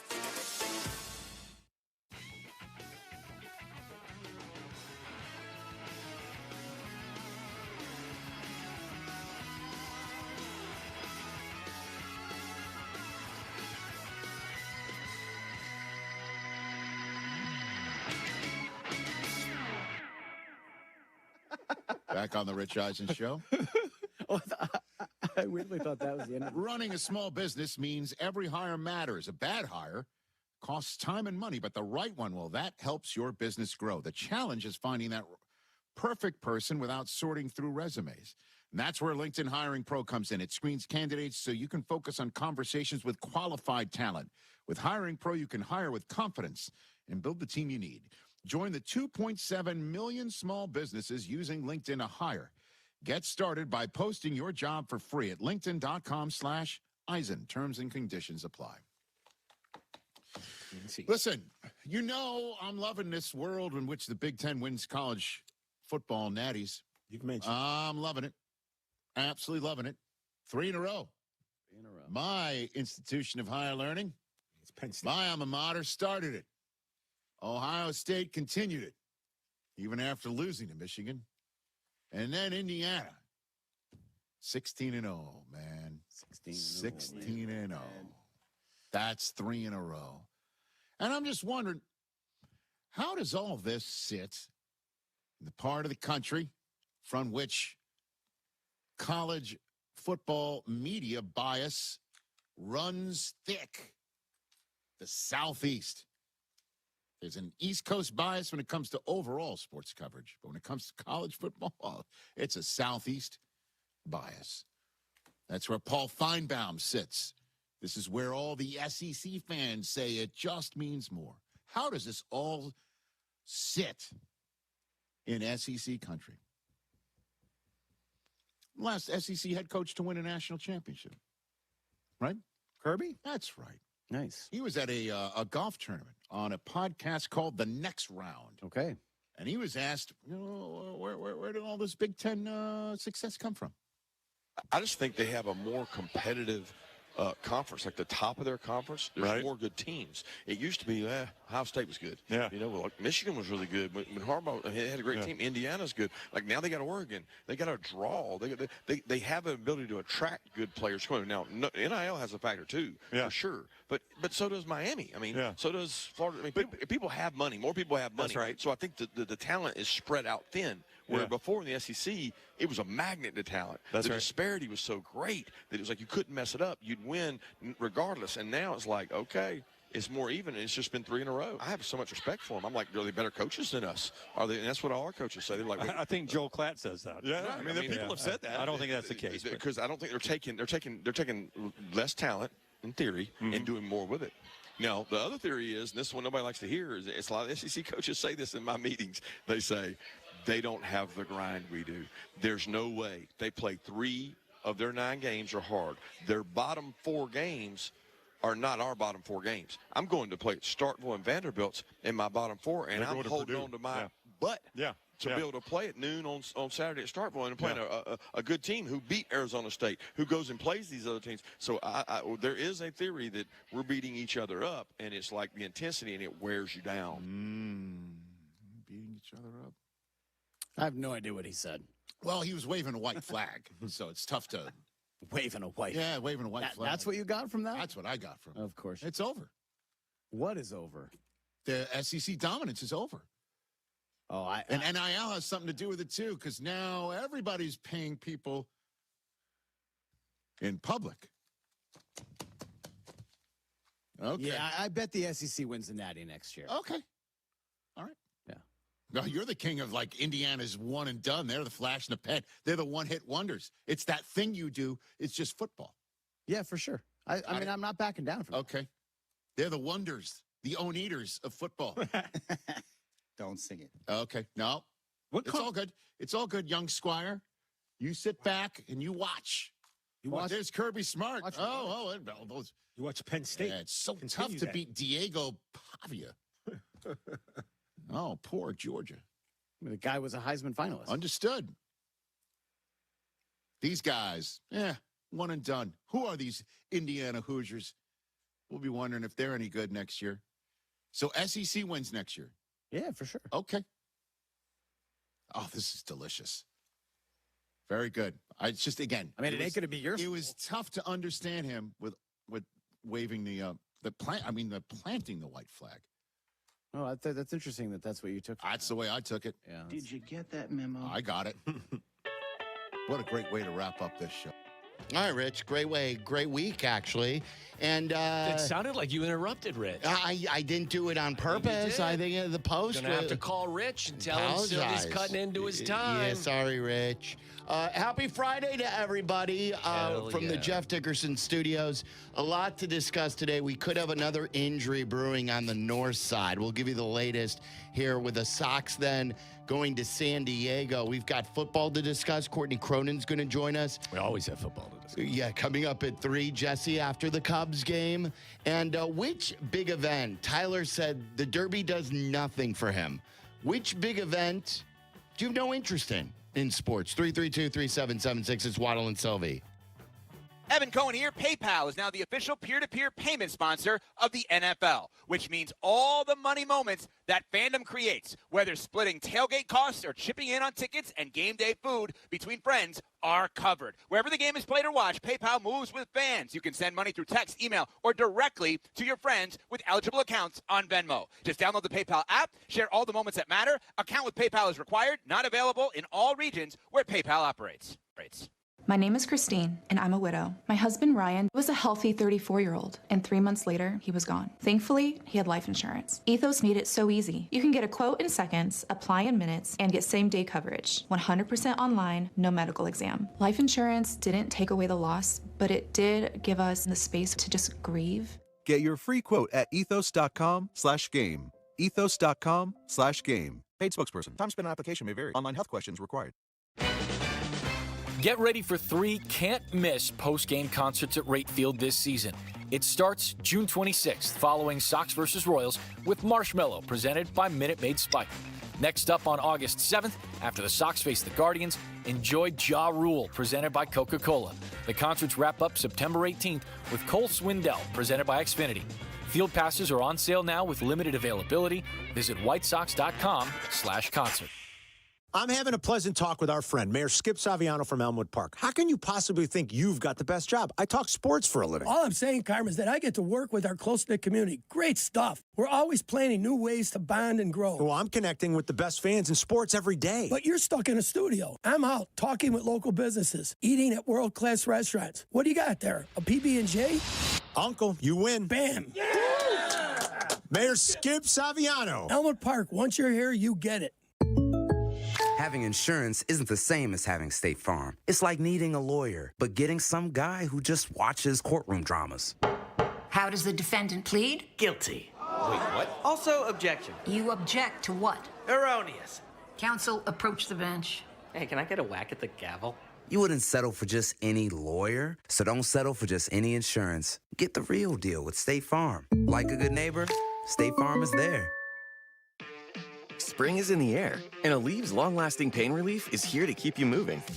The days are longer, and the flowers are blooming. Whether it's gardening, yard work, or just spending more time outdoors, spring has a way of getting us moving despite any body pain. That's where Aleve can keep you going. With just 1 dose, Aleve gives you long-lasting body pain relief for up to 12 hours. From sunup to sundown, Aleve's got your back. Try Aleve. Use as directed for minor aches and pains.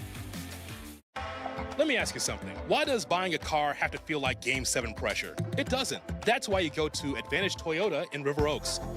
What's up, it's J Hood. You've got a budget, they've got Toyotas that you want to drive. And here's the best part I appreciate. They keep it simple. No marathon sessions, no mystery math, just straight answers, real numbers, and a team that respects your time. Imagine that. Respect. Go see the crew at Advantage Toyota River Oaks. Toyota, let's go places. Wallner Law helped me get the compensation that I deserve. Wallner Law helped me get back on my feet.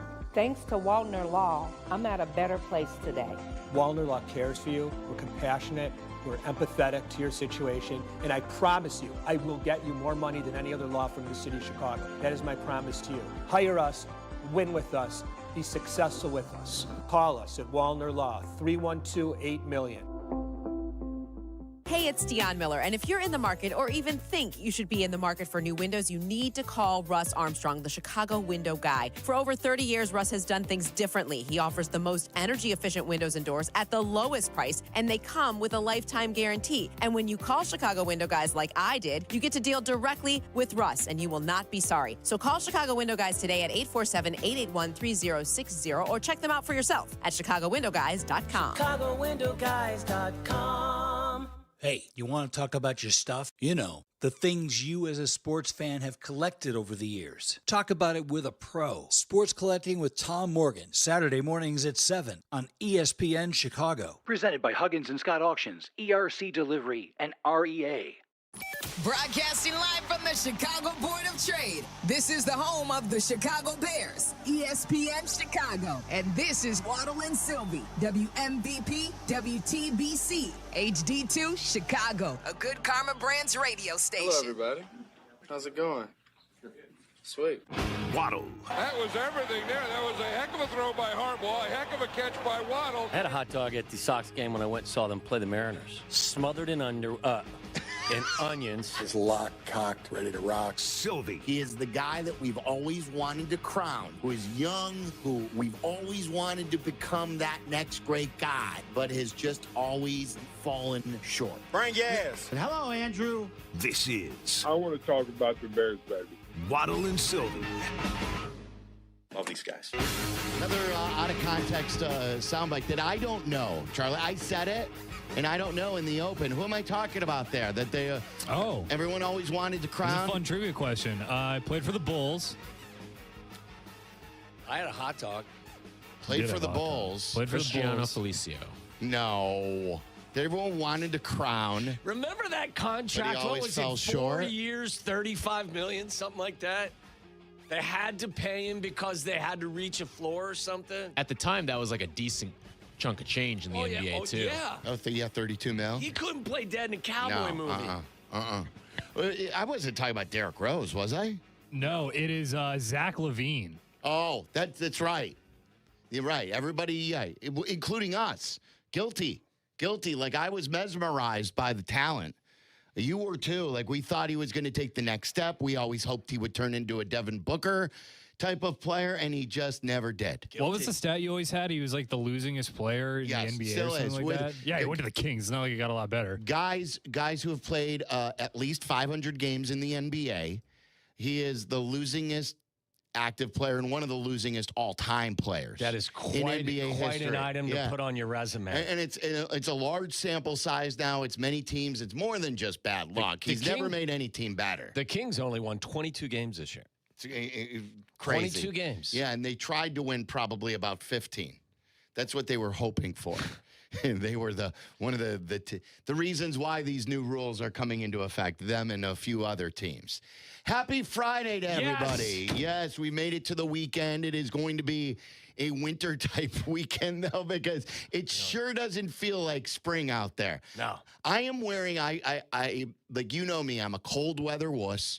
We have travel baseball tonight at 7:30 under the lights in Vernon Hills for a tournament. Better get liquored up. Same outfit, like same clothing I'm wearing for today as I did for Bears pregame shows. I know it's not zero, but we had heaters. No, I'm not wearing it now. I have a change in the car. Well, what you do is like what I found myself doing, even like when I play golf in cold weather now, I wear the Viore like joggers underneath like a thin pair of slacks, like golf pants. Oh, you wear those as kind of like a long underwear type thing? You bet your ass I do. So I've got thin long underwear. Then I've got what they call it the base layer, which is kind of like thicker long underwear. So you're going to wear 3 layers? Two layer, and then the pants. You are a wuss. I'm a wuss. I'm standing out there, about 4 or 5 layers. I got the heated vest ready to go. 9 glasses of wine coursing And through your system. I already had the plan. And when my wife and I talked how we're going to get the wine to the ballpark and the roadie. In one of those, like the coffee cups. I was going to say, how much of a plan do you really need? Like, this isn't a CIA mission. Yeah, go Deerfield. Yeah. You know, this isn't, it's not booze in here now, but it will be later. Is there a league commissioner that sniffs everyone's No. I think many people do it. They do cup checks in the dugout and down the first base line. I'm not coaching either. Don't think I'm he's coaching. got like a ruby red mustache, in the 5th inning. Yeah, he's leaning back in his lawn chair, screaming. Look, it's Friday night. It's going to be freezing. I haven't had a drink all week. So sounds like a problem. I'm going to park the car. I'm going to Uber it over to Vernon Hills. And I'm going to. Now you know you got a problem when you're taking an Uber to your son's baseball game. I mean, look, if you have a drink, you know me, I don't have one drink and then ever drive. So we Uber. And my wife will have her car there, and she'll give me the ride home. So that's my Friday night. How about you? My grandsons are going to be at my house when I get home. Oh, that's delightful. So one will be asleep. The other one will be wrecking my house. You would have it no other way. No other way. He's got he plays. He's got like a set of golf clubs now.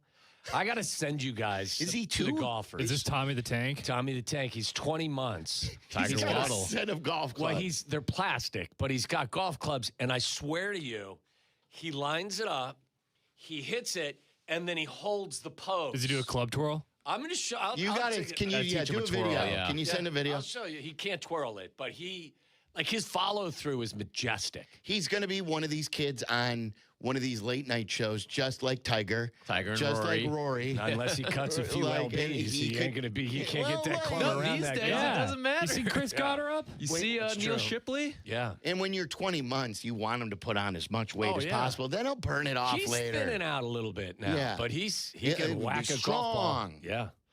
Yeah. Huh? How many years do you give it till he outdrives you? When he gets to be 10.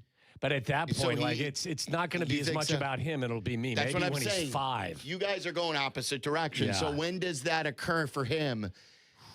He's already swinging the club at 10, 15. Oh, no, easily. 13 years from now, you're what? You're 73? Yeah, I'd be in a bed at that point. In a bed. I don't know. But it'll be in a short period of time. Okay.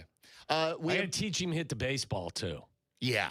Yeah, I'm sure he'll be great. That's the one thing. Listen, I loved going to my daughter's soccer games. Had no idea what the hell the sport was about. And then loved it the whole time.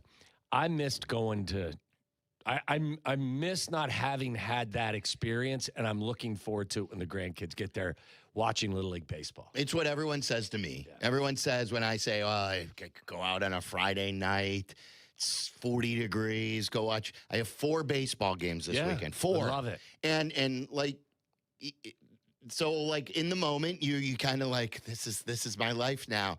But everyone who's been through it, they say, it's the best. Appreciate it now. It'll go because like you're gonna look back and you're gonna say, I wish we had games this weekend. Yeah. And people say to me all the time, Sylvia would be thrilled to switch spots with you. Look, for 15 years, I basically put my golf clubs away because I spent every weekend going to different soccer tournaments. So, and I have zero regrets. You know, it's funny because I quit golf years and years ago, but at a young age, I loved golf, and it was given to me by my grandfather. My grandfather was the one who taught me, so you're going to do the same for yours. That's right. And you'll probably take up the sport again when one of your sons actually wants to play. Was just thinking about that just the other day. Yeah. Just thinking, like, once they start not wanting any part of me and they're just running around with their friends and then I've got, like, no activities to go to, that's when I think I'm just going to go to the golf course and take it up again. You want to go to the range, hit some balls? Or exactly, like, that's a way to get them to hang out with you more. Buy you beer. Waddle, if me and Tyler join a 16-inch softball team, you can come watch, and you can. I definitely will. Like a proud papa. Just look at these guys. Can I catch? I mean, I'll play. I want to play. It's 5 beers deep. Not really. I was gonna say, would. I'm out on 16-inch softball after my debacle from 2 years ago. What happened? I broke my finger and I needed surgery. Oh, that's right. I missed my entire golf season. I was like, F this, I'm out. Yeah. Can you get the camera on my crooked finger? This was 16-inch softball. I love softball. I love 12-inch softball. Left fielder. I tried to make a shoestring catch. This is as straight as it goes. All right, you guys have talked me out of it. No interest. Like, I can move it. I could grip. I'll go to the OTB and bet on horses and play golf. Look at that thing. What do you say? You call it the Devil's Game? Yes. 16-inch? 16-inch softball is the Devil's Game. And now it's fantastic. Don't get me wrong. I just prefer a glove now, especially after. I really don't. I've been in town now since '89, and I still don't get it. It sounds like a sport where everyone's going to get hurt eventually. Yeah, and you all do. People walk around like they're Dan Hampton. Like Dan Hampton went to the Hall of Fame breaking fingers, you know. But, you know, I got mine from a 16-inch softball I don't get in it. Lincoln Park, you know, with a girl, and it was co-ed. Is it still popular? Oh, yeah, very popular. Yeah. Is it just a reason to go drink, isn't it? We should call JJ McCarthy's dad. Text him. I believe he's a legendary. He was just inducted, I believe, into the 16-inch softball Hall of Fame. I wonder if he's got like funky fingers from it. It's Jim McCarthy, right? Jim, if you're listening, call. Jim. 312-332-3776. Take us down memory lane with the Hall of Fame of, what is it, 16? What is it? 16-inch softball, yeah. Like they even then had like a sport where a hybrid sport. It's 12-inch, of course, you play with a glove. It's a hard one. There have been like 14-inch mush balls where it's not like a hard 16-inch, but it's small and it's smaller. You folks are trying too hard. I know. Look, we're looking. These were the days before the internet. We had to find ways to, like, the 16-inch softball was well before us. But, you know, you were forced to come up with games. Did you ever go canoeing? Yeah, I mean, in a camp. Like, I never went family I mean, like, canoeing. as a young, like a teen, early teens, where you load up the coolers, you get in a canoe, and you got like 10 guys, 2 guys to a canoe, you get 5 canoes. Really? No. Oh, yeah. You go down Little Miami River. I'd visit hammered up. My friends in college who went to Oregon State, they lived like right by a river, and it was just a reason. It was another way to go drink with your friends. Yeah. And then you're doing an activity. Chris Bazzelli took a canoe oar and hit Phil Vogel right in the face with it, and kind of that wasn't our vibe. Stopped our trip. We had an extra boat that you just filled with beer. Yeah. / was a garbage can. We barely got away from like the, you know, where you I don't know what you call it, like where you put the canoes in the water and you start your trip. Did you do the thing where like you would drive 2 different cars and then one car would be at the drop-off point? Yes. Okay. Yeah. One where you dropped all your supplies. Then you'd end up with like 8 people in a 4-person car for like 15 to get them back. All hammered. All right, well, 312-332-3776. This conversation has spurred some calls. I think someone's got a who's the douche dilemma. Mike in Glendale Heights. What's up, Mike? Already? Hey, guys. Good afternoon. Good afternoon. Yeah, I kind of have a who's the douche moment last weekend, and it kind of sprung on me from what you were talking about, Sylvie. So last weekend, my wife and I and our son went to his friends and our friends' his first T-ball game. Nice. So my wife's driving, and I'm like, all right, cool. We're going to a kid's baseball game. I'm going to bring a couple of beers. And I'm with you, bro. All the way. Tailgate a little bit. Yeah. He just hears baseball. He's like, beer. Yeah. Beer me. Beer me, bro. Yeah, basically. And so my wife doesn't say anything about it. I'm at the game. We're all having a good time. We're watching the kids pick the grass, stare at the ball, so on and so forth. And then we all go back to our friend's house for dinner. And all of a sudden, my wife and our friends, the couple, they get on me and they're like, yeah, you really shouldn't have been drinking. And I'm like, well, nobody said anything to me at the time. Why are you guys all of a sudden on my case now? So you're saying your wife was the douche here? Is that what you're saying? Who's the douche? I'm saying, was I the douche because I was drinking at a 5-year-old's T-ball game? How many did you have? I just said 2. That's all I brought. Okay. Okay. No. Here's. I didn't conceal them. That's maybe the thing. Was probably what I should have done. That's the thing. I don't think you can't be like Buttermaker from. This is an old reference from Bad News Bears with a beer in the can out in front of everyone. You've got to put it in a red Solo cup or one of the, one of the Yetis. Yeah. Were you were you smoking too? Do you have a couple of cigarettes? No, okay. I don't smoke. Okay. Here's a tip too. You don't if you have to urinate, then you can't go in the bushes in front of these kids. Like that's a felony. Oh, absolutely. So that like, is man, true. like, that's right. Like, you'll be put on a list. You won't be able to come close to a school. That's right. So make sure you've got to hide this sort of stuff. Yeah. There are many parents who are drinking at these games. It is our weekend. We've worked all week. It's okay to have a beer discreetly. I got no problem. I think it's a little bold to be cracking beers and not, kind of concealing them or hiding them in a thermos of some sort. All right, so that's what made me the douche then. Yeah, probably a little undercover. I don't think you meant to be a douche. Who's the douche? It was kind of like it's a rookie move. That's it. Yeah. It wasn't ill intent. There was no malice. It was just a rookie move, Mike. It wasn't premeditated. It was just out of, lack of, experience. For sure. I just thought it was funny that no one said to me at the time, like, hey, maybe put it away. And then 2 hours after the game, they're like, hey, you shouldn't have been doing that. I'm like, well, I mean, guys, a little help at the time would have been nice. Yeah, a little guidance. How am I supposed to learn? You think you're at a street fest, yeah. right? Your Honor, nobody told me I can't have a beer open outside. You know who the douche is? Your buddy who didn't say to you, hey, dude, you know what? It's okay to have one. Just pour it in a cup. Yeah. All right. That's the next move then. Got it. Yeah. Buddy's the douche. Mike, good.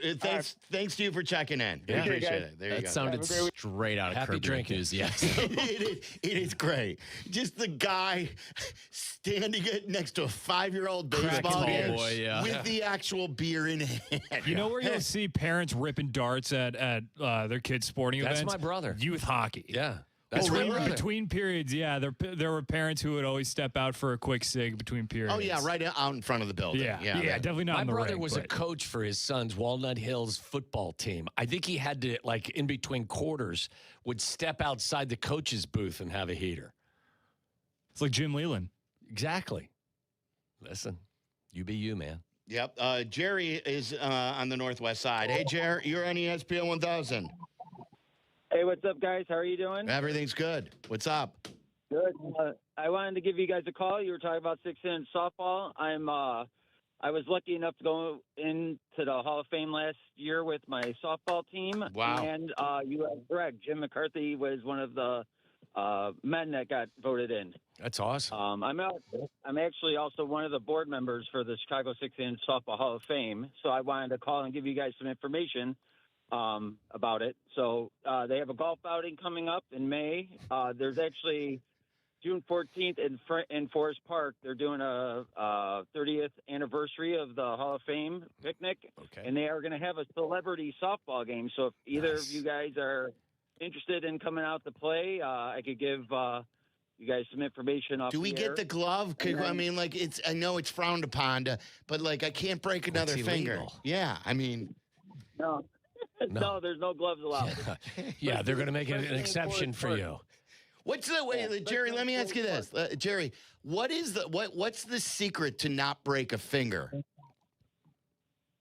I don't know. Keep your hands open when the ball's coming and squeeze at the right time, I guess. How are your fingers? I do have a couple that are messed up. So. See, like it sounds like it. I don't know. It sounds like you knowingly go into an environment where you know you're going to suffer an injury to a very vital part of your body. Like your fingers are really important when you're not on the diamond. Yeah, but Tom, I mean, you'd probably be fine. I mean, you caught probably footballs that were thrown harder than some of these balls are hit. So I've dislocated pretty much all of my fingers. They pop back in though. Hey, one last thing, though. The new class of Hall of Famers are going in July 21st. And like I said, the museum's right at Forest Park District at Harrison and Des Plaines Avenue. All right. But, yeah, if you guys would like to. So is Jim McCarthy going in this year, or did he go in last year? So he went in last year. Okay. And actually they had a tribute video. JJ was up on the screen. So it was pretty cool. It was actually a really cool thing. So that's awesome. Jerry, thank you. Thanks, Jerry. You're welcome. Take care, go. guys. Jerry on the northwest side. That had a very like old school reference again, Wally Phillips show thing. Like, hey guys, just want to let you know if you want to head out to the park, there's a big celebration going on. Tickets are $1 a piece. There will be concessions. Oh man! All right, so put your jammies on tonight. Go out there and stay warm as you're watching your son. Yeah. I love these shows where people just call in and with random stuff. It's like, Black and Abdal would always call it all calls welcome, and all calls are always welcome. Like, it doesn't have to be on a Friday, but it like always seems to be a more joyful conversation on Fridays. People call in, they want to react. I like to call it a Finish Line Friday. Is what I like to call it. I want to get to some fun stuff too about big sporting events, because Tyler, it was 2018 where Waddle and I went to the Kentucky Derby. It was both of our first times. It was a great time, was it not? Despite the fact it was pouring on Derby Saturday. It was the rainiest, and I think they've set several, like every time there's rain, it turns out to be the rainiest. But I don't know if ours still stands, but it was the rainiest Kentucky Derby, at least to that date. And on the Friday before, Meller and I ditched you and left you on a bus all by yourself. It was because you were a fast walker. I got on one of those shuttle buses, which were school buses. And it was walking fast, and then you guys hopped on a different one, and I'm in the back of the bus with my face going, where are you guys going? You got on the bus, like we were dragging the equipment, I think, at the time, weren't we? So you were a little bit ahead of us, and then you got on a bus, and then it was full, so they closed the door and took off. You were looking out the window at us. Like a kid who was being sent to school for the first day. Why are you sending me here? It was great. And then that was the trip where Abdallah was carrying, all of the heavy equipment, like in these big black boxes that you can't see what they someone dropped us off. They dropped us off before you got there. We got out of the bus. We had to walk like about a mile, right? Yeah. Was it like maybe a half mile, 3/4 of a mile? Because it's such a well-attended event, even on Friday, that you can't get a tour bus anywhere close to it. So we had to get out and kind of make our way over there. And didn't Abdallah get stopped? And he said, "Go figure that Abdallah's the one." Yeah. With the guy carrying the boxes. The guy was like, I need to check your equipment. Yeah. So then from then on out, I think we all carried it. We did. We did not allow him to carry anything more. So Tyler said that, now I want to clarify this, Tyler. You have no interest in the Derby watching it. I just don't get excited for it like everyone else does. What about, I think this is something that you would love attending, though. I think you'd like it. Really? It's a party. I don't even deem it as something on, my sports bucket list. See, to me, this is what it was on my bucket list. And I'll tell you, even in the rainiest one, it lived up to it. The exact opposite of the Kentucky Derby is the Super Bowl. Mm-hmm. And let me explain what that means. Kentucky Derby, you may not be interested in horse racing, but you love being there. It's an event. Super Bowl, we're all interested in, but I believe if you're just attending a random Super Bowl, not of your favorite team, it's boring. You're missing all the best stuff. It's like the anti-bucket list. Yeah, tickets are so expensive. You're sitting up high. All the cost of all the food. It's not an enjoyable party experience, and you're missing all the fun of the party. You're missing your at-home Super Bowl parties, the best view of the actual game. So I would say, watching the Super Bowl on TV, awesome. Watching two random teams in person, especially if you don't have good seats, not good. The Derby's the opposite. You have no interest in watching it on TV, even though it's only 2 minutes.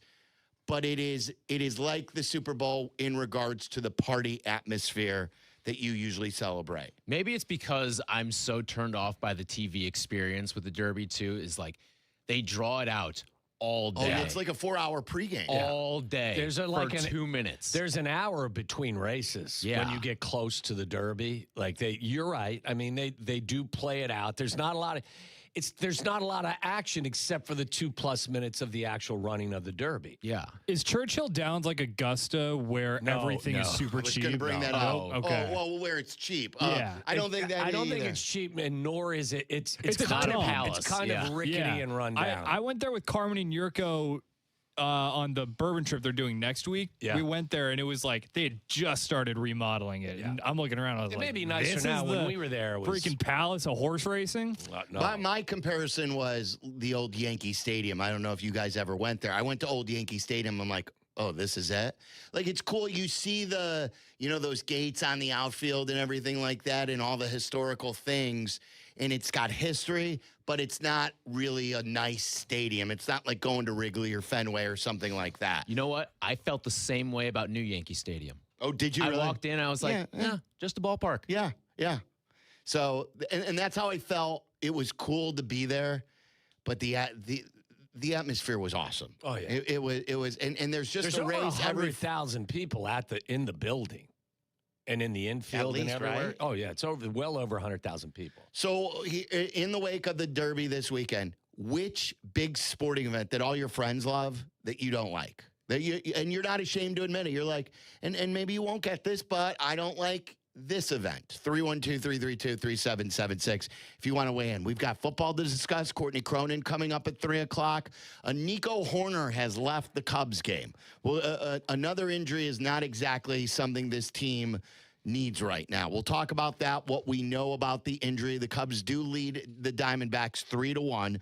Sox play on the West Coast. They'll continue to try and rack up wins as they just came off sweeping the Angels. They're in San Diego right now. So a lot to get to. We got some NBA playoff stuff to discuss. I believe last night clinched Matt Lloyd getting hired by the Bulls. This is a guess. This is not by researching it or knowledge, but I believe what happened last night on the court in more specific ways will be one of the reasons, and there are many, why Matt Lloyd could be the next guy in charge of the Bulls, and we'll explain that. It's all coming up. It's Friday. If you want to talk to us, 312-332-3776. You've made it to your weekend. This is Waddle and Silvy on ESPN Chicago, Chicago's home for sports. White Sox play in the afternoon. If you want the Sox will still be available in our normal spot. ESPN 1000 and the ESPN Chicago app. And if you don't want to miss Waddle and Silvy, the Waddle and Silvy show will air on our YouTube channel. The best of both worlds. You will get Waddle and Silvy even when the White Sox are playing. So it's youtube.com at Waddle and Silvy. It's your choice. Waddle and Silvy. Yeah! Watch them live daily 2 to 6 on YouTube. Another medical bill from the accident. Another bill. A letter from the insurance company saying they need more documentation. Did you call them? I've been on hold 3 times this week. Nobody's telling me anything. Who is it? Postman Law, injury and accident attorneys. We'll deal with the insurance company. We'll connect you with the right doctors for your injuries. We'll be your one call for everything. Everything? Everything. Postman Law. Injury attorneys who deliver peace of mind. Call 844-POSTMAN or visit postmanlaw.com. Attorney advertising. It doesn't matter if you're running drills at the park, playing pickup on a Saturday, or sinking the final putt. When you compete with your friends with Michelob Ultra on the line, competition isn't that friendly. The trash talk, next level, and the stakes, oh, those are crystal clear. With only 95 calories and superior smooth taste, it's the ultimate trophy. Superior is worth playing for. Michelob Ultra, superior light beer. Enjoy responsibly. Copyright 2025, Anheuser-Busch Michelob Ultra Light Beer, St. Louis, Missouri. Good Karma Brands is proud to be an equal opportunity employer, providing equal employment, development, and advancement opportunities to all teammates and applicants. To learn more about careers with us, please send an email to talentacquisition@goodkarmabrands.com. That's talentacquisition@goodkarmabrands.com. Adam Schefter here. Candidates who stand out aren't just qualified, they're genuinely excited about the role. If you're hiring, you want a candidate who's passionate about your role. But you can't get that insight from a resume unless you post your job on ZipRecruiter. ZipRecruiter has a new feature that shows you the most interested qualified candidates first. No wonder they're the #1 rated hiring site based on G2. Try it for free at ZipRecruiter.com/sports. That's ZipRecruiter.com/sports.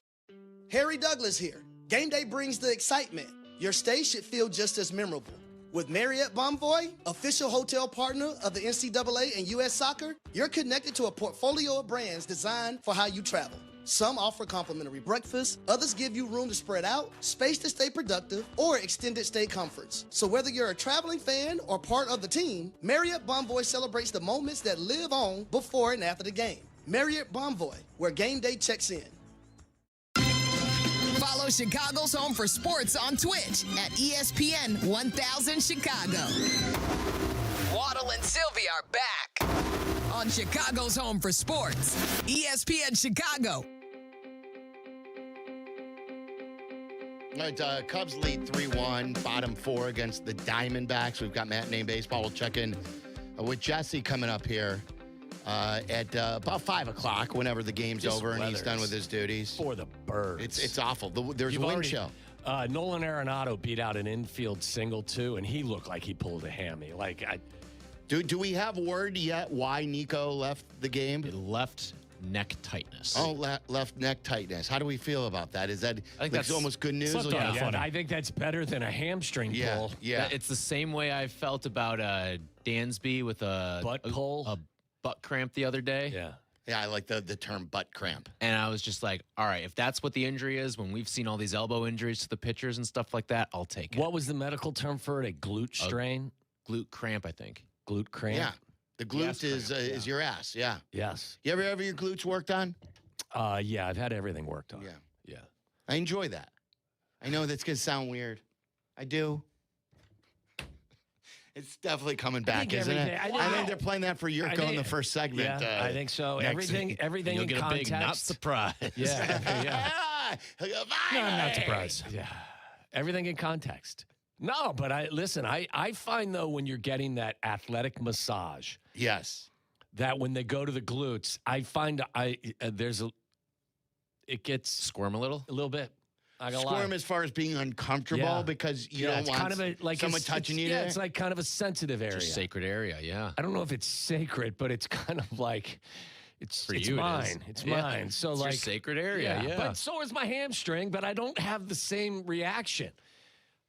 Is that weird? Does that make me weird? No, that like when I'm having like a because if you're getting one of these athletic massages, they're digging. No, yeah, it hurts. They're digging in. They're releasing muscles that are clinched. And you're sore afterwards. And I think the buttocks or the glute probably a little more sensitive than other muscles. At least it is for me. What is the most sensitive muscle for you when you're having a massage?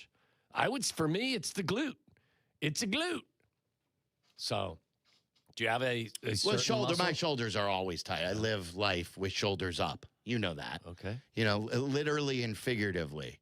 So Nico out with a cramp in his neck. What is it the sign that the Cubs do with they give you the it's finger? A song. Yeah, type stuff. Oh, and then what do you hold your nose for? What's that? Scuba.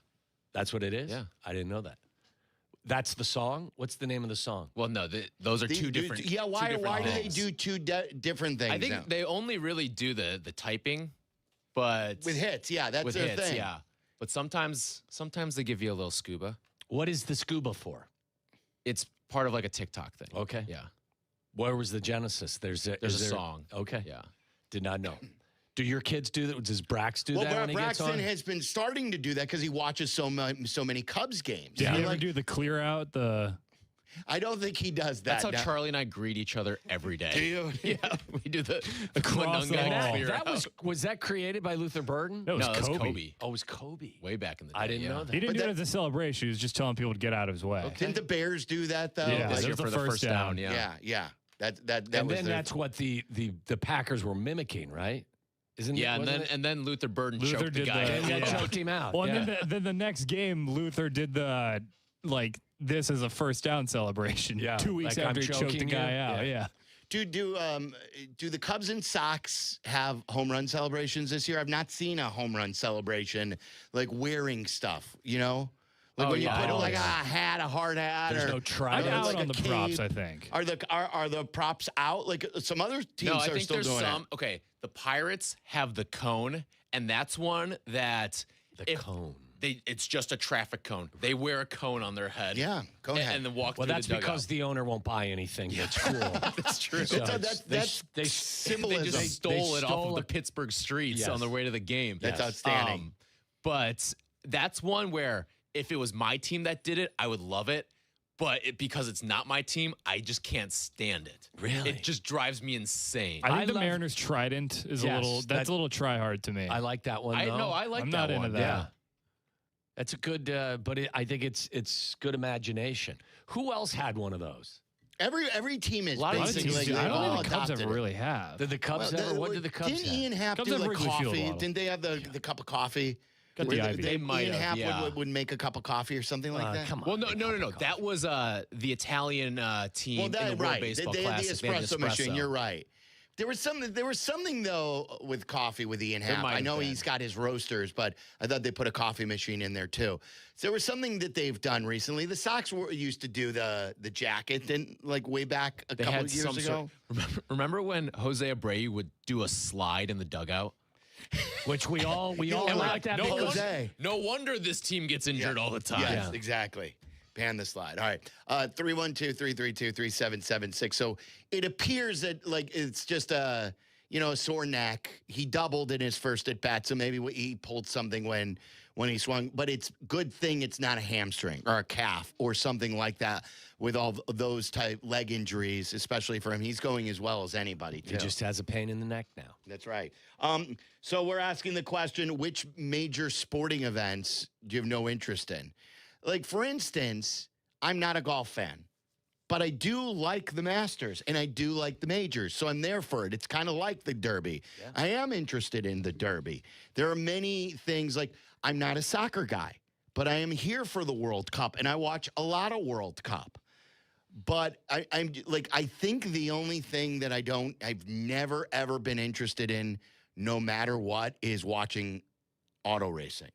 Whether it's NASCAR or IndyCar, no matter how big the event is. Giving Yerk all kinds of material. I just don't care. I'm with you. I don't watch NASCAR. I don't watch IndyCar. I don't watch any of it either. I don't watch the Indy 500. I don't watch Talladega. I don't watch Daytona.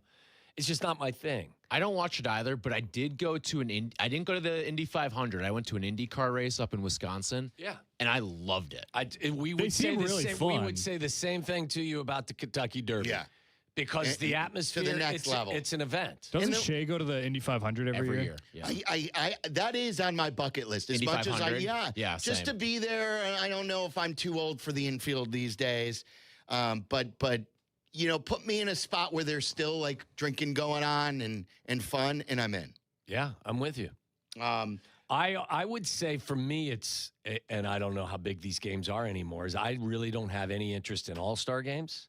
Yeah. And I have zero interest in the in-season play-in, playoff, whatever the hell it's called in the NBA. We could just call it pro basketball. Yeah. You know what doesn't get me? Pro basketball these days. I'll watch a little bit of it in a postseason, but like the in-season tournament, keep it.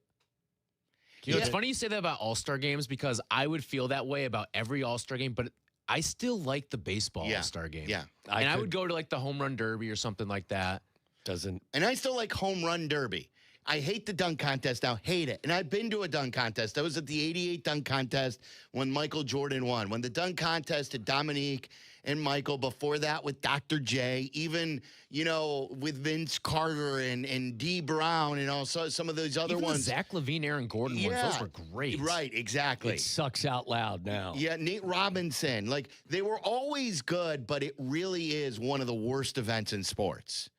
It's one of the worst. Like most NBA stuff these days. It's a great lead-in for the actual NBA All-Star game. Which I is think also you hot guys garbage. liked this year, though, didn't you?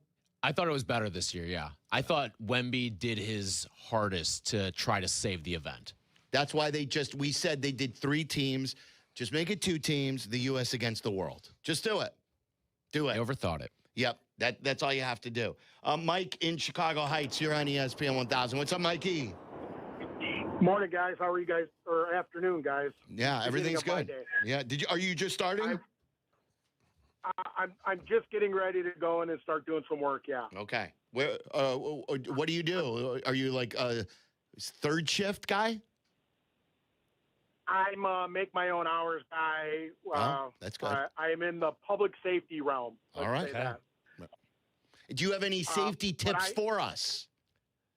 Don't play in traffic. Yeah, I would say don't go to Chicago.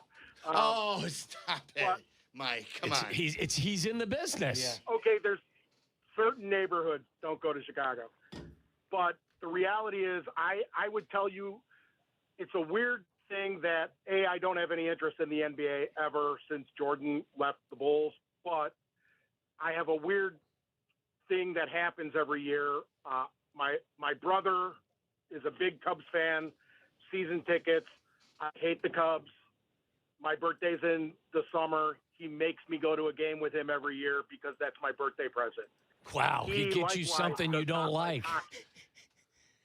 He doesn't like hockey, and his birthday's in winter, and I bring him to a Hawks game. What the hell's wrong with you guys? You can't refuse the birthday gift, so you have to go. But yeah, even when the Cubs went to the World Series, he asked me if I wanted to go. I said no. And this is just because you're a diehard Sox fan? I love the Sox, but it's hard. I don't know if I hate the Cubs more than I love the Sox. I know. A lot of people are like that with you. I mean, like, and that's just a product of growing up. I know. Like, I never understood that, but it's cool. It's good. I would like you guys to win. Like, I don't root for you guys, but I think it's odd though that your birthday gifts to each other is taking them to places they don't want to be.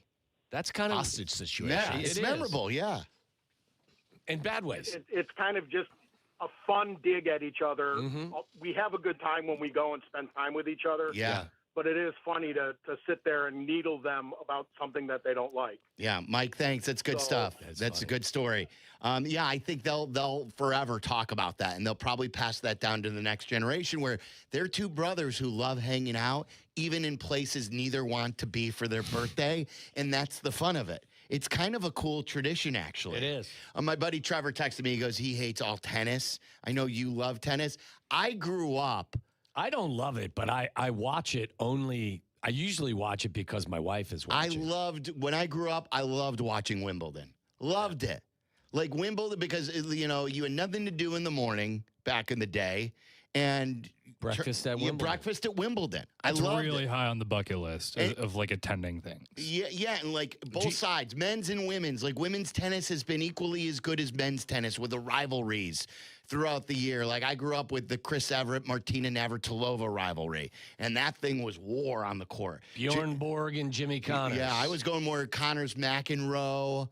Then Lendl got in the mix. It's funny. I know that you would expect it to be somewhat pricey. I believe Wimbledon is like ridiculously expensive. I want to go to the U.S. Open. Yeah, U.S. Open's on mine, yeah. Men's tennis. That's something on my bucket list. That's a party.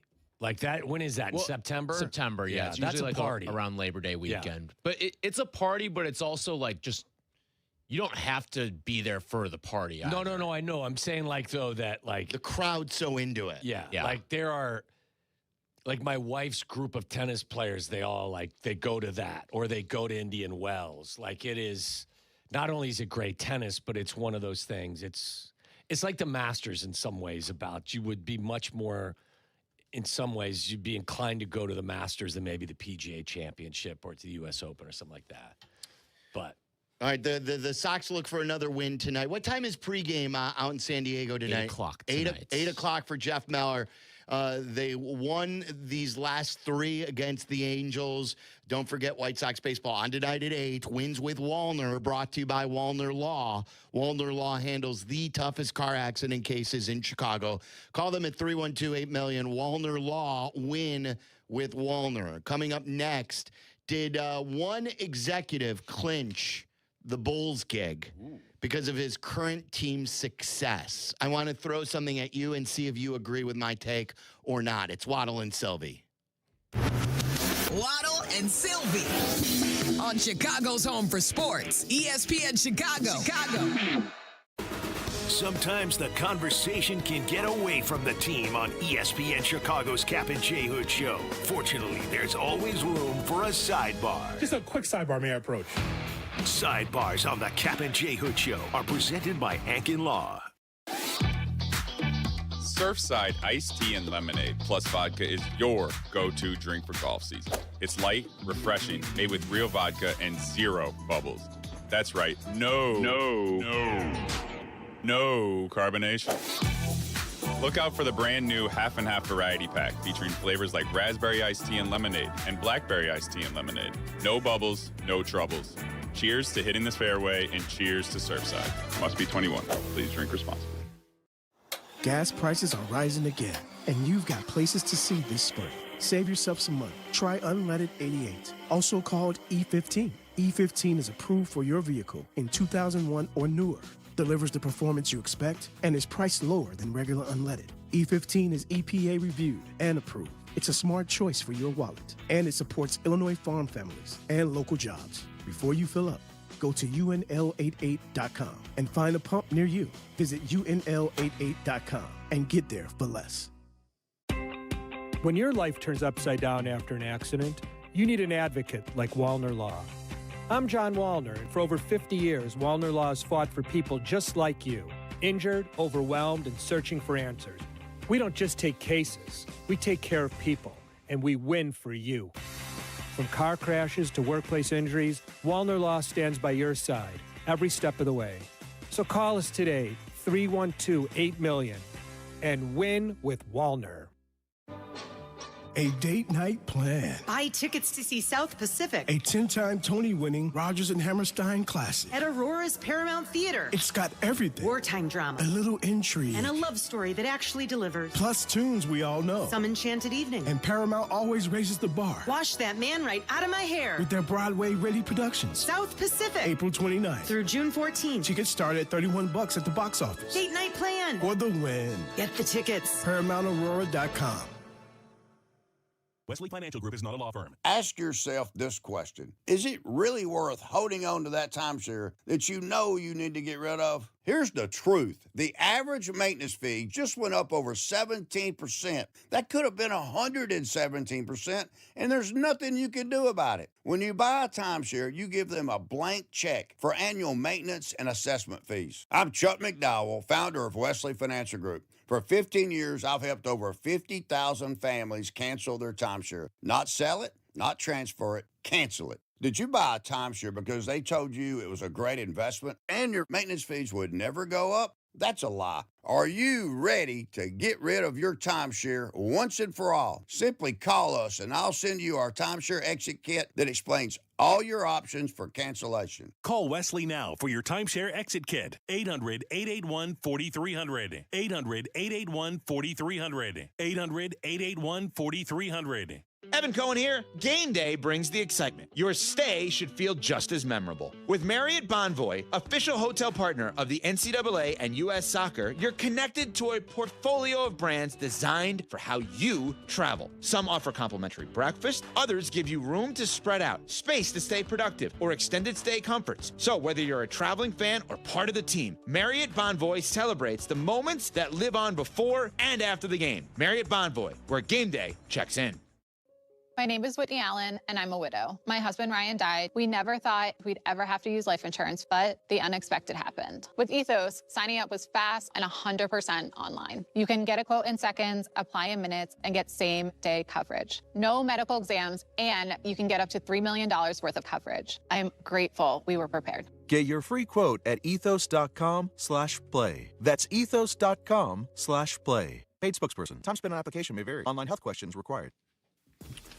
With Xfinity, you already enjoy ESPN as part of your TV lineup. Now get even more with the ESPN Unlimited plan, available at no extra cost. Unlock additional content in the ESPN app, including WWE Premium Live events. Visit Xfinity.com/your subscriptions to activate and start watching in the ESPN app. Listen to us now, live on the ESPN Chicago app. Listen to the show in HD at 100.3 HD2 FM. Listen now on ESPN 1000. This is Waddle and Silvy, ESPN Chicago, Chicago's home for sports. Denver will not foul. Chris Finch, David Adelman exchange handshakes at midcourt, and the Minnesota Timberwolves to play the San Antonio Spurs and the Western Conference semifinals, eliminating the Denver Nuggets in 6 games. It was surprising, not a great series either. Like, no memories from there. Timberwolves winning. Isn't it the third time the T-Wolves have been the underdog in the first round and ended up winning? I think that was the stat, right, Tyler? Last three times, last three seasons? Yeah, last three first rounds Yeah. that they've been in. They've been the underdog and won. So with Matt Lloyd as, what's his title? Is he the general manager there in Minnesota? Kind of like how Mark Eversley was the GM here? I think so. And Connolly is like their president or VP, and he's in charge. So, Matt's the second in command. If you're not familiar with Matt Lloyd, I believe went to UIC. He's from Chicago. He started off with the Bulls as a PR guy when I was back on the beat. Then he moved his way up. It's a great success story. Like many of these guys have started off. I always reference that Theo started off as a PR guy with San Diego. And Matt Lloyd was a PR guy and moved up. He had a great relationship with Pax. Pax took him under his wing, and he moved up the ranks in the Bulls organization. And then eventually left the team to go to Orlando, I believe is the assistant general manager there in Orlando. And then he left Orlando and he got the GM's job from Connolly. So like AK, his second in command of the same guy. So he is supposedly one of the 3 or 4 guys getting this second round of interviews. I've heard Joe Cowley from the Sun-Times say he expects someone to be hired by next week. I believe they love guys who they're familiar with. Jerry loves this. It's why Chris Getz didn't even have to compete with anybody. There was no interviews. He felt good with him, and he hired Chris Getz. Here they've interviewed him. Pax is leading the search, even though he wanted to get away from Pax as a leader of the organization 6 years ago. He trusts Pax. Pax was a great player, broadcaster, assistant coach, and then general manager for many years. So he's leading the search. Pax and Matt Lloyd, I know this. Like, not everyone agrees on everything, so it's not like they're clones, but, like-minded guys. That's who he came up. The local kid comes home to run the Bulls. But I think, and I don't know, I'm not privy to how they've interviewed here, but this is exactly the scrappy nature that the Bulls love. Pax loves it. Jerry loves it. They lost Ant. Mm-hmm. They've been all banged up. They were not the favorite, as you mentioned. Didn't Io get hurt too? Did he miss last night? He was a late scratch. So Terrence Shannon is putting in, and people around here know him.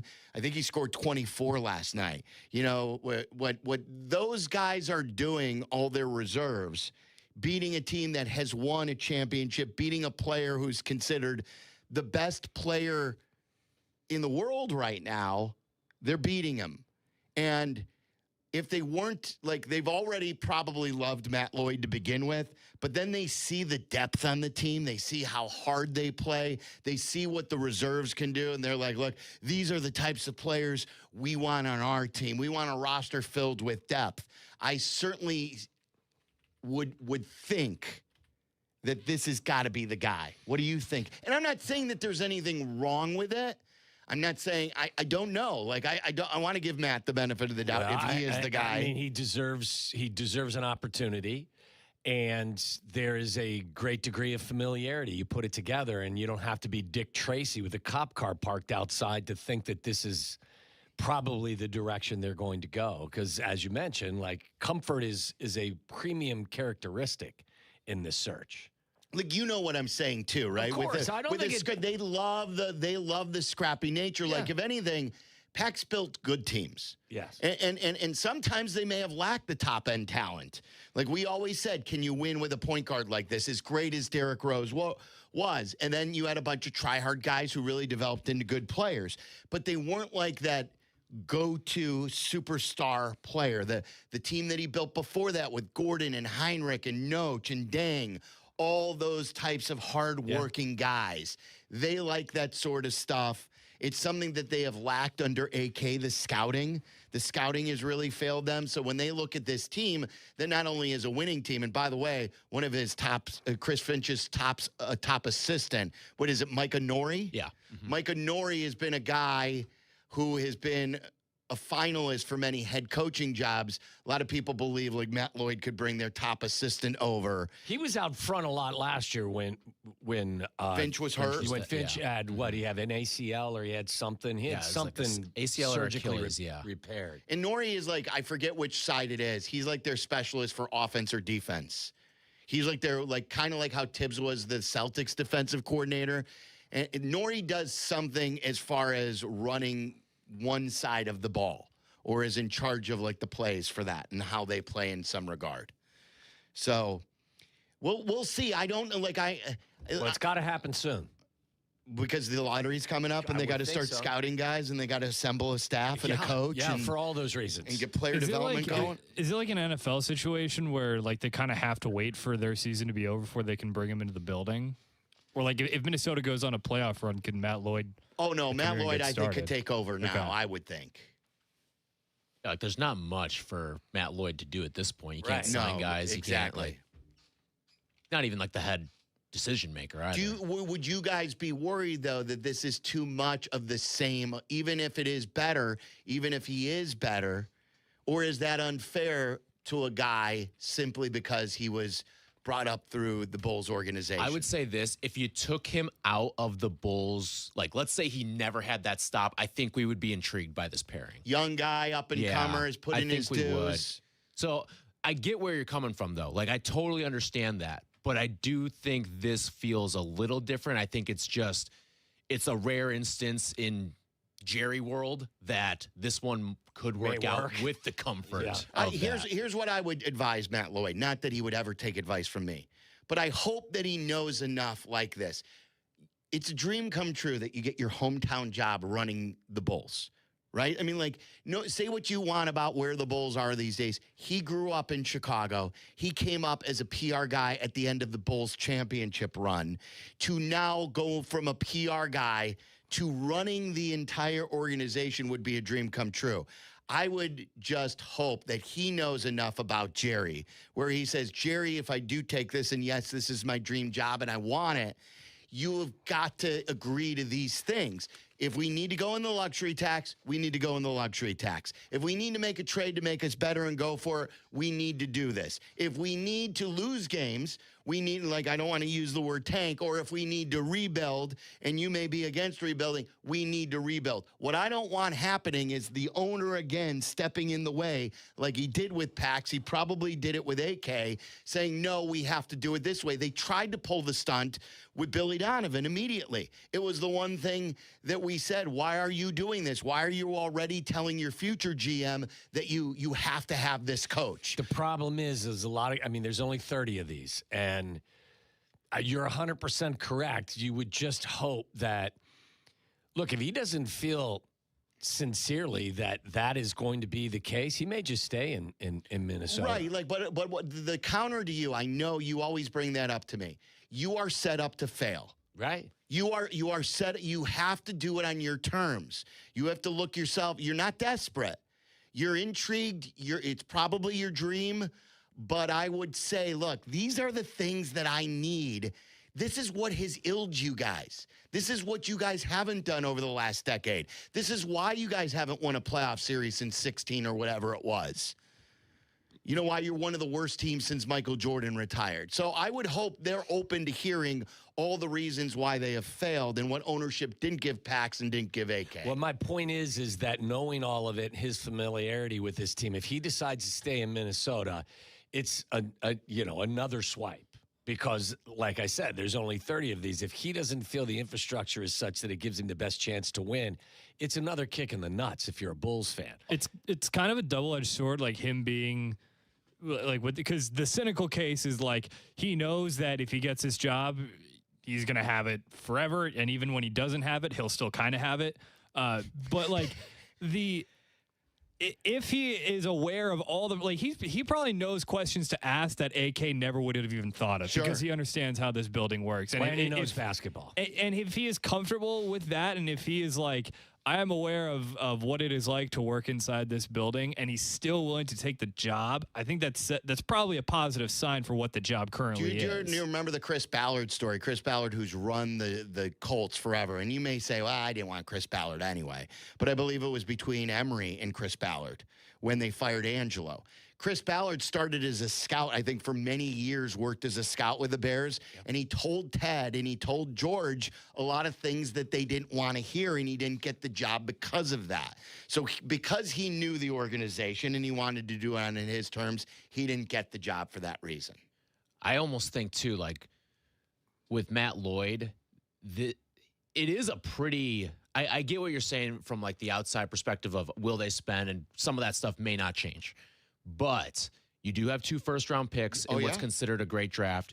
You may even have a great pick when it's all said and done, depending on how the lottery shakes out. You've got a lot of cap space. You can maneuver yourself this offseason and turn it around quick, turn it pretty quick. And if you're bringing in a guy that you believe in as a coach because you've been together in Minnesota and you've seen, like, maybe this is kind of like a Tibbs where, you know, a lot of these younger coaches have been assistants and they take over and they make it their way. We see it with Ben Johnson, you know, the second in command. 312-332-3776. We have not talked polls in a while. We're waiting to see what happens, and we should get that news maybe this weekend, maybe early next week. We'll keep that in our focus. Courtney Cronin's going to join us next. Are the Bears going to open up against the world champions? We'll discuss that coming up next. Broadcasting live from the Chicago Board of Trade. This is the home of the Chicago Bears, ESPN Chicago. And this is Waddle and Silvy, WMVP, WTBC, HD2, Chicago, a good Karma Brands radio station. The Grip It and Sip It Classic presented by Yingling Flight is back for the 6th year. Heading back to Seven Bridges Golf Club in Woodridge, Illinois. Wednesday, June 17th. Each show will once again be competing to see who reigns supreme. Who will take it this year?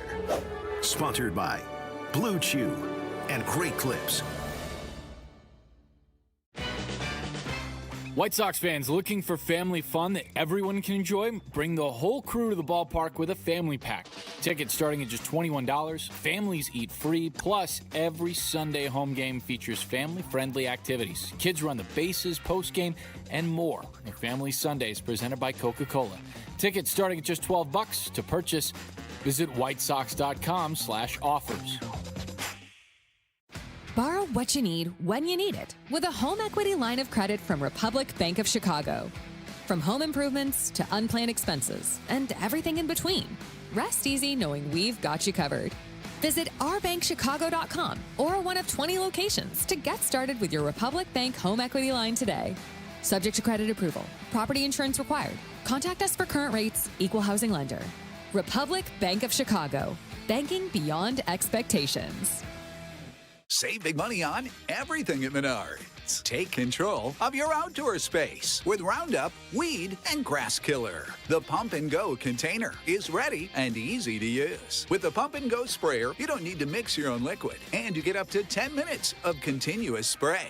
Save big on Roundup, Weed, and Grass Killer. Plus, check out our flyer on Menards.com for all the great deals happening now.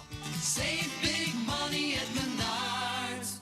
Hey guys, it's Sylvie. I went to Bullfrog Spa and I bought my first hot tub. My friends over there showed me the jetpack therapy system, and I love that you can customize your massage. If you're thinking about upgrading your space, you should check them out. Visit a Bullfrog Spa's factory store or go to bullfrogspas.com. $1.8 million the Verdoliak Law Group wins again for their clients. That's right. The Verdoliak Law Group recovered $1.8 million for a client who was injured due to negligent security. If you're injured, make sure to call the Verdoliak Law Group. Mother's Day is coming, and you gotta show love to the mothers in your life. You know you gotta take care of mom. Plus, my wife just became a first-time mom. So yeah, Mother's Day matters, and you gotta get it right. That's why I'm sending flowers from the Books Company. Right now, get 25% off with code CANTY. Books flowers are cut fresh, so you get bigger, brighter blooms that last way longer. And it's easy. Pick the bouquet, the delivery date, and you're done. Mother's Day is May 10th, so don't wait. Go to Books.com, use code CANTY to get 25% off. That's BOUQS.com.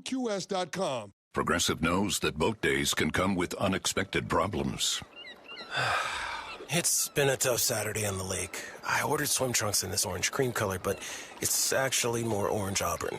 Oh, and it's swimwear. I probably can't even return these.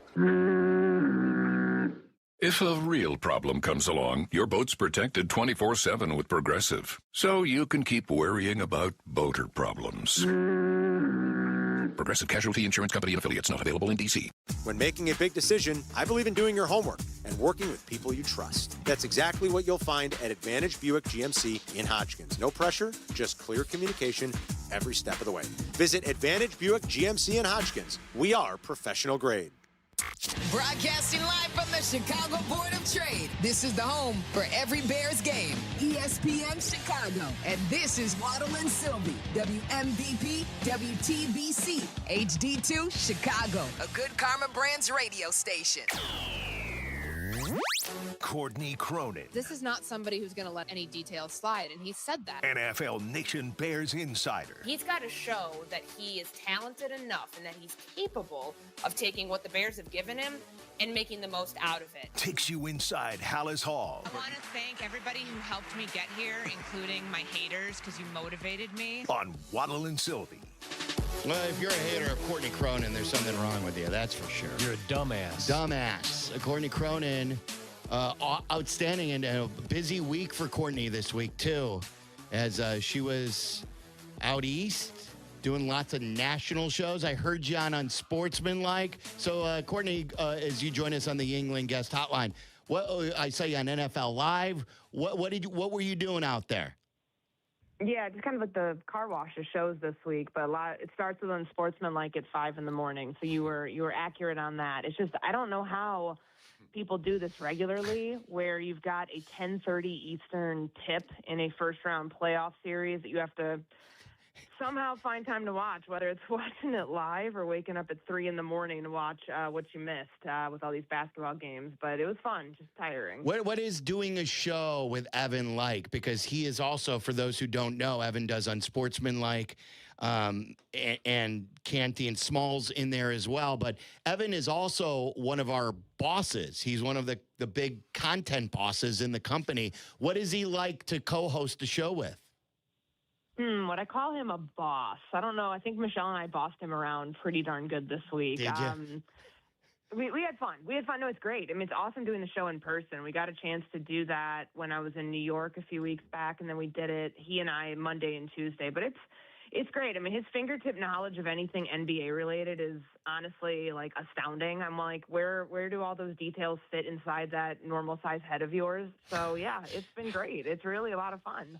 I don't think we've talked to you since the draft, have we? No, we haven't. I was excited when Tyler reached out to me because I have a lot of thoughts on it, and it's weird to think, like Ricky camp's next week, and then right into OTAs 2 weeks after that, and then it's basically June at that point. Saying that the first day of May is a little weird, but yeah, it's cool. Like, this is the quiet time now where you get to like detach from it a little bit, but I think that it was a blur of a weekend last week to see how those 3 days played out.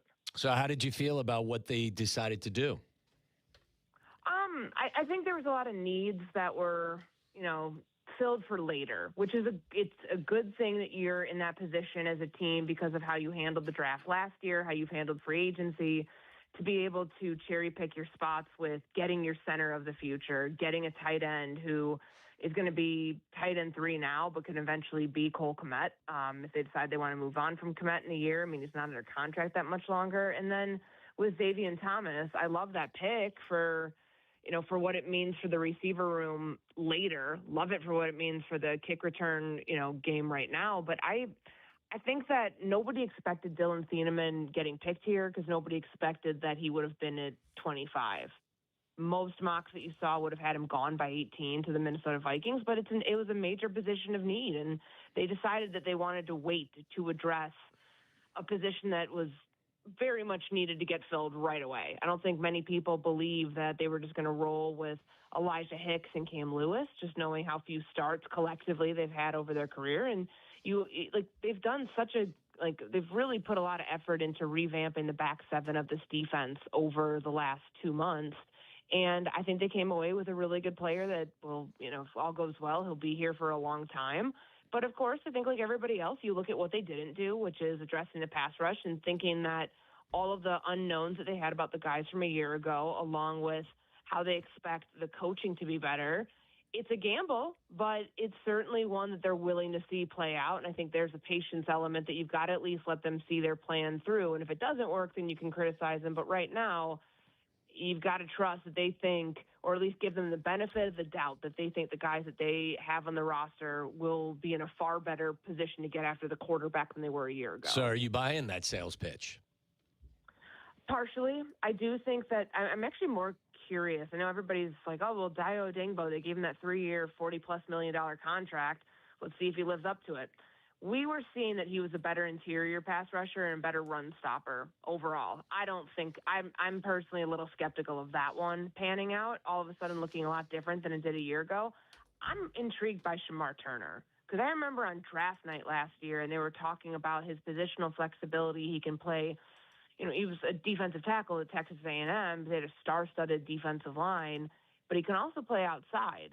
I'm really curious to see what that looks like if that's his best fit, because we never saw him in training camp. He was recovering from something in the offseason, and then he gets the ankle injury. He was always behind the 8 ball last year. I want to see what he looks like in terms of the fit and how his body can handle being out there on the edge, what his weight looks like, what his capacity to play that position is, because we've just never seen it, but we've been told that that's something he can do because he did a little bit of it in college. So more than anything, I mean, he's the biggest unknown of them all because we've never seen him play edge in the NFL. Do you think, Courtney, in a way, and a lot of times when you see a team take a leap like the Bears, then they go for it, and they're like plugging the last holes that they think are holes, and then they go all in to win it all. Do you think there was a sort of an agreement up there where they still felt like they needed to reset the foundation of the roster, the core of the roster? I'm not saying that this is a rebuild or anything like that, but they still needed to get a lot of the older bodies out, guys who fit more of what they do, and that they sort of reset the foundation of their roster. I think it's the second part of what you said, Sylvie, like guys who fit what they do.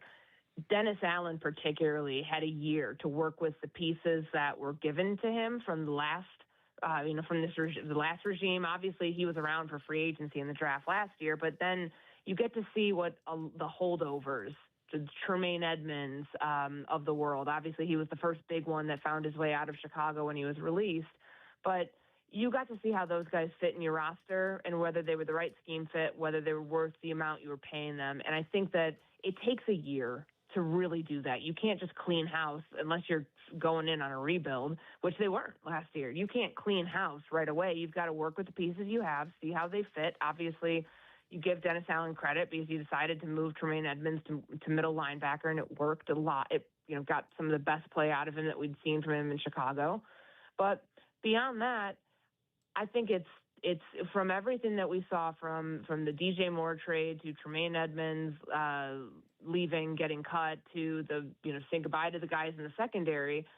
Clearly, they weren't pieces that they absolutely could not do without, because if that was the case, they're still here. They're still part of the fold. So I think it is a part of resetting, is figuring out these pieces are more expendable than others, and we have to move them around, and we have to start bringing in their replacements, getting younger, getting rangier, getting faster, all the things they've talked about, especially on defense. And it takes time. You can't do all of that in one off season. And that's what I wonder, if they're looking at it saying, well, we handled the backs, like 2 years ago it was, let's fix the offensive line. They did it in a week. This year it was, let's fix the back seven of this defense. So from Devin Bush all the way to Thieneman and Bryant, and they got faster. I wonder when the line becomes the next part of that, because ultimately that is the piece where they have not invested. Under Dennis Allen as a defensive coordinator, under Ben Johnson as the head coach, they have not poured the resources in up front as much as other positions. So that's maybe next on the to-do list, but it is still part of that recalibrating, I would call it, the roster to make sure it's still in the vision of your defensive coordinator and who's calling plays on offense. I know it's May 1st, so we won't hold you to this, but who would you project to be their opening week starters at left tackle and center? Garrett Bradbury at center, and I'd say Braxton Jones at left tackle. I mean, he's got the most experience. He's played in the system. He's back here. Clearly, if they didn't feel he could ever compete for it, they wouldn't have brought him back even on a 1-year deal. So I think those are the ones that you would pencil in that they could change. I don't think center will change. This is all of a sudden going to be Logan Jones coming up, in the rear and, pushing Garrett Bradbury out of that job. They traded for Bradbury. He doesn't have he has a year left on his contract. I don't think he's a long-term answer, and clearly they don't either because they went to go get their guy in the draft. But what's the benefit of forcing Logan Jones into that position before he's ready? As Ben Johnson said last week, it's a position that they put more onto his plate than most centers in the NFL. That takes time. Rookie centers, most times you find them in like the third round, and most times they don't have to start. But it's not to his benefit, I think. As good of a player as he probably is going to be, to have him out there early. But those are my two answers on offense. I think it's just kind of the notable thing or the obvious thing to ride your veterans that are in line for those positions before you have to turn to your depth, which at tackle, they did a good job mitigating those issues last year and mitigating it becoming a serious problem. I don't know if that's going to become the same thing because you don't have nearly the talent in that room that they did when they drafted Ozzie Trapillo and said, you're our left tackle of the future. There isn't that guy currently in the mix there. Can they work their way around it and get through this season? I think it's possible, but I don't know if it's going to be as easy as it was in 25 to arrive on that long-term answer among the group that they have. Is there any update, Courtney, on Ozzie's progress, or it's just not something, that they would even talk about now because it's so far off?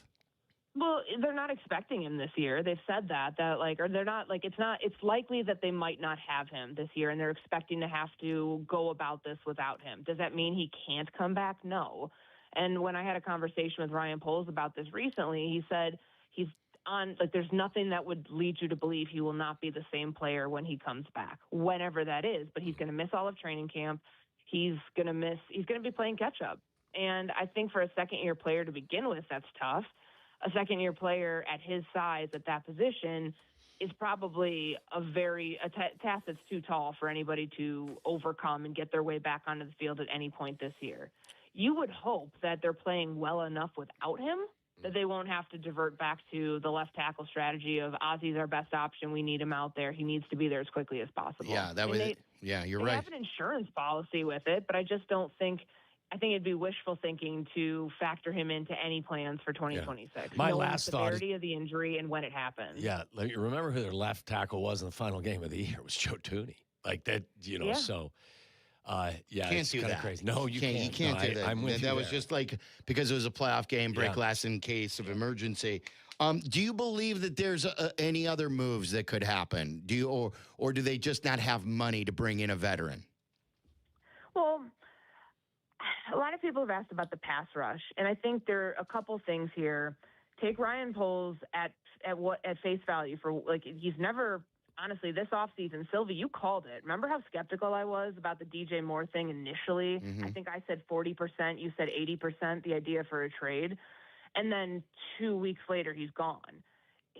Anytime he's hedged on anything publicly that he said, it usually has gone the way that you would expect, that it leads to a player either not doing something or not being here. So I think when he says we are excited about the guys we have along the D-line, that doesn't mean that come mandatory minicamp, there's going to be a Cam Jordan out there. Maybe there would be if he doesn't get, in training camp, if he doesn't get something worked out with the Saints, that they would want to bring in a player with Dennis Allen familiarity and Dennis Allen's scheme. He's played in it since 2015. He had 10.5 sacks last year. But I think it's got to get to a point where they look at the guys that they have and say, yeah, this actually isn't working. But I don't think they get to that point for a while. Any sort of big signing, as we've seen with this team, whether they've done it right before training camp or in the middle of training camp, thinking, the first year, obviously some of the offensive linemen they brought in right before camp, and then Unique Ngakoue, they don't do this now. This will be, I would imagine, a pretty quiet few weeks as they get these guys on the field just to discern what they have.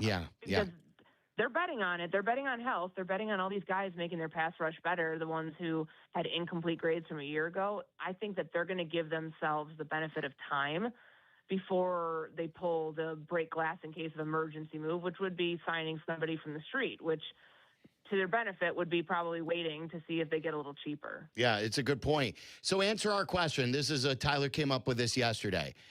We were asking, and you mentioned Shamar already, but I don't know if the pressure is on Shamar. Who on the current defense, with lack of moves, especially too on the defensive line, has the most pressure on them in 2026? I actually think it's Gervon Dexter. I do, because he came along last season a little late. Same thing with Austin Booker, but Austin Booker's a 4th-round pick, and Gervon Dexter's supposed to be your 3 technique of the future.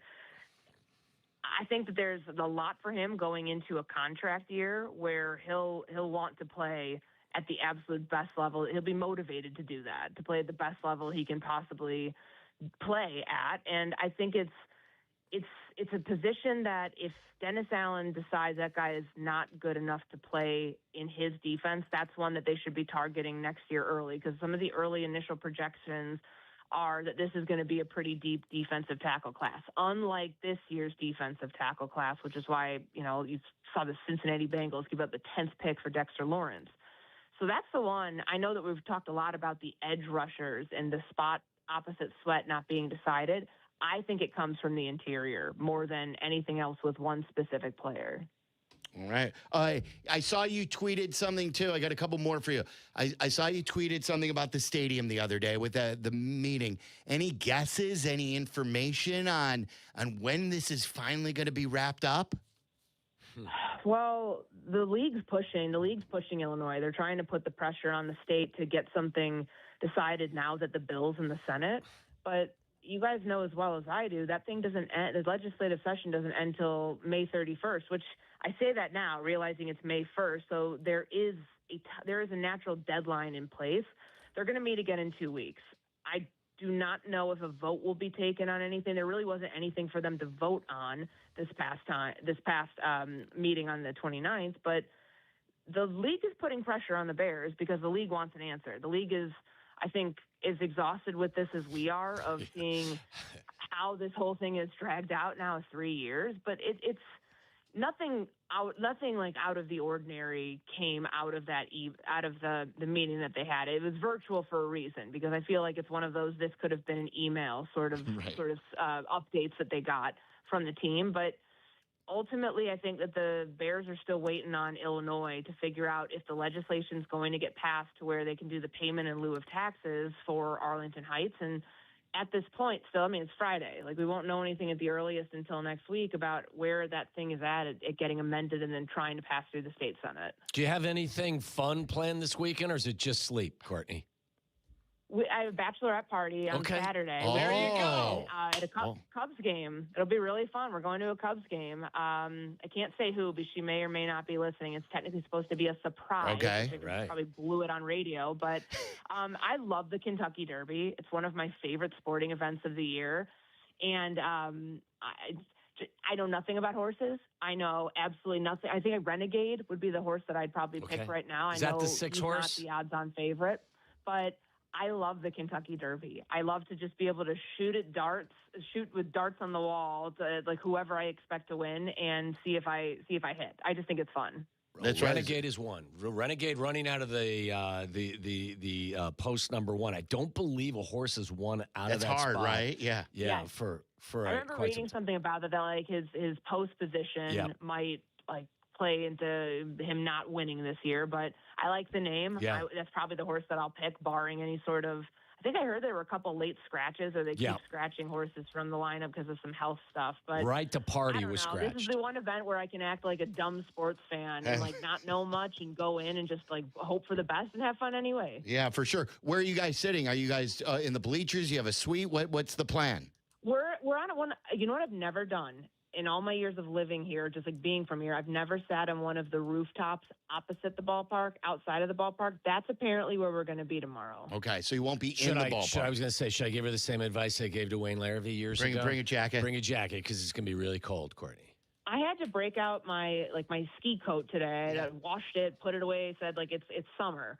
And I was pretty depressed this morning when I had to, go run errands wearing that thing. So I figure that will be out in full force tomorrow. All right, and then interpret, did you see Jaquan Brisker's tweet? I did not. Did he just tweet? He tweeted like within the hour. I retweeted it. He wrote, all of, quote, them, in all of caps, all of them went against me. I'm still going to win. Let me look at this. Is that Jaquan just being Jaquan and he's talking to the 31 other teams that weren't willing to sign him because what did he get, a 1-year, $5 million deal? Well, 30 teams. Well, I guess the Bears, if you consider the Bears as 31, yeah. Yeah, I think that there's probably, he's always somebody who wants to motivate himself through that sort of stuff, whether it's forced motivation or whether it's real motivation, and it works for him. I think being in a place like Pittsburgh, it might not have been the type of contract that he wanted, but it allows him to get a fresh start with a new team to see if he can really build on a healthy season. Because that's just like when I talk to teams around the league during free agency, that was the number one concern. Yeah, it's great he played all these games last year, but with the concussions and the amount that he had, there are a lot of teams that were skeptical that he would be able to stay healthy for another 17 games. So I think that he gets a chance to bet on himself in a place like Pittsburgh and be a part of a new regime that's there with a new coaching staff taking over. I think it's a great situation for him to get to restart his career. And if he wants to look at it as 31 other teams, including the one that I was brought up in and the NFL didn't want me, and if that motivates him, then that's great for him if that's what he needs. I think this may be something he faces on a yearly basis because the concussion history. Surprised, honestly. Yeah, the concussion history is going to. Unfortunate, but no, it's unfortunate that that's the case. Yeah. I get it, but I think that you're not wrong, Waddle. Like, this is something that's going to continue to come up because I don't think it's something that you just put in the past because he had one fully healthy season. Yeah. Job well done again, Courtney. We'll see you out at minicamp, a week from today, right? Yeah, rookie minicamp Friday and Saturday next week. Can't wait. Bring a jacket. Yeah. Because it's going to be cold next week, too. Great advice. See ya, Courtney.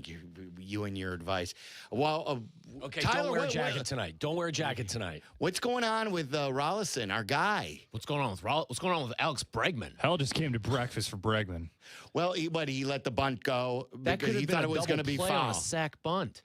Yeah, he thought it was going to go foul. If anything, he wants that to be fair. You want that to be fair. Yeah, you think he could have gotten two. Oh, really? There was a runner. It was first and second. First and second. Yeah, he could have stepped on third. Yeah, that was terrible. So it was a bunt. It was a hard bunt down the third base line. Mm-hmm. He played it like it was gonna go foul, and then it stayed fair and it rolled over the base into the outfield. Like, calling it a bunt wasn't even close. The way that it came off the bat, the heat that it came off the bat, it was basically a ground ball to third base.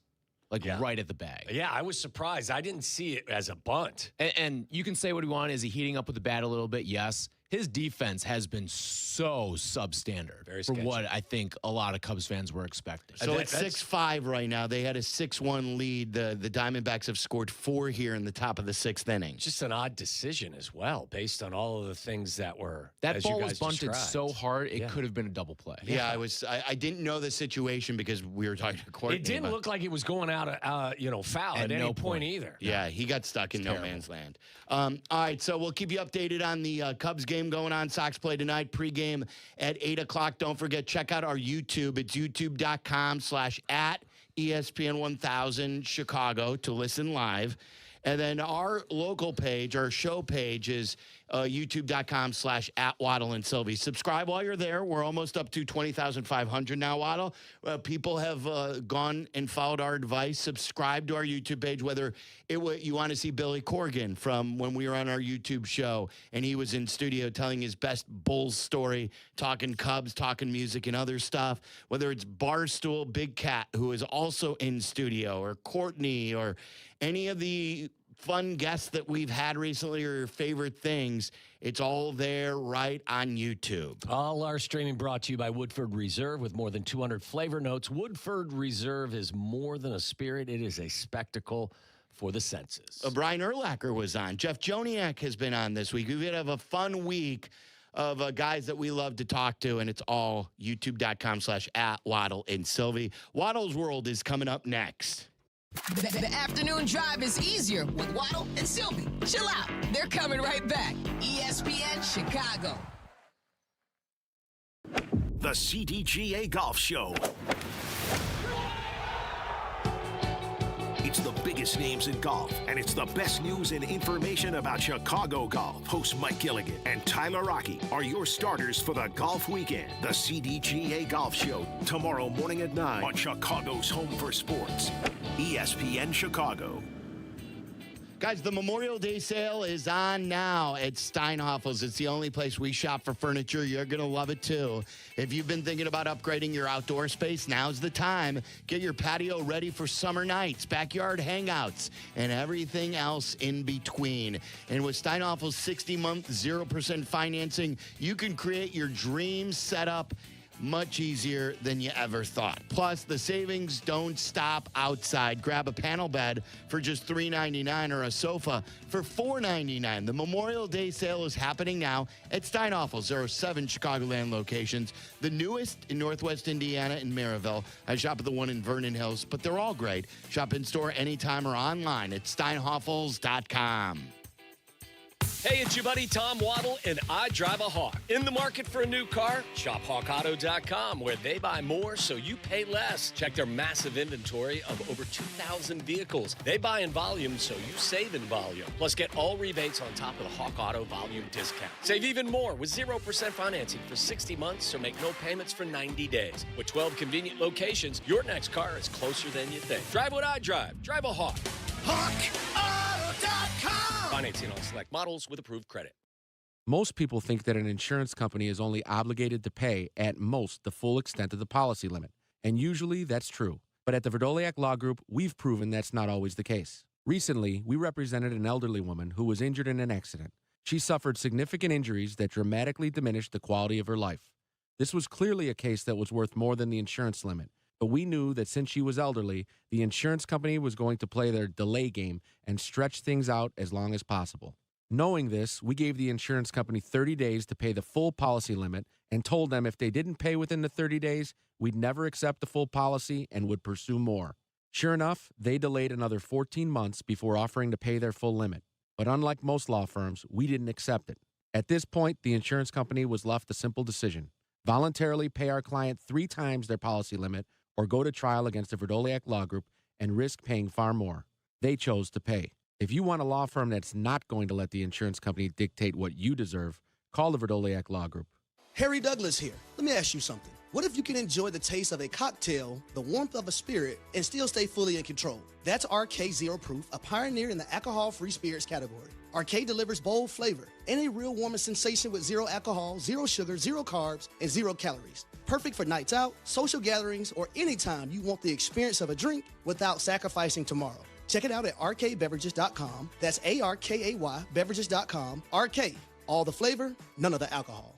Evan Cohen here. PayPal is now the official peer-to-peer payment sponsor of the NFL, which means all the money moments that fandom creates, whether splitting tailgate costs or chipping in on tickets and game day food between friends, are covered. Wherever the game is played or watched, PayPal moves with fans. You can send money through text, email, or directly to your friends with eligible accounts on Venmo. Just download the PayPal app, share all the moments that matter. Account with PayPal is required, not available in all regions where PayPal operates.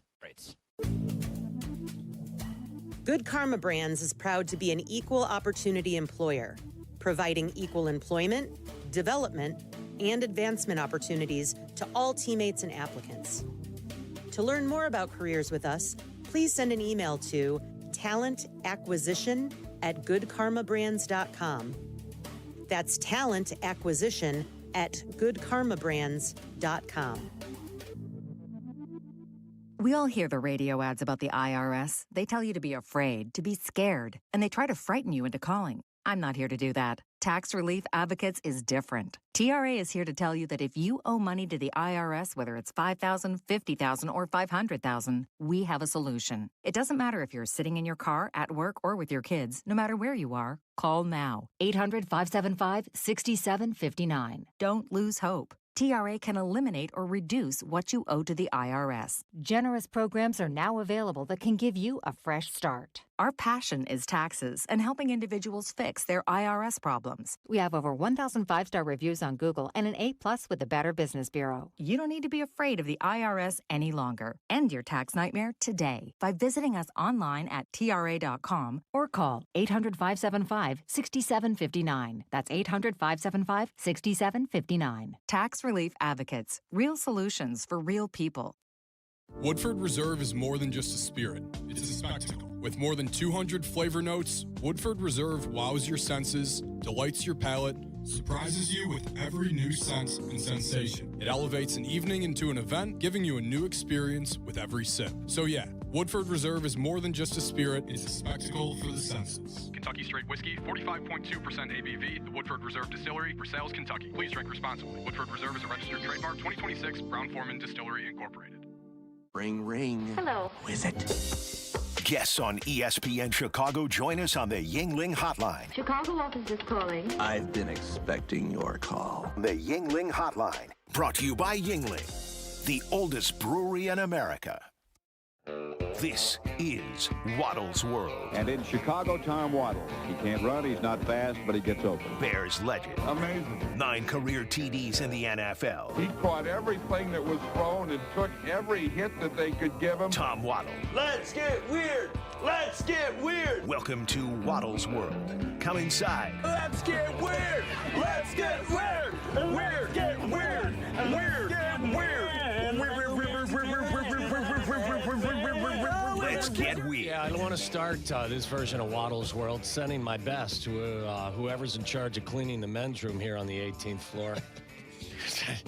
That dude or dudette is in for hell. Well, Charlie's gone. It's got to be Charlie. I'd also Where's Charlie? like to send my best to Charlie's bowels because that brother's in there. He's killing it. I got a text saying, hey, can you bring him back from break? What's going on with his stomach lately? Ever since he's been to the Dominican, he's not been the same. Yeah, no, it's kind of like Carm when he went to Toronto, right? Kind of like me since I've been on this earth. It's been a weird day here. We don't have a bathroom in our new office. It is the only thing about this new office that I could ever bitch or moan about because everything else is spectacular. Good job, Charlie. We're going to send a search party in there for you. Where do you fell in? Do you have any sympathy for the person that's responsible for making sure that that place is clean later? I mean, yeah, of course. How could I not? I was going to say, what happened? My stomach's just really bad timing with all this. I felt bad for you. I felt bad for myself because I almost puked standing at the urinal. It really is that bathroom. So it's a community bathroom for everyone on our floor. A lot of traffic. There's not a lot of there's like maybe two other offices on our floor so far right now. But so there are 3 stalls, sit-down stalls, and they're arranged very weird. They're in like an L shape. So like there's no room in any of them. And I walked in before the show. I told Waddle this right before the tease at about 1:45. And I literally went in and I accidentally was just breathing normally and smelled. And it hit me like a punch in the face. And I went out loud. I go, oh. And sure enough, I looked and there were someone's feet in the stall. So someone was doing damage earlier. That's a hell of a catch right there. You just walk in like, wow! It was great. So he didn't say anything. And then Waddle went in and he said that a guy followed you in and like acted like a robot or something? I don't even know if he was human. He could have been AI generated because he had a really blank look on his face. I said hello to him. He said nothing. I opened the door. I held the door open for him. He came in, said nothing, and immediately went into the men's one of the stalls. And then you said he was a cyborg or something. And you were going to go number 2, and you said that turned you off from going. Yeah. When I walked in and smelled it, I was like, I'm not staying in here for any longer than I have to. Just got stall mogged. What's going on here? I'm just been telling having a rough man. Friday. You okay? You, Charlie? Yeah, so I'm like what happens anytime, like it sucks when you gotta go number 2 between breaks. You're up against the clock. Been there. I set a daily. timer of the commercial break. It's usually like 3 minutes, 4 minutes, and I usually set it for like a minute less than what it is to account for getting back.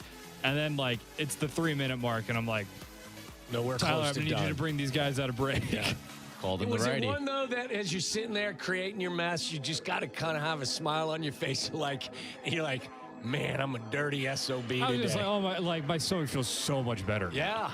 You ever do a mid-flush? Yeah, courtesy flush Oh, for yourself? always. I do it all the time. Like a And not- mid-dump flush. Not always, but I've done that recently too. Yeah. Yeah. Especially in Listen, a public setting. I definitely do it for others, but every now and again, I think it's necessary for myself. My oats have lost. I've lost my appetite. I want to choke myself out. Yeah. That's a little over the line, but so was whatever you left in that commode over there a moment Is or it so ago. would you characterize it as an upset stomach, or just you had a lot going on? Yeah, just like a brief little upset stomach. We ate the same thing today, too. Do you have, listen, take it from a guy who's got, borderline IBS, okay? My daughter's got Crohn's. I wonder where she got it from. Are you saying that he's got this? No. I'm saying, is it something that bothers you consistently, or? No, just every now and again I'll get my stomach will really hurt, and it's like, How about all right, when you were a gotta get kid? out of Because here. when I was a kid, No. I was the kid that, the parents had to, we were going on a trip an hour. I had to stop twice. I couldn't use a public bathroom when I was a kid. Really? It's like a new development. I get poop in the middle of the You street. were like, what's his name? From we were just talking about the movie the other day. Blank Break. What? From the prom movie with Stifler and stuff. American Pie. American Pie? Yeah, which movie was it where the kid wouldn't go in school and they called him Blank Break? I don't know. I don't remember that one. Break. Who is it? You know who I'm talking about. I thought he was in American Pie. No? I remember, I had to break this fear, in college because I remember being in class one time. I have this, very vivid memory of being in class one time, and, sweat starts pouring down my face. I'm like, I'm just going to have to... So you couldn't go to the bathroom at your school bathroom? This is a new point in my life. I did then, and then from there on out, it was. Listen, I'm a public guy now. We all have different phobias and fears. I struggle every time I get in the elevator.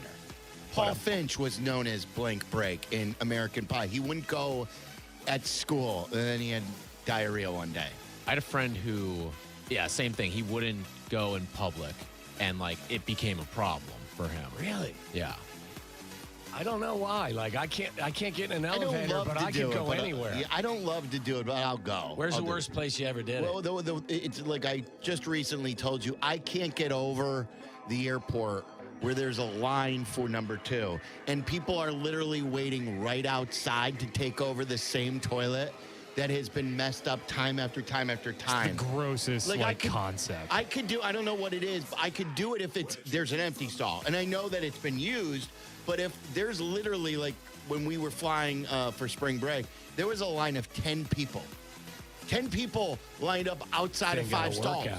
They were in the bank line to take the next one available. And I just can't sit down on one right immediately after a stranger has gone. There was one time in an airport bathroom. Something's odd with me because I don't have a problem with it. There was one time in an airport bathroom, a guy got out of the stall, and then he does this. He looks at me and goes, He kind of follows you with your eyes. Yeah. Dude, you probably would have given me that look when you were coming out of the bathroom if we had crossed paths today. I went to the bathroom in a portalette outside a gas station. See, the portalette poop. You wouldn't last an hour in the toilet's waddles crap. Outside a gas station. The gas station toilet was not functional, so we had a portalette outside of it. I had a baseball game, and I had to go to the bathroom before the game. I got in the car and I drove down the street. And the game was 30 minutes, and I had to. Because that seat has been used as someone's, it's been sprinkled, like a sprinkler on a lawn. It can't be any worse than this mic screen here that's got it's food. Oh yeah, those things have become science projects. Yeah. We're gonna have to. Everyone's on it. Everyone's gonna have to have their own. Yes, their 100%. own screen. Who spits food all over a screen? I am eating my oats and then speaking, so it could be. If it's today, Kap and Hoodie have their own, I'm pretty sure. Yeah, they've got their furry mic still, don't they? You got the rodents, yeah. Carm switched to the clown nose, I think, the other day. The clown nose? Yeah, I saw him with the clown nose on the Twitch. Is that what you call it? By the way, guys, did you see Floyd Mayweather? He's fighting Tyson, right? Isn't there a fight?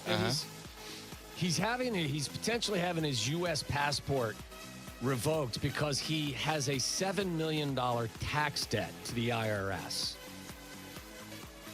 Do you know how much money he earned in his career?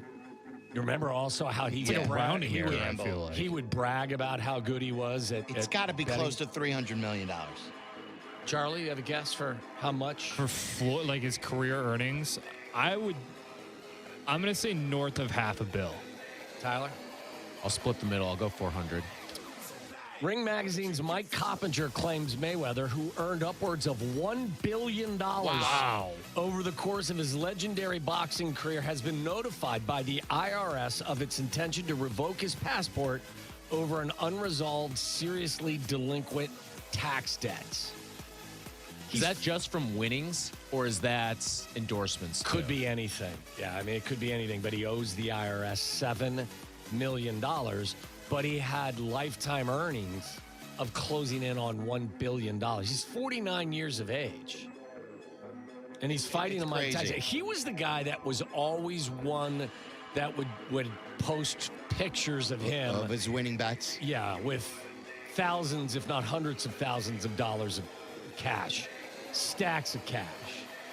There's no way any of us, the four of us, even combined, could blow $1 billion. Well, his take home wasn't $1 billion, but that's a half a billion. Even a take home. Yeah. Where do you even start? Like, is there a private? I don't even know what website you would go to get a private plane. Planes are us. I mean, he probably buys the whole plane. Private plane. That's the best investment. Buying the plane is bad. Did you guys see that Chase Claypool is in camp with the Packers this weekend? That, yeah. Good. Good luck. Yeah, that's good. They wanted him, right? Yes, they were the team that they were worried about. The Bears were worried about getting. Didn't the Steelers, they made the trade with the Bears? They picked the Bears because they thought the Bears would be worse than the Packers. Just like the Raiders did with Khalil Mack. And by the way, maybe we'll have this conversation later, but it looks like Russell Wilson may be eyeing a career change and may be looking to join a studio show or maybe a booth. Yeah, we were. Do you want to talk about this now or later? About him possibly joining the Jets, and that quickly segued to him possibly joining a television station. We'll talk about that later. Will he be good or bad was Tyler's question. Yeah. And you think he's going to be good? I think he's going to be one of the best. I think he'll definitely be better than being a quarterback at this stage. I think he's got thoughts. I know. I think he'll be terrible. Will he be like on the desk or will he be in the booth? Well, I think he's going to be on the desk because isn't CBS replacing Matt Ryan since he is the holier-than-thou czar of the Falcons? Wow, what is he? I don't even know what he is. He's like a consultant. By the way, this actually pissed me off. This opened a wound over the weekend, was seeing how Ian Cunningham dealt with all, like, they did the inside look in the Falcons draft room. You barely even saw Matt Ryan. And this is the telling thing, too. When they're going around the room, passing the phone, talking, the first in command, the top decision maker, is the one who has the phone first. Correct. And you work down the ladder. Matt Ryan was one of the last guys to get the phone. He's in the Kevin Warren spot. He's Kevin Warren. He was even behind where Kevin Warren was getting the phone. They were giving it to like area scouts before they were giving it to Matt Ryan. It is the most egregious mistake the league has made. It really bothered me too when guys like John Greenberg or Weeder came at us saying, like, why are you so emotional about it? Because, like, our mantra always with everything is make it make sense. It made no sense. Still doesn't make sense. No. You know what makes sense? Something we haven't done in about a week, and that's Florida or Ohio. And that's why didn't we do that Wednesday? We were in an FAFO show. Okay. Right? Yes. Okay, good. I look forward to this. I'm sure it's going to be a good one because you've probably been saving this. So it's all pent up frustration and angst. Charlie, I'm going to go use the bathroom. Oh, no. Good luck. Bring some nose plugs. Waddle and Silvy. This is Waddle and Silvy on ESPN Chicago, Chicago's home for sports. Hello, friends. Tom Waddle here. And Silvy. We're excited for the 6th annual Grip and Sip It golf event. And if you're selected to be part of Team Waddle and Silvy, our sponsor, Great Clips, is providing well-styled fairways and sharp-looking greens at Seven Bridges Golf Club. But does that guarantee a win? Hell yeah! We're gonna be great. Grip It and Sip It, June 17th, presented by Yingling Flight.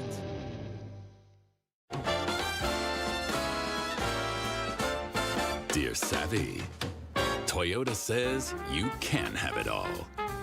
With the Camry, the Corolla, and the Corolla Cross. You've got the tech, you've got the drive, and you've got Toyota value that spells affordable.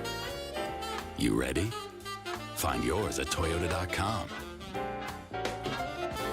Toyota. Let's go places. Mother's Day is coming, and you gotta show love to the mothers in your life. You know you gotta take care of mom. Plus, my wife just became a first-time mom. So yeah, Mother's Day matters, and you gotta get it right. That's why I'm sending flowers from the Books Company. Right now, get 25% off with code CANTY. Books flowers are cut fresh, so you get bigger, brighter blooms that last way longer. And it's easy. Pick the bouquet, the delivery date, and you're done. Mother's Day is May 10th, so don't wait. Go to Books.com, use code CANTY to get 25% off. That's BOUQS.com. Less than 4 in 10 kids aged 6 through 12 are playing sports regularly. 4 in 10 kids? Let it sink in.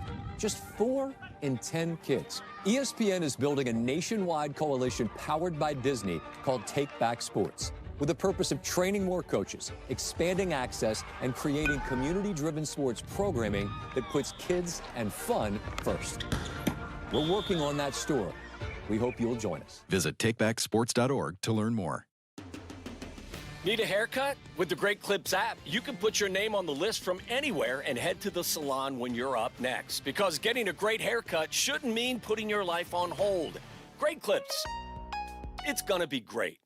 Evan Cohen here. According to CNBC, nearly half of hiring managers say a candidate's enthusiasm is the most important factor when considering them for a role. Well, if you need to hire for your business, how can you separate the candidates who are really excited from the ones who are just meh? With ZipRecruiter. ZipRecruiter has a new feature that quickly shows you the most interested, qualified candidates first. And their smart matching technology connects you with them instantly. Try it for free at ZipRecruiter.com/sports. That's ZipRecruiter.com/sports. Evan Cohen here. In life, as in sports, the pros make it look easy. That's why pro golfers like Jason Day, Ben Griffin, and Patton Kazire trust the pros in lawn care. True Green. They have the experience and expertise to give you a lawn worthy of the PGA Tour. And since True Green does the work for you, you get more free time, or more tee times. So stop stressing over your lawn and start loving it. Sign up now at TrueGreen.com, because nobody makes it easier to get a golf course quality lawn than True Green, the official lawn care treatment provider of the PGA Tour. Follow Chicago's Home for Sports on Instagram at ESPN_Chicago. This is Waddle and Silvy. Listen now in HD on our app and on ESPN 1000. Get ready to play the game that's sweeping the nation.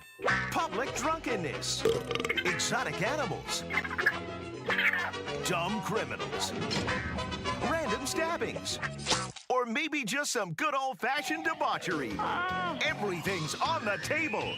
It's the Sunshine State versus the Buckeye State as we play Florida or Ohio. And as always, listeners, feel free to play along at home. Florida or Ohio, Wednesdays and Fridays. Oh, I've missed you. Yeah, we had. I thought we lost you. I thought you got swept up in Charlie's vapor. No, I went late coming back. I went in the other direction for a cup of coffee, but I had to kind of reset the coffee machine. It was not behaving correctly. It's a nice coffee machine, though, we got here. It's very, very good. I think maybe the waft coming from the bathroom affected it, so I had to reset it. All right, fellas. We're going to do a twofer today since we've been off. This isn't David Bodie, is it? This guy looks just like David Bodie. Who is this guy? That's Chardog's guy, Tim Tawa. He doesn't he look like David? He does look like Bodie, He's yeah. an Oregon high school legend. Because it came out recently where they had him interviewed about the walk-off Grand Slam. And is David Bodie still in the... Wasn't David Bodie 13 too? Yeah, he wore 13, yeah. That's the guy that made the good catch. Yeah, in left field. Tim Tala. He was like first team All-State as a freshman quarterback, and it wasn't even his best start. And he grew up by you? Yeah, he's from West Lynn. He's like 30 minutes away from Portland. Does he blow up toilets like you? He can wish. Charlie was first team All-State at that. Yeah, him and Bonzi Wells. Just because I watched the Jailblazers. Boog's got a good toilet blow-up story. Oh, Boog does? Wasn't it Harry Carey? It was something with Harry Carey. Yeah, it was something with Harry. No, it wasn't a toilet blow-up story. It was so cold one day, and he had to like take all the layers off. It's a really funny story. Next time, it was when he was working for like the Marlins. Yeah. And then Harry came in. And Harry walked in. Yeah, something he's like, I can't even. We'll ask him next time. It was funny. All right, we've got dueling fast food violence stories today. Oh. All right, so one happened in Florida. One happened in Ohio. I like the twist. All right, we're gonna. I found two stories. They were in the same vein, so I said I'm gonna bring them both to the table since we haven't had Florida or Ohio this week. All right, woman accused of stabbing man over a McDonald's cheeseburger, and then we have Taco Bell worker accused of shooting at customers who put soda in the water cup. Wow, that is quite the reaction to a pretty benign transgression. Yeah. Randy Merkin used to steal soda. Steal pop. I said I don't say soda, but because you said it. Is it for pop? Like he would go to gas stations. He'd call it stealing a sip. Yeah, and he would just take a sip. We did a whole thing about this years ago, Tyler, and he would just take a sip. He'd take a cup, one of the cups. Yeah. He'd literally just take a sip. Yeah. And take a sip and then do whatever he's there for. And he wouldn't go and buy it. What? Yeah, he would take a cup and throw the cup out. I remember people used to do that, and I'm sure still do that at Jewel with donuts.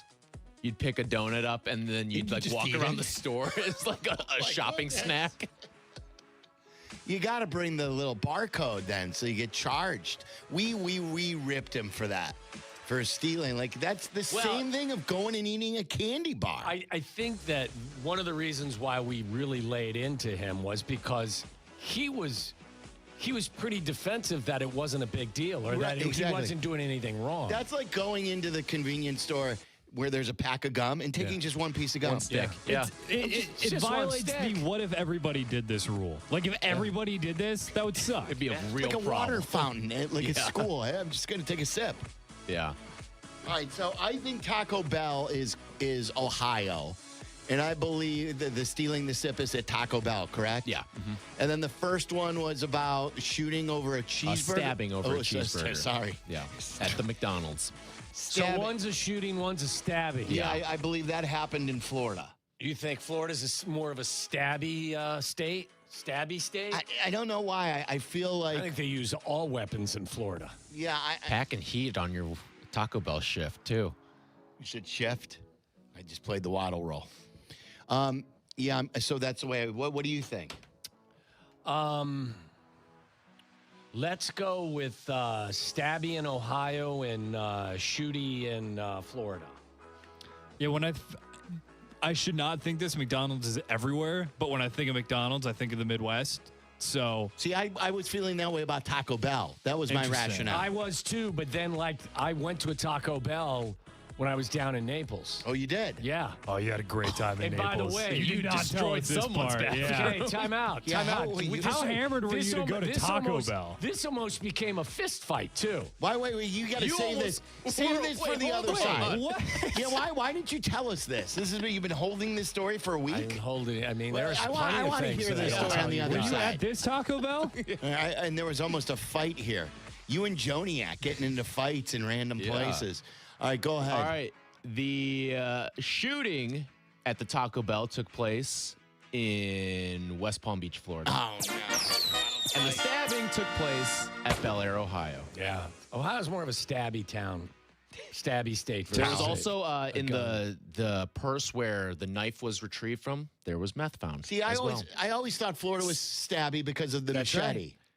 Stabby? Because of the machete? Yeah, the machete, because a lot of people use that for their plants down in southern Florida. Do you consider a machete wound a stab, though? Well, I guess what it do you is. call it? Yeah.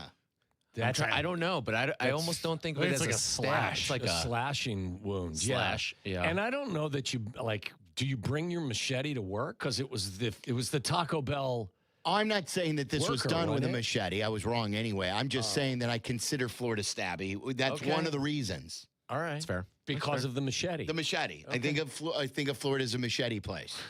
Because they need it in the Everglades. They need it for the palm trees. You got to whack that thing. That's going to come back, too. All right, coming up next, Waddle tells us how he almost got into a fight at Taco Bell. And what was Waddle doing eating Taco Bell with his sensitive stomach? We'll find that out. And are the Bears opening up against the world champion Seattle Seahawks? That's something that's been making the rounds. And would you want this? Is this something that you're hoping to have happen? I say yes. And we'll discuss that coming up next. You're listening to Waddle and Silvy on ESPN 1000, Chicago's home for sports. Sometimes the conversation can get away from the team on ESPN Chicago's Kap J Hood show. Fortunately, there's always room for a sidebar. Just a quick sidebar, may I approach? Sidebars on the Kap J Hood show are presented by Hankin Law. You've heard their names around town. Costa, Iavoni. I'm here talking with accident attorneys Julio Costa and Anthony Iavoni. You two have built a serious rep in Chicago. What's the playbook? We grew up here. Soccer matches on weekends. Southside baseball games in the summer. Football battles on fall Sundays. We know the city, and we fight hard for the people in it. Exactly. When someone's hurt or needs help, we show up. We recognize that our clients are the same people we see in the stands with us at those games. That's what being local is all about. We get you. Costa Iavoni, your local personal injury attorneys. 708-4-million. Hey, golfers, it's Silvy. I've been telling you about the Sanctuary Golf Course in New Lenox for years. And this summer, they're celebrating their 30th season. I'm proud to endorse one of the best golf experiences in Chicagoland. The Sanctuary features 18 holes of great golf with outstanding course conditions, plus a covered heated range with top tracer technology, so you can practice and play year-round. Check out golfsanctuary.com for the best rates and book your tee time today. That's golfsanctuary.com. I'm having a pleasant talk with our friend, Mayor Skip Saviano from Elmwood Park. How can you possibly think you've got the best job? I talk sports for a living. All I'm saying, Carmen, is that I get to work with our close-knit community. Great stuff. We're always planning new ways to bond and grow. Well, I'm connecting with the best fans in sports every day. But you're stuck in a studio. I'm out talking with local businesses, eating at world-class restaurants. What do you got there? A PB&J? Uncle, you win. Bam. Yeah. Mayor Skip Saviano. Elmwood Park, once you're here, you get it. Hey, it's your buddy Tom Waddle, and I drive a Hawk. In the market for a new car? Shop HawkAuto.com, where they buy more so you pay less. Check their massive inventory of over 2,000 vehicles. They buy in volume so you save in volume. Plus, get all rebates on top of the Hawk Auto volume discount. Save even more with 0% financing for 60 months, so make no payments for 90 days. With 12 convenient locations, your next car is closer than you think. Drive what I drive. Drive a Hawk. HawkAuto.com. Financing on select models with approved credit. There's a difference when you drive a Cadillac, refined, confident, unmistakably well-crafted. And at Advantage Cadillac and Hodgkins, the experience reflects the brand. Professional, transparent, respectful of your time. If you're considering a Cadillac, visit Advantage Cadillac and Hodgkins. With Xfinity, you already enjoy ESPN as part of your TV lineup. Now get even more with the ESPN Unlimited plan, available at no extra cost. Unlock additional content in the ESPN app, including WWE premium live events. Visit Xfinity.com/your subscriptions to activate and start watching in the ESPN app. Broadcasting live from the Chicago Board of Trade. This is the home of the Chicago Bears, ESPN Chicago. And this is Waddle and Silvy, WMVP, WTBC, HD2, Chicago, a good Karma Brands radio station. We'll talk to Jesse as soon as the Cubs game goes final. 6-5, bottom 8. Cubs lead, holding the one-run lead. I saw Caleb Williams. Did you guys see the picture that CHGO sent out? He's at the game? Caleb Williams is in a suite. Jason Sudeikis is there, too. One of his co-stars there. We got to see if we can get a suite for one of the Cubs-Reds games. You know, when did you become a suite man? Like, not tickets, but because it's cold? Don't you want to be inside? I'm not guaranteeing you we can make it work. I'm just saying, Isn't that something we should be shooting for? Which day is Cubs Reds? Is it Monday through Thursday this upcoming week? What or night games But Monday, night Tuesday? games Monday through Wednesday. All right, well let's pick. Let's go. Let's I'm go. down. Waddle, I don't want you to then come in and say, the last thing I want to do is go out there and see a baseball game. Are you going to go to a Bulls game? No. Okay. Are you in? Okay. You don't want to go to a Bulls Well, this game. is out of. Okay. Yeah. This is with a You're purpose. Right. Exactly. This is with a purpose. Sure. It makes great sense. Right. Charlie, you in? Oh, yeah. Especially because it's supposed to be pretty cold next week, if I'm not mistaken. Show outing? All right. So if your office has a suite at Wrigley and you'd like Compass. four dumbasses. If you guys You want to let it sit and drink all your beer. Yeah, you'd like the dumbass brigade to come barge into your suite. Give us a holler. Let's call and find people over there at Marquee. They got room. You're the marquee man. That's what I Yeah. You got a guy? I'll call somebody. Yes. All right. Good. All right. Waddle will work at that. Snap a few necks. Maybe we'll Why go would I see be our buddy I'm not Boog. snapping any necks. Snapping necks and cashing checks. Do you have to go poop again? All right, what happened to you here? Wait, so what happened at Taco Bell? I don't think it's as nefarious as your advertising. We, after a night out, the Nordics got into our Uber. It was me, Bakes, and Ginley. Now, explain this, because for those who aren't aware of how you get... the Nordics and the Mediterraneans, it's all based by your skin tone. Like, we are a bunch of, I'm Scottish, Gins is, I think, Irish, and Bakes, we don't know what Bakes is, but he's pale like us.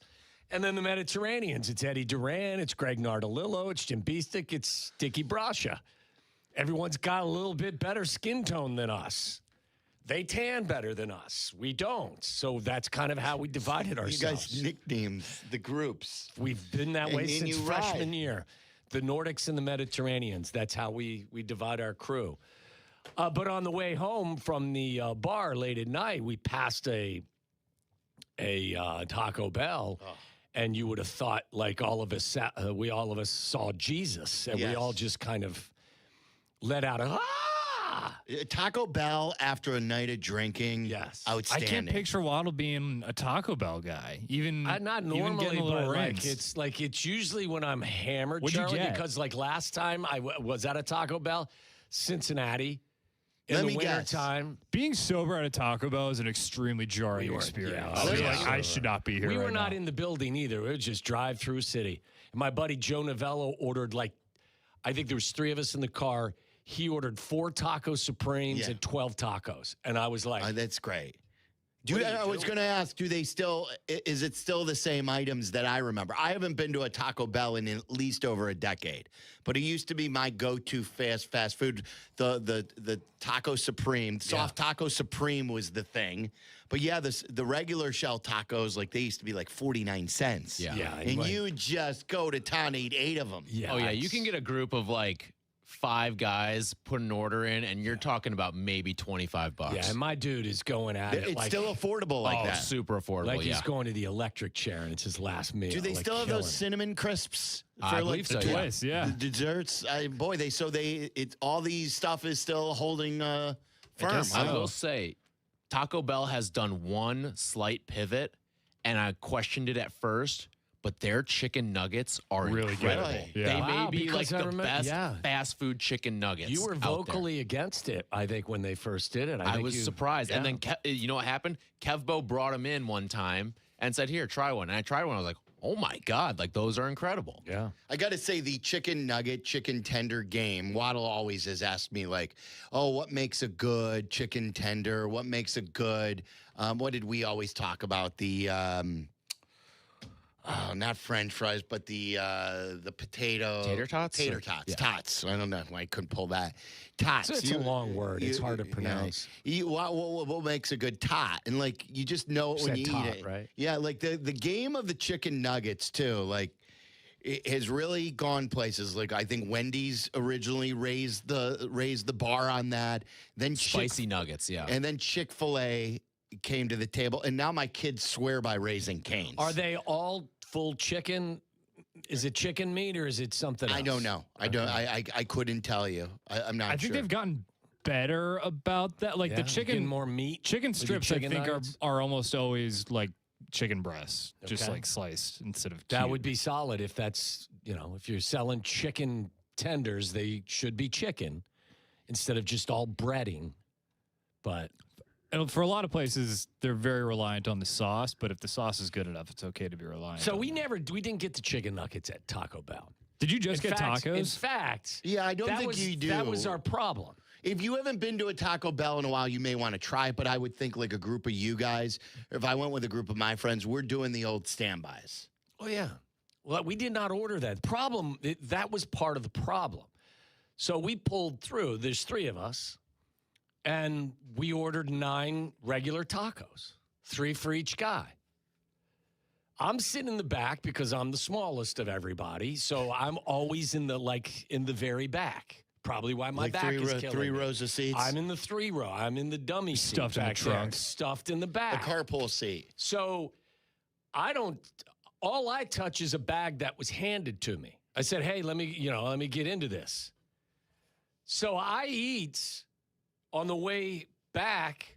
I eat 3 tacos, and the bag was sitting in between the 2 bucket seats in front of me. I ate 3 tacos, called it a day.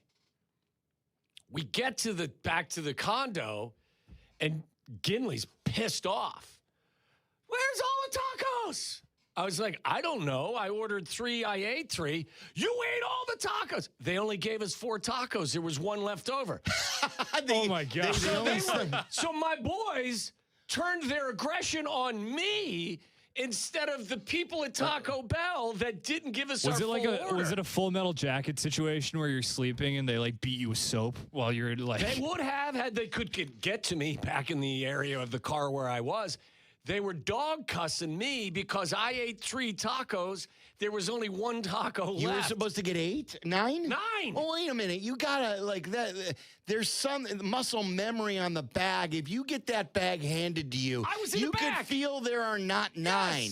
Yes, someone's got to check. Well, Someone's got to be on. I wasn't in charge of checking. Wait, I what was time back was in the it? dummy seat. What time was it? You are 1 in the morning, 1:30. Okay, here's the thing about Taco Bell, like after midnight, it is an absolute bleep show. Yeah. Because there's so many people in there. You've got your DoorDash, your Uber Eats All drivers, hammered. all of them in there, and then it's drunk people. Okay, but those people are doing God's work in there. Yeah, well, they are, but the May idiots not be doing it very well, but they're doing God's work. The idiots in the car with me didn't check. I didn't get handed the bag. I'm in the idiot chair in the back. You've called it the dummy chair, the idiot chair. Why is Whatever this it is. Why is this like the dunce seat? I don't know. That's why I got You're in the runt stuffed back chair. there.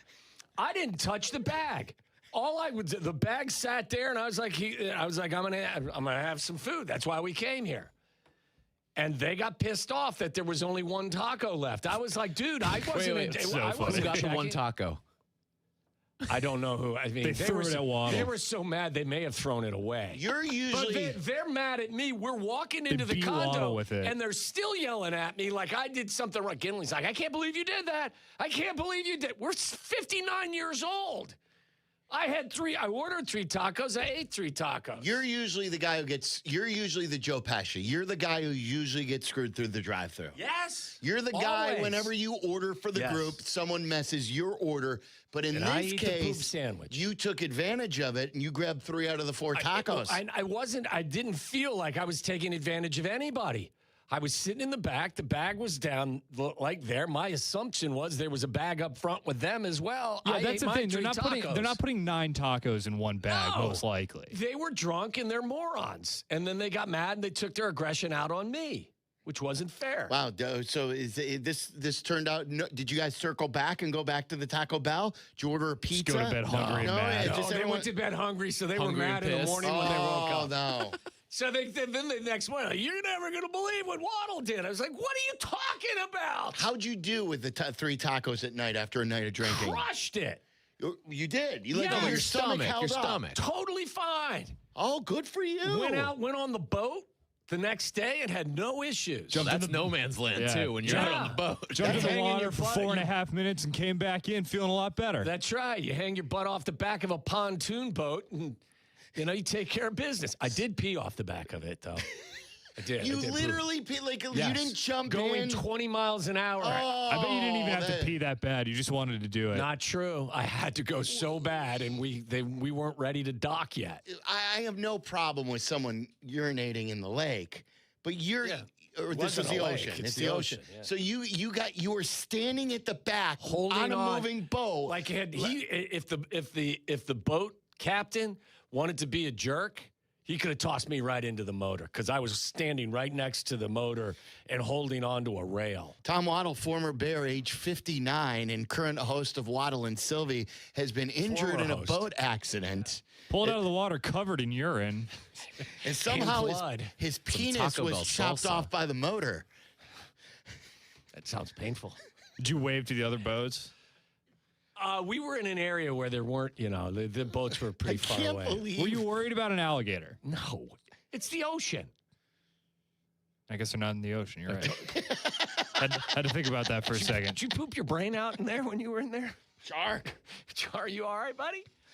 Mike in Bucktown. Mike, what do you got for us?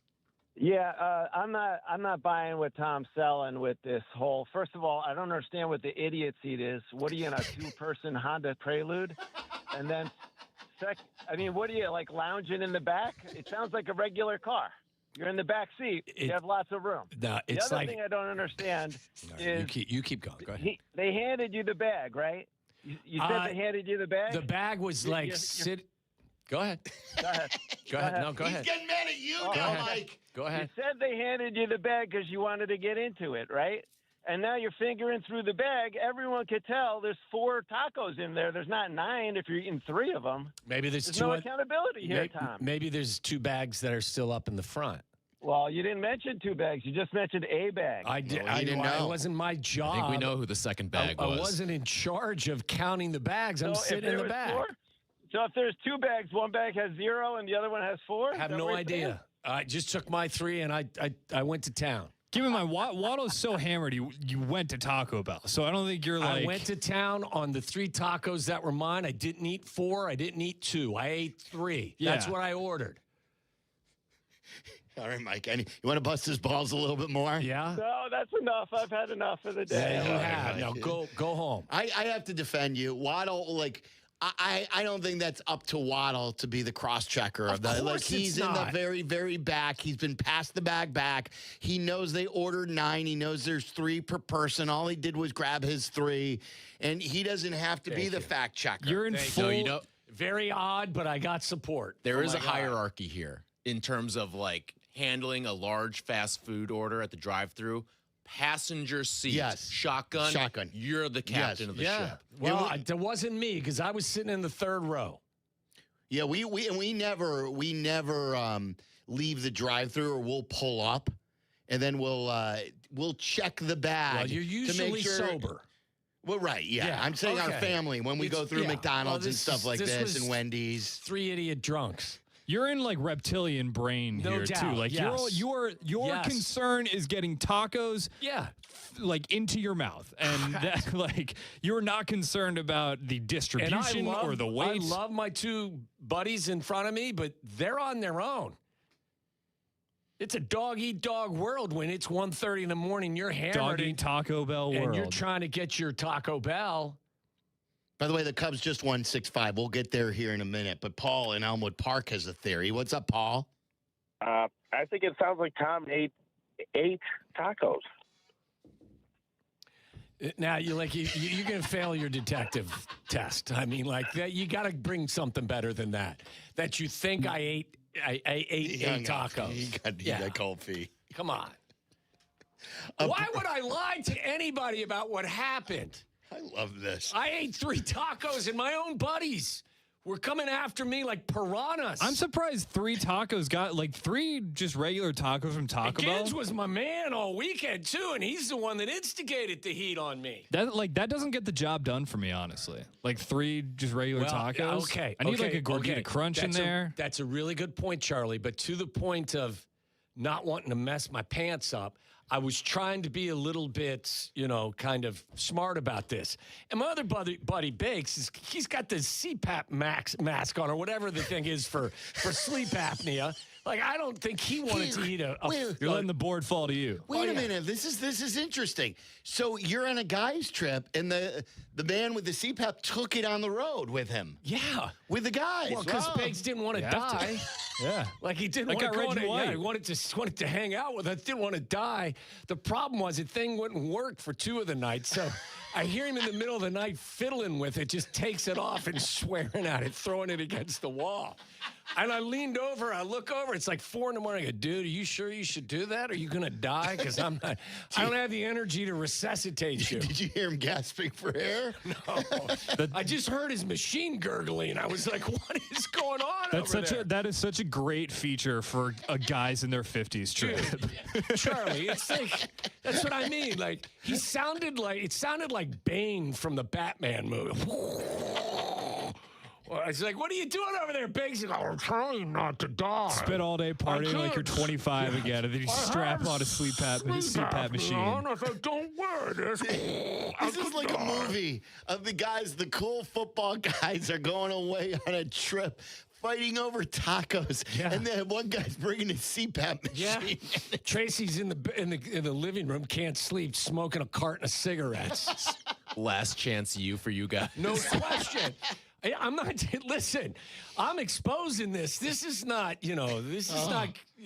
I'm showing you. I'm showing you the weakness of who we are now. I'm still mad at my guys for being mad at me. Any chance Jurko and his buddies, any of those guys, are bringing their CPAP machine on the road? Do you want to die? Well, I don't know. Like if it's well, what no, you I need, don't want to die. He But stops breathing sleep when he's apnea's no sleeping. joke. And if you're hammered, my guess is it's what. By the way, it killed Reggie White. That's how he passed away. Don't you feel stupid now, don't you? Yeah. He was probably on a guy's trip without the CPAP. You just Peggy'd this segment. Did you hear what Peggy was doing this morning? Always bringing up like some dog who died, or then a horse died, and then maybe a kid would die. And we were like, Jesus. She was giving a bunch of old references today. She was talking about Ed McMahon and Fraser Thomas. Yeah, that was two funny. 1980s references. But I thought when she was describing Jurko as in his role as Ed McMahon, I thought it was very funny. He is a parrot. When Jurko, like, if you've never really paid attention, just because you love the show so much, do what Peggy did finally and really pay attention to Jurko parroting almost everything Carmen says. He'll be distracted and he'll just hear words coming out of Carmen's mouth, and then he'll repeat the last few words of the sentence. Yeah. They did a really good job impersonating that. Yeah, we'll be on our, what did he say? We're on our new Bourbon Trail, event, and Jurk was looking at the Kentucky Oaks, I think, the lineup, and he was just repeating whatever Carm was saying. It'll be like the most minimally additive thing possible. It'll be like, Bourbon. The Celtics playing tonight, Jurko. Oh, Boston, yeah. That's right. Or he'll say like Tatum. Tatum looks like he's got that bad leg again. Yep, bad leg, Carm. Celtics. You know what? This reliever's could be a long year for him. Carm, could be a long year. You just listen for it next time. Do you know anyone who has a CPAP, whatever it is, CPAP? I have not done a roll call of my friends to check. You guys don't talk about important stuff? What? Just fluffy stuff? You don't know how each other's doing? Really? How everybody's... So you guys have sat down and discussed who's got the CPAP? I know and who's got different issues in my got crew. diabetes? Yeah, of course. How would you not know that if your buddy's got diabetes? Who's got the diabetes in your crew? Nobody's got diabetes in our crew. No? What are you dealing with over there? I got one guy with sleep apnea. I think that's really that's the only ailment. Pretty good injury report right Not there. Not bad. No, yeah. I think we survived. Any of them with marital problems these days? There's only one that has been divorced, and other one has never been married. Other than that, no. Have you investigated that at all? No, I just know. I know my friends. Like, God forbid, I know my friends. Been my favorite segment of the week. Brett in Plainfield, you're on ESPN 1000. What's up, Brett? What's up, gentlemen? What's up? Love the show. Thank you. Long-time listener, first-time caller, long-time Taco Bell connoisseur. Yes. There you go. On the topic of Taco Bell, a few years ago, my friends and I, for our fantasy football league, did a competition for who could eat a Taco 12-pack the fastest, and whoever consumed the entire Taco 12-pack the fastest had the top draft pick in the draft. So that's how we determined the draft order that year. And we're pushing around. You're trying to hit around a minute a taco, but I think, and it ended up being the victorious guys were sub 8 minutes, which was mind blowing at the time. All right, here's a question for you: was there any NBA tanking going on where someone would want the 12th and 13th pick and to enjoy the tacos, so they would just sit back and eat them leisurely, and then they'd get the those 2 picks at the end of the first round? Oh, absolutely. And the best part was that came after several of us had, absolutely obliterated Taco 12 packs ourselves. Just, upset with ourselves, full of 12 tacos, eating them as fast as we can. That's what I would do. And then someone took the leisurely route at the end there. So that's what I would do. I'm fine. I'm not going to win. I'm not going to try and speed it up. So I'm drafting 6th. So I'm going to go on a leisurely pace and hope for the last pick of the first round and enjoy my tacos. It sounds like you're pretty proud of that, though, aren't you? Are you proud of the accomplishment? I am pretty proud of it. It was pretty good. I think I was 4th and 5th, so it was something to be proud of. It's a good test. It's a good feat of strength. I've got something comparable that I'm very proud of in certain like that. I've told you this before. Football versus hockey. Me and my 5 roommates drank a quarter keg in 27 minutes. 27 minutes. We left the hockey team behind in our dust. This is when you were in college. Yeah. Okay. This wasn't this weekend. It could have been. Who knows? No, we Have drank you tried a quarter keg. You know, had a little half, the regular keg, quarter keg. 27 minutes, we killed it. What was the party ball? Do you remember the party ball? Was that like a quarter keg? Yeah. Like there was a. It was a little. No, I don't think it was as much. There wasn't as much in that as there is in a quarter keg. I don't think. Because then you didn't have to return it or anything like that. Get the deposit back. That was awesome. Yeah. Let me go to Patrick in Highland Park. What's up, Patrick? Hey guys, thanks for having me on. You got it. Couple things. First of all, you had me tearing up laughing. Every 2 years, we go up north. My uncles and male cousins. There's like 17 of us. I'm like the 5th youngest. I'm your age, Sylvie, son of 71. Did you just say 71? Summer of 71. Oh, jeez. No, son of 71. Okay. I got you. You scared me. I'm like 71. Go ahead. Oh, God. No. Please don't scare me. God, no. Not as old as Waddle. He's an old fart. But 17 guys, 7 CPAP machines. See? Yes, and you know what? Everyone accepts it because nobody wants to see anybody die. It was exactly. We put them all in the basement of the place we were staying. I took film of it. It was like a horror movie. It is. I'm telling you. Unbelievable. I only had one. I'm telling you, and it was like Bane from Batman was sleeping in the bed next to me. 100%. Like these people I've loved my whole life. I'm like, who are you? Anyway, I'm telling you, it is. My real point for calling was that Waddle. It's unbelievable how off the hook you are. Who collected $25 and paid $8 for 4 tacos? Who paid? That's a really good question. Who paid the money? Yeah, I don't know who it was, to be honest with you. That's who's to blame. Yeah. That's who's to blame. At that point, I don't think there was a whole lot of checks and balances going on. I think not pooping our pants was probably the goal. Good stuff, Patrick. Thank you. The CPAP machines are like, that's I didn't part know of that life at our age. Nothing wrong with it. I just didn't know that guys, even for a couple days, on a guy's trip, taking it away. Gotta be with the family, fine.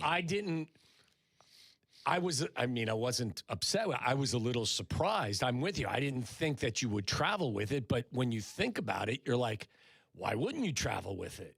You know? Going to need a lot of distilled water over here. We got 8 CPAP machines to fill. Yeah, exactly. 312-332-3776. That was fun. You need to go on a guy's trip one of these days and realize just how old all of your friends are. It's been a while since we've been on a guy's vacation. It is something that maybe we need to reestablish. All right, we'll talk about the Cubs win 6-5. They hold on, a lot of offense early, not much late for the Cubs. But now what is that? 3 in a row for the Cubs? They've won 3 in a row after losing 3 in a row, and they've won 13 of 16? Is that what it is? 13 of 16. They're 13-3 in their last 16 games. Pretty good. A good home win as the Cubs return back from the West Coast. We'll check in with Jesse Rogers. We got to talk about the Bears opener, if you do believe it's going to be the Seattle game. We'll get to all of that and what to watch for coming up. This is Waddle and Silvy. Waddle and Silvy on Chicago's Home for Sports, ESPN Chicago. Hey, it's Rich Eisen. You can now listen to The Rich Eisen Show right here on the home of the Chicago Bears. The Rich Eisen Show, weekdays noon to 2. ESPN Chicago. Waddle Baseball's got more unwritten rules than the dugout has sunflower seeds. Don't steal when you're up big, don't flip the bat, and don't admire that long homer. That is correct. You hit it 460 feet, immediately you're supposed to look down, act like you've done it before, even if you haven't. That's BS. not us, though. We're watching that thing fly. And you know who else ignored an unwritten rule? Our friends at Flight by Yuengling. Yes, sir. They made Flight 95 calories and just 2.6 carbs, and it actually tastes like beer. That's a rule breaker, light beer and real flavor. So if there's a rule that says light beer has to taste light, feel free to ignore it. And grab a Flight by Yuengling, the next generation of light beer. DG Yuengling and Son, Pottsville, PA. Enjoy responsibly. Let me ask you something. Why does buying a car have to feel like Game 7 pressure? It doesn't. That's why you go to Advantage Toyota in River Oaks. What's up, it's J Hood. You got a budget? They've got Toyotas that you want to drive. And here's the best part I appreciate. They keep it simple. No marathon sessions, no mystery math, just straight answers, real numbers, and a team that respects your time. Imagine that. Respect. Go see the crew at Advantage Toyota River Oaks. Toyota, let's go places. Hey golfers, it's Silvy. I've been telling you about the Sanctuary Golf Course in New Lenox for years. And this summer, they're celebrating their 30th season. I'm proud to endorse one of the best golf experiences in Chicagoland. The Sanctuary features 18 holes of great golf with outstanding course conditions, plus a covered heated range with top tracer technology, so you can practice and play year-round. Check out golfsanctuary.com for the best rates and book your tee time today. That's golfsanctuary.com. Hey, it's Maria. And this is Ken at Family Waterproofing. We're veteran-owned. Family-run. Here's how we work. We show up. We give you options. And we repair it the right way. If you've got foundation cracks, seepage, or a basement that just won't stay dry, we can help. And now we've got something that makes it even easier. It's called Express Services. If you already know what you need, you can book your project directly. Less back and forth, less waiting. Visit FamilyDry.com to learn about Express Services. Family Waterproofing. Your basement's best defense. This is the story of the one.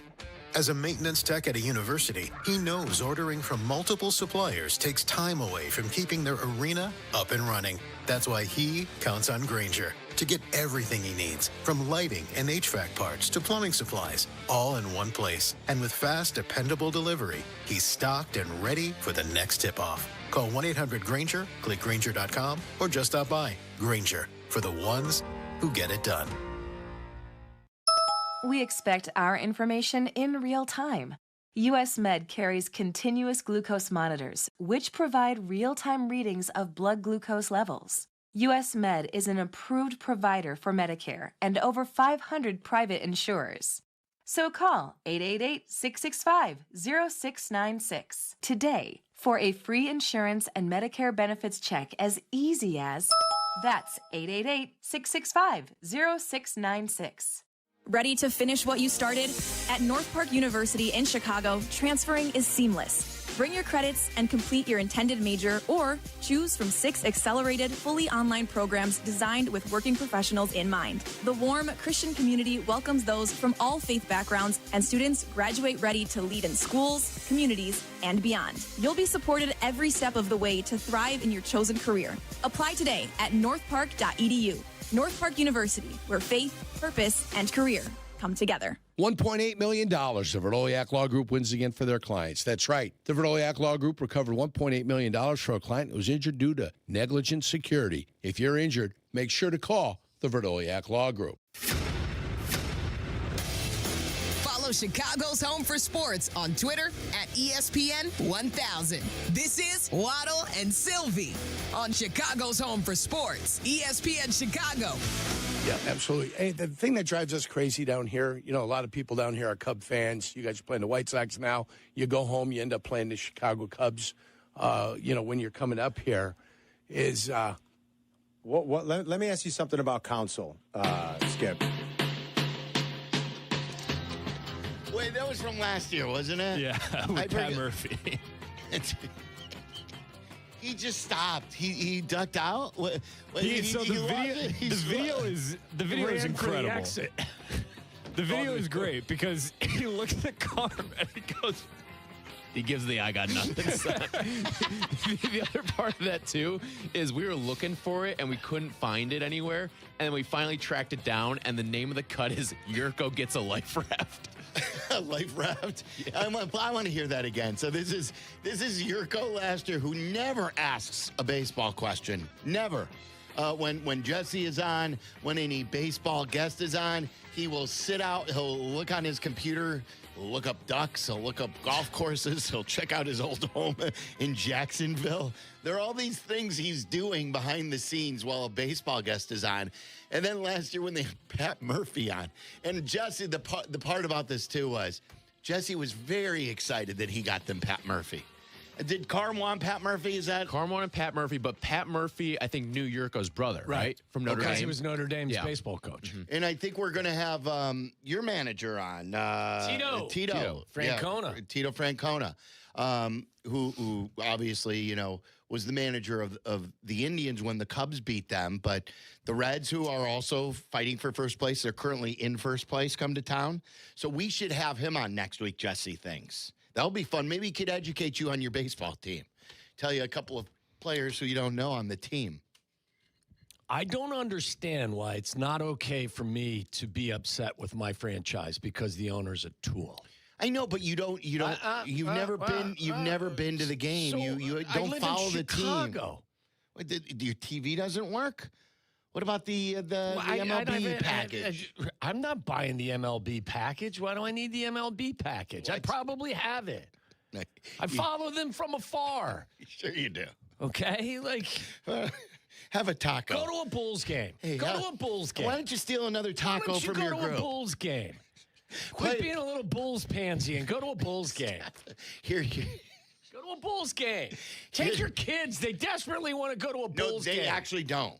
If they start trying, we'll be back next year. Okay, well, I'm going to play Pat Murphy again. This is Jurko asking Pat Murphy. Yeah, absolutely. Hey, the thing that drives us crazy down here, a lot of people down here are Cub fans. You guys are playing the White Sox now. You go home, you end up playing the Chicago Cubs.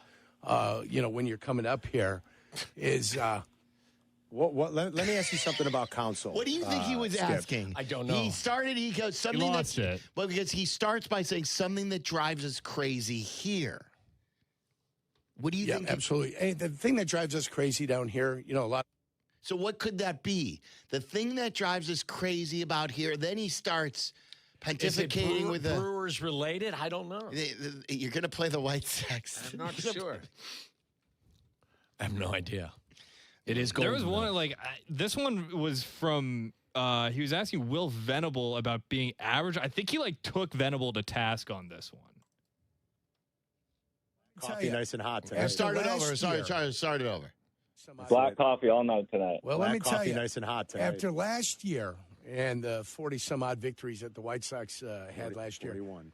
All I'm hoping for is a strive to mediocrity, a strive to being average. Is there any chance this team can finish 500 this year? We're That's all. we understand that wins and losses matter. We're taking this day by day. We believe that we can win tonight. And that's where our focus is on the present. And we're going to look up and see where we're at the end of this. And I hope that we're around there. But I don't want to put any ceilings or any floors on this team. We just want to go out and win tonight. He needs to ask a question to each baseball guest from now on, and he can't write it down beforehand. Wins and losses matter. They do. Amazing. Don't you go changing, Pony Boy. Amazing. You be you. He's my son's reading The Outsiders right now. Is he? Yeah, that's a good reference right there. He's just like, I don't know what it is about that book other than that it's just really good. It was a great movie. Yes, great movie. I was telling my son about how the star-studded cast. Wasn't Swayze in it? Yes. Tom Cruise is in it, right? Tom Cruise, the guy from Karate Kid. Yep.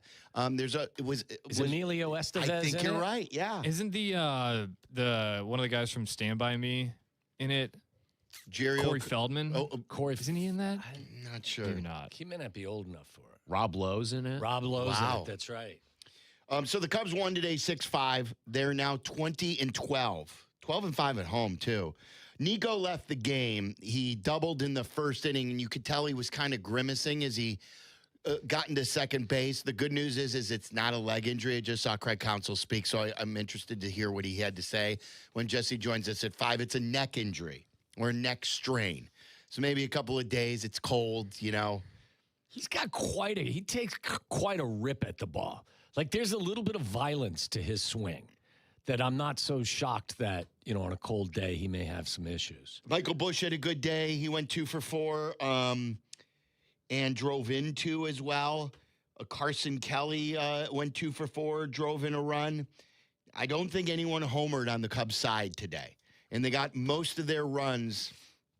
They got all their runs through 4 innings. So then they kind of were shut down, and the Cubs had a 6-1 lead at one time. They put up the Diamondbacks a 4 spot in the 6th inning, and then the bullpen held it down after that. And it was kind of a cheap set of runs, too, from the D-backs, wasn't it? I mean, Bregman made a big mistake. They hit a home run. They hit a home run, yeah. That's true. 3-run homer? Yeah, after that mistake. but Jacob that should have Webb. been that play should have been a double play, though, shouldn't it have? Would that have gotten them out of the play? It definitely should have gotten them 1 out.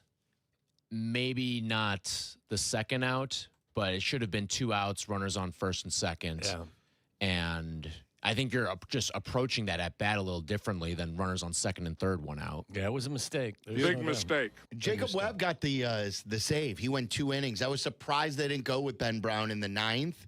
We were talking about that here. Was that a surprise to you, Tyler? I was surprised by it. I was texting with Jesse, too. I was like, who do you think's going to close this thing out? And he's like, I think they're going to let Webb go for 2 innings. And I was a little shocked by that. Struck out 3 in 2 innings. He looked good. Yeah. And you got to tip your hat. It's another one of those things where I think a lot of other Cubs fans in the moment would have done something different than what Craig Counsell did. Everything's working. Somehow it worked. Yes. Phil Maton, that's how you say his last name, right? Maton. Phil, he's bouncing back too after his ERA is way high, but he had a 1 inning of scoreless baseball and 2 strikeouts. So through 9 out of 11 strikes, maybe he's on his way back. If the bullpen could get fortified here, Palencia is on his rehab stint in AAA.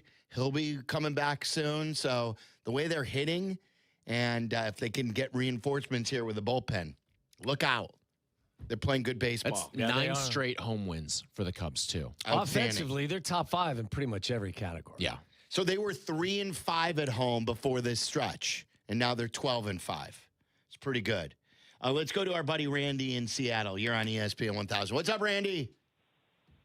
Hey, boys.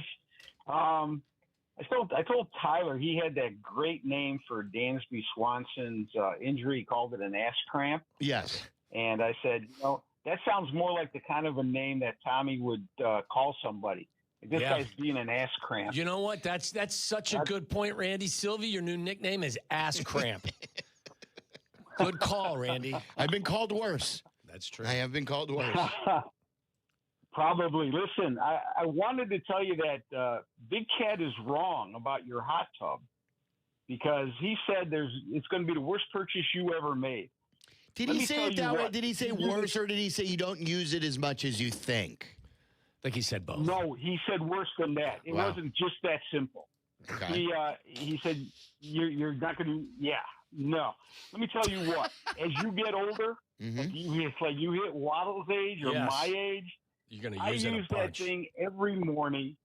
I will tell you that it has been a lifesaver in my world. And you're going to use it. Hopefully you'll use it a ton. Waddle should be using it every day with all of his injuries. Yeah, that's right. I take a hot shower for 10 minutes every day. It's crazy. I don't have a hot tub. Is that breaking news, really?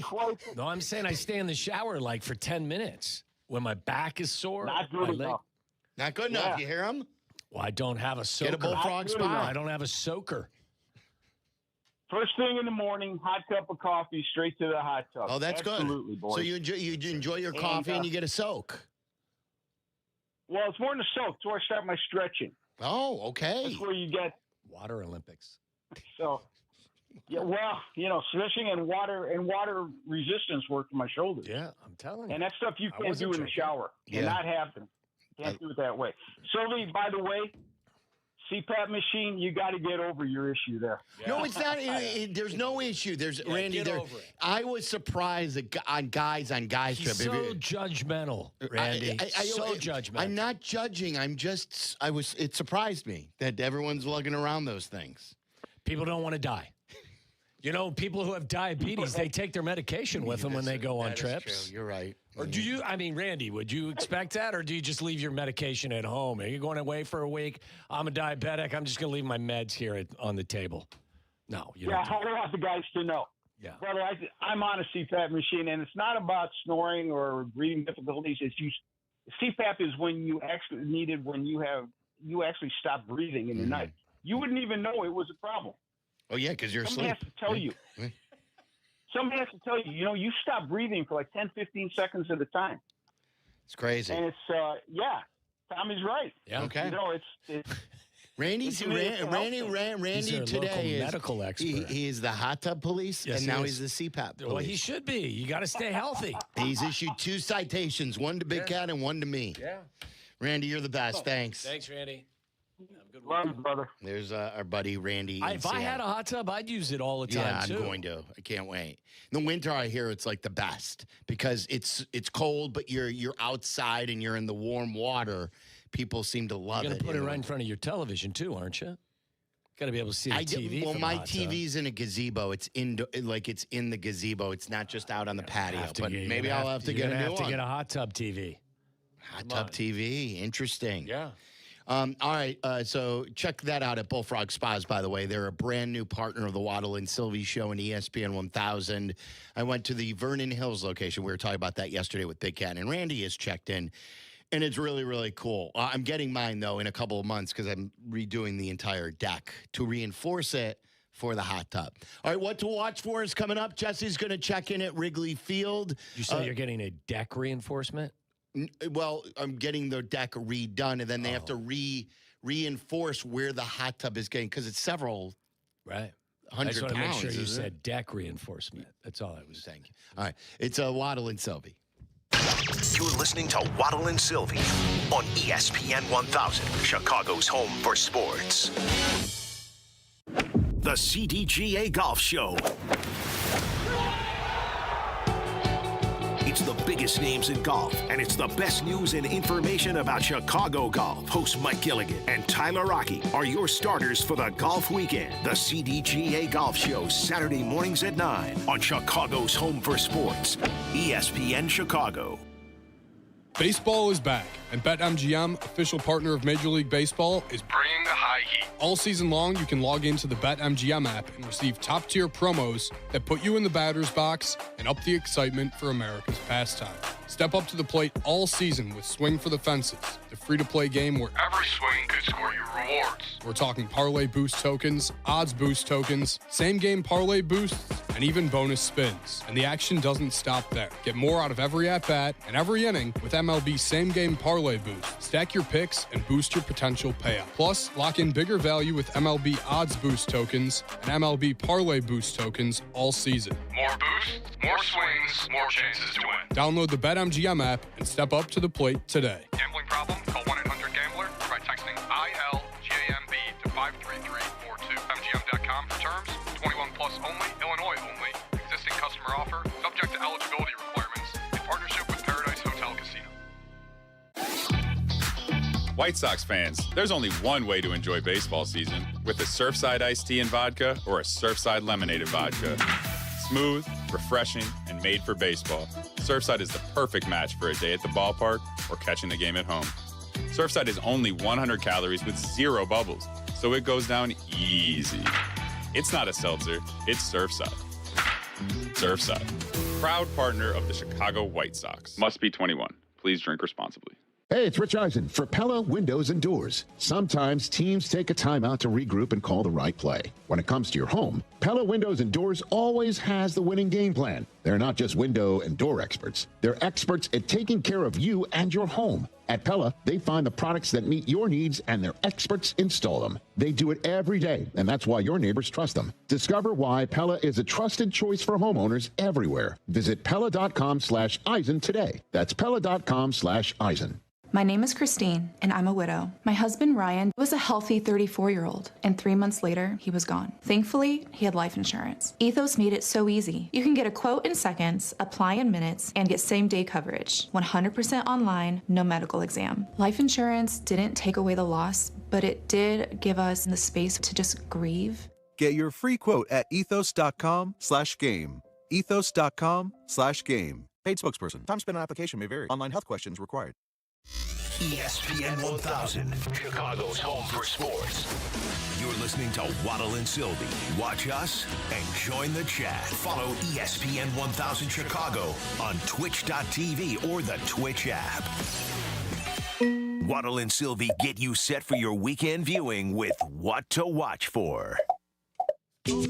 That's right, a lot to watch for. There's the Derby, too, this weekend. The Oaks is tonight. Did you hear Eddie Olczyk talk about that the town and the local businesses there are very upset because they moved the Oaks tonight? And so, like, usually what you would do is you'd have all the afternoon races today, and everyone would be in town for the Derby then, and everyone would be out at the businesses, but now everyone's at the races. So he said the local businesses aren't happy with this recent move. So that was very interesting. Yeah. Because we were broadcasting from the Oaks when we were there back in 2018. That is correct. By the way, What to Watch For is brought to you by Connie's Frozen Pizza. Check them out today, and be on the lookout, guys, for the brand new Connie's Frozen Pizza Wood Fire Pizza. It's a new style.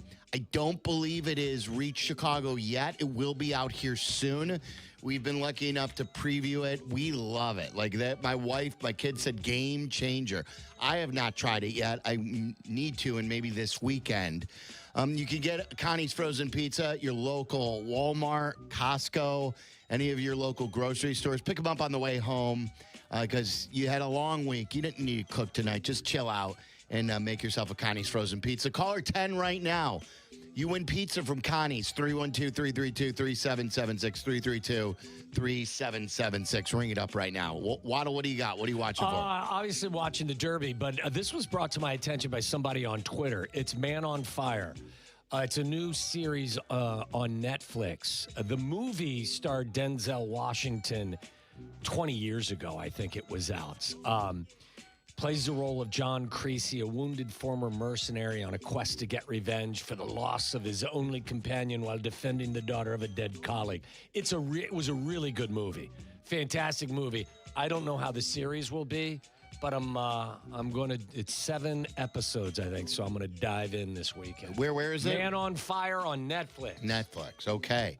I am going to echo what you brought to the table. I believe it was last week, because I could now speak from a personal. And I don't even think you've watched it. I think it was a recommendation from your wife. Yes? The Jerry West, yes. The Logo documentary on Amazon Prime. Correct. And my wife saw it. I haven't watched the whole thing. I am about halfway through, guys. If you like Jerry West or wanted to learn about Jerry West or old school basketball and just want a very well done documentary with all of the stars. Michael Jordan on camera, Kareem Abdul-Jabbar, Magic Johnson. They're all there. Steve Kerr, he worked. Pat Riley's in it, too. Pat Riley with teammates, coached under him. And then obviously was the general manager for a long time. Goes all the way back to the way he was raised and how he had a terrible relationship with his father. West Virginia. Right? Yes. Like his brother went to the Korean War, lost his brother. There's so much of why there's so much hurt, why there was so much hurt in his life. These were like the last interviews he did as well. I mean, nobody was anticipating him passing away. Right. He did, and they did interviews in West Virginia. Yeah. They did interviews in his LA home or wherever that is. And like you said, these are the very last time. They didn't expect it. This is the very last time Jerry West was ever interviewed. Yeah. It's incredible because I always admired him from afar, especially when he was, being a great GM for the Lakers. I wasn't old enough to remember watching him play, but the footage is really, really good. And if you're any type of a sports fan and ever wanted to know how Jerry West became the logo and just one of the most storied careers ever, you have to watch it. Magic. Did I say Magic Johnson too? Yes. So good. Magic was great in it. Jerry West, the logo on Amazon Prime. All right, this is going to be a big catch-up weekend for me because I have not started a couple Heinz of shows. 57 catch-up? It might be a little Heinz 57 catch-up as well, but I have not started the new season of Your Friends and Neighbors or Shrinking. So it's going to be a big Apple TV weekend. I think you'll be very happy with both. I've heard this season of Shrinking is the best. Would you guys agree with that? Waddle has said that too. Yeah, I think it is. And then Friends and Neighbors is just as each episode comes out, because it's middle of the season, that gets stronger and stronger too. And it's going in different ways and other characters are developing. What's the former basketball player's character name? Nick? Is it Nick? I think so. So Nick, and he looks very much... Greeny's on camera for some of the episodes. So that's what I was going to say. Nick reminds me of a guy he's supposed to be like a Richard Jefferson type. Don't you feel like it? He's broadcasting a former champion. Yep. He looks just like him too. Rachel Nichols and Zach Lowe had speaking lines in this last episode, the one that came out last night. Oh. Yeah. How about that, Greeny? So those are very interesting cameos. Yes. Well, because there was like a Nick, the former NBA player, threw a big party. I'm not giving away any plot. And he's also part of a basketball show. Right. So now he's doing like the basketball content, and he throws a party at his house, and there are guests at the party, and they have lines. So it was interesting. We were surprised. My wife goes, "Is that Rachel Nichols?" And I'm like, "Wow, you're right." And Zach Lowe had a line. All right, what do you got, Charlie? Got a true crime show for you here on Netflix. It's called Should I Marry a Murderer? It's about a woman who gets engaged, and then she finds out that her fiance killed a cyclist 3 years prior, and it kind of goes through her, I guess, moral dilemma of how she should handle it. And I don't know how it ends, but I assume not well for everybody involved. So certainly not the cyclist. Yeah, definitely not the cyclist. But wait, what is this, a documentary or is this? It's a 3-part docuseries on Netflix. So it is a docuseries. Yeah. What's it called again? It's called Should I Marry a Murderer? Should I Marry a Murderer? Remember that sounds great. Yeah, it hits a lot of. It's all fields on that one. Yeah. I was going to say, what was the name of we always talk about this, the name of the show that basically launched all of this streaming show? And I just had it the other day. Making a Murderer. Making a Murderer. Yeah. Is that guy still around? Is he still incarcerated? I never watched it. It was it's the local lawyer, the woman who, fights for all the people that she feels was wrongly prosecuted. Right. I think a part of Northwestern, one of the programs, she was representing him. In Wisconsin? Yes. In the Sheboygan area, was it? I think so. All right, there you go. What to watch for, brought to you by Connie's Frozen Pizza. All right, Cubs win. They've now won 3 in a row, and they won 13 out of 16. Pretty good stuff. We'll check in with Jesse Rogers, find out the latest with Nico Horner. He had to leave the game. A little Sox in there as well as they go for another win after sweeping Anaheim. You get Sox baseball tonight at 8 o'clock. And we still got to talk some Bears and Aki's A-list. It's all coming up next. You're in the middle of the Waddle and Silvy Show, ESPN Chicago. Peggy and Dion on ESPN Chicago. Tomorrow morning at 11. Brought to you by Advantage Acura of Naperville. Guys, I was just telling you about this. Discover the all-new Connie's wood-fired pizza, inspired by bold players and artisan techniques, crafted with premium all-natural ingredients and topped generously for a rich, satisfying bite. My wife called it a game changer. The secret, it's the crust. Slow fermented for 24 hours, then baked hot and fast in a real wood fire oven, delivering that crispy, flavorful crust you'd expect from an authentic pizzeria. You can bring that genuine wood fire experience straight from the freezer to your home oven. That's right. I found it at Jewel for just $7.99. So it is available now. You can too all month long. Check out Jewel. for the latest Connie's Wood Fire Pizza. You're going to love it. It's also available at Tony's, Caputo's, Pete's, and other places. Pick one up today and taste the difference with Connie's Wood-Fired Pizza and discover the new taste today. Woodford Reserve is more than just a spirit. It's a spectacle. With more than 200 flavor notes, Woodford Reserve wows your senses, delights your palate, surprises you with every new sense and sensation. It elevates an evening into an event, giving you a new experience with every sip. So yeah, Woodford Reserve is more than just a spirit, it's a spectacle for the senses. Kentucky Straight Whiskey, 45.2% ABV, the Woodford Reserve Distillery, Versailles, Kentucky. Please drink responsibly. Woodford Reserve is a registered trademark, 2026, Brown-Forman Distillery, Incorporated. Why does buying a car have to feel like Game 7 pressure? It doesn't. What's up, it's Jay Hood. At Advantage Toyota in River Oaks, it's simple. Real numbers, no mystery math, and a team that respects your time. Imagine that. Respect. Go see the crew at Advantage Toyota River Oaks. Toyota, let's go places. $1.8 million the Verdoliak Law Group wins again for their clients. That's right. The Verdoliak Law Group recovered $1.8 million for a client who was injured due to negligent security. If you're injured, make sure to call the Verdoliak Law Group. Harry Douglas here. Game day brings the excitement. Your stay should feel just as memorable. With Marriott Bonvoy, official hotel partner of the NCAA and U.S. Soccer, you're connected to a portfolio of brands designed for how you travel. Some offer complimentary breakfast, others give you room to spread out, space to stay productive, or extended stay comforts. So whether you're a traveling fan or part of the team, Marriott Bonvoy celebrates the moments that live on before and after the game. Marriott Bonvoy, where game day checks in. Evan Cohen here. PayPal is now the official peer-to-peer payment sponsor of the NFL, which means all the money moments that fandom creates, whether splitting tailgate costs or chipping in on tickets and game day food between friends, are covered. Wherever the game is played or watched, PayPal moves with fans. You can send money through text, email, or directly to your friends with eligible accounts on Venmo. Just download the PayPal app, share all the moments that matter. Account with PayPal is required, not available in all regions where PayPal operates. Prizes, flyaways, even cash money. You want it? We've got it. Find a list of all contests and official rules by visiting ESPNChicagoContests.com. That's ESPNChicagoContests.com.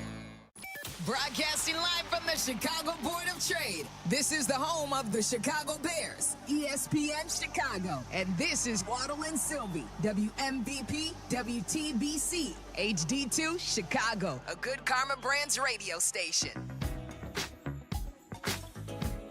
We'll check in with Jesse Rogers in a moment. Happy Friday to everyone. It's 5 o'clock. You've made it to your weekend. Waddle and Silvy rolling through. The Cubs did win today. Sox play at 8 o'clock. Bears rookie minicamp, if you could believe it, begins a week from today. I believe we should be at Hallis Hall. Had Courtney Cronin on earlier. If you missed it, you can grab that on our YouTube page, youtube.com/@WaddleandSilvy. Subscribe while you're there.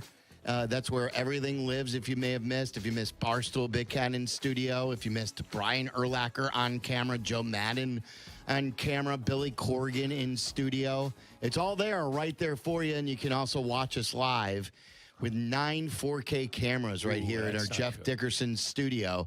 It's youtube.com/@ESPN1000 Chicago for watching us live. All of our streaming brought to you by Woodford Reserve with more than 200 flavor notes. Woodford Reserve is more than a spirit. It is a spectacle for the senses. Before we go to Jesse, I want to thank everyone over at the Sky Deck at Willis Tower. If you follow me on Instagram and also on Twitter, you've seen the video. If not, go check it out. My Instagram is Mark A. Silverman. Very, very flattering. We took my son Braxton and some of his friends to Sky Deck, and I started meeting some of the people over there, and they're so great, Randy and his crew. And they asked me, hey, you want to collaborate on something? We have a guest lighter for our antennas every month where it could be something, that is meaningful to you. And I told them I'd love to. Like the Sears Tower back in the day, now Willis Tower, was built when I was a kid.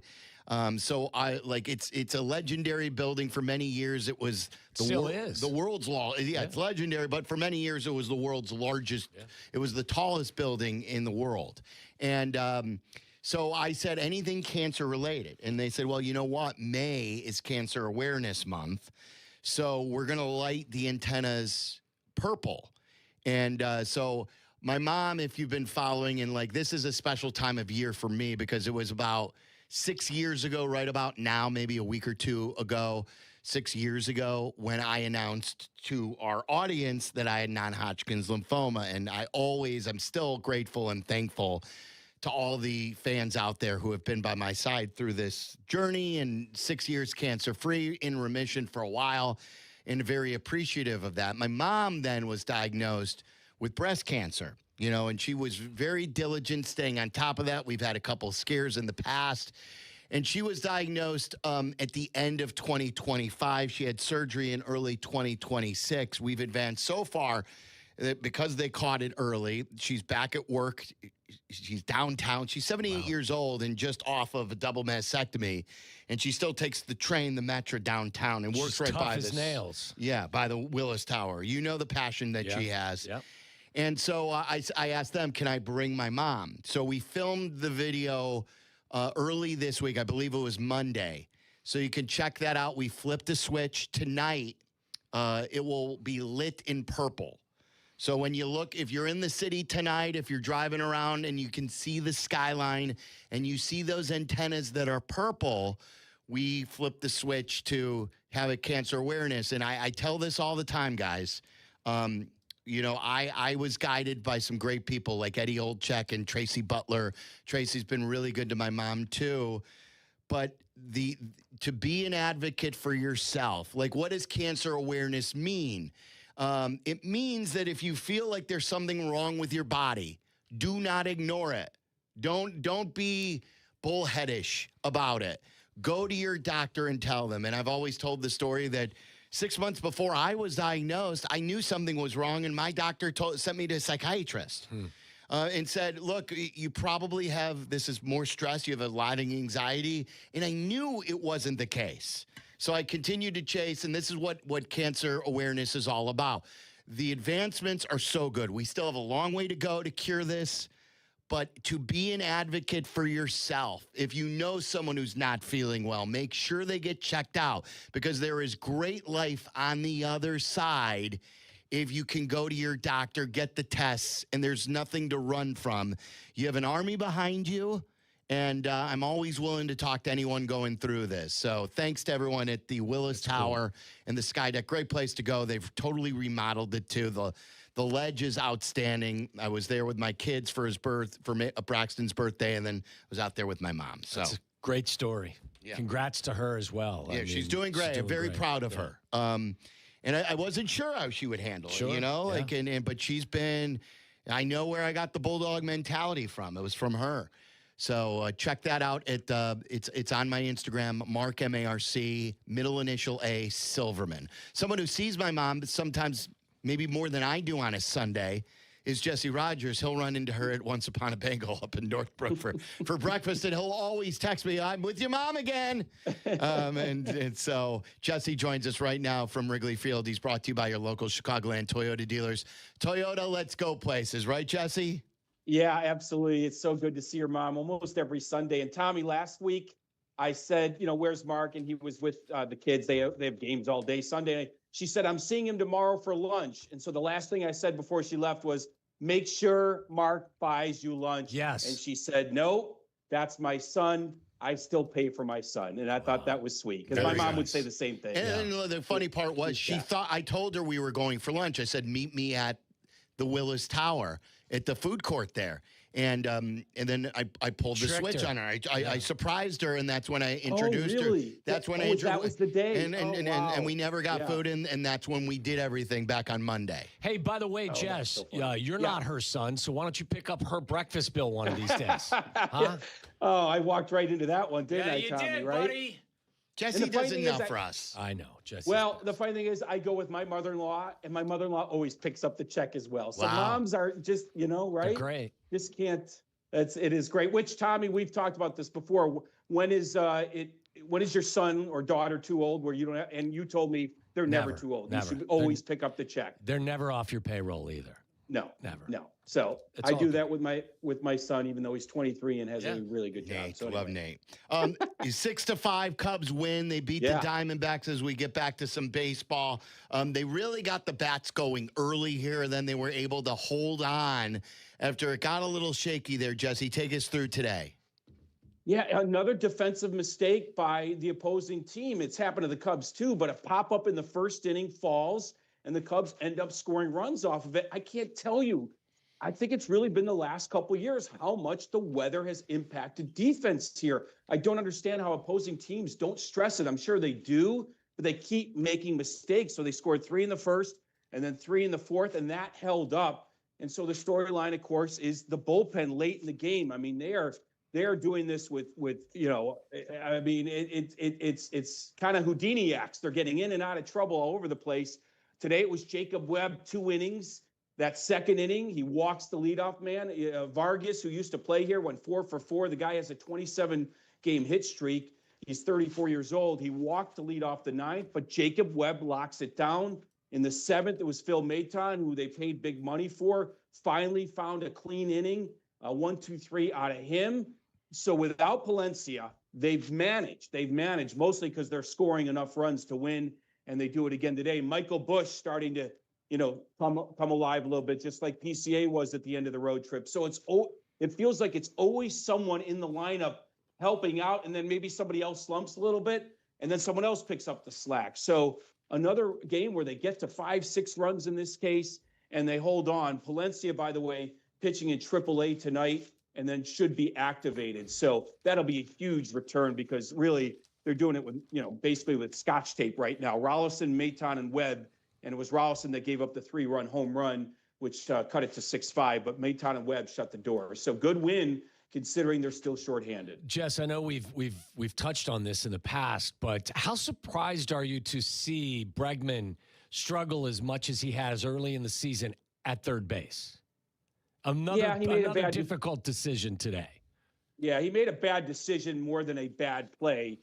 He let a bunt roll past him, thinking it was going to go foul, and hit the bag and went for a double. You don't see many bunts that go for a double. I am a little surprised, right? I am a little surprised. We've seen Shaw make all sorts of those kinds of plays last year, and Bregman's had some ups and downs. So, yeah, I'm surprised, and all these moments mattered, although the Cubs held on. And by the way, Matt Shaw entered the game at second base. Let's get to that. Nico Horner left with neck tightness, and everybody's holding their breath. Shaw made an error, by the way. So, you sort of weaken that position. But Nico talked after the game, which is always a good sign. He wasn't in getting treatment. It doesn't sound like it's serious. Let's hear from Nico right now. Yeah, I mean, something a lot of people have probably out there dealt with, where your neck just kind of gets stuck. So, just had it locked up, moving around pregame, and then just wasn't in a good place on the field. So, get some good treatment and see where we're at tomorrow. And he said, he got hit the other day, and he thought for a second, is it related to that? He didn't think so. He didn't sleep awkwardly. He said it kind of happened pregame today, so it may have been whatever part of drills. He let up the game with a double. It's just Nico being Nico, and then he had to come out. So they didn't really miss a beat, although Shaw did make that error. Bregman kind of whiffed on that bunt. But like I said, the Diamondbacks made some mistakes too, and the Cubs hold on. Yeah. So as far as what you're seeing right now from the starting rotation, do you believe that they have enough with Colin Ray, who pitched today, and what they've got, or do you think that this is going to be a need for them because of the recent Justin Steele news too? Yeah, no, I do think it probably will be a need. And boy, Colin Ray just continues to just get the job done, even though it never really looks pretty. Gave up 8 hits today, but didn't walk a batter. I do think it'll be a need. Jed talked before the game, and look, I reported this anyway on my own, but he is looking under every rock for pitching. It's just a weird time for a trade, right? You try, and if they make a trade or pick up, it's going to be a back-end reliever. I even looked at Carl Edwards. Remember C.J. Edwards? He was just released. Yeah, 6 innings, 11 strikeouts. He's not doing it with a 98-mile-an-hour fastball, but who knows? I mean, I think the Cubs are looking everywhere, putting in waiver claims. They just haven't picked up anyone yet. But as far as the starting pitcher, yes. Look, he downplayed Justin Steele's setback. He said, look, it's not a shock. It happens sometimes. So I guess that's good news. But until he's back on the mound, you're still going to wonder. He's down for at least a few weeks before he even picks up a baseball again. It could be right around the trade deadline that they get Justin Steele back, so you could almost view that as a trade. But with this setback, I almost think they have to operate as if they're not getting him back, and it's a bonus if they do. So yes, Silvy, I think they would try to get it. But in this case, it could be a back-end starter, just anybody as we get closer to July. Because last year it was like the front-end starters cost a lot, but maybe a back-end starter won't cost you that much. And you need bodies in August and September, so I do think it's going to be a need. You know, the last time we talked to you, Jesse, is when the Steele news broke, and you were all over that story after Sut, told us that. And the thing was, Sut said he didn't call him back, and he usually calls him back or he texts him back. And then the next day, Justin Steele dropped a long message on social media, and I'll read you a little bit. It says, well, this is obviously frustrating on many levels. It's hard to put into words the emotions and mental state that something like this can leave you in, nor do I want to really. I just know I have given 100% and have done everything that has been asked of me, and at the end of the day, that's all I can do. But some things just can't be explained. For the lack of a better term, blank just happens sometimes. And he goes on, and this sounds like right now too, like, what do they say always about like a knee injury for a basketball player or a football player, or an Achilles, or here an arm injury for someone who has been through this, that it's as hard mentally as it is physically. And I'm sure as he was finishing things up, he thought he was there. He thought that he could see the finish line in sight, and then to have to go through this, it was probably really tough to digest for him mentally. Do you know at all how he's been handling this these last few days? Did Jed talk about that at all? I think you're on the right track.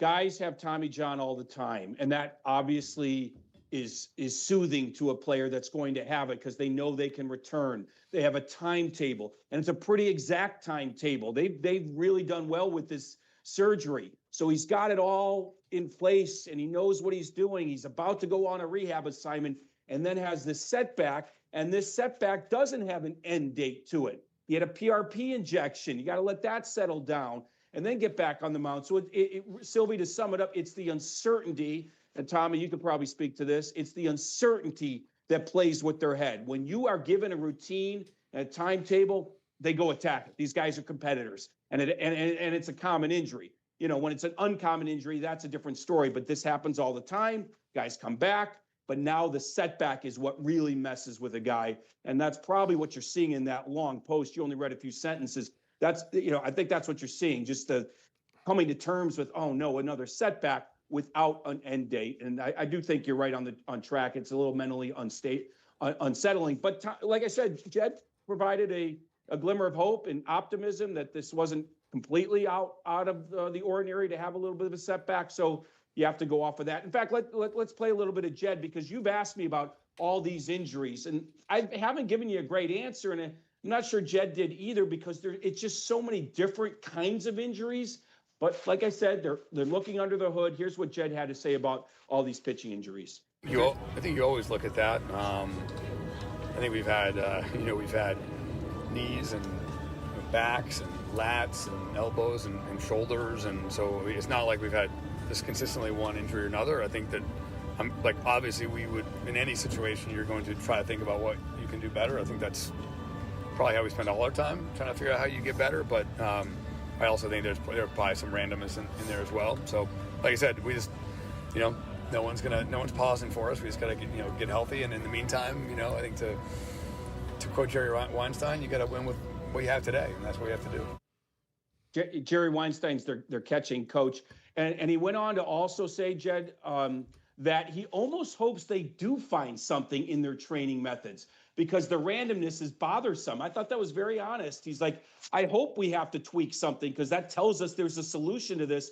Otherwise, it's just the baseball gods, and you got to deal with it as they come. So that was kind of Jed's take. There were some familiar faces out at the ballpark today. Did you get any FaceTime with Caleb Williams? No, I didn't get any FaceTime with him. Ted Lasso was here. Jason Sudeikis.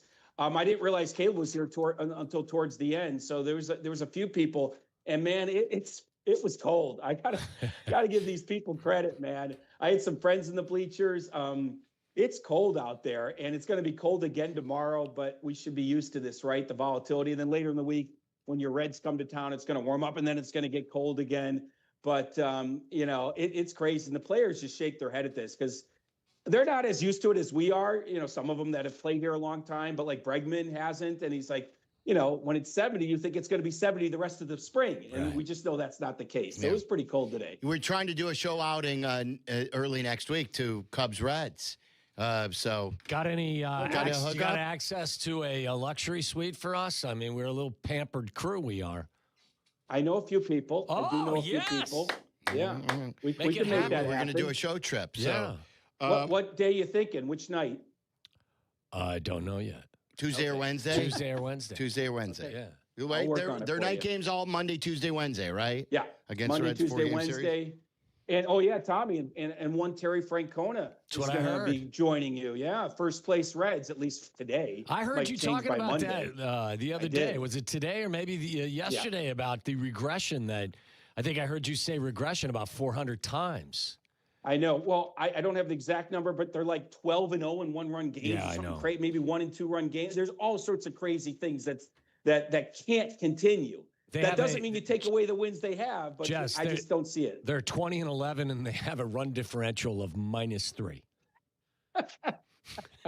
And the Cubs are like plus 37 or something like that. So plus 36. We'll see. What would you rather be, though? Would you rather be a 500 team with a good indication? No, I'd rather be plus, 9 games above 500. Yeah, still a good. The point is that over the course of time, it probably is an indicator that you will come back to the pack a little. Yeah. Well, the Reds bullpen is great. That's why they have that great record. And I did this with Jurko yesterday. Reds reliever or jockey in the Derby. Come now, on, he let's knows go. too many jockeys. Yeah, but let's go. Well, Emilio Pagan was a good one because that does kind of sound like a jockey. Come on. Yeah. Right. Brent Suter's no longer on the team. Yeah. There's Brock Burke. How about Brock Burke? He's a Reds player. He's a Reds player. Linebacker. Yeah. I threw you a curveball and I threw the team a curveball in our pre-show fist fight. I have not talked about this yet either. I'm watching on the screen right now on Marquee. It's that Lovable reunion show. Like everything's about the 2016 and the 10-year reunion and everything like that. And I wondered, has Theo ever been honored at Wrigley Field? All the other players come back. They get a standing ovation. Even guys with Dexter Fowler has come back many times with the Cardinals and other teams. Schwarber has been back many times. Rizzo was back. Everyone's been back, and they've been able to sort of – I don't think after Theo left the club that he was ever honored. And would the Cubs ever consider – like Jerry Krause has got his, quote, number retired. It's just a banner that says GM. I believe Theo, like it's all because of Theo, of what that team was able to achieve. He was the one who put it together. I would be in favor of him getting some sort of a banner like Jerry Krause did. And at the very least, if the 10-year anniversary, pick a date where he can be honored for the fans to give him a little bit of love. What do you think? I agree with you. He's weird about that stuff and getting the attention. He came back for the convention, but the party the night before, he didn't stay for the convention. Now, he does work for the Fenway Group, which owns the Red Sox. So he's probably not going to get too ensconced in all the Cubs stuff other than the July date that they come back for the 10-year thing. But I don't disagree with you. He was the architect of it all and someday should be in the Hall of Fame. He has not been front and center since making some of those changes with the league on the rule changes. You would think with the Red Sox turmoil, he would have been a little bit more, I don't know, not in front of the camera, but vocal in some ways. He's really behind the scenes with the Fenway Group there, which owns several things. I think they're selling the Penguins, I believe. So it's weird. He's kind of been in the background, but this is a moment with the 10-year anniversary that I don't disagree with you. There should be some recognition. This was the architect. None of this happens without him. All right. I think, has he been on the Lovable reunion yet? I don't think so. Like, that's a guy you got to get on. Yeah, right? I haven't seen him. I haven't seen him. I don't think so. So we'll see. And then here's another question for you. We had the topic yesterday, and I think we narrowed it down to 4 players, 2 White Sox and 2 Cubs, for like the first month plus here as we're on May 1st. Who is the best story in Chicago baseball? And we came up with Colson Montgomery, Murakami on the south side.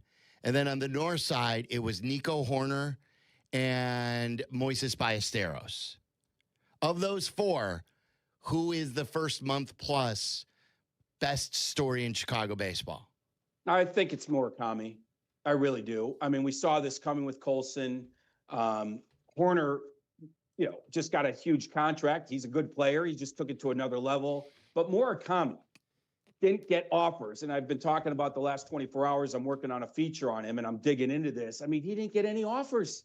He landed in the White Sox lap. People did not believe in him.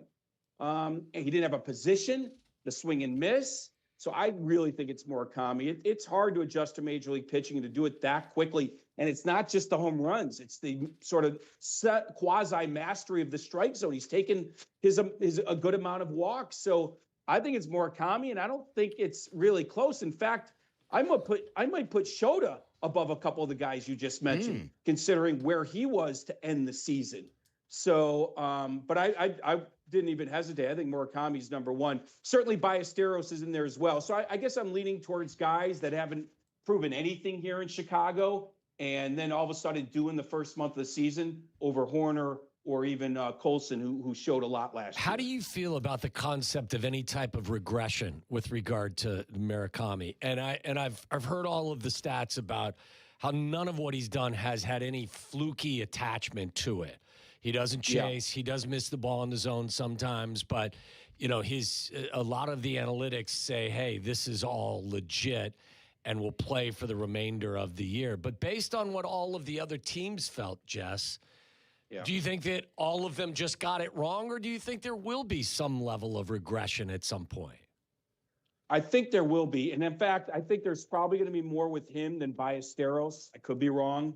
There's just something in Ballesteros' DNA. I just think he's going to continue, maybe not at this pace. I think what Murakami's about to see is a ton of breaking stuff. He's proven he can hit the fastball. He's going to see the best of the best breaking stuff these other teams can throw. And then we'll see what kind of a hitter he is. So it's that, sort of take the league by storm initially, and then the adjustments coming. I think he's great, and he might continue to hit home runs, probably not this pace, but I do think there will be a question mark once he starts getting the best of the best from opposing pitchers, and that means breaking stuff to me.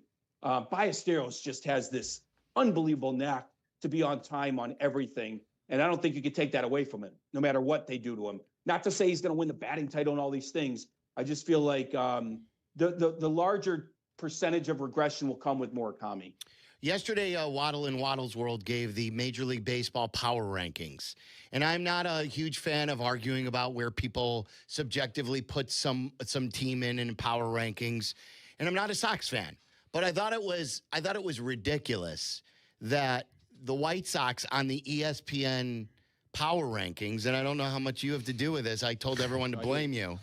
That the White Sox were 29 out of 30 after they've won 7 out of 10. They finished the month of April at 500. You have the Angels getting swept, and they were in front of the White Sox. The Mets on their long losing streak, they're in front of the White Sox. I know you don't just default to a record, but still, I believe that the White Sox deserve a little more respect than just putting them at 29, even when they're playing better baseball. Yeah, so every Tuesday, the whole baseball group, Tim Kirchin on down, we all vote and rank 1 through 30 every Tuesday night. We send it in, and they put it. They post it on Thursday, I think it is. So anyway, this week I believe I ranked the White Sox 25. I think I had them at 25.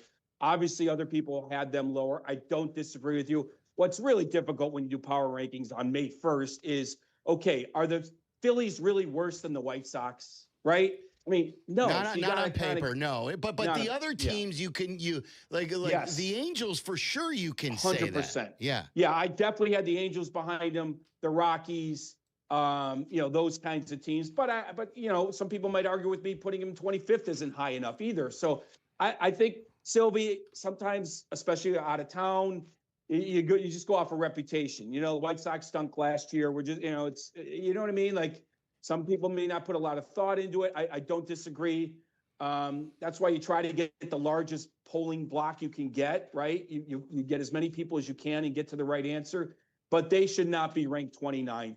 And maybe they should be even better than 25th. Sure. Yeah, look at the Giants. It's a good argument. Yeah, it's a good argument. All right, Jesse, anything else? No, I think I mentioned Palencia tonight, and he should be activated Sunday if everything goes well. Good. So hopefully one more day without a true closer, and that will make a huge difference. All right. Good stuff, Jesse. Oh, and I'll say Nico could play tomorrow. That injury is really light. He when he gets here, he'll figure it out. But hopefully it works. We've seen some injuries linger, but he even said, I could play tomorrow, if not, maybe Sunday. Good stuff, Jesse. Okay. Thank you. Have a great weekend. See you guys. There he is, You Jesse Rogers, our baseball insider, brought to you by your local Chicagoland Toyota dealers. Toyota, let's go places. We've got Aki's A-list coming up. We still haven't talked about the Bears on opening night.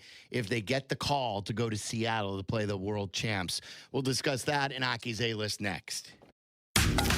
This is Waddle and Silvy on ESPN Chicago, Chicago's home for sports.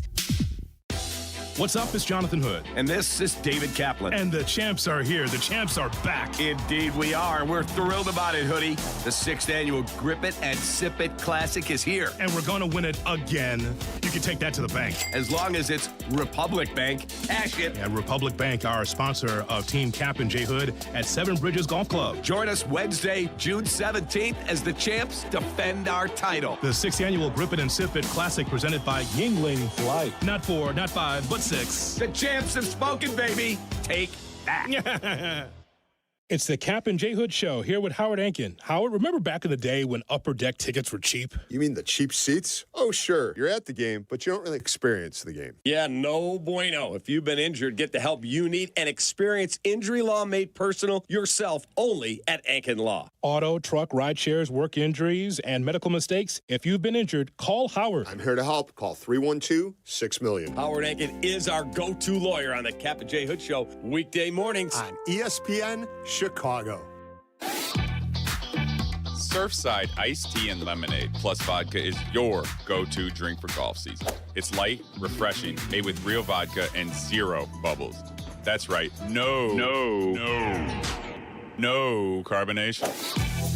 Look out for the brand new half and half variety pack featuring flavors like raspberry iced tea and lemonade and blackberry iced tea and lemonade. No bubbles, no troubles. Cheers to hitting this fairway and cheers to Surfside. Must be 21. Please drink responsibly. Water in your basement doesn't wait, and neither should you. This is Maria. And this is Ken at Family Waterproofing, and we believe in doing the job right and respecting your time. From foundation cracks to full basement waterproofing systems, we protect what matters most. And now with our new Express Services option, if you already know the solution you need, you can book your project directly. No extra appointments, no unnecessary delays. Fast, straightforward, reliable. That's Family Waterproofing. Protect your home today at familydry.com. Family Waterproofing, your basement's best defense. Individuals and businesses with tax problems, listen carefully. Do you feel like you're losing control of your finances? If you owe over $10,000 in back taxes or have unfiled tax returns, we can help you take back control. The IRS is the largest and most aggressive collection agency in the world, and they can seize your bank accounts, garnish your paycheck, close your business, and file criminal charges. Take control of your tax problem now by calling the experts at U.S. Tax Shield and take advantage of the Fresh Start program and new laws that may allow us to negotiate a settlement for the lowest amount possible. Our team of tax attorneys and enrolled agents can stop collections and get you protected so you can take control of your financial future. U.S. Tax Shield offers a price protection guaranteed quote to get you protected today. U.S. Tax Shield is A+ rated with the Better Business Bureau, so call now. 800-687-5192. That's 800-687-5192. U.S. Tax Shield. 800-687-5192. Woodford Reserve is more than just a spirit. It's a spectacle. With more than 200 flavor notes, Woodford Reserve wows your senses, delights your palate, surprises you with every new sense and sensation. It elevates an evening into an event, giving you a new experience with every sip. So yeah, Woodford Reserve is more than just a spirit, it's a spectacle for the senses. Kentucky Straight Whiskey, 45.2% ABV, the Woodford Reserve Distillery, Versailles, Kentucky. Please drink responsibly. Woodford Reserve is a registered trademark, 2026, Brown-Forman Distillery, Incorporated. There's a difference between driving and arriving. At Advantage Acura of Naperville, performance meets precision in every vehicle, all delivered with a seamless, transparent experience. Visit Advantage Acura of Naperville or start online at AdvantageAcura.com. Precision-crafted performance. The 5 o'clock hour of Waddle and Silvy is brought to you by Steinhoffels. With 7 Chicagoland locations, including their newest in Maryville. I shop in Vernon Hills. You can shop in-store today or online anytime at steinhoffels.com. It's time for Aki's A-List. From the mind of the man who understands the 4 Ps of Waddle's world. Aki's A-List. The top questions and topics floating around in Tyler Aki's mind. Are these really the questions that I was called here to answer? Aki's A-List on ESPN Chicago. All right, Tyler, what do you got today to bring us home to the weekend? All right, I want to get to something that you've alluded to, Silvy, and I heard it the other day on Get Up when Michael Wilbon was talking about the Chicago Bears, and I wasn't sure if he misspoke or knew something when he said he believed that the Bears were opening up against Seattle. Now, whether it's true or not, I think is beside the point, but I ask you guys, do you want to open the season against the defending champion Seahawks on that Wednesday? I do. Yeah, I'm fine with it. I don't have any problem with it. Here's why I want to, and it's more than just being fine with it.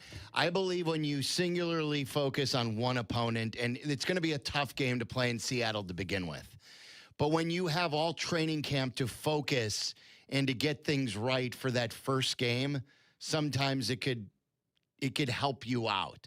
And then I also like after the first game that they get 10 days off to sort of, refuel and figure out what didn't go well. Like they talked a lot last week. They did not have enough breaks in the middle of the season. So I'm good with like being on the national stage, having that spotlight. This is what it's going to be, guys. The Bears are going to have a target on their back. So why not have the target on their back against the team that just won the Super Bowl?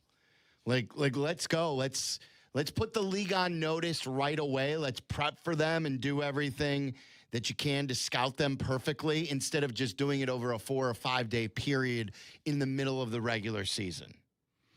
Yeah. I'm all good with it. I I don't have as passionate a feeling about it as Silvy does. I mean, but I think there's a benefit to having that game played early versus late. I also like the extended break.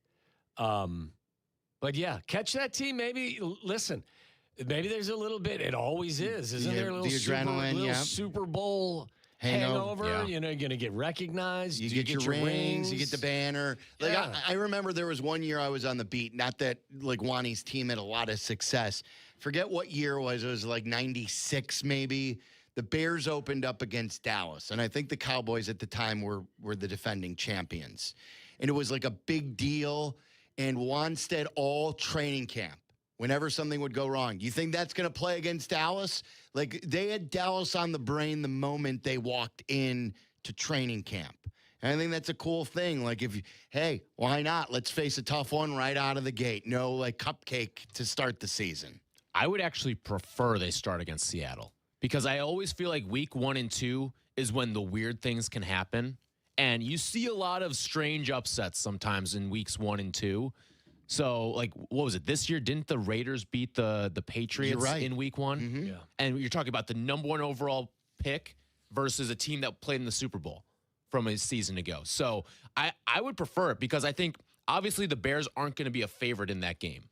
But that's where the weird things can happen. Remember the Bears blowing the game to the Vikings end of the opener. For sure. You know, like... Mm-hmm. That was awful. I think this Bears team will be more prepared for the opening game of the season than last year. I don't think Ben really knew exactly what he had. I think this team. Well, weren't they up 21-10 or something like that? Like they had the lead. They commanded that game. I think this team will be raring to go, especially if it's against the defending Super Bowl champs. And I think you knock out I don't like having to go out west during the week. You know what I mean? Like during the bulk of the season. You know what I mean? Get to knock out that travel where you're not dealing with any aches and pains or anything like You're that. not coming off a game the previous week, and then you have 10 days from the long trip. Well, like Sunday night. If you played Sunday night, in Seattle and flew back. I mean, there's a difference between Sunday night and Wednesday. Now you're on short rest all of a sudden. Does Kobe Bryant get a mention at the ring ceremony? Because it's one thing if like when the team visits and they're not doing like the whole team ring ceremony, but does he stand with them while he's in a Bears uniform? He doesn't stand with them, but they give it to him, right? Yeah, they like walk it across the field or something like that. Throw it at him. Catch. Throw it on the ground. Yeah. Don't let the door hit you in the ass. This was some of the news from today. I know you mentioned it a little bit earlier, Waddle, but Russell Wilson is in talks. Specifically, it seems like with CBS. All the rumors are that he could be joining the desk for that pregame show, that slot that's been vacated now by Matt Ryan. Do you guys think Russell Wilson is going to be good on TV? I think there's a chance he could be. I think there's a better chance he'll be good than he won't. I think he's obviously very intelligent. He's got a vast experience, resume experience. I mean, if he comes in and he acts like a tool, like he has, in the locker room or so you hear the last couple of years, it could be a bit bumpy. Has he been a tool or is he just like overly He had his own office in Denver. Yeah, but was that Denver's fault or was that his fault? Well, I put some of it on the quarterback who doesn't want to I don't think they just gave it to him. He probably had to ask for it. What he asked for. And then there was always the stuff about him doing the high knees on the airplane, too. Oh, down the he's very cheesy. He's Russ. Very cringy. But I think that he knows when the lights are on. Like, all of this stuff happened behind closed doors. And maybe he's going to be a pain in the ass to work with on the CBS desk. But I think when the camera light's on, he'll be good at the job. Who was the last really good addition as a star to media? J.J. Watt. I think J.J. Watt's that's a good good. one. That's good. He is good, too. I think Russell Wilson is not going to be good on this. I think Russell Wilson is one of the weirdest guys in the NFL. I don't think when you put him in front of a microphone, he gets any less strange. I disagree with that, though. And part of these shows is like they're kind of hangout shows. I can't think of a worse hang in the NFL than Russell Wilson. I said to Tyler before, I'm probably in the minority about this, but I don't know if Mike Tomlin's going to be great on NBC. I thought that was interesting. Yeah. Because I think when he's great is when he's riled up as a coach. Like at the podium, we see like these great statements that he makes or quirky ways in which he passionately speaks. But when he's just sort of taking the high road and may not want to rip anybody, is he going to give you that same sort of stuff? I was trying to remember, was Sean Payton good on TV? And the fact that I couldn't remember probably told me everything I need to know. Because you know who was great on TV? Was Bill Belichick. And even though he's gone back into coaching, I remember Belichick was great on TV, even though it was a very limited sample. I don't think how he projects himself on television is going to have a bit of difference on whether or not Mike Tomlin gets another job. I think Mike Tomlin is completely comfortable in his own skin. And I'm not saying it will. I'm saying he may put a governor on what he says. He already not wanting to be the guy to sort of, go after any coaches for mistakes or go after any players for some. He's not going to be Rex Ryan. Yeah, exactly. Is he going to be intense and give you what you expect from Mike Tomlin in a commentator's role? I could be totally wrong on this. I don't think many guys feel comfortable coming in initially and being very critical of people. I think that takes time for somebody. But I think he already gave like a really compelling answer to a question, didn't he, about leaving Rodgers and leaving. He said it was time. I mean, and I thought, I don't know exactly the context of what he said, but he just talked about the emotional nature of where they were as a team and where he was, and it was just the perfect time. I thought it was more than just coach speak. Well, the difference there is, and I've seen this with a lot of athletes who we've interviewed and then they get media jobs. And I was telling you, Joe Carter was a great interview. Joe Carter was great when he could talk about himself. Joe Carter was great when he talked about the Blue Jays. Mike Tomlin's great when he's talking about Aaron Rodgers and his job. Is Mike Tomlin going to be great talking about the rest of the league?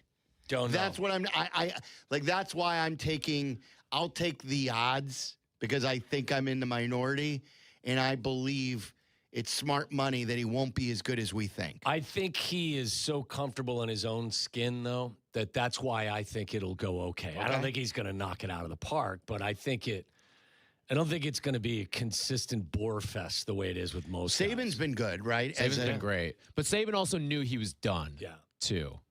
And I think part of what's made Saban great also is that he has McAfee, who I think knows how to bring it out of on the side there. Sure, for sure. One last Russell Wilson thing here, too.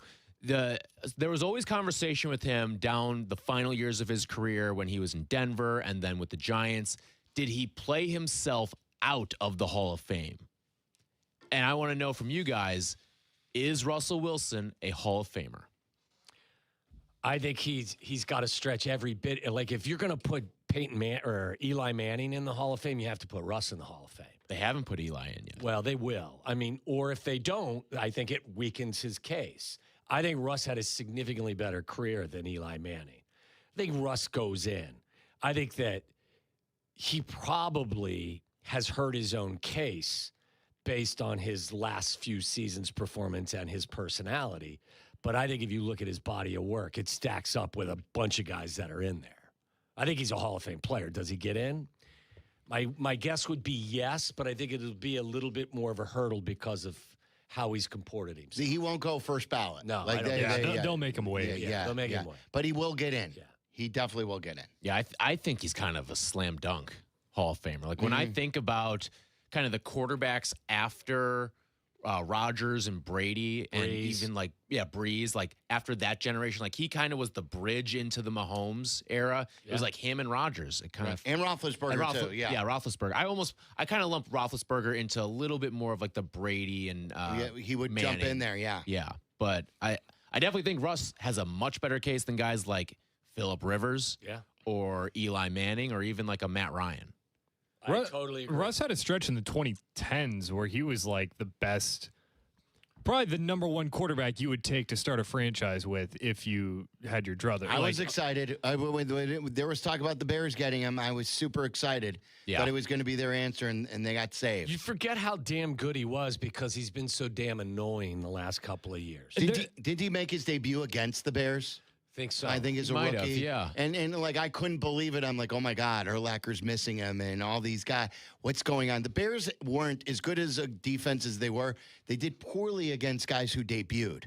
Just like with Kaepernick. Yeah. The Kaepernick game was against the Bears. I told you, in 7 of his first 10 years in the league, he had a quarterback rating over 100. In the other 3 years, he was 95, 92.6, 95.4. Yeah, he was spectacular. Everybody thinks of him as kind of like riding in the passenger seat of the Legion of Boom, which like was the case when they won that first Super Bowl, because he was in like his second or third year in the league. But like there was a stretch later in that decade where Seattle's defense was horrific and like, injured too. The only reason they would have any chance in these games is Russell Wilson would pull something amazing out of his ass. And again, he's thrown to Doug Baldwin, fine player, Jermaine Kearse, Luke Wilson. Lockett was part of the crew later, but solid like player, good guys, but like Bears legend Jimmy Graham, not the crew that other quarterbacks had for sure. Yeah, he never had a Gronk or a Reggie Wayne or a Marvin Harrison or anything like that. Jimmy Graham as a Bear reminds me of a lot of the players that Kenny Williams used to acquire in a White Sox. Even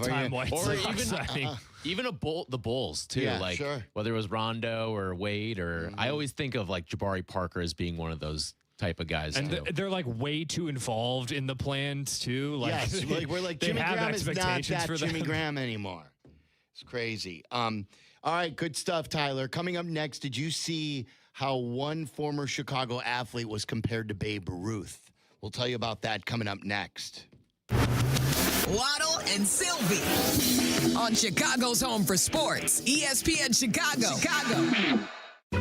The Kap J Hood podcast is available on the ESPN Chicago app and wherever you like to pod. Presented by Republic Bank. Or listen live to Kap J Hood on the app as well. Weekday morning 6 to 9, ESPN Chicago. Guys, it's May, but it still feels like winter at times. And then it's going to get hot. Are your windows up to the challenge? When it's nice, can you open them up flawlessly? Or when it's cold and you have to keep them shut, is it still drafty? Do they leak when we get a large amount of rain like we have all April? Well, right now, you can get in on their sale, buy 4, get 4 free. So if you're like me, when I needed my windows, I called Window Nation at 866-90-NATION, 866-90-NATION right now. Buy 4 windows, get 4 free. Imagine replacing all your windows and getting half of them for free. 45,000 5-star reviews, A+ rated by the Better Business Bureau. Started as family business, and they still keep that philosophy today, guys. And right now, no money down, no monthly payment, and no interest for 2 full years. That's going to make it easier as well. Check them out today at windownation.com. See all that they have to offer. Set up your free in-home estimate. 866-90-NATION, and let them know that Silvy sent you. Individuals and businesses with tax problems, listen carefully. Do you feel like you're losing control of your finances? If you owe over $10,000 in back taxes or have unfiled tax returns, we can help you take back control. The IRS is the largest and most aggressive collection agency in the world, and they can seize your bank accounts, garnish your paycheck, close your business, and file criminal charges. Take control of your tax problem now by calling the experts at U.S. Tax Shield and take advantage of the Fresh Start program and new laws that may allow us to negotiate a settlement for the lowest amount possible. Our team of tax attorneys and enrolled agents can stop collections and get you protected so you can take control of your financial future. U.S. Tax Shield offers a price protection guaranteed quote to get you protected today. U.S. Tax Shield is A+ rated with the Better Business Bureau, so call now. 800-687-5192. That's 800-687-5192. U.S. Tax Shield. 800-687-5192. Smalls here. What if you could enjoy the flavor of a cocktail without the alcohol? Meet RK Zero Proof, a pioneer in the alcohol-free spirits category that delivers bold taste and a warming sensation, but with 0 alcohol, 0 sugar, 0 carbs, and 0 calories. So you can celebrate with friends, unwind after a long day, and wake up tomorrow feeling great. It's all the ritual of a drink without the regret. Discover RK at rkbeverages.com. That's ARKAY beverages.com. RK, the spirit without the alcohol. Evan Cohen here. PayPal is now the official peer-to-peer payment sponsor of the NFL, which means all the money moments that fandom creates, whether splitting tailgate costs or chipping in on tickets and game day food between friends, are covered. Wherever the game is played or watched, PayPal moves with fans. You can send money through text, email, or directly to your friends with eligible accounts on Venmo. Just download the PayPal app, share all the moments that matter. Account with PayPal is required, not available in all regions where PayPal operates. It's your buddy Tom Waddle here, and I drive a Hawk. In the market for a new car? Shop hawkauto.com, where they buy more so you pay less. Check their massive inventory of over 2,000 vehicles. They buy in volume so you save in volume. Plus, get all rebates on top of the Hawk Auto volume discount. Save even more with 0% financing for 60 months or make no payments for 90 days. With 12 convenient locations, your next car is closer than you think. Drive what I drive. Drive a Hawk. Financing on select models with approved credit. Listen to us now, live on the ESPN Chicago app. Listen to the show in HD at 100.3 HD2 FM. Listen now on ESPN 1000. This is Waddle and Silvy, ESPN Chicago, Chicago's home for sports. We got the White Sox coming up tonight at 8. They're on the West Coast in San Diego. It was cool that the Cubs were just there. Now the White Sox head there. Both teams playing well right now. Cubs did win today 6-5 at the friendly confines. We're going to try and get out there next week against the Reds. Codify sent this out yesterday, Codify Baseball. Babe Ruth hit 348 home runs in his first 1,321 Major League games. Kyle Schwarber has hit 350 home runs in his first 1,321 games. Pretty impressive. So 2 more home runs in their first 1,321 games than Babe Ruth. Now, as Carmen pointed out, you know the loophole, guys, don't you? Babe Ruth, does it have to do with pitching? Yes. I don't believe Babe Ruth really hit much early. Yeah, he was mostly a pitcher. Just mostly a pitcher. and wasn't in the everyday lineup, something like that. Carmen, I got to look at. I have the year-by-year stats. So until he became, he started off as a very good pitcher, but then became a legend as a hitter. So that's obviously the difference. But Kyle Schwarber to hit 350 home runs, he just signed, I think, a 4 or 5 year deal. We were just talking about it recently. Was it a 5 for 125 or was it 5 for 150? 5 for 150. So if he doesn't get hurt, you would think he's good for another 35 home runs at least this year, right? Yeah. He's going to hit between 40 and 50 home runs, maybe more. But he should be on the doorstep at the end of this year if he stays healthy to 400 home runs. And he should be able to get to 500 unless it all goes south towards the end of his career. But I think that it's really incredible with the amount of home runs and production that he has had since he left the Cubs. I'd put my money on him getting there. Mm-hmm. I mean, if you look at him, he obviously takes care of himself physically now more than ever. Yes. He's not in the field, so he doesn't have to worry about being on his feet each and every day. Right. He could DH. He could probably DH if he stays healthy for another longer than 5 years. Yeah.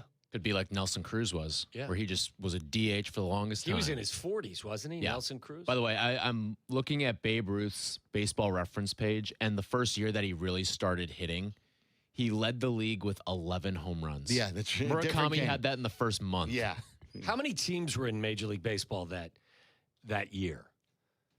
Let me look.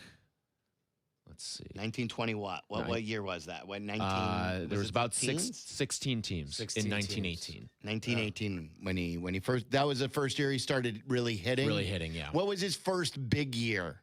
His first big year, I believe, was the year right after. His first big year was.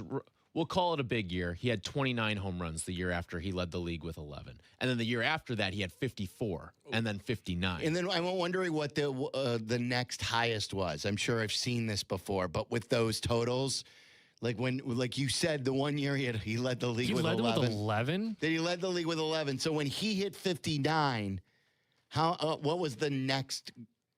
Let me try to find this real quick. Babe Ruth at the plate, the hardest hitter in baseball, they say. I bet you he had 2 home runs in the last 2 months. I bet you he had more home runs than some teams did. I'm sure you're right. Yeah. Let's see. Home runs, 59. Next highest was 24. Wow. That's like more than doubled him. It's like Will Chamberlain, right? A man amongst boys. Yep.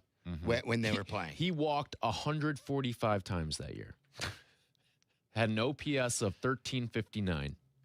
What was his on-base percentage? His on-base percentage was 512. You guys know his full name? George Herman Ruth. There you go. George Herman Ruth. It was just like a mystique when we were growing up, Babe Ruth. And no one thought anyone would touch the records. And then steroids popped. And then now when someone hits 60 home runs, we don't blink. No. Even without steroids. We think, but... Who's the last player to hit 60 home runs? Well, I mean, last year, Judge. Yeah, that's right. Judge didn't Judge break Maris's record? Yeah, the AL record. Yeah. Raleigh came pretty close last year too, right? Did he hit 60? I don't think 59? he got to 60 because I remember my brother lives in Seattle and has become a big Mariners fan, and he was going to all of the games in the last series to try to catch Raleigh's 60th home run. By the way, I didn't mention this either to shift gears as we leave. I am so rooting this weekend for the Houston Rockets to finish this series. They were down 0-3. It's now 3-2. Tonight's game is in Houston, correct? I would love, there's nothing more, and this is going to be going back in the time machine 15 years when I was a super anti-LeBron guy. If they could end LeBron's season and maybe career by winning 4 straight after being down 3-0. He ain't leaving. You think he's coming?